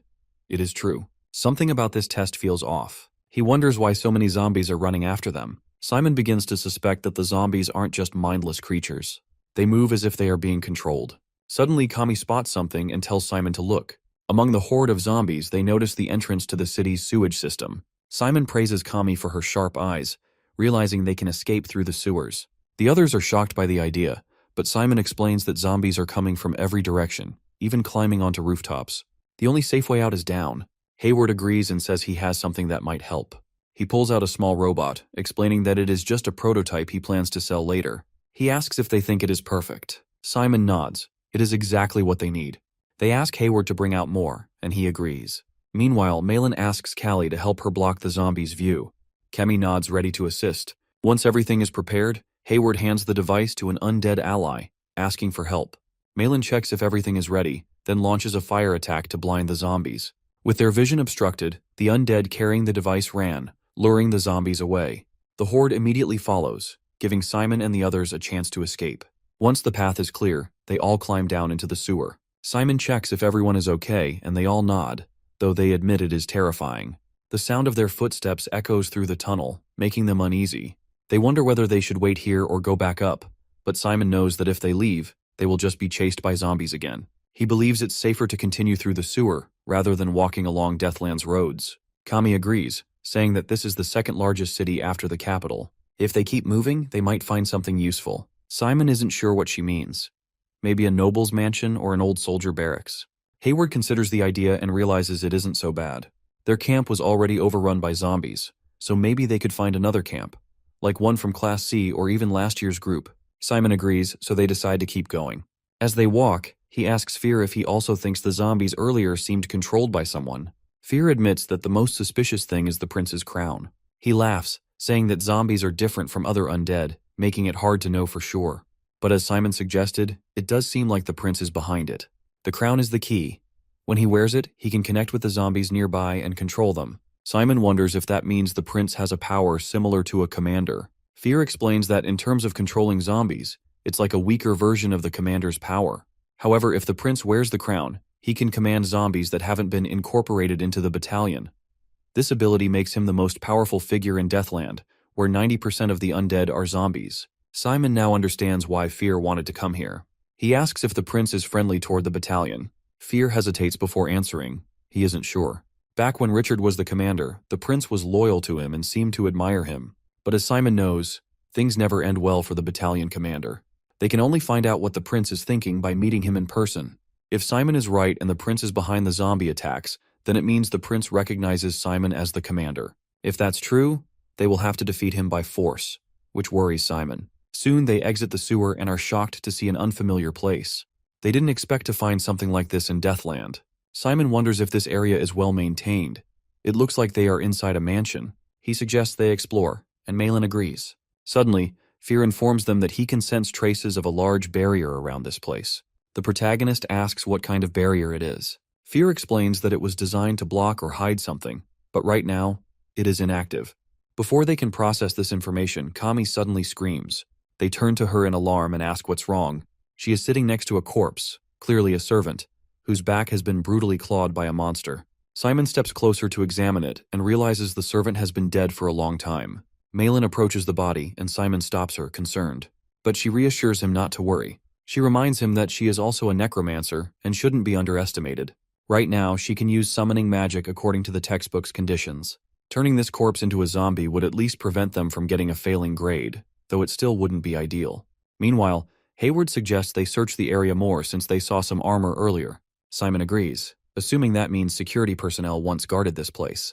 Hayward nods. There could be valuable materials they can use. After searching for a while, they find another corpse. Hayward gathers everyone, saying this is enough to earn them an A+ grade. The others agree. This corpse is in the best condition, and they all stare at it, feeling uneasy. Until now, they have only used undead made from prepared materials that someone else enchanted. But now, they must use the body of a real person. The true essence of being a necromancer is practicality. Simon knows he can't let emotions get in the way. He forces himself to see the corpse as material, not as a dead person. Malin approaches Simon, thinking she should handle the summoning.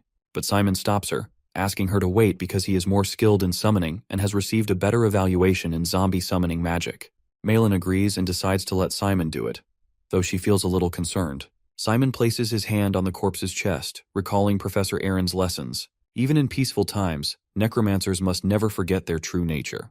The school usually uses monster skeletons for summoning to avoid disturbing students, but true necromancy means facing real corpses. Just like a surgeon must dissect bodies, necromancers must deal with death. Suddenly, a purple magic circle forms around the corpse, surprising everyone. Simon remembers that black magic for raising zombies has two types: raised zombies and summoned zombies. Malin steps forward and suggests that they swap out the entire frenzy formula since the corpse is rejecting it. Simon recalls the lecture. Raising zombies creates temporary fighters for emergency battles, lasting only a few hours. At the same time, Cammy notices that the cause of the rejection is the actimyosin in the body. On the other hand, Simon knows summoning zombies allows for long-term summons. Hayward explains that in Deathland, decomposition doesn't occur, making this process more effective. The team is eager to summon a powerful zombie, so Simon instructs them to replace all formulas related to decomposition. Hayward warns everyone to step back because, right after summoning, the zombie's aggression will be at its peak. The corpse transforms into a zombie, stretching its arms and making the group anxious. The zombie then looks at them, and they aren't sure if the summoning has worked since it isn't acting aggressively. To test it, Simon gives it a command. He points at a tree and tells the zombie to attack. The zombie obediently walks over and starts biting the tree.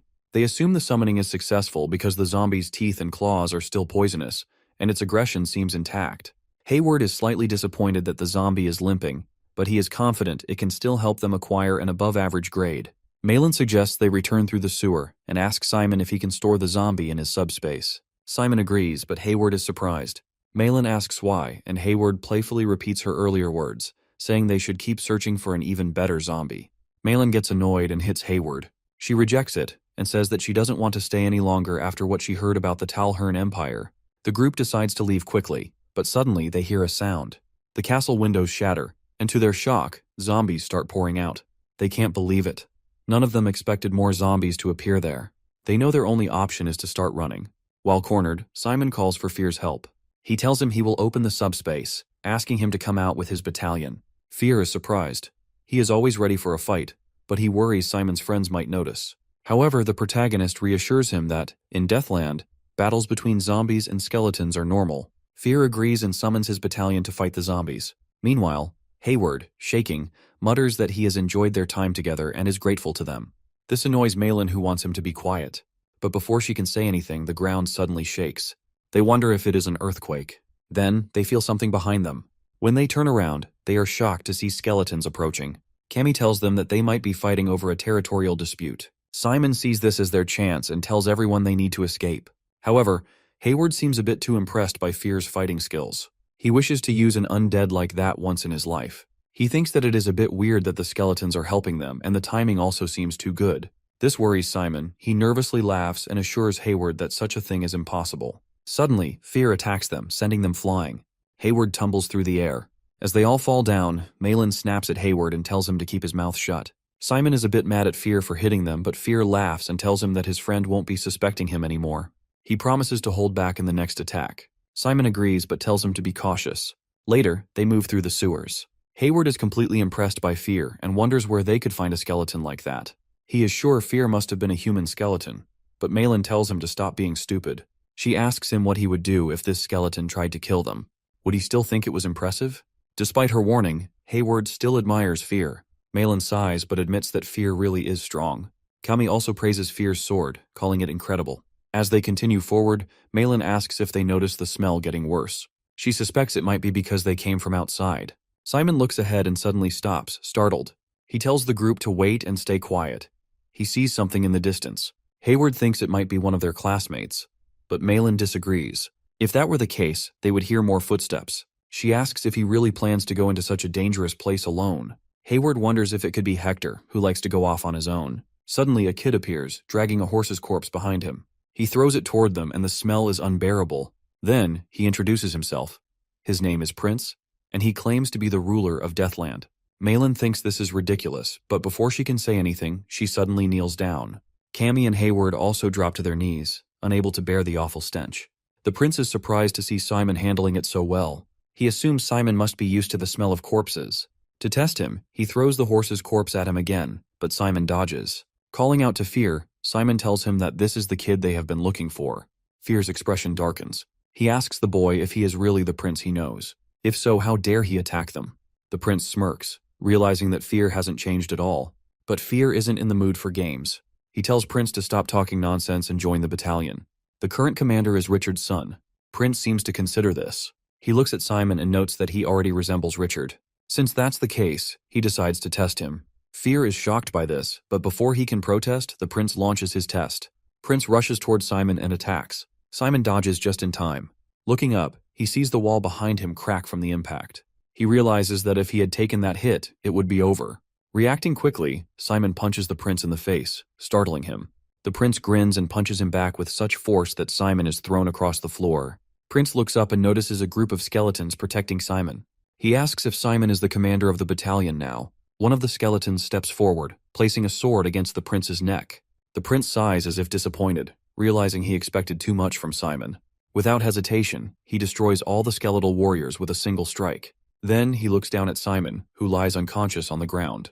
Prince walks toward him, wondering if this is the end for the so-called battalion commander. He lifts his foot to crush Simon, only to suddenly stop. Magical circles appear behind him, and dark tentacles emerge, wrapping tightly around him. Prince looks surprised. Grabbing one of the tentacles, he mutters that this might be as far as he can go. The protagonist is amazed by Prince's power and wishes he could make him an ally. Standing up, he asks why they are even fighting and why Prince is so hostile toward him. Prince scoffs, wondering why he should even bother answering. Simon takes a deep breath and declares his goal. He plans to revive his father's battalion. He is gathering his father's old comrades for that purpose. If there is any misunderstanding between them, he wants to fix it. The prince gets angry and wonders what kind of misunderstanding there could be. He saw it with his own eyes. Even before Simon was born, the priest went mad, abandoned them like old shoes, and disbanded the battalion. To the prince, there is no misunderstanding. He is sick of dealing with a necromancer and decides he will become the king of this place. Furious, he rushes at Simon with a punch. Simon raises his kraken arms to shield himself, but the force is so strong that he gets pushed back. Realizing that blocking won't work, Simon dodges and focuses on quick attacks. He strikes with Kraken's tentacles, but the prince confidently tells him he won't last long with such tactics. Simon then casts an exhaustion spell, but the prince laughs, thinking a weak student-level curse can't affect him. He leaps forward and lands a powerful strike, injuring Simon. Coughing, Simon stumbles as the prince grabs his head, assuming this is the end for him. But then, Simon suddenly smiles, startling the prince. He wonders if Simon has lost his mind or if he really has a reason to smile in this situation. Simon, however, doesn't care about the prince's thoughts, because in reality, it's the prince who is dying. Suddenly, Kami appears behind the prince, crying tears of blood. She angrily demands that he let go. At that moment, sharp wounds start appearing all over the prince's body, and blood gushes out. He quickly realizes that this is bleeding magic. Before he can react, something strikes him, and Kami collapses. Hayward catches her and orders Simon to stay away from the prince. Soon Malin arrives and attacks the prince with fire magic. This enrages him, and he demands to know how she dares to strike him. He charges at her and punches her in the stomach before turning toward Hayward and Kami. Attacking them as well, he throws them aside, knocking them unconscious. Then, he taunts Simon, asking if he really thinks he can defeat him with such weak skills. He warns Simon not to move. Just then, the walls of the sewer start cracking. Simon smirks and says that's exactly what the prince should be worried about. The prince turns around and sees Fear standing behind him, looking menacing. A wave of fear washes over him. Fear apologizes to Simon for arriving late, then forms bone armor around his body. Once the armor fully materializes, Simon grabs a sword and, in the blink of an eye, beheads the prince, leaving him in shock. Fear warns Simon not to let his guard down yet. Suddenly, the prince's severed head transforms into another zombie head. A bolt of lightning strikes it, transferring the prince into this new body. Instead of panicking, the prince seems impressed, admitting that he didn't expect Simon to be willing to risk his life like this.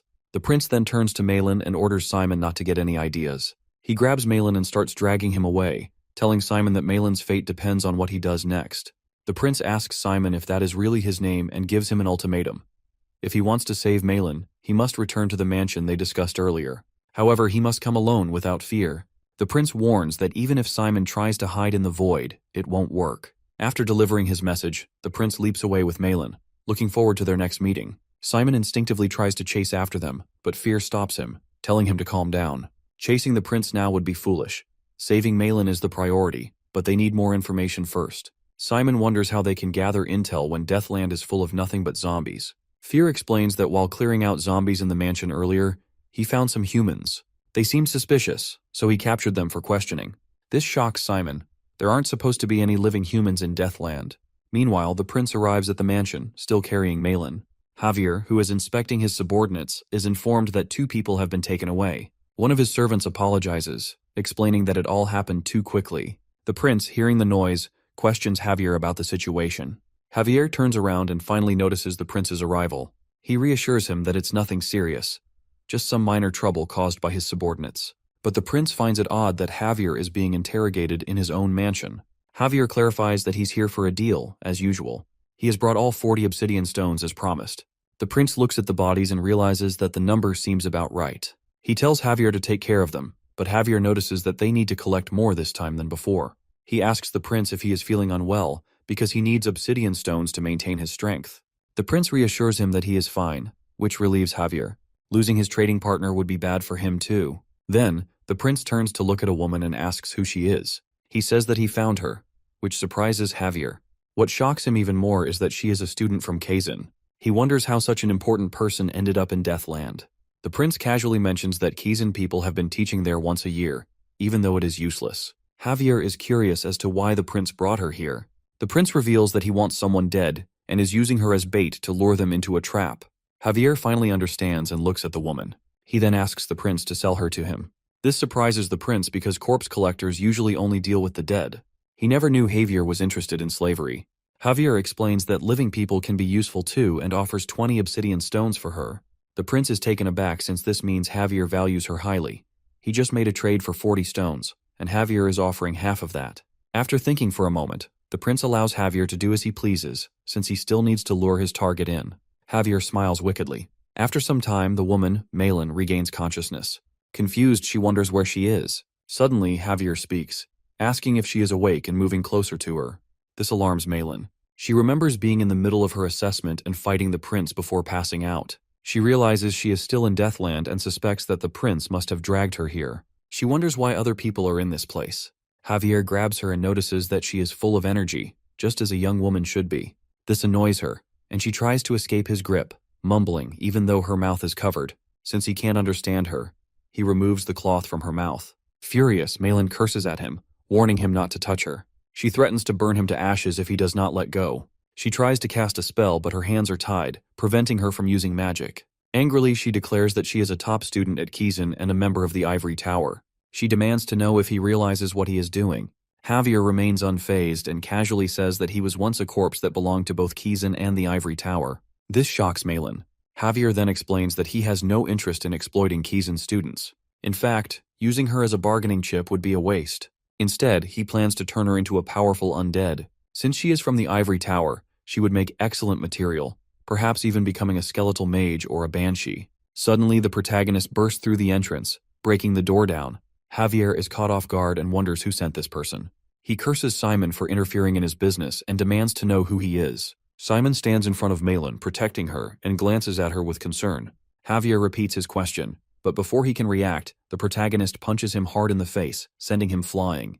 Furious, Javier curses Simon for daring to attack him and summons a giant skeleton to fight back. However, the protagonist quickly destroys the skeletal monsters, making Javier nervous. He tries to summon more, but each time, they are instantly defeated. As the protagonist approaches, Javier wonders what kind of sword he is using. He realizes that sending the meat golem to Magnus was a mistake. Frustrated, he wonders why he had to run into this particular opponent. He then sits down and starts making strange noises. Suddenly, the veins in his neck bulge and a red hand emerges from his mouth. Something inside Meal suddenly grows and a massive red golem appears. The protagonist turns to Malin, telling her to run. Malin, however, says that the golem can no longer move, so there's no need to fight it. But the protagonist doesn't hear her and attacks anyway, slicing the golem in half. Javier watches in shock, unable to believe what just happened. Malin is also stunned, staring at the protagonist. Simon quickly grabs Malin and takes her away, and later, she thanks him. The protagonist unties her, and she expresses her gratitude for his help. He points toward a specific direction, explaining that there is a sewer. As he leaves, Malin asks him to wait, thanking him again for saving her. She had been in a terrible situation, but survived because of him. She wants to return the favor if he is willing. She introduces herself as a student from Kizan and part of Ivory, offering to help him however she can.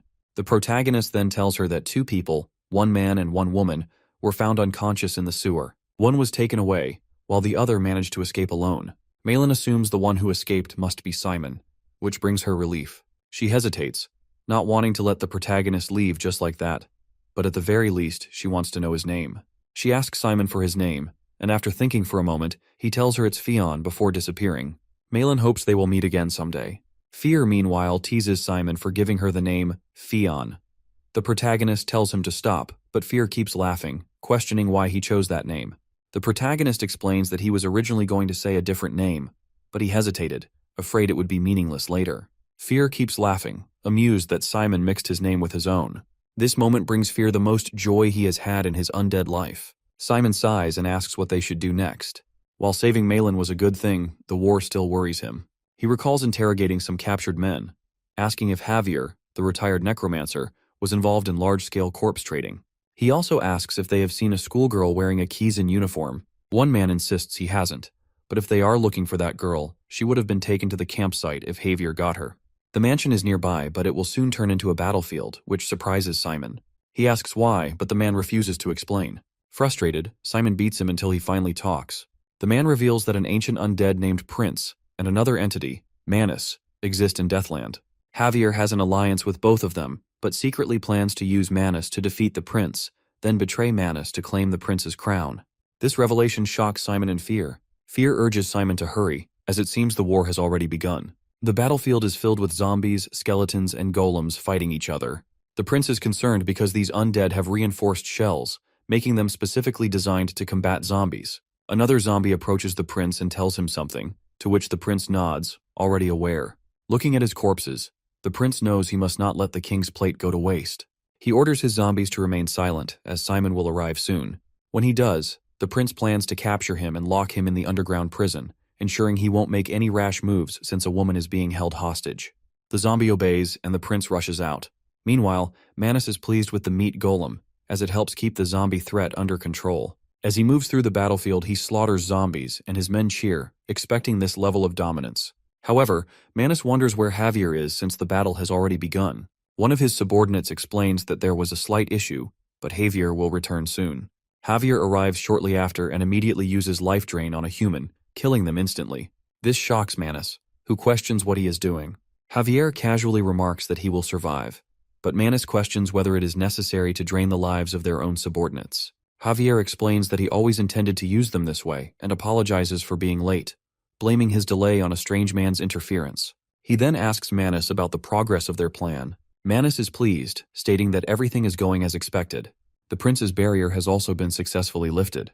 Javier notes that Christ managed to leave just in time, but Manus assures him that he won't simply stand by and do nothing. Suddenly, the prince attacks the meat golem, choking and striking it. He turns toward the zombies, declaring that the time is right to advance. With only 15 units left in the way, he orders them to finish quickly. The battle continues as zombies and monsters clash. Manus charges toward the prince and beheads him, angering the prince, who curses Manus. The same flash of lightning strikes again, and the prince regains his body. He jumps into the air for an attack and thinks to himself that it is all going to be fine. He thinks that the only reason Manus was able to hit him was because he let his guard down and didn't use his darkness. As he goes in to attack him, he immediately gets slashed by Manus, which surprises him. The kid falls down to his knees in pain. Manus asks him if he surprised him with that blow. He couldn't even touch him a decade ago. After experiencing defeat in the past, he decided to change his way of thinking. He stopped obsessing over the old swordsmanship and gave up on mimicking aura with darkness. He knew that darkness was much more powerful than aura, so he focused on increasing the sharpness of his attacks using the darkness. As Manus raises his sword again, he tells the prince that he can easily cut through him now. The prince gets mad and charges at him. However, Manus easily counters by slashing off his arm.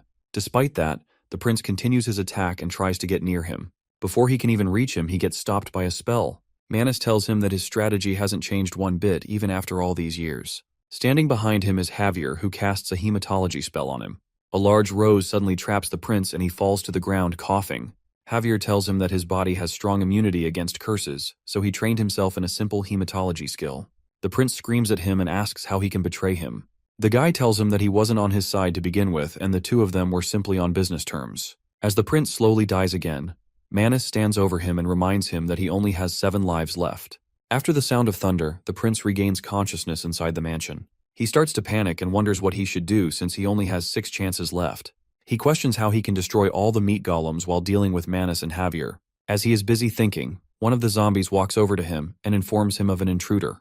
This makes him even more annoyed since he is already dealing with a lot. Suddenly, the zombie gets thrown back by an explosion. Simon enters the scene and asks him to smile a bit. My man looks dripped out. Understandably, the prince isn't happy to see him. Simon knows that the prince has many lives under his belt and asks him how much he has left. The prince asks him if he is here to steal his crown. Simon rejects it and tells him that he is after him. This confuses the kid, so he reminds him of his offer to come back to the battalion. Prince furiously rejects his offer and says that he wouldn't form a contract with a necromancer. Simon asks him what he plans to do with Manus and Javier since he can't face them alone.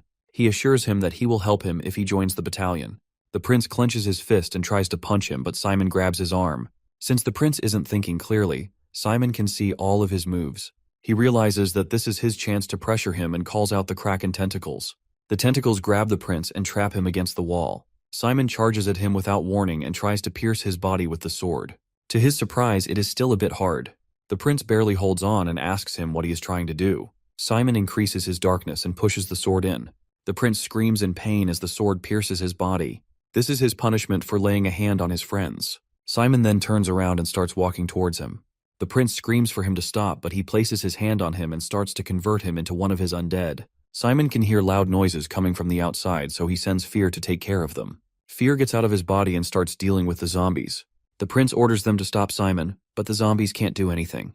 He screams at him to get out of his mansion, but it's now too late. After a few moments, Simon looks back to see the prince as a new member of his battalion. Simon welcomes him with a smile, but he calls them both bullies. He is still mad, so Simon asks him if he wants to fight him, even though both of them would die if he dies. As the prince rushes towards him to land a hit, Simon orders him to fall down on his knees. The prince immediately falls down in shock and wonders how Simon learned to use absolute order while still being a kid. Simon tells him that they are on the same team now, so if he wants to protect his crown, they should both work together. He asks him to explain the situation so that he can help him. The kid starts crying and tells him that things got worse since he forced him into his battalion. As Simon looks at him in confusion, he asks him to take a look outside. He explains that after joining the battalion, his connection to the crown and the zombies has been broken.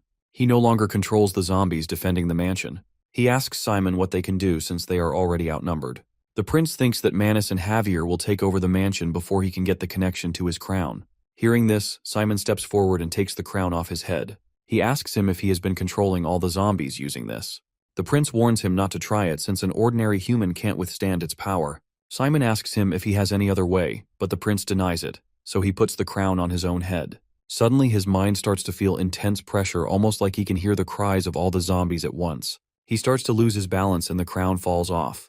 The prince tells him again that humans can't handle the power of the crown. Simon picks up the crown again with a creepy smile and tells him that it wasn't as bad as he thought. The prince turns to Fear and asks him why he isn't stopping Simon as the master of the battalion. Fear knows our boy too well, so he asks the prince to relax and tells him that Simon is way more dangerous than his dad.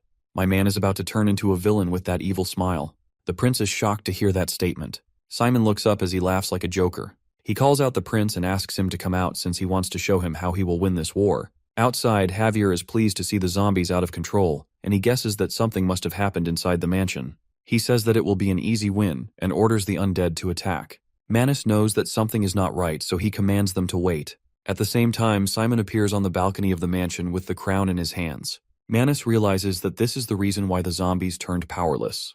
Javier is confused and asks what Simon is doing there. He tells him that this is the guy who got in his way earlier. As Simon slowly takes off the skull mask, Manus comments that such a young man was able to defeat both Javier and the prince. His amusement soon turns to shock as he notices Simon putting the crown on his head. Simon immediately feels a huge amount of energy surging through him, and it is hard for him to handle. The prince can't understand why he is doing it since he thinks that it may kill him. He asks Fear to stop him since his death would also kill them both. However, Fear reassures him that there is no need to stop him. He tells him that Simon was able to put him on his first try. After gaining the power of the crown, Simon takes a deep breath. He then shouts to every zombie in the area and with a huge smirk on his face, orders them to obey him. With a cold expression, Simon steps onto the pile of zombie corpses and commands them to move forward. The undead carry him like a wave as he advances.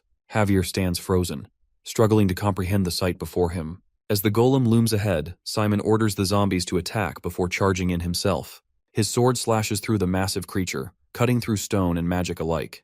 A grin spreads across his face as he carves through the golems one by one, their beheaded forms collapsing around him. Amidst the chaos, Javier's composure wavers. Turning to Menace, he demands that Simon be killed immediately. Without hesitation, Menace swings his sword, severing Javier's head in a single stroke. He has known all along that he was merely being used. With the last of the golems defeated, Menace's voice rings out, calling for Simon's name. Upon hearing the response, the skeletal knight introduces himself as a warrior of the long-fallen Talhern Empire. His very existence, he declares, is devoted to vengeance against Kizan. Raising his sword, he demands the crown. Simon laughs, amusement laced in his voice. Dismissing the demand, he speaks of the rumors he has heard, of a knight seeking to lead the undead of Deathland against Kizan. But is such a thing even possible? His piercing gaze meets Manas's, stripping away any illusion of victory. Nephthys can never be defeated. This is not justice or retribution, only senseless destruction. If an undead army marches toward the academy, countless lives will be lost. There is no empire left to avenge. If even the slightest chance of success existed, Simon might have considered supporting the cause, if only to incite revolution. But an army of the dead will never be enough to overthrow Kizan. Manas's grip tightens on his sword, rage simmering beneath his skeletal form. Yet Simon does not relent. The so-called vengeance Manas pursues places the Empire's descendants in danger, people who no longer even remember its name. His actions hold no meaning, no justice. He is not honoring the fallen. He is merely spreading chaos. Frustration seeps into Manas's voice as he demands another answer. How else is peace to be granted to the innocent souls sacrificed by Kizan? Without hesitation, Simon raises his sword, the blade pointed directly at his opponent. Who will grant peace to the countless others who will be sacrificed by this war? There is only one reason this battle is happening, and it is not to bring peace to the dead. The skeletal knight sees the challenge for what it is. Further words are pointless. Standing before the horde of undead, his arms tremble ever so slightly. For the first time, doubt creeps into his mind. Is this what his fallen comrades had felt before their deaths? Simon gives the command, and the zombies surge forward. Manas meets them head-on, his sword cutting through their decaying flesh. At the same moment, Simon leaps into the air, descending with a deadly strike. Reacting in an instant, Manas raises his weapon to intercept, and the two clash in a storm of steel. Locking eyes with his opponent, Manas declares that necromancers are flawless beings, superior in every way, without weaknesses. Yet that very perfection, he argues, is the root of their downfall. Seizing an opening, his blade finds its mark, slicing into Simon's shoulder. A lifetime has been devoted to the sword, honing his skills beyond mortal limits. Simon merely smiles, unfazed by the wound. His voice remains calm as he poses a single question. If Manas is so remarkable, then why did he perish? Manas starts to lose his cool and screams at Simon. Our boy lets out an evil smile and tells him that in order to be good at everything, you just need to be strong. Before he can launch his next attack, Fear warns him that he can't keep the nether beliefs of all the zombies like this. He tells him that he has already reached his limit. Simon ignores his warning and says that he will simply overcome that limit. He then orders the entire horde of zombies to bring him the head of Manas. The skeleton knight is overwhelmed by the army of zombies attacking him.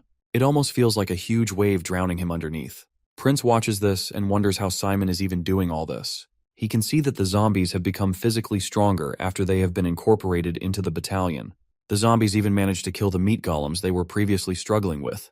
Prince starts to realize the true power of the crown. Fear laughs and tells Simon that he did a good job immobilizing the skeleton knight. However, that is not enough to kill him. He asks Simon how he plans on finishing him off.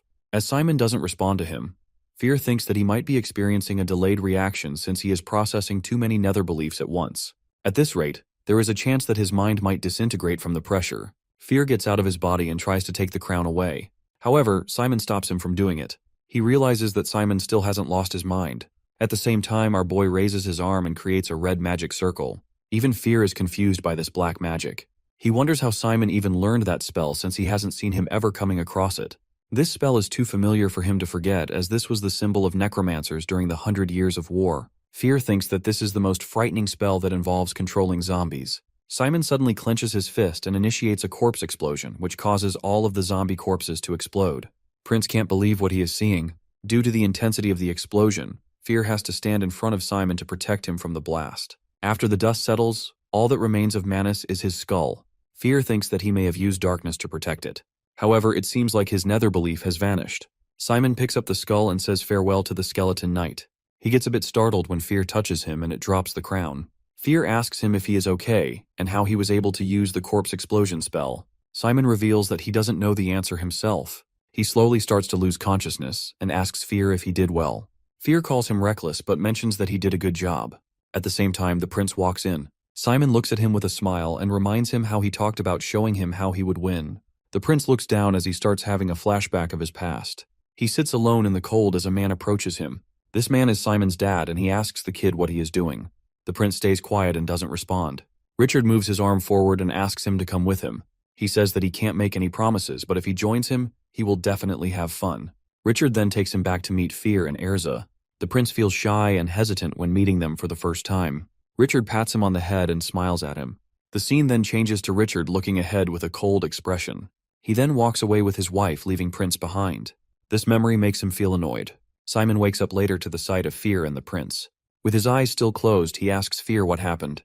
Fear explains to him that he defeated the army of the skeleton knight and lost consciousness for an hour. Simon is confused and asks him if he really defeated Manus. Fear confirms it and tells him that he did it with a corpse explosion. This makes him even more confused, and Fear realizes that he doesn't remember anything at all. The main character scratches his head and says that he only remembers it in vague details. Fear can't help but think if it's considered a talent to work miracles with near-instinct insight and then forget about it. Simon starts recounting the events based on what he remembers. He does remember saying something cool to the skeleton knight at the end, which reminds Fear of his father.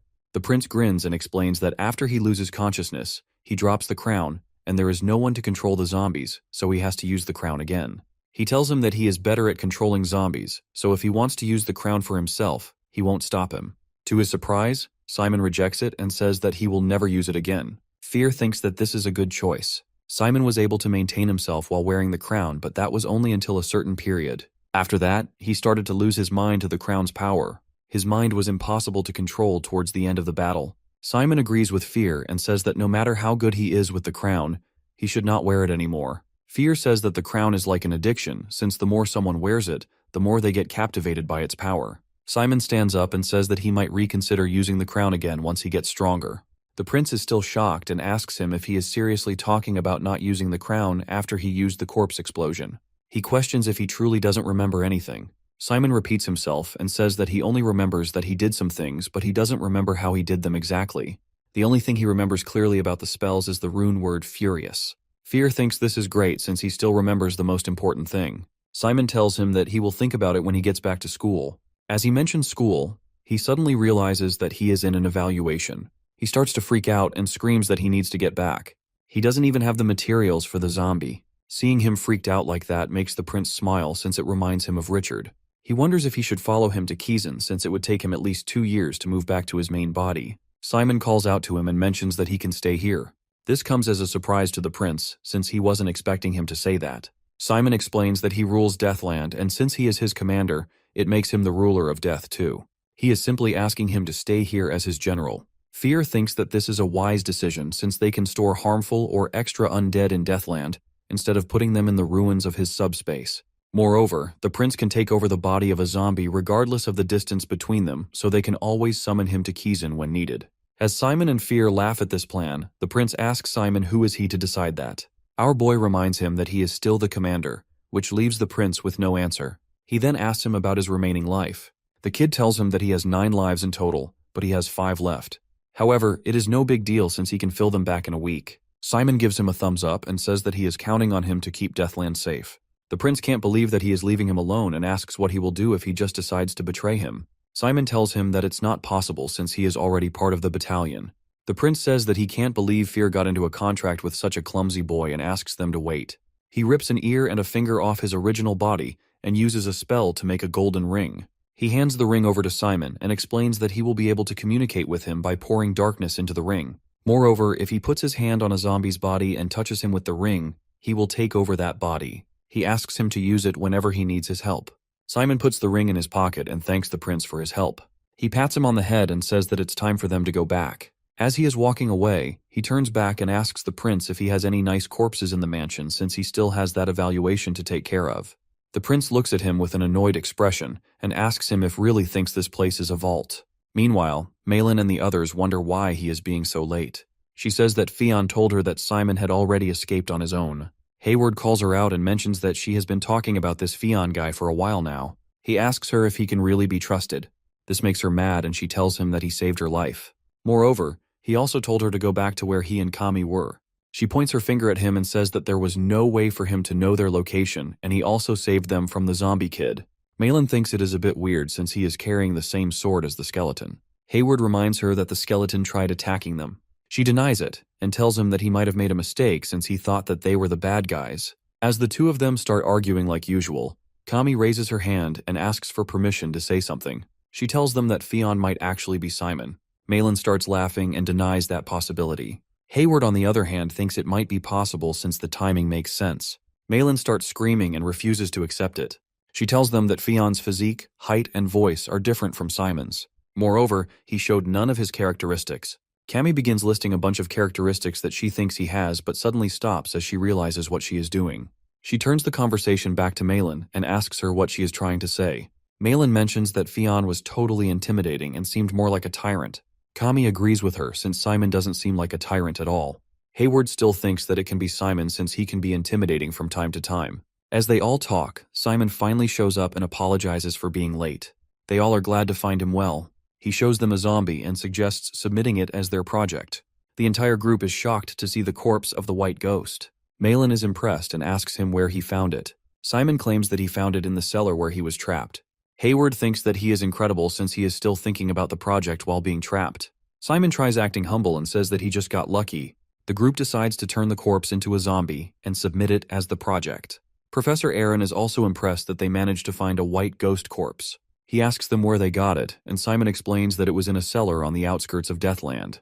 The professor commented that all of them were not useless. He starts examining the zombie and asks them why it's missing the durability formula. Hayward explains that it is because of the environmental factor since they knew that objects don't decay in Deathland.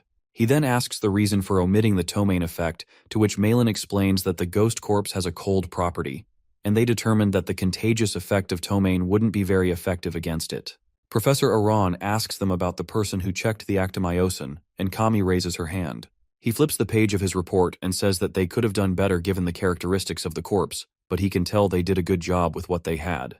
Even though it seems like it was done under time pressure, it turned out decent thanks to the quality of the corpse. Considering all of this, the professor grants them an A+ grade for the project. After the evaluation is over, he gathers the students and says that they must have learned a lot from this project.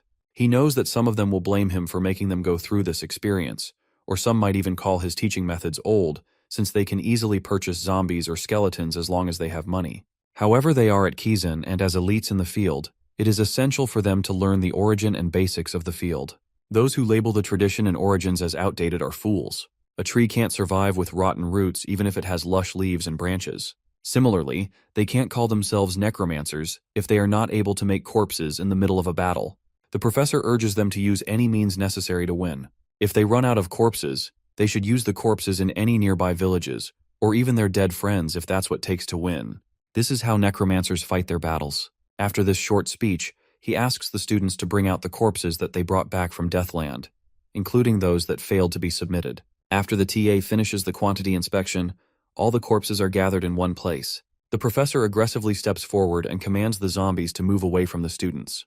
The students are all impressed with how he was able to control them so quickly. Professor Aaron explains that the zombies from Deathland have a flaw since they exhibit aggressive behavior outside of Deathland. This is because their nether beliefs are not strong enough to control them as of now. He creates the same red magic circle underneath the zombies and lifts his hand. Simon looks at him in shock as he starts to remember the spell. The professor suddenly shouts corpse explosion and all the zombies explode in an instant. The students are shocked and surprised at what they just saw. The professor turns back with a smile and asks them if they think it is beautiful. He mentions that if any of them found it beautiful for even a second, they have finally taken the first step to becoming a true necromancer. The Deathland performance evaluation finally comes to an end. All the students in Class A used up their energy and willpower during the evaluation. All of them dropped on their beds in the dorms to rest up. Meanwhile, Simon is still awake in his room playing with darkness. He thinks back to what Fear told him about him using the corpse explosion spell, however he still can't remember any of it.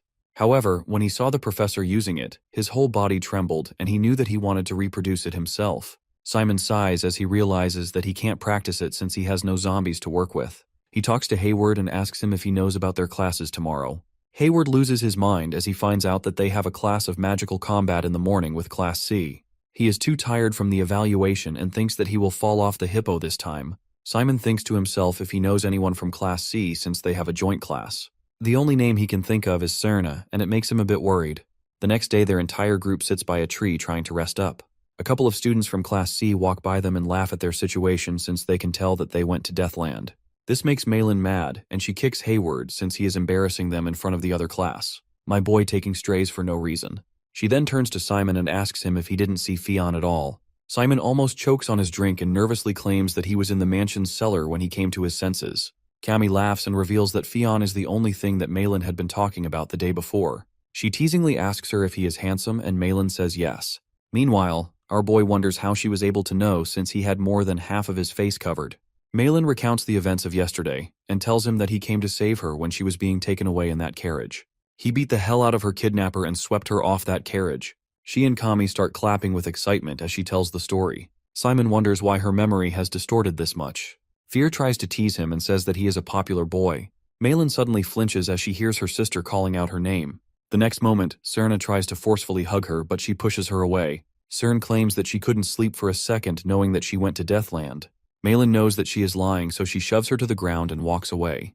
With tears in her eyes, Cern claims that she just wants to be close friends with her. Malin denies it and says that she won't ever believe her words since all she does is play with other people's minds. As Malin starts walking away with Cammy, Simon starts to follow them. Cern stops him and asks if he is not going to help her get up. He comes back and gives her a hand. With a smile on her face, Cern says that it has been a while since they last met. Meanwhile, our boy just wants to escape this conversation. Cern gets a bit too close to him and reminds him that he still owes her a favor. What type of riz is this? At the same time, TA Brad calls out to all the students and informs them that the class has started. Professor Hongpeng instructs the students to get into pairs of 2. The students line up and Brad starts pairing them up. Before he can pair Simon with another student, Cern hits him with one of her mind-controlling feathers. He immediately pairs her with him even though she is standing way back. Cern waves at Simon with a smile. She gets close to him again and says that it can't be helped since the TA has decided to pair them up. Simon finally understands why Malin hates her. As the two of them walk together, Malin looks at them with an annoyed expression. Professor Hongpeng starts the class with an easy warm-up for the pairs. As the two of them work together, Serna asks Simon about his battalion. He tries to change the topic and asks her if they can talk about something else. Cern asks him what he wants to talk about, and he questions why she wants to get so close to Malin. Cern claims that she does it because they are both from the Ivory Tower and she doesn't have any other friends in this place. Simon tells her that Malin only thinks of her as her rival. Cern already knows this, but she claims that she is serious about her. She reveals that she was adopted into the Ivory Tower without a single relation with the ruling family. Everyone was against her and she was constantly being criticized. There was only one person who was kind to her, and it was Malin. As the two of them sit together, Cern explains that she couldn't even look Malin in the eyes since she thought of herself as a leech in the Ivory Tower. However, Malin still hung out with her and treated her well despite knowing that she was adopted to be ever rival. Cern reveals that the time she spent with her will always be a good memory for her. However, after all these years, Malin believes that she is just playing with her feelings. Cern mentions that she has a good reason to believe that since her skills happen to be manipulation. Simon asks her if she wants to sort things out with her. Cern tells him that it is not as easy as it sounds. She thinks that it is cute how Malin struggles to catch up to her, so she just wants her to stay that way. Simon finally realizes that this girl is twisted. Professor Hongpeng now instructs the students to perform a stretching exercise on their partner. She demonstrates it with Brad. As Simon tries it out with Serna, she lets out a weird sound which makes him feel uncomfortable. She apologizes and claims that it just slipped out of her mouth. I thought this was a story about necromancers. The girl teases him a bit more, but she fails to lift him up when it's her turn to stretch. Simon realizes that people from the Ivory Tower are bad at physical activities. After that, she asks him if it felt good, and Simon tells her that it was nice. As they continue stretching, she asks him if she can suggest a topic to talk about. After Simon agrees, She asks him if he ever thought about what he would do after he graduates. Simon tells her that he never thought about it. Hearing this, she asks him what he thinks about being the next master of the Ivory Tower. Simon looks at her and says that even though she is the successor of the Ivory Tower, she can't just hand her position to a total stranger.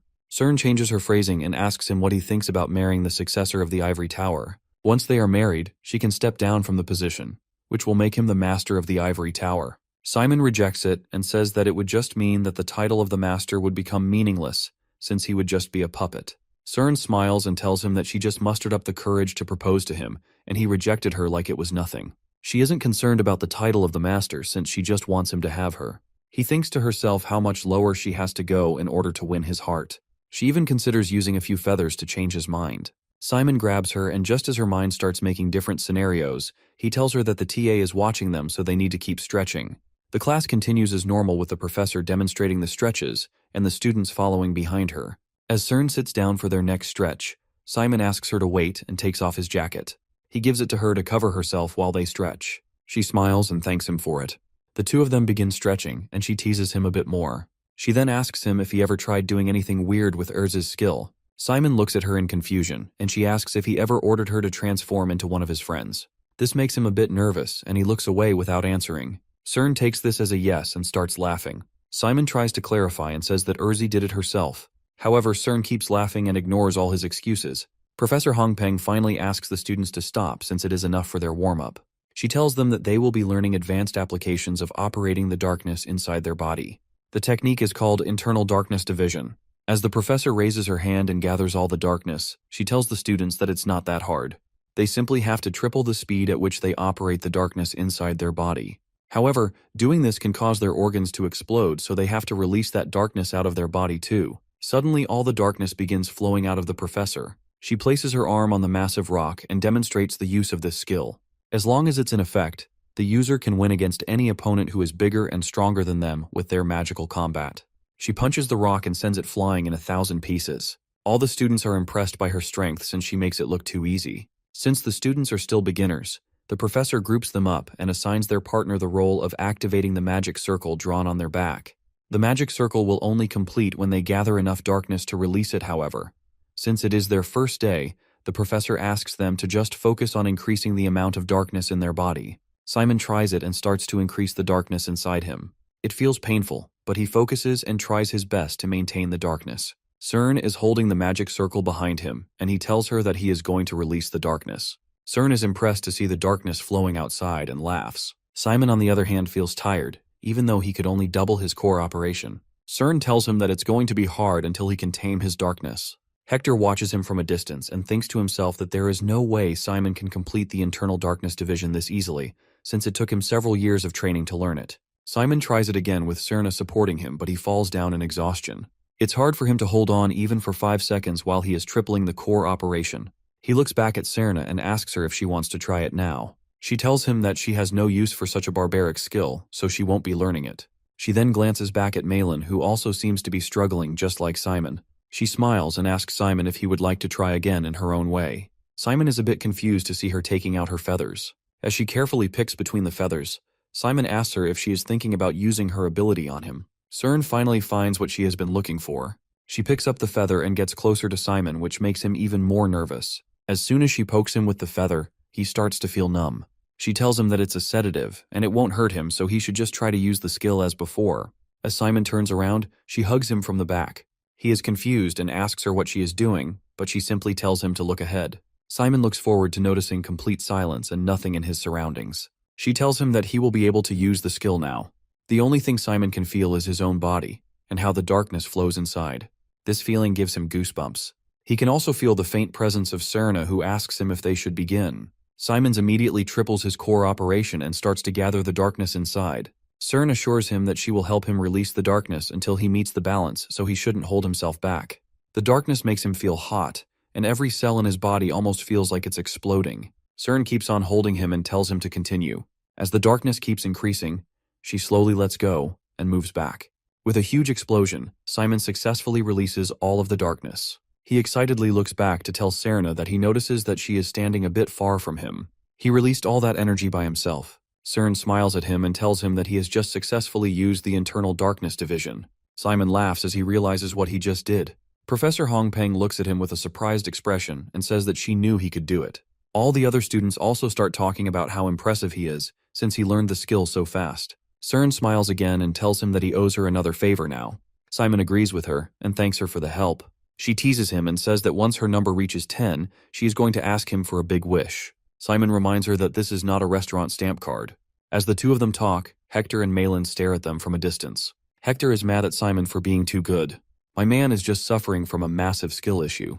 Meanwhile, Malin is furious since she asked him to stay away from Cern. Both of them are now mad at our boy since they think that he is getting swayed by Cern's lies.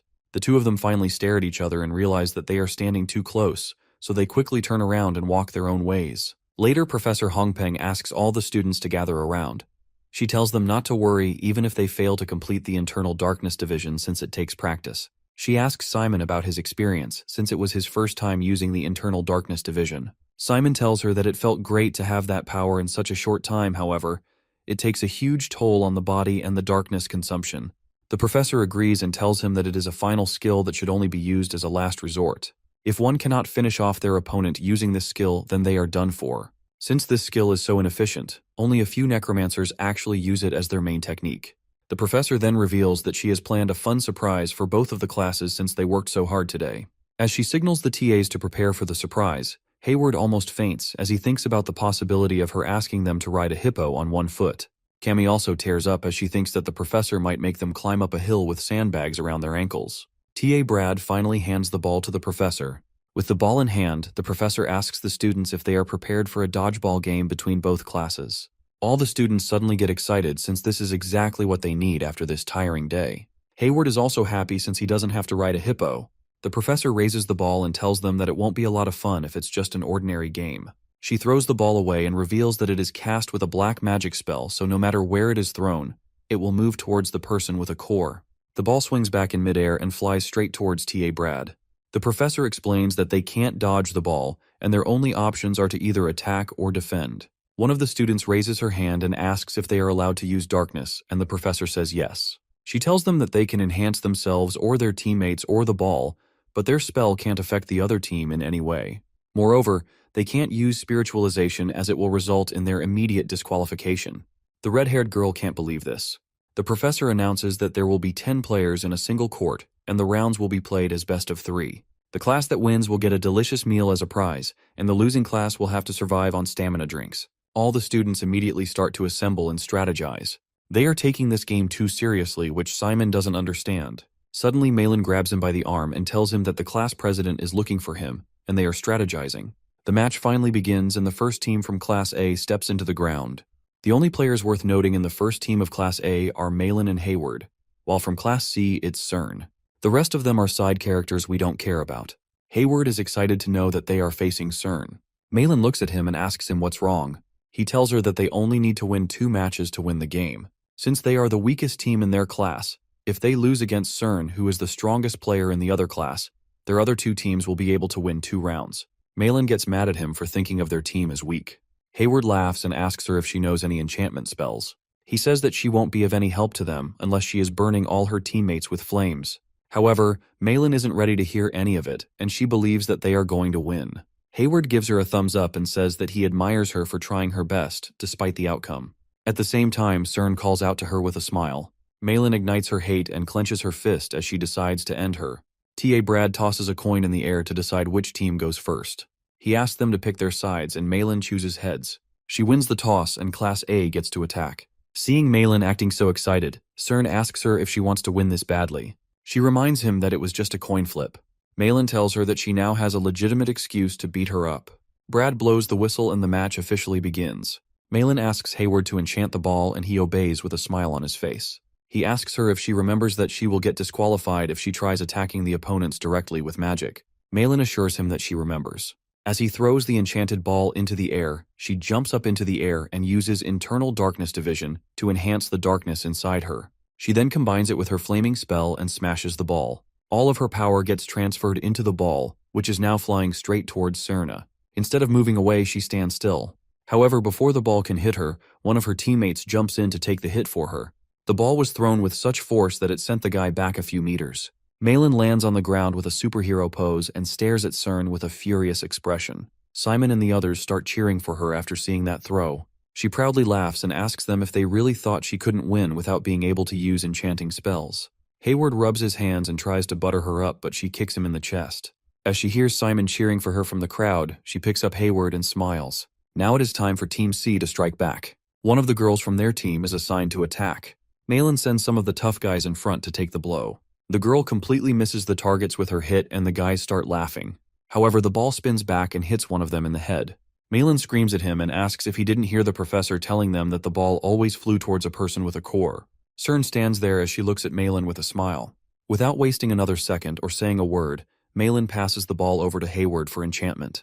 However, just like before, someone from the opposite team blocks the ball for Cerna and saves her. One by one, all the players from Team C start falling. All of this is making Malin exhausted since she is putting her darkness into the strikes. Meanwhile, Cerny is still standing there calmly and smiling at her face. Malin doesn't like her, and looking at her standing like this makes her want to tear her into pieces. As more and more players keep falling from Team C, one of them walks over to Cerna and tells her that she shouldn't have used Hideo as her shield since they needed him in the supporting position. CERN doesn't care about him and simply asks him to throw the ball. As the guy picks up the ball, he thinks to himself how he has to play with a fussy princess as their leader. He puts that anger into the throw and launches the ball at Hayward.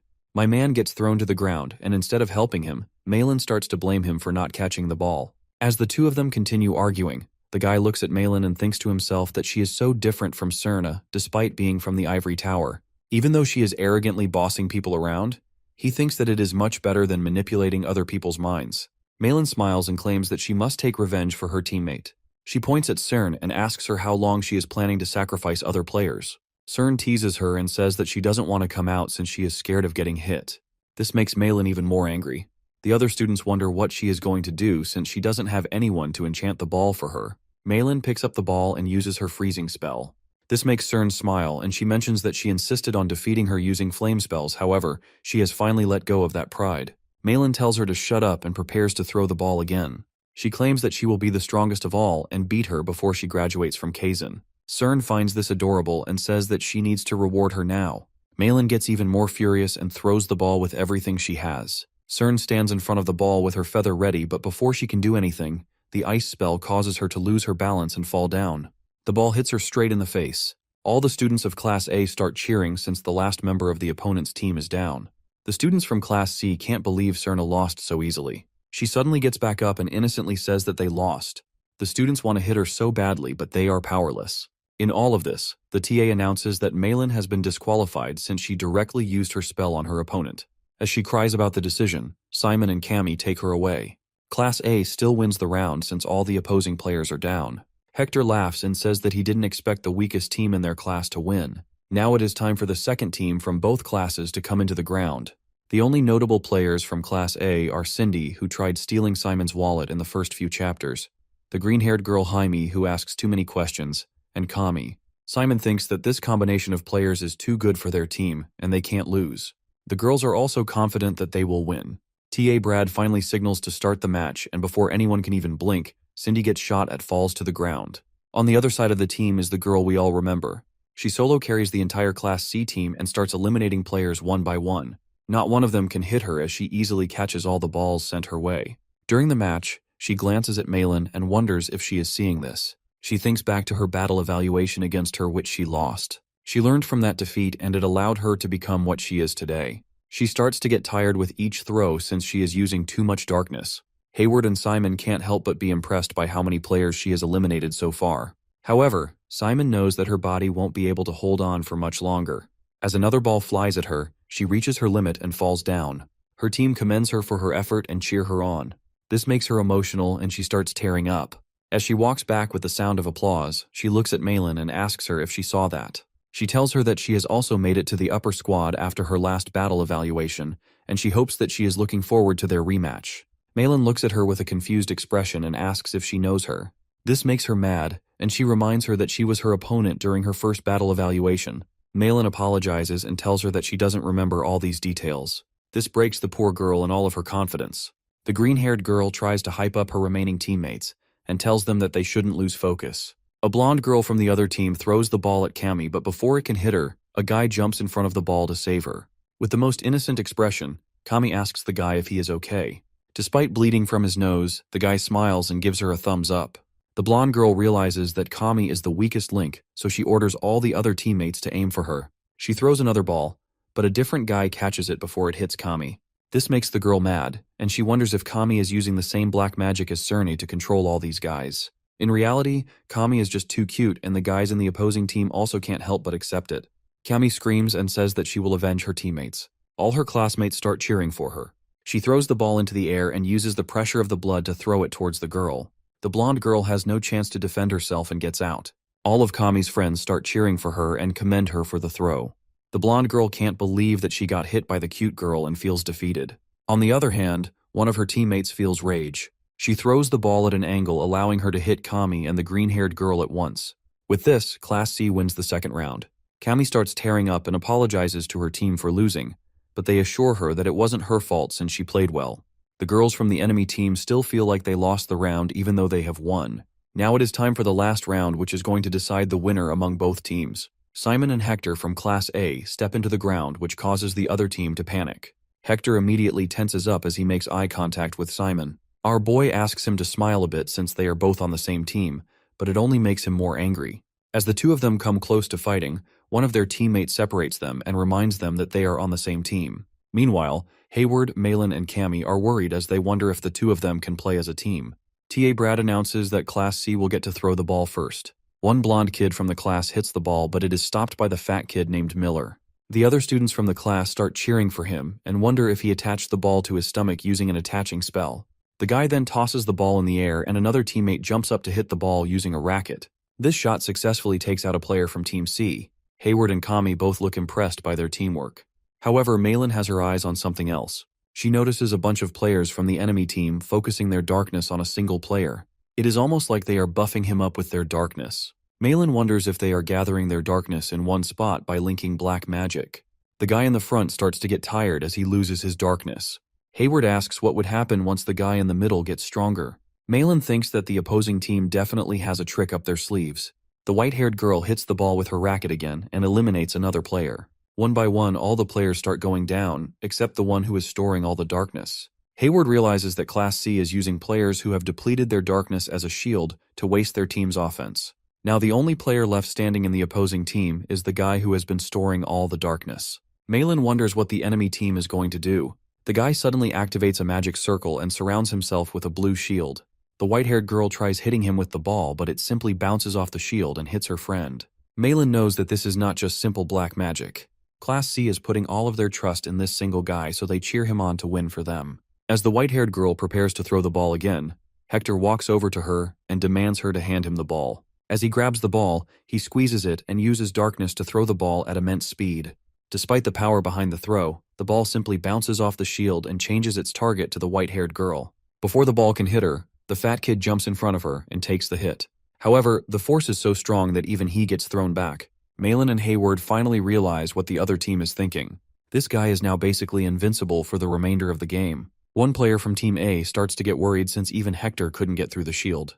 This makes Hector mad, and he throws the ball again with even more force.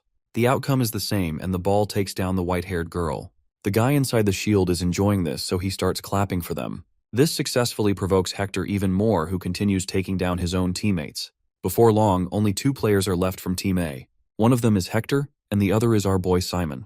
Hector knows that this is his chance to take revenge on the guy, so he maximizes his darkness output and throws the ball towards the shield.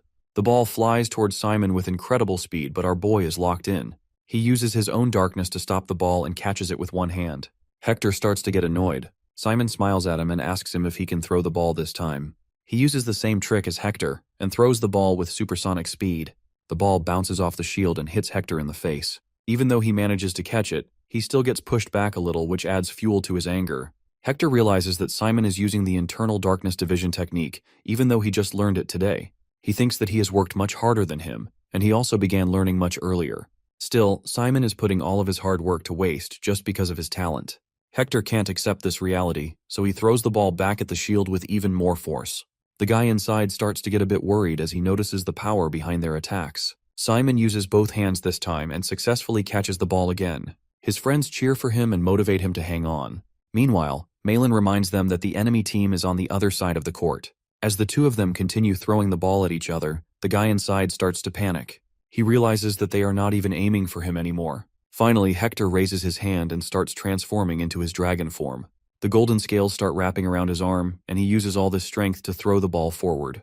The ball has so much power that it puts a crack in the shield. Simon uses the bone armor skill to catch the ball as it flies over to him. He then uses the internal darkness division skill to throw the ball back at Hector. Their throws are so strong that it is causing the shield to break slowly. The guy inside knows that he is in serious trouble. Hector catches the ball and is pushed back because of the force. He loses his patience and starts his complete transformation. His body starts to change and he morphs into his true dragon form. All the students look at him in shock as they realize what he is doing. He is the successor of the dragon family, so it was expected, but they still find it impressive. Hector leaps into the air in an instant and asks Simon to watch and learn from him. Our boy Simon gives him a cold stare, almost like he isn't impressed by him at all. As Hector prepares to throw the ball, Malin complains to the TA and asks him why he isn't doing anything to stop him. Brad tells her that Hector is not violating any rules, so he can't do anything. Hayward and Kami get worried and ask Simon to run since it is too dangerous to catch the ball. Simon apologizes to them as he summons his skeletons and tells them that he doesn't back down from a fight. Hector violently releases the ball toward the shield. Even Malin is worried now and she asks Simon to move away. The ball hits the barrier and almost cracks it open. It bounces off and destroys all the skeletons in its path. The force of the ball is too strong and it causes Simon to be pushed back. He immediately opens up the subspace and uses the Kraken's tentacles to hold him in place. This allows him to absorb the force of the ball. After successfully stopping the ball, he closes the subspace again. Hector is now trembling with anger since all of his tricks have failed, and even at maximum power, he can't win. Simon looks at him with a smile and asks him to come down. Meanwhile, the guy inside the shield is praying for his life. He can't believe they are able to crack the barrier with sheer force, since it was formed by the combined darkness of 6 people. Simon steps forward with the darkness leaking from his body. He knows that he can't maintain the internal darkness division for much longer, so he has to end it in one final attack. He locks in and creates some bone shoes for himself. He then tosses the ball in the air and jumps up to flip kick the ball using everything he has. The ball flies straight at the shield, and this time, instead of bouncing back, it breaks through, hitting the guy inside along with a bunch of his teammates. TA Brad immediately announces Class A as the winner after this throw. Everyone starts cheering up for Simon and commends him for winning them the game. Meanwhile, Hector is grinding his teeth in anger since he couldn't get his revenge. Cern looks at him and giggles at his condition. Professor Hongpeng also came back after she heard the cheers. She is accompanied by a bunch of other people who are carrying stuff for their special meal. The professor tells the class that this is a stew made of nusluck, which is an invasive species. The green-haired girl is a bit disappointed after hearing that they are going to eat monster meat. However, Cindy thinks that it smells good. The professor instructs Class A to come forward and enjoy their meal. The students are shocked as they try the stew since it actually tastes good. Some of the students from Class C are secretly hoping that the other students will share the meal with them. The professor explains that the monsters used for the meal are harmful to the environment, so they should simply enjoy the stew. After making sure all the students from Class A have received a bowl, she moves on to the TAs. There is still some stew remaining, and the Class C students excitedly wait for her to give it to them. To their surprise, Professor Hongpeng decides to eat the remaining meal herself. Cern uses her manipulation ability to get one of the bowls delivered to her. However, she doesn't really understand the hype since it tastes normal. She turns over to look at Simon and his group, who appear to be having fun. Malin notices her staring, so she gives her a smirk. Cern looks away with a smile and wonders to herself if this is what it feels like to lose. Later that night, Kajin watches the moon from the balcony. Simon walks over to him and asks him how long he has been here. The guy tells him that he has been here for the last 4 hours, to which Simon asks him why he doesn't stay in the room. Kajin mentions that he likes gazing at the moon and he can't fall asleep once he gets up. He thanks Simon for allowing Erza to work with him on investigating the priest. Simon asks him if she was helpful, and the guy reveals that they didn't completely waste their time. He says that the priest has appeared again, which shocks Simon. Kajin explains that when they reached the location, the priest was already gone after completing the ritual. Moreover, when they approached the altar, he accidentally activated a trap bomb with his leg, which caused a huge explosion. Kajin lifts his shirt to show him the scar. Fortunately for him, Erze was there to heal him, otherwise he could have lost his life. Kajin believes that the priest needs to perform this ritual periodically for some reason. He mentions that the frequency of the rituals has also increased recently, which means that something big might happen at the academy soon. The two of them stand in silence for a moment. Simon turns to him and asks him for the reason why he was held back a year in the academy. Kajin explains to him once again that he is on a mission. It happened last year when he was searching the island as usual when he came across the priest as they were conducting a ritual in the Forbidden Forest. The priest attacked him with the chains and was able to escape without getting caught. However, he still managed to take a look at the face under that hood. Simon is shocked hearing this and asks him if he actually knows the identity of the priest. Kajin tells him that he isn't finished with his story. After finding out about the priest, he skipped classes the next day and went around the entire campus searching for that person. He finally found them chatting with another student in one of the lecture halls. The guy was a first-year student, and immediately after seeing him, Kajin started beating him up so he couldn't run away. He soon realized that the guy he was beating wasn't the priest. The real priest had put on a biomask to hide their identity and change their appearance. They purposefully exposed that face in front of him. The student was seriously injured and had to be hospitalized. He testified against Kajan and accused him of stalking. In the end, Kajan barely avoided getting expelled from the academy thanks to Nephthys. He looks forward and warns Simon that the priest is really smart and calculated. He must be cautious before making any moves. After this incident, Nephthys conducted an examination on the faculty and subordinate staff with mental black magic, but she failed to find any clue regarding the priest. However, he knows one thing for sure: the priest is somewhere on Roke Island. The next day in class, Professor Bahil calls Simon to the front of the class and asks him why he chose to omit the vibration formula from his sickness spell. Simon told him that he was just not familiar with the vibration formula, so he used the imbalance formula instead. This makes Hector and the other students laugh as they think to themselves that Simon doesn't even know basic stuff. However, Professor Bahil suddenly starts clapping, my man trying too hard to make him his disciple. He tells the class that Simon didn't teach him anything before the class, and he keeps his mind blank like a white sheet of paper uncontaminated by other formulas. This is how he was able to come up with such a creative idea. Simon nervously laughs as he hears this. The professor further states that since he was able to use the imbalance formula for the motion sickness curse, means that he really thinks outside of the box. He gets a bit too carried away and tells the class that sickness curses don't only use vibration formulas since humans can feel sick, even from the mismatch between the perceived movement and visual information. He finally asked the class to clap for Simon since he showed them how to solve a curse equation. My man Hector isn't too pleased to see his rival getting all that praise. The professor tells Simon that his idea is amazing, but he should still use the vibration formula since they need to cast the curse quickly.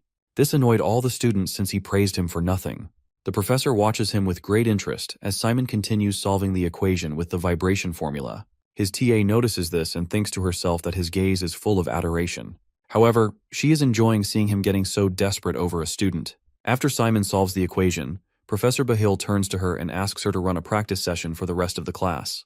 The TA wonders what the professor is thinking since he always taught everything to this class by himself. After the class ends, she walks into his office and catches him solving a complicated curse equation on the board. Without looking away from the board, he asks her how the class went. She tells him that it is all right and asks about the formula.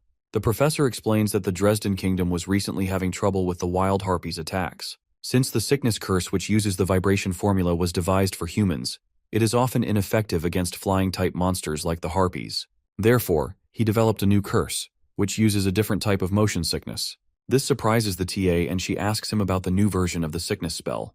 Professor Bahil stands proud and reveals that this spell would use the mismatch between visual and balance information. It will make the harpies feel like they are heading down even though they are flying straight. Similarly, it will feel like they are flying straight when going down. The more they fly, the more the curse will affect them, and they will fall into the ocean from the motion sickness. The TA realizes that the professor wasn't just buttering Simon up with all those compliments. Professor Bahil sits down and tells her that everything he said to Simon came from the bottom of his heart. The way Simon thinks about formulas is different from other students. In some way, it is kind of twisted and just listening to his answer inspires him. The TA sighs and tells him that she understands. She asks him how he is going to name this new version of the curse. Professor Bahil thinks for a second and comes up with the name Simonicness. The TA then changes the topic and asks him if he has heard of the recent update on Professor Sillage. She reveals that he has recently achieved tangible results in his research on Simon's blood type SM1. Professor Bahil knows that this blood type didn't exist before, so nothing was known about it. The professor had no idea how to guide him, but if he presents his research on SM1 soon, it would be a matter of time before he completes a hematology curriculum just for Simon. Professor Bahil mentions that he also can't ignore the efforts of Professor Hongpeng since she started teaching Internal Darkness Division in her magical combat classes. This surprises the TA since it is generally not taught in the first grade. Bahil tells her that Simon was the only student who was able to use that skill in the class. He thinks that the professor wanted to foster Simon's magical combat skills. The TA tells him that according to the rumors, Simon rejected her offer to become her disciple. Bahal smirks and asks her if she really believes it. He says that even if the rumors are true, the professor won't simply give up this easily. She might be able to confuse everyone else with her innocent smile and weird accent, but he knows that she is tenacious and ambitious. The TA mentions that Simon was always good at summonology, but now he is getting better in other subjects too. Hearing this, Professor Bahil clenches his fist and asks her not to worry, since he believes that he will convince Simon sooner or later. The TA questions him why he is so confident about it. The professor starts to daydream and tells her that he is devising a curse just for him. This curse will be a gift from him to Simon Valentia. He believes that this curse will be on a whole other level from that petty bone armor skill. Once the research is complete, Simon will surely become his disciple. The TA knows that the man has gone crazy, but she still agrees with him. Professor Bahil tells her that it's only a matter of time before Professor Sillage completes his research or he develops this new curse. The TA asks him why he is doing so much for Simon. He turns back with a terrifying expression and says that the benefits of making him his disciple are many times greater than the effort he is putting into it. He believes that the benefits are at least dozens of times greater. As the group sits in the cafe, Kami turns to Hayward and mentions how close it is since he was the last one to get the limited meal.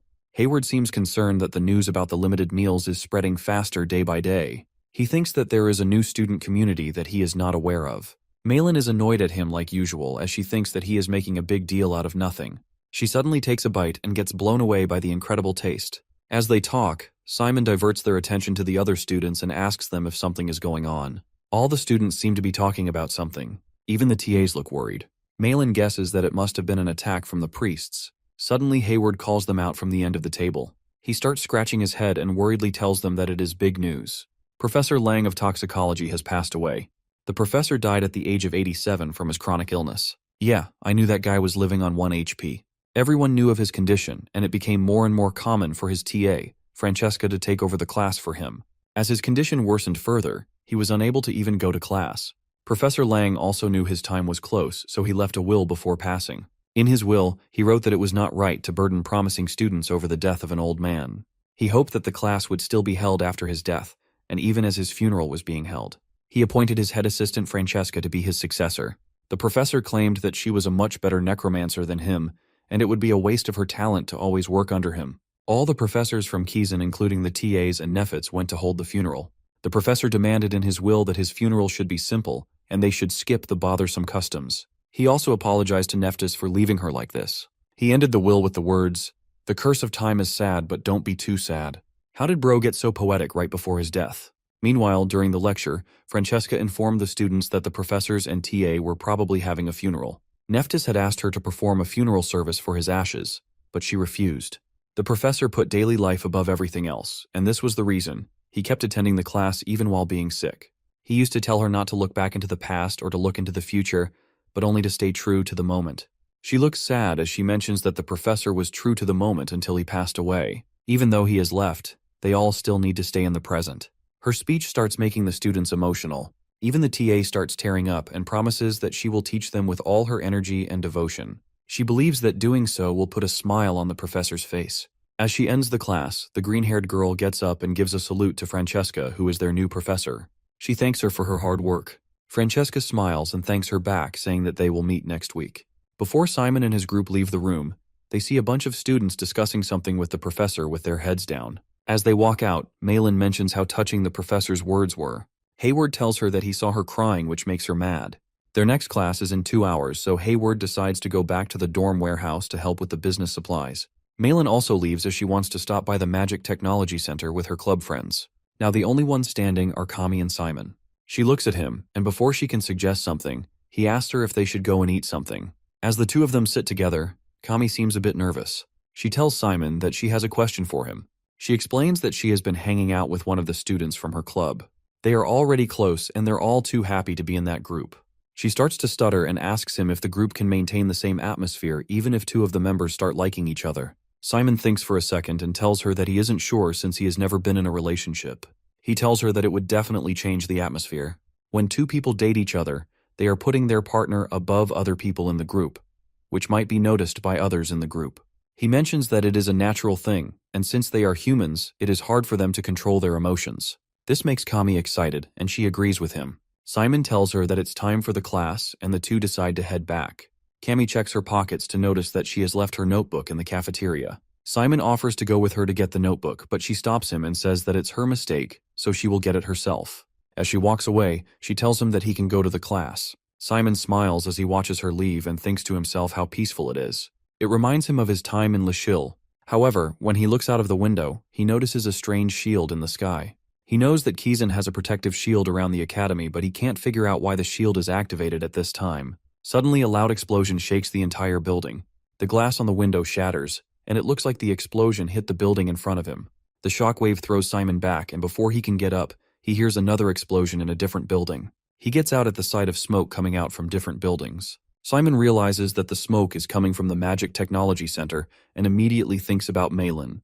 As he runs towards the Technology Center, another explosion hits the dorm where Hayward is supposed to be. Before long, another explosion hits the cafeteria exactly where Kami was going. Simon walks into the cafeteria to the sight of several students unconscious on the ground. He covers his face with a piece of cloth and starts looking for Kami. It's not long before he finds her among the other students. However, she seems hurt and barely conscious. She recognizes him and asks what is happening. Simon picks her up and tells her that he doesn't know either. As he tries getting her out, he wonders what is going on. However, before he can get out of the door, someone stabs him in the back with a cross. Both Simon and Kami fall to the ground. She screams as she notices Simon bleeding with a cross in his chest. She starts crying and asks him to get up. Simon looks back at her with a smile and tells her not to worry about him.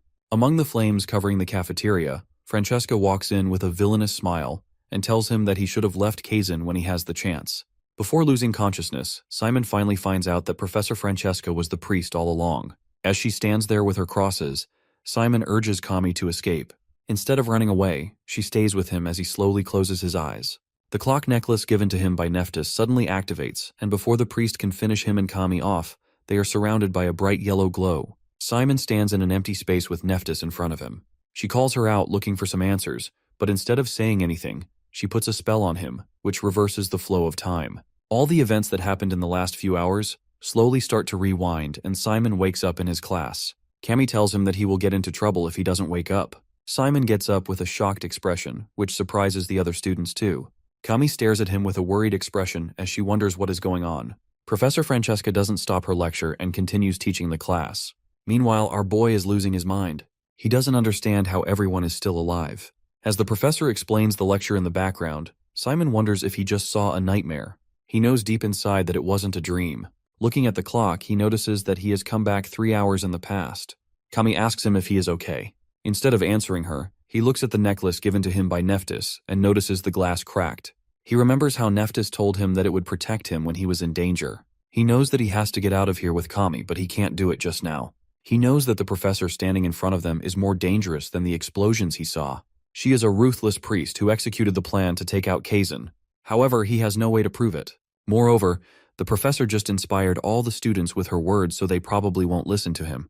It's not like they can win against her even with their strengths combined. Simons knows that he can't just run to the funeral and ask the professors for help, since Francesca can just remotely activate the explosives if she senses danger. He decides to calm himself as he won't be getting a second chance this time. He starts thinking about his possible options and how he can prevent this catastrophe. Our boy starts by contacting Fear and ordering him to assemble the battalion in Kizan. Fear is a bit surprised by this and asks him what is going on. Simon simply explains that he has found the priest and he will tell him more later. Hearing this, Fear suddenly gets to work. Simon knows that he can't provoke Francesca and needs to wait until his battalion arrives. As she glances back at him, he remembers a frightening face as she was killing all the students. This makes him even more determined to stop her. The professor ends her class like before, and the green-haired girl salutes her. The entire scenario plays out exactly as it did last time. Simon walks out with his group. In his mind, he is still thinking about the explosions that will occur 2 hours from now. Considering the time left, he figures that she might already have installed the explosives. He now has to find out the location of those explosives and how she activated them. He knows that his best strategy is to try to stop her without her knowing. Kami notices him acting strange again and asks him what is wrong. Simon reveals to her that the priest is here. He whispers that there is going to be a big explosion in 2 hours and asks her to take their friends and other students out of Kizan. He stops talking as Professor Francesca passes by. Kami figures out that she might be the priest he is talking about. Simon has no choice at the moment but to get more information on her. He asks Kami to go ahead with the plan and starts following Francesca. If she catches him in the act, he is finished, so he has to be extra careful. He notices her going into the basement where one of the most dangerous chemicals is stored. Managing those chemicals is the duty of one of Kizun's professors. This means that becoming a toxicology professor in Kizun allows you to handle all the items in that storage as you please. This is exactly what Francesca was aiming for from the very beginning. Before Simon can make any move, someone sneaks up on him from behind and covers his mouth. Francesca immediately storms back to check if someone is following her but finds nothing. Cajun came in clutch and saved Simon from being detected. As the two of them sit in front of the door, he signals him to stay quiet. Francesca is now even more cautious. She looks at the students, but they are all acting normal. She then proceeds to move forward, but it feels like she is still a bit suspicious of someone following her. Simon tries saying something, but Cajun asks him to stop since she might still be around. He gets up and takes a look just to be sure. He finally confirms that she has left and takes a huge breath. Simon begins revealing the priest's actual identity to him, but he thinks that Cajun might not believe him. To his surprise, Cajun stops him mid-sentence and tells him that he is already aware of it. He takes out his own artifact, which appears broken, and asks him if he came back after seeing the future. He reveals that Nephthys gave him an extra job to protect him. If the artifact he has breaks, the other artifact will also be destroyed and reveal his location. He assures Simon that he will believe everything he will say from now on. After hearing about the priest's true identity, Cajun mentions that he has been trying to communicate with Nephthys, but it is not connecting for some reason. He believes that Francesca has activated a barrier system across the entire first-year area. This barrier prevents them from communicating or escaping outside. Moreover, the barrier is pretty strong, so it won't be broken down easily, not even by the professors. Hearing all this, Simon asks him what they should do. Cajun tells him that they don't really have any other choice but to work on this together. As they talk, Kami and the rest of his group also walk in. Simon is a bit confused and asks her what she is doing here. Kami tells him that she promised to help him. Simon tries to tell her that it's dangerous, but Malin steps in and says that he is being stubborn. She asks him why he is hiding such an important thing from them. Hayward also feels hurt knowing that his friend won't tell him the truth. As they demand to know the truth and the identity of the priest, Simon stands there in silence. Cajun speaks up and says that since the priest is targeting Kazan directly, therefore everyone is essentially involved in this. He assures them that if they join forces, they may be able to stop whatever terrible future awaits them. Simon then explains everything to the group, and they are understandably shocked. Simon knows that it is hard to believe, but Malin mentions that she already had a hunch. Hayward gives her a weird stare and asks her if it was her crying over the professor's speech just a moment ago. Using what Simon has told him, Cajun figures that the explosions were caused using the curse bomb called Desolator. It is the same bomb that turned Deathland into what it is today. This makes the entire group worried. Cajun tells them that someone must have taken the bomb stored in the secret hazardous materials storage located in the basement of the building. He then asks Simon if he remembers the location of the explosions. Simon tells him that the first explosion occurred in the magic bullet shooting practice hall, then the magic technology center, followed by the boys' dorm and the study hall. Cajun realizes that the locations are spread everywhere. Hayward announces that he'll go to the boys' dorm to find the explosive. Malin decides to go to the technology center while Cammy wants to go to the practice hall.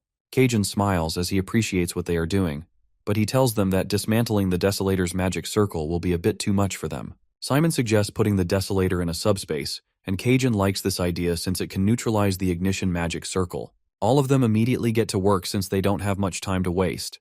Cajun decides to stay in that building until Francesca comes out of the basement. He tells Simon to go to Lang's lab and collect information. Simon starts running as fast as he can and makes it to the door of the lab. The door appears to be locked, but he notices a window nearby which might allow him to get inside. After entering the lab, Simon realizes that the professor did not seem to go home and was settled here. He notices a strange container, which appears to be leaking some kind of green slime. The slime grows a mouth and in a weird voice tells Simon that Francesca is the priest. As the mouth opens, Simon notices a bunch of writings inside. As he takes the pages out to read, he finds out that the professor is onto his assistant. He knew that she was trying to kill him and had been controlling his mind to be obedient. She was slowly poisoning him with an unknown drug. Professor Lang admits his mistakes since there are still poisons in the world that he doesn't know about. He claims that Francesca's demands were becoming bolder, and she even asked for his professor's ID. Simon also finds his ID inside the slime. With the last right mind that remained in him, the professor hid his ID inside the slime. It was Francesca who ordered him to write a will, and he did as per her instructions. Professor Lang knew that by the time someone would read the pages, he would be dead. He urged the person who was reading to stop Francesca since he knew she was up to something bad. Simon immediately runs out of the room with the professor's ID. Meanwhile, Kami is in the shooting range all by herself. She finds a briefcase and wonders if this is the bomb. She knows that she has to put the bomb in a subspace, but before she can do that, several magic circles appear out of thin air and large roots come out of them. Cammy barely manages to escape the attack and stands with her bullets ready. She shoots one out at the plant monster, which completely destroys it. However, the monster starts releasing a green gas. Cammy starts coughing as it becomes difficult to breathe. Meanwhile, the monster uses the cover of the thick gas and tries to get near her. Cammy notices the monster before it attacks and manages to jump away in time. While sliding on the floor, she shoots it down with her blood bullets. However, the monster simply regenerates and stands back up. Cammy starts to realize that there may not be any end to this. While she is distracted, one of the roots grabs her from behind and pulls her into the monster's mouth. As she gets closer to its mouth, she starts tearing up as she thinks that this is the end for her. However, our boy destroys the monster in half and grabs her before she can fall down. He asks her if she is okay, and the two of them decide to get out. While standing outside the shooting range, Cammy asks him what they should do since the bomb is still inside. Simon assures her that he will take care of the bomb. He gives her the pages from the professor's lab and asks her for a favor. He instructs her to take the pages to the cemetery and bring the professors and Neftis back. Cammy tells him that she can't go since she doesn't want to leave him behind. He convinces her that she is not running away but helping them. She starts tearing up and finally agrees to leave. As she walks away, she turns back and tells him that if something happens to him, she will blame herself for the rest of her life. Simon thanks her and assures her that he will be careful. While running away, she prays for him to be safe. Meanwhile, Simon notices the gas coming out of the room. He realizes that it is probably a poisonous monster. He touches his ring and calls out to Prince asking him to come over. He then touches a zombie on the ground and within seconds, Prince shows up. He calls him a commander and says that he has been waiting for him to call him. Simon simply smiles and asks him if he heard about the situation. Prince confirms it and mentions that he doesn't really like being in a body that's been preserved. Simon immediately opens the door since they don't have much time. While in front of the monster, he asks the prince if he can handle it. Prince confidently assures him that he can. It reminds him of the old days since it's been a long time since he's been to Kizan. The monster attacks the prince with the poison, but he walks out without a mark on him. His body is resistant to poison, so he has no trouble just tanking all those attacks. Without even getting his hands out of his pocket, he destroys all of the monster's roots. As he walks close to the main body, the monster closes his mouth and tries to eat him. Simon calls out to him with a worried expression, but the prince punches out of the monster's body and walks away unharmed. As he picks up the suitcase, he excitedly asks Simon if he saw his skills. Meanwhile, Toto wanders off to the Learning Center's study hall looking for something. He looks around for a bit and finally finds his bracelet. However, as he is about to leave, he notices a strange briefcase on the floor. At the same time, in the Magic Technology Center, Malin is dealing with multiple monsters by herself. She freezes all of them, preventing them from moving, and secures the briefcase. However, it gets a bit too cold and she starts sneezing. In the boys' dorm, several students work together to take care of the monsters as Hayward stands at a distance observing them. He tells them that they did a good job. One of the students turns back and asks him if he is really giving them 100 silver each. Hayward confirms it and tells him that the most important thing for a merchant is trust.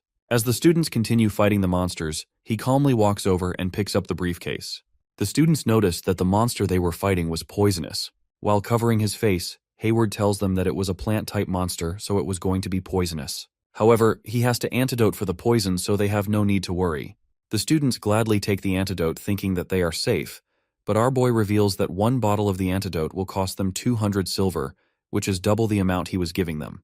Back in the learning center, a monster suddenly appears in front of Toto and he starts crying.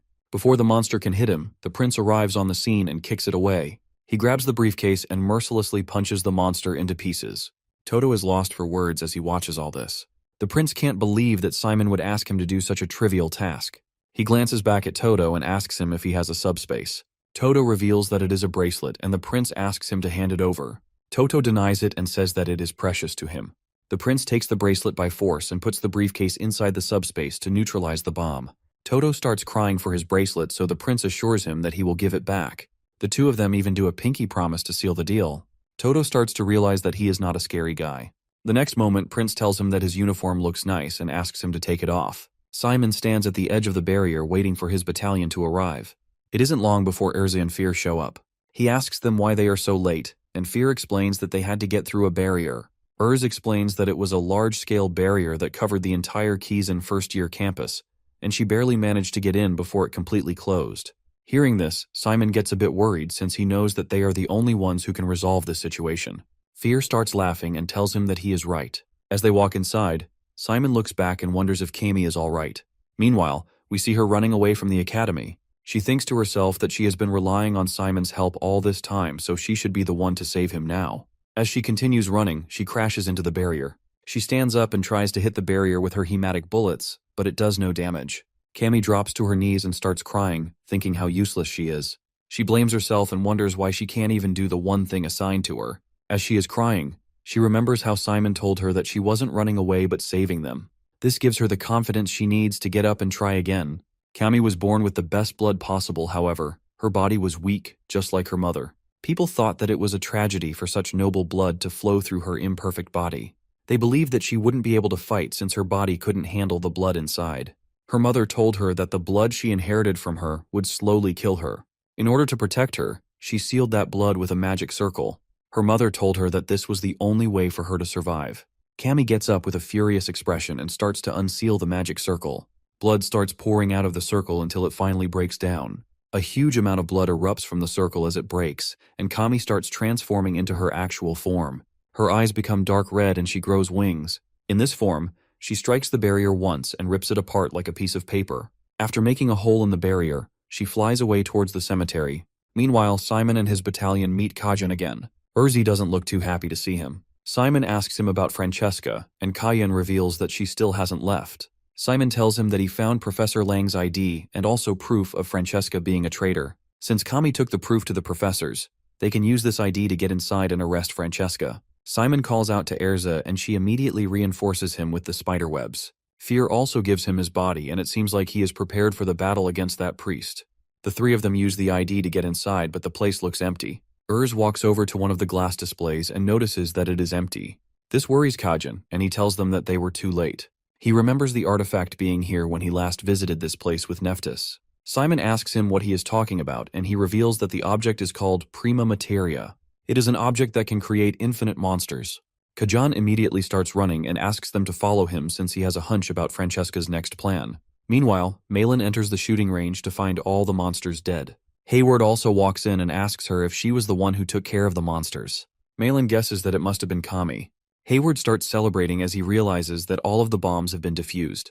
However, Malin isn't convinced just yet, so she turns around and suggests going to the broadcasting room to warn other students. She asks him to hurry and mentions that they might have to use force if the broadcasting staff doesn't listen to them. As the two of them run, a feather touches Hayward on the back of his neck. Cern walks in with a smile and mentions how interesting their conversation was. Meanwhile, Simon and the others walk through a cave.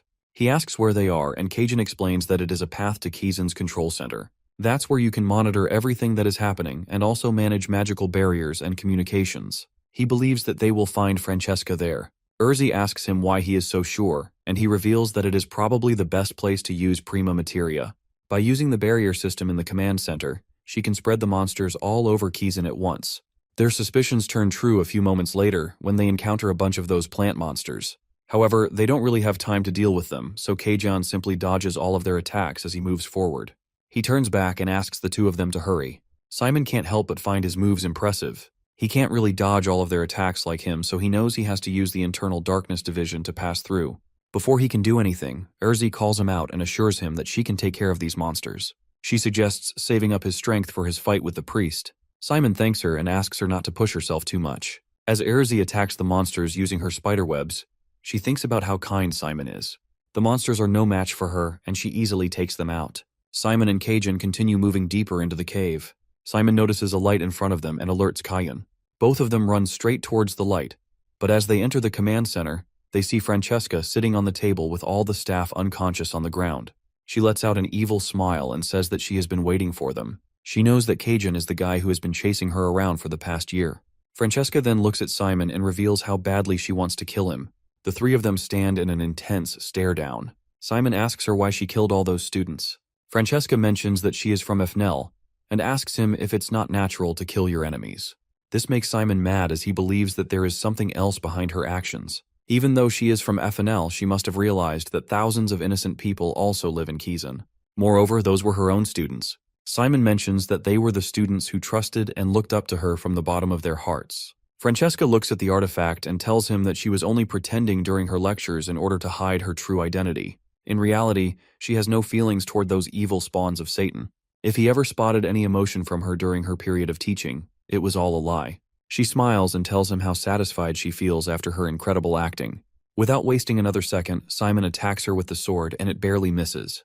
The strike breaks the computer screens behind her. Simon starts burning with rage and thanks her for helping him forget about all the guilt he was going to feel after killing her. As Simon charges in, she raises her arm and attacks him with 100 crosses. Simon is fast, so he easily dodges all of the crosses and tries slashing her into pieces.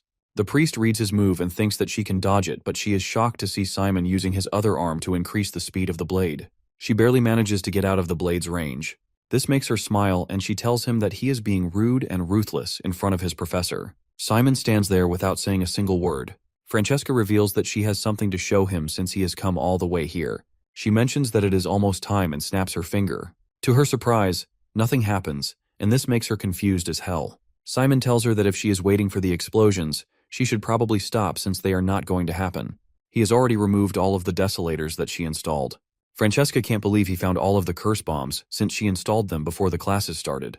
With a cold expression, Simon opens up his subspace and the Kraken tentacles begin attacking Francesca. As she tries dodging, Keijan leaps into the air and hits her with his original Fang skill. The priest has no time to react and she takes the hit directly. As she spits out blood, she smiles and mentions that she didn't expect her students to be this powerful. She tells them that she won't be able to beat them as Professor Francesca. This confuses both of them and they wonder what she means. Suddenly, the priest releases a huge flare and starts transforming. Simon realizes that it is the holiness. After transforming, she introduces herself again and says that her name is Flemma. She is not a priest but one of the 7 saints who protect Efnel.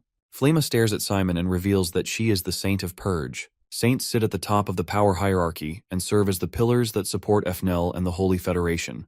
They also serve as counterparts of battalion commanders of the Dark Alliance. Every saint has a unique power. Flemma, the Saint of Purge, has a special power called White Flames.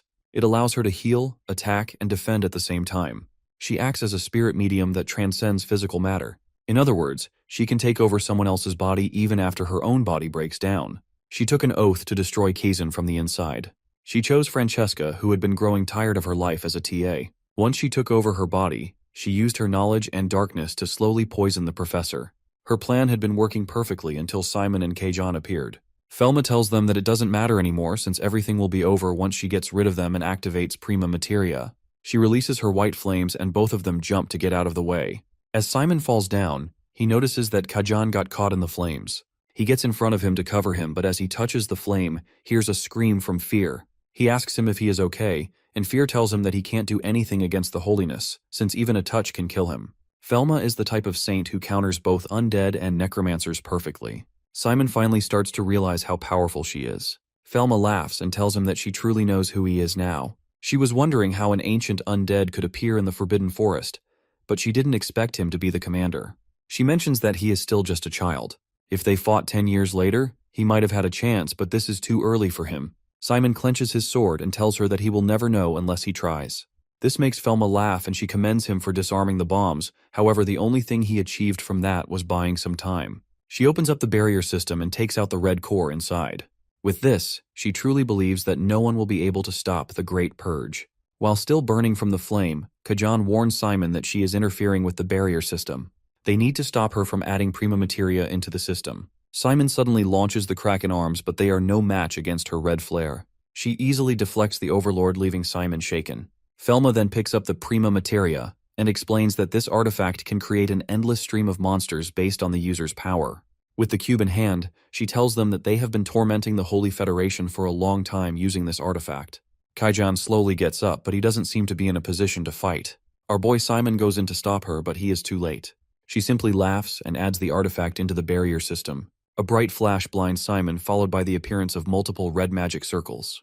Within moments, countless monsters start emerging from those magic circles throughout the campus. The monsters start causing chaos and go after any student they can find. The entire school seems to be overwhelmed by monsters. Keijan hears the voices coming from outside and realizes that it has begun. Flemma calls Simon a baby commander and asks him to watch the chaos from the front seat. Simon is speechless as he can't think of anything to do. Suddenly, he hears Malin's voice from the speaker. She announces to the entire school that a priest from Efnel has committed an act of terrorism on the Keijan campus. She repeats that this is not a drill and that all students should evacuate immediately. All the while, Hayward is trying to hold the door and keep the broadcasting staff out of the room. Malin gets mad at them and asks if she has to repeat herself. One of the guys asks her about the priest's identity, and she reveals that it is Francesca. She has been deceiving all of them, and she is actually a priest from Efnelli. Simon listens as the broadcast guy dismisses it and asks her how she can even think of this. He tells her that it has only been a few days since the professor passed away. He can't believe anything negative about Francesca and tells her not to spread any horrible rumors. Flema laughs as she realizes that her acting is paying off. Suddenly, another staff member joins them and they force their way inside the door. They tell them that they will report this incident to their professor, and it won't pass with a simple punishment. As the broadcasting staff walks closer to them, Malin uses her Dark Glacier spell to stop them from advancing. The guys ask her if she has lost her mind. Suddenly, they hear the sounds of screaming students. As one of them goes out to explain, he realizes that the students are running away from monsters. The next moment, one of the monsters lands in front of the door and stares directly at him. All the students in the cafeteria hear the same announcement again. As the monsters break inside the building, Malin continues trying to get the students to evacuate. As the noises get louder, Hayward asks her if they should escape. She tells him to simply keep his eyes on the door. She goes back on the microphone and repeats that the buildings can collapse at any time, so the students should evacuate. The students finally listen to her and make their way to the study hall to seek shelter. Before they can get inside, one of the monsters lands right in front of them and blocks their way. The students start screaming as they witness such a fearsome monster. To their surprise, the monster gets blasted with cannon fire from the air. There is a huge fleet of ships in the sky with Elisa leading them from the rooftop. She orders the ships to ready the cannons and gives the signal to fire. All the ships start firing simultaneously and destroy the monsters below into pieces. Elisa uses the microphone to announce that she will be forming a squad to fight the monsters. She urges students to join her in this fight. Anyone who wants to join her should arrive at the plaza in front of the technology center. Hearing this, the Kiezen students start fighting back. Flema watches on the screens as the students try to defend their school. She laughs and says that it's all pointless, since they will likely be killed by the endless stream of monsters. At the same time, Simon appears behind her and tries to attack. She is quick to react and blocks his attack with the flare. She then proceeds to punch him using the flame, which causes his body to be separated from fear. Just a single punch is enough to completely shatter the undead. Simon looks back with a worried expression. Flema prepares her next attack and tells him that she is tired of playing games. As she hits him with the flare, Simon has no time to react, and it seems like he is going to take a direct hit. However, just before the flare reaches him, several feathers appear in the air and Serna comes flying to his rescue using her wings. She stands in front of him and blocks the attack completely, shielding him with her wings. As Simon opens his eyes, he sees her smiling as she tells him that he looks to be in trouble. With a shocked expression, he asks her how she even blocked the attack. Cern reminds him that she is here to get her third favor. Flema's expression changes as she recognizes those wings. She erupts in anger and asks her what she is doing in Kiezen as it is considered blasphemous. She immediately shoots out her flames while Serna also attacks using the feathers. This causes her to lose her focus for a second, and Cern immediately gives Simon the signal. Without wasting another second, he charges forward to attack. Flema thinks that he is underestimating her, so she gets mad and hits him directly with the red flare. It happens way too fast, and Simon can't get out of the way in time. Cern tries to help him, but she increases the intensity of the flames, causing her to stop. Simon drops down on his knees, covered by the flames.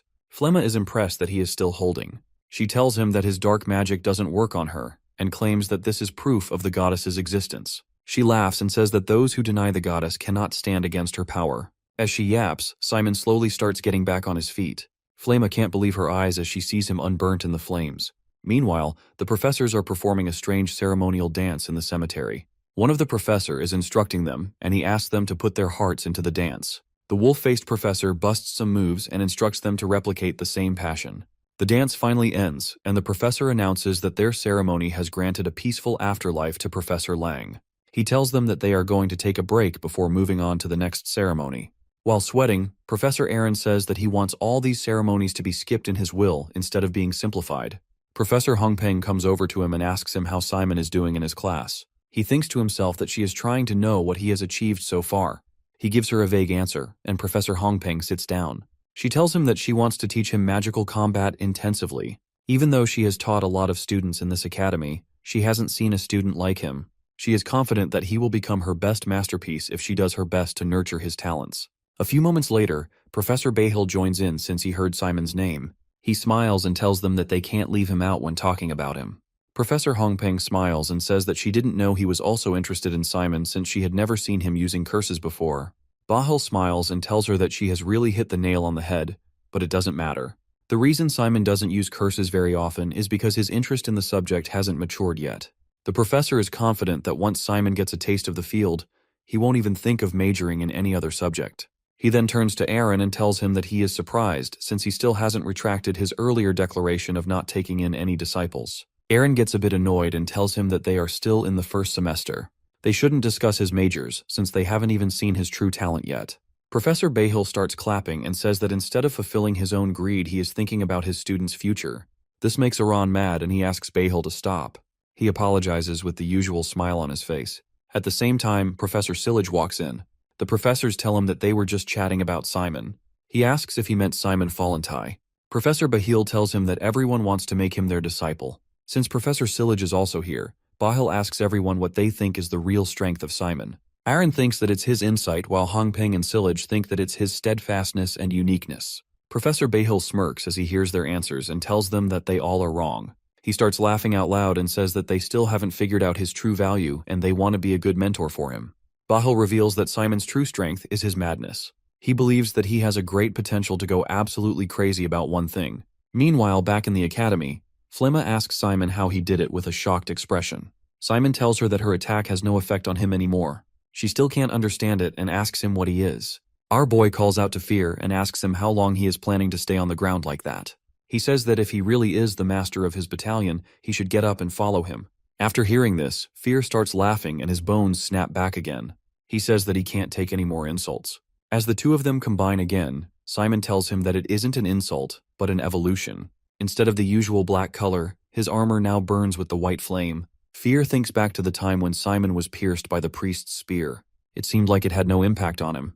Moreover, even after getting hit by the white flames, he still managed to get back on his feet. All of his wounds have also healed. Fear mentions Richard and asks what he has made of his son. After fusing back with Simon, Fear tells him that he will abandon his identity as an undead for his victory. Simon stretches his arm and picks up the death blade. As he raises the blade, it starts changing into a golden color. Cern is shocked to see Simon standing face to face with one of the Saintesses in his new form. She can't believe she is seeing a necromancer withstanding white flames and an undead using holiness. She knew that Simon was special. Simon tells Flemma that her flame doesn't work on him anymore. She is still in disbelief and considers this blasphemous. She destroys the roof and tries to make an escape. Kajin warns Simon that she is trying to flee, but he is already on it. He gets underneath her and swings his sword with incredible speed. The sword slashes her directly, but she quickly heals the wound and tries to get out. Fear tells Simon that he won't be able to kill him unless he slashes her himself using the Sword of Destruction. Simon can't really chase her since he can't jump that high. However, he suddenly notices wings on his body. He looks back to see Cerna waving at him. He thanks her and flies into the air to chase after Flemma. She tries to stop him and creates hundreds of magic circles with daggers flying out. However, Simon easily destroys all of them. The students fighting the monsters on the ground notice these crosses. Hayward looks out of the window and asks if that is the priest. He doesn't know who she is fighting against. Malin moves him out of the way to look for herself. As soon as she sees the fight, she lights up and tells him that it's Fionn. Simon asks Flemma to give up since she can't hurt him with her attacks. Flemma starts chanting some powerful spell, and the flash blinds everyone on the ground. Simon remembers Fear's lesson on using the Sword of Destruction and hits Flemma by cutting the whole space. His attack lands successfully and cuts her in half. Flemma desperately tries to heal herself together, but Simon is still not done. He rearranges the bone armor on his arms and flies directly above Flemma while pointing his blade toward her. Simon then dives at an incredible speed and hits her with his original move called Warrior's Shot. The sword barely misses her head and instead takes off her arm. Flemma immediately activates another spell which pushes him back. Simon starts to breathe heavily. He knows that he had to take her out with that attack. Now he is reaching his limits and can't maintain his power any longer. He slowly starts to faint and falls down from the sky. Cern notices him from the hole in the roof and uses her feathers to bring him down safely. She stabs him with a feather and asks him to wake up since he still has a job to finish. As he wakes up, she tells him that she is the successor of the Ivory Tower, yet she is here saving his life every time. Simon smiles and thanks her for the help.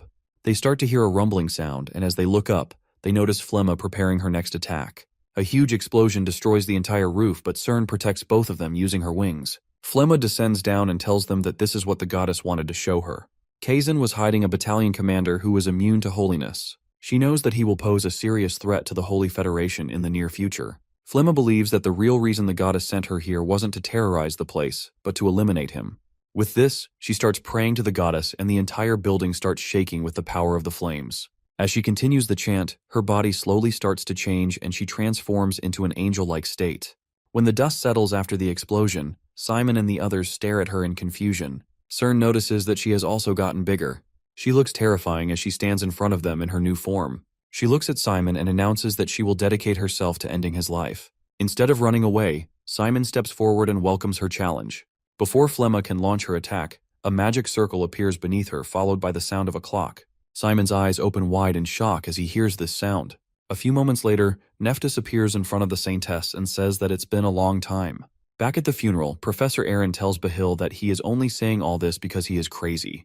Bahil starts laughing and says that you can't become a genius without being mad. Suddenly, they all start hearing a noise from the outside. Professor Sillage can smell the blood, so he knows something is wrong. Lorraine holds Kami as she finally approaches the professors. She looks to be in pretty bad shape, so the professor asks her not to move. With whatever strength she has left, she hands them the page and asks Simon to save everyone. The professor is confused upon hearing this and wonders what she means by this. Nephthys knows that something is going on at the academy. She takes the page from the professor and immediately recognizes Professor Lang's handwriting. She continues reading and reveals Francesca's plan to poison the professor and take control over him. She gives the page back to Jane and says that there is no need to read any further. Nephthys then pats Kami on the head and assures her that she is fine. As she slowly loses consciousness, she tells her that they are going to handle everything now. Nephthys then gets up with a furious expression and says that some people want to get ripped into shreds. She orders Professor Sillage to look after Kami and asks the professors if anyone wants to join her. All three of them raise their hands. Nephthys signals Jane to teleport them all back. She then takes out a dark cube and uses a magic circle to go back herself. Nephthys arrives at the academy at the right moment. She stops her right before she can launch her attack on Simon. She apologizes to him for being late and admits that it must have been tough for him. Kajin helps him stand straight and smiles as he sees her. Cern is shocked to know that the woman standing in front of her is Nephthys. Flemma asks her how she was able to pass through the barrier so easily. She had embedded that barrier with a time resistance of 10 years. Nephthys casually tells her that it was a bit tricky to get through and she had to give up 10 years for it. This makes Flemma mad, and she asks her if she has gone senile to be putting this much effort into some students. Nephthys tells her that she is right and lifts her arm. Before Flemma can even react, she is caught in a huge explosion. She makes it out of the flames and tries going for Nephthys, but before she can attack her, she touches the golden magic circle. She freezes for a second and starts hearing the ticking sound of a clock. Nephthys tells her that time is a universal predator and rewinds her time. Flemma goes back to her previous form with a missing arm. However, Nephthys is not done just yet. She raises her finger, causing Flemma to be sucked into a black hole. The Saintess screams as she realizes that she is in trouble. Nephthys can't care less about her and simply clenches her fist, causing her to be squished under pressure. Simon and the others watch in horror as she literally comes out squashed up. Nephthys hears her screaming and tells her not to be such a crybaby. As Flemma heals back, she asks her if it is painful. She screams and threats to kill her, but the next moment, her head flies off her body. Nephthys asks her not to worry since she is going to put in as much time and effort into killing her as Professor Lang suffered. As Flemma heals her head, she tells Nephthys that her students will end up dead if she stays here and continues torturing her.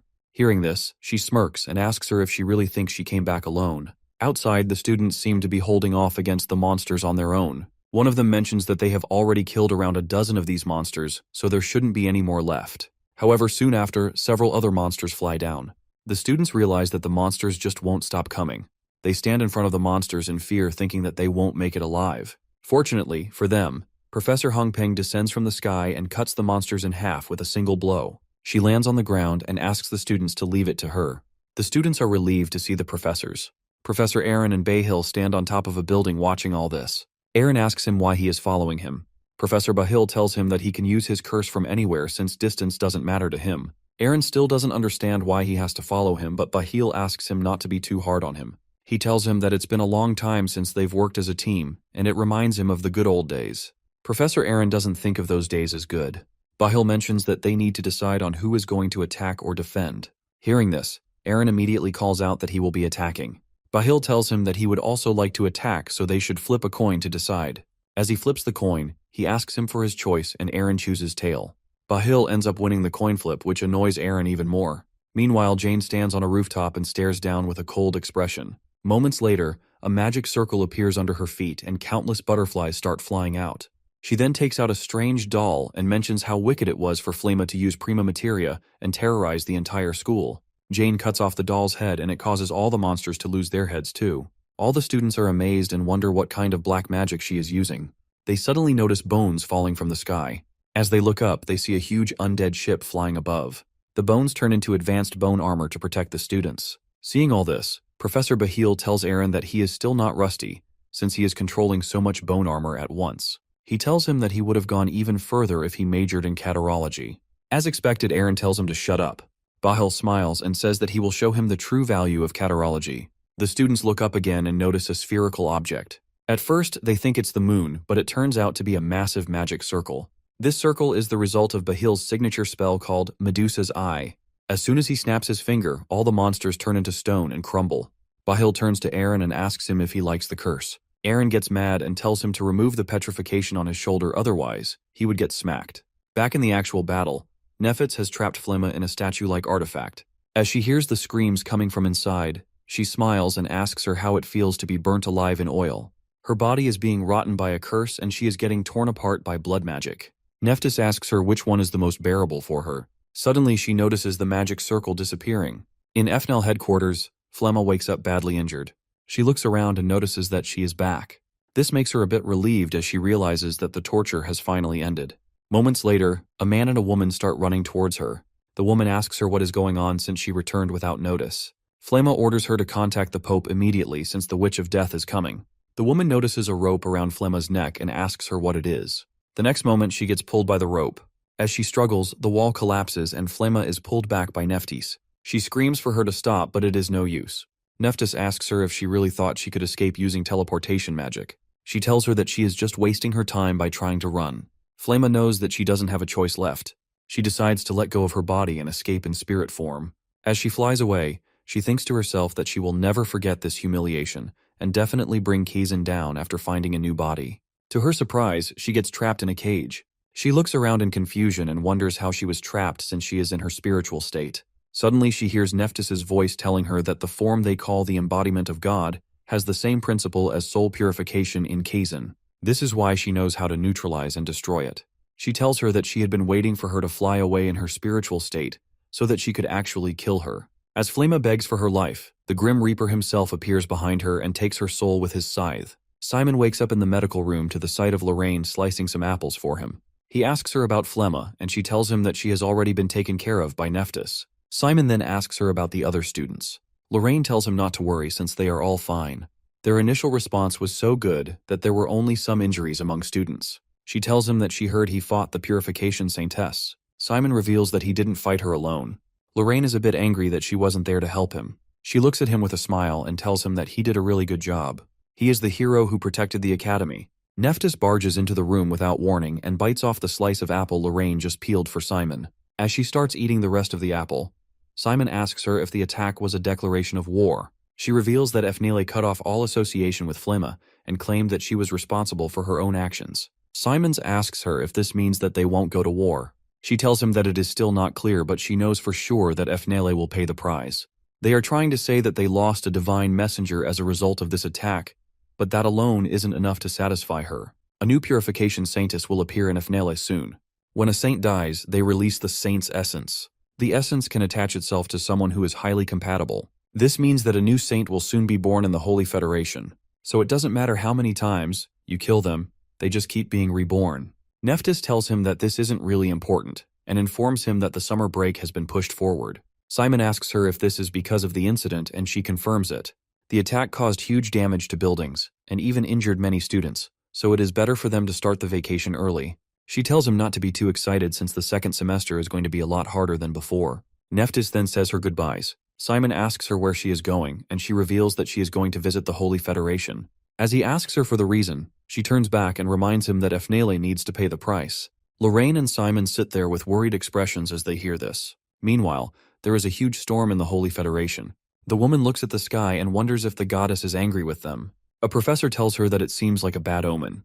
She instructs the girl to stop all the classes immediately and to evacuate the students. She also asks her to report this to the principal.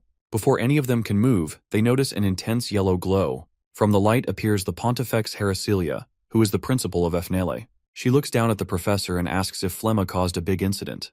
Looking at the storm above, she knows that she has to risk her life to get this over with. The storm starts getting more intense and a huge dark figure appears in the cloud. The nuns call her the devil and seek help from the goddess. Heracillia stands in front of Nephthys and asks Aegle to handle the evacuation.